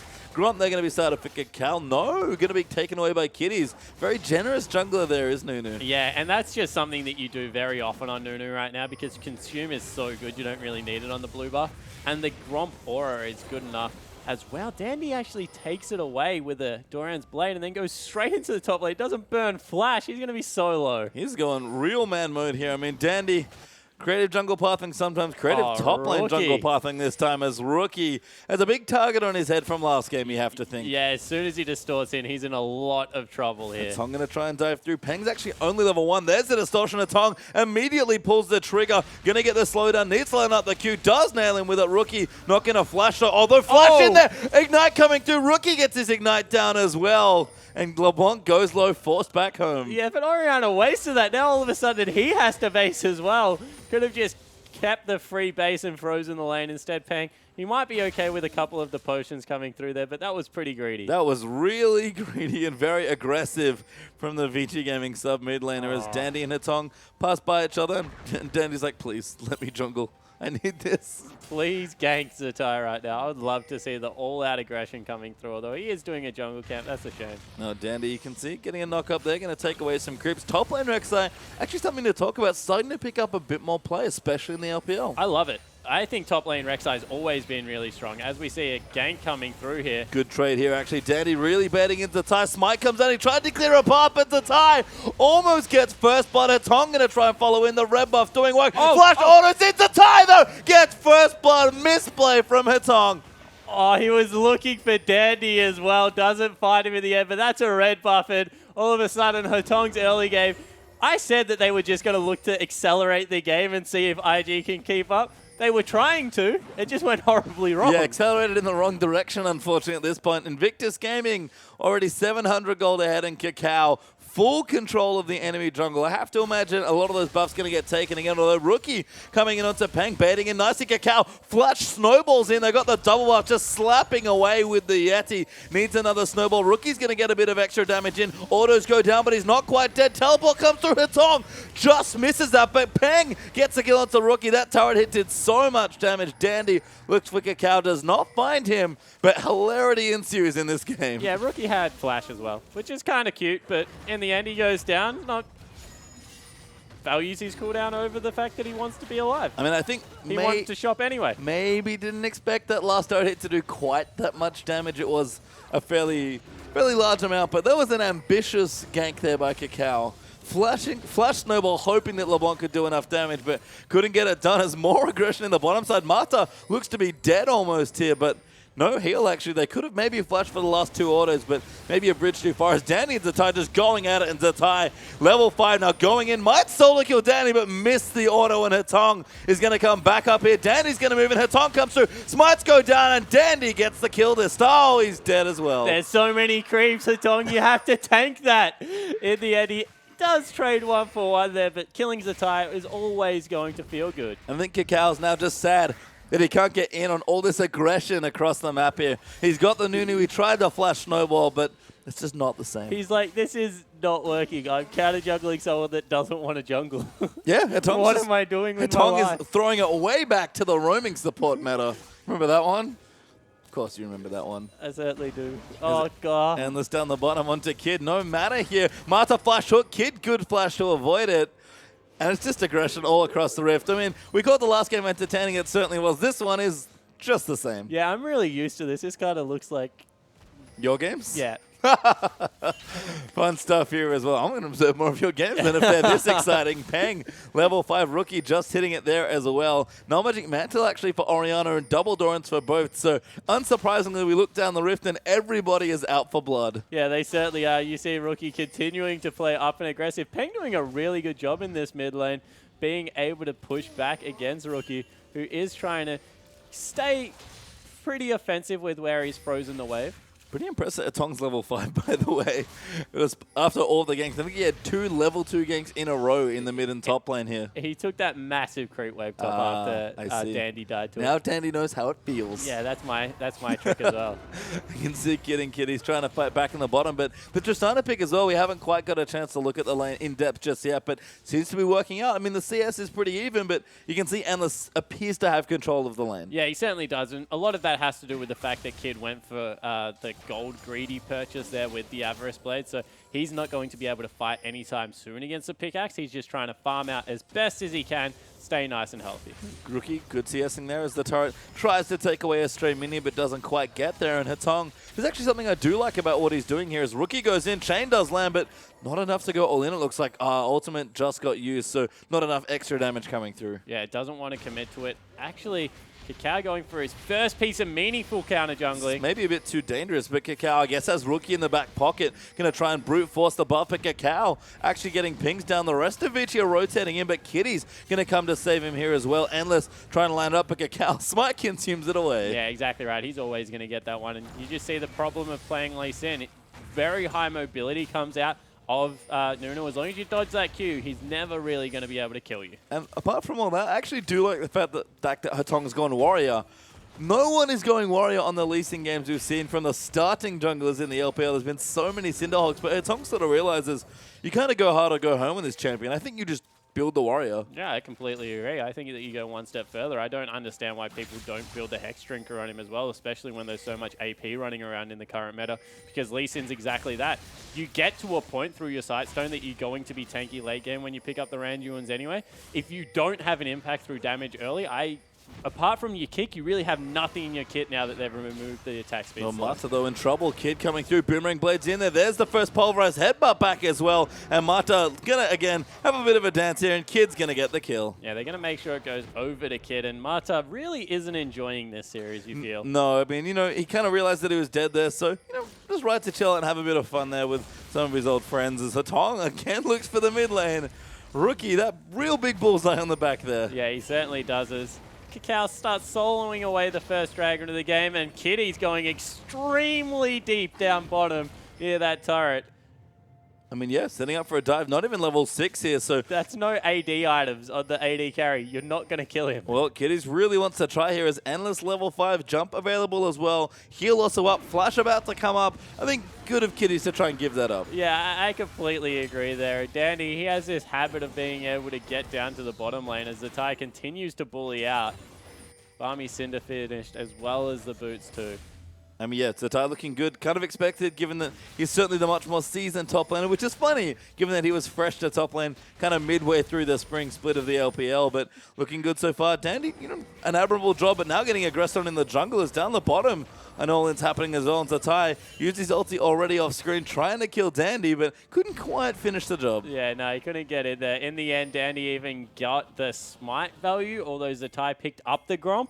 So really, who's the winner? The person that got the gold or the person that got the sick buff? I don't know. The Gromp's pretty good. I mean, it's a little less good than it used to be, but I don't know. The sweet purple visual effects and stuff, I'd take the buff. Yeah, I certainly would as well. I think it's really cool in the top lane, so he's able to grab that one for himself. Dandy looking pretty up there, if nothing else, purple on purple with some Rek'Sai. Hatong is actually just mid laning right now. He is. I mean, back to his home. You've seen Dandy kind of move aggressively to the jungle, wants to go back to where he feels most comfortable. Hatong now in the mid lane is like, you know what? I'm sorry. I just don't feel safe anywhere else. Yeah, exactly right. And, you know, Kakao's taking majority of his camps anyway, so get farm where you can get some farm. And unfortunately for Hatong, this happened in the last game as well. And I guess it's something to expect given the experience difference between the junglers. Kakao, as I said, counter jungles the pants off the best junglers in the world on his best day. So Hatong It's a rough spot for Vici with Carry being sick. Maybe they'll look to expand the sub-roster even more, depending on how sick Carry is. But hopefully he's back for the next time Vici play. And right now we have still a very entertaining series. And Vici, you know, honestly, are not that far behind. Yeah, they certainly aren't. You know, with the amount of pressure that's been coming out of this early game, they're doing a fairly good job of being able to keep up. As we see maybe a gank coming in through this bottom lane. That was telegraphed as all heck, though, by Marta. Yeah, just kind of gets in there. Yep, casually clearing out some vision. I mean, Hatong's going to try it. He's got his abilities up. Yeah. Kakao was actually looking to steal that one away, although the dive will come through. Yep, they are going to... Nah. Nope, they give it up. I mean, Hatong's got Warrior finish. He's got Flash. He's got his Smite up for the Chilling Smite, and he's got his kick ready to go. He kind of just needs to find a key target. I guess Kid's tricky with the spell shield. Maybe they'll just go in onto Kiddies. He's going to face check the brush. They are going to go in. They really want to kill Kid, but the Pulverize comes in. Hatong's going to go down. Kid gets the first kills. The Ty's going to TP down as well. His ultimate's ready to go. Good buster shot from Endless, but it's not enough. He's forced to flash as well. Marta getting caught up there. Kid going to chase in, and Kakao might even look for the dive. The Boomerang Blade comes through. Depth charge defensively for Marta. Gets up for the Q. Kiddies, though, tags them both with the Pulverize. Kakao channels the ulti, and that's 3 kills for 0. Sick play coming out of Kiddies there. Gets the double knock up, and a clinic is actually being put on right now. That was a really good play, and Rookie wants a piece. He really does. Doesn't quite solo up Peng, though. I guess couldn't find the line for the chain. Goes back instead as the minions move through, and Kid's going to try and take the bottom turret. And Peng put the ball on top of the distortion there, just daring Rookie to come back in for some more playtime. But Danny, meanwhile, in the top lane, he's trying to see us up a storm, trying to take it out. Oh, Peng going in. Rookie falling low. Might actually go down, but Kakao has come through. He's got his snowballs. Only level 1. Rookie got obscenely low there in the mid lane, but Hatong's going to come through. Kakao's going to get killed by the looks of things. What is Kakao maxing? Siva got the tower. Consume. I checked before. Is he really? Because Yeah. he got no health back just there. All right, well, he's maxing consume. Oh, was he ignited? I think he was ignited. Maybe he was ignited. There we that go. That would make some sense. Figured it out. And yeah, Oriana gets the kill, so 2-0 now for Peng for his debut LPL game up against Rookie. Yeah, doing fairly well in that mid lane. Was nearly able to solo him out as well. Rookie probably regrets not using the Ignite now because Kakao wouldn't have been there if he was ignited. But the Yeti knows the way, and he'll roam back into his forest. Now it's a second point in snowballs. Well, maybe realizes that I should have been maxing this. I'm going for all these sweet flash snowballs. I can't get any kills with my not aggressive ganking jungler, but Kakao's going to try his darndest to get it done. Yeah, exactly right. I am counter jungling someone that is not jungling. Something is wrong right now. How can you counter jungle something that doesn't jungle? No. Oh, Kid in trouble, but doesn't quite eat the CC spell shield. Again, a point. Marta goes in, gets the turret, going to re-engage now as well. Can't quite get the autos down, and Kid going to get the kill on the dive. Endless going to go down as well as Kiddies rejoins, and Kid gets fed some kills. 5-0-1 now. Yeah, Marta is really not having fun today. He goes in for a very good play. Unfortunately, Kid had everything available, however, and a very fed Siva stays alive, and Marta...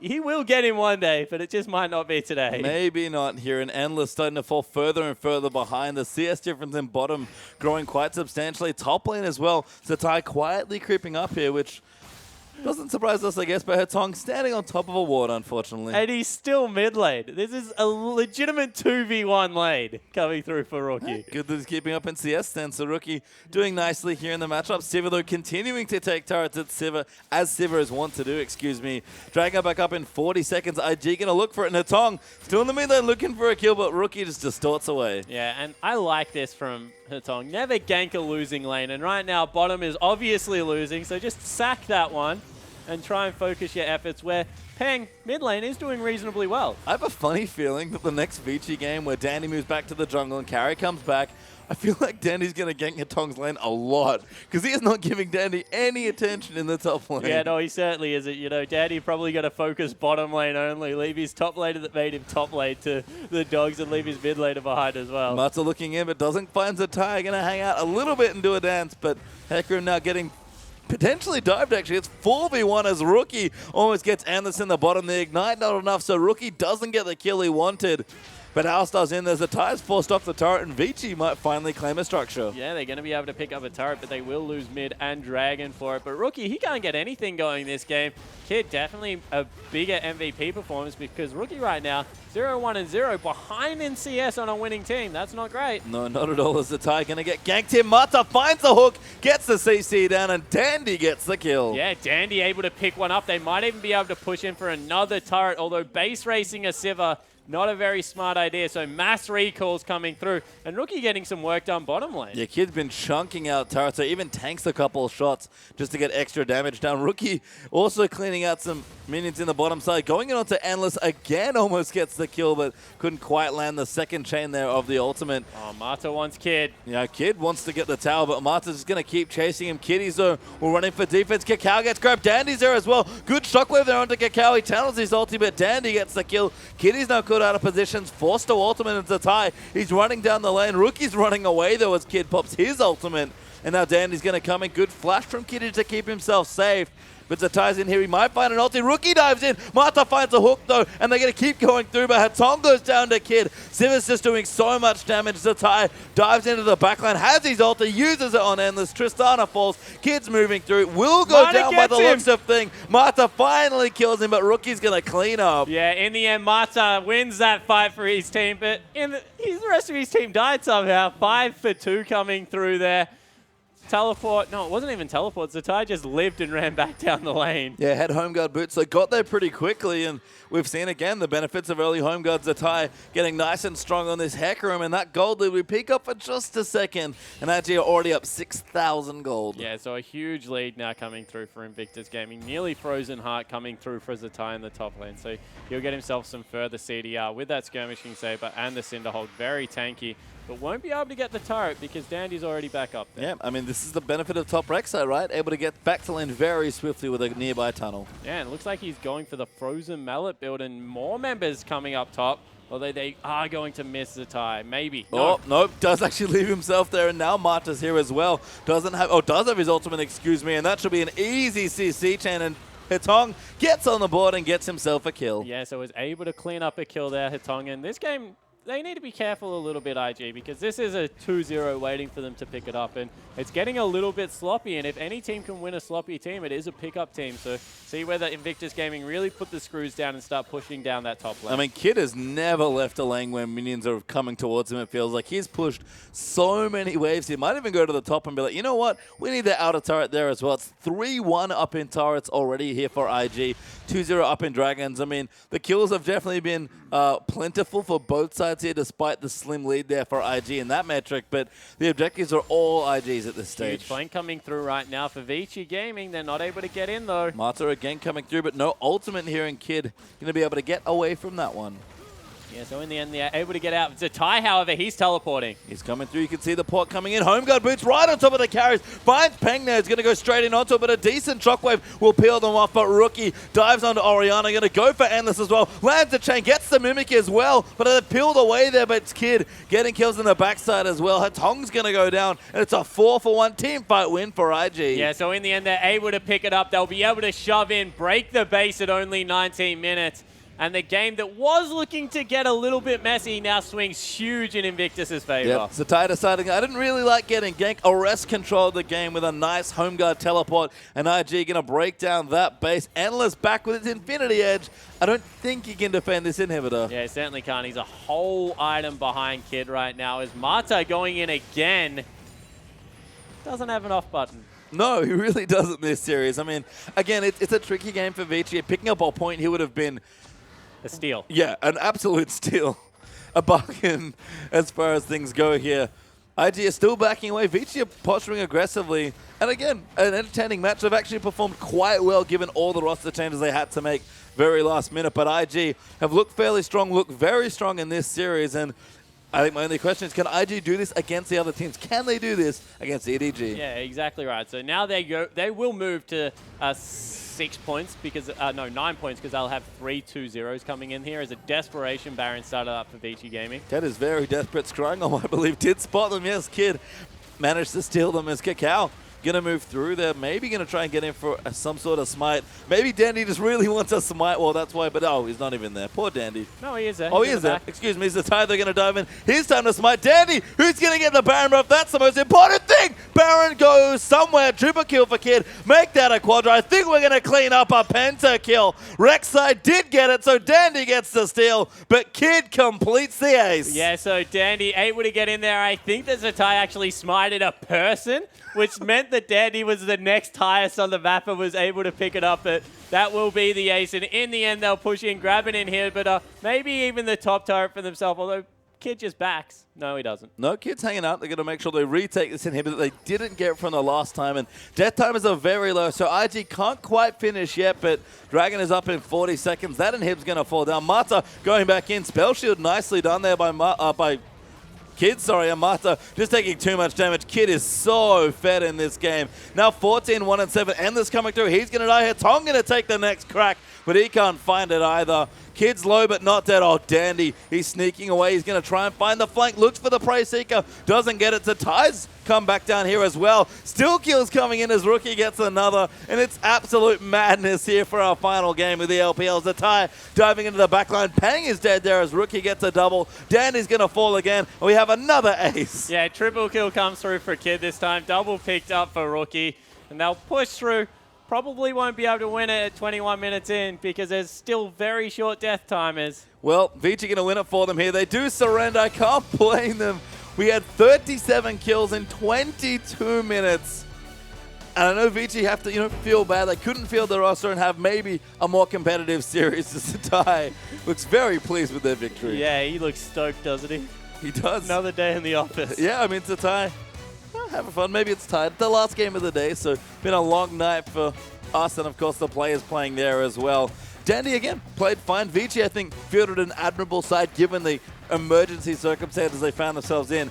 But RG wouldn't have been happy with anything other than 3 points, and that's what they got. Yeah, so they're able to get 3 points. That means that they will move up to 9. They've only dropped that one game, that one series versus QG. And Invictus Gaming now, as you mentioned, they need to look forward to what can we do against the top sides. Where are we really going to get into the end of this series? Yeah, so overall, Invictus Gaming, they got the win here, but I really think that this is a team that they're not going to be happy unless they're top 3. I think so as well, Matt. They had, again, a decent start to the season. Definitely some turbulence in the middle where it's very up and down. Finally solidified a roster. Looked good, finishing 3rd, given that they had to sort of inundate Zatai into the top lane very quickly in the season. But they come back refreshed here, and yeah, they absolutely want top 2. Yeah, exactly right. I think we have a replay of the last game, so if we pull this one up, it is actually the recall coming through. So as we roll this one out, Dandy, he moves close to the creeps, activates Cinderhulk, then Cinderhulk stops the recall. So Tai gets absolutely deleted here. Hetong able to pick it up with a nice Q coming through. And Mata wanted some revenge through there. And overall, that was probably the biggest positive that they could take out of that game. It was, and Vici can take away that, you know what, we had to field a sub-roster, we played fine, and, we'll get them next time. They can kind of regroup here. I guess the question is, hopefully Carrie's not too sick, because Vici, they're already having trouble sort of getting together the new roster, finding synergy again that they seem to find late in the season, then lose it somehow in the off-season. It's hard to take a lot away from this series. Vici do have some work to do here on IG. If they keep playing like that, damn, do they look good. Yeah, I just want to echo exactly what you said there. With the changes, they look like they went back to square one. Now, all they need is someone to be sick, because that would be absolutely horrible for Vici Gaming. So get better soon, Carrie. Get better soon indeed. We'd love to see you play again, but for this, we are done for week number 2 of the LPL. So for myself, Spawn, Papa Smithy, Atlas, and our entire live production crew, we'll see you next week for more LPL action.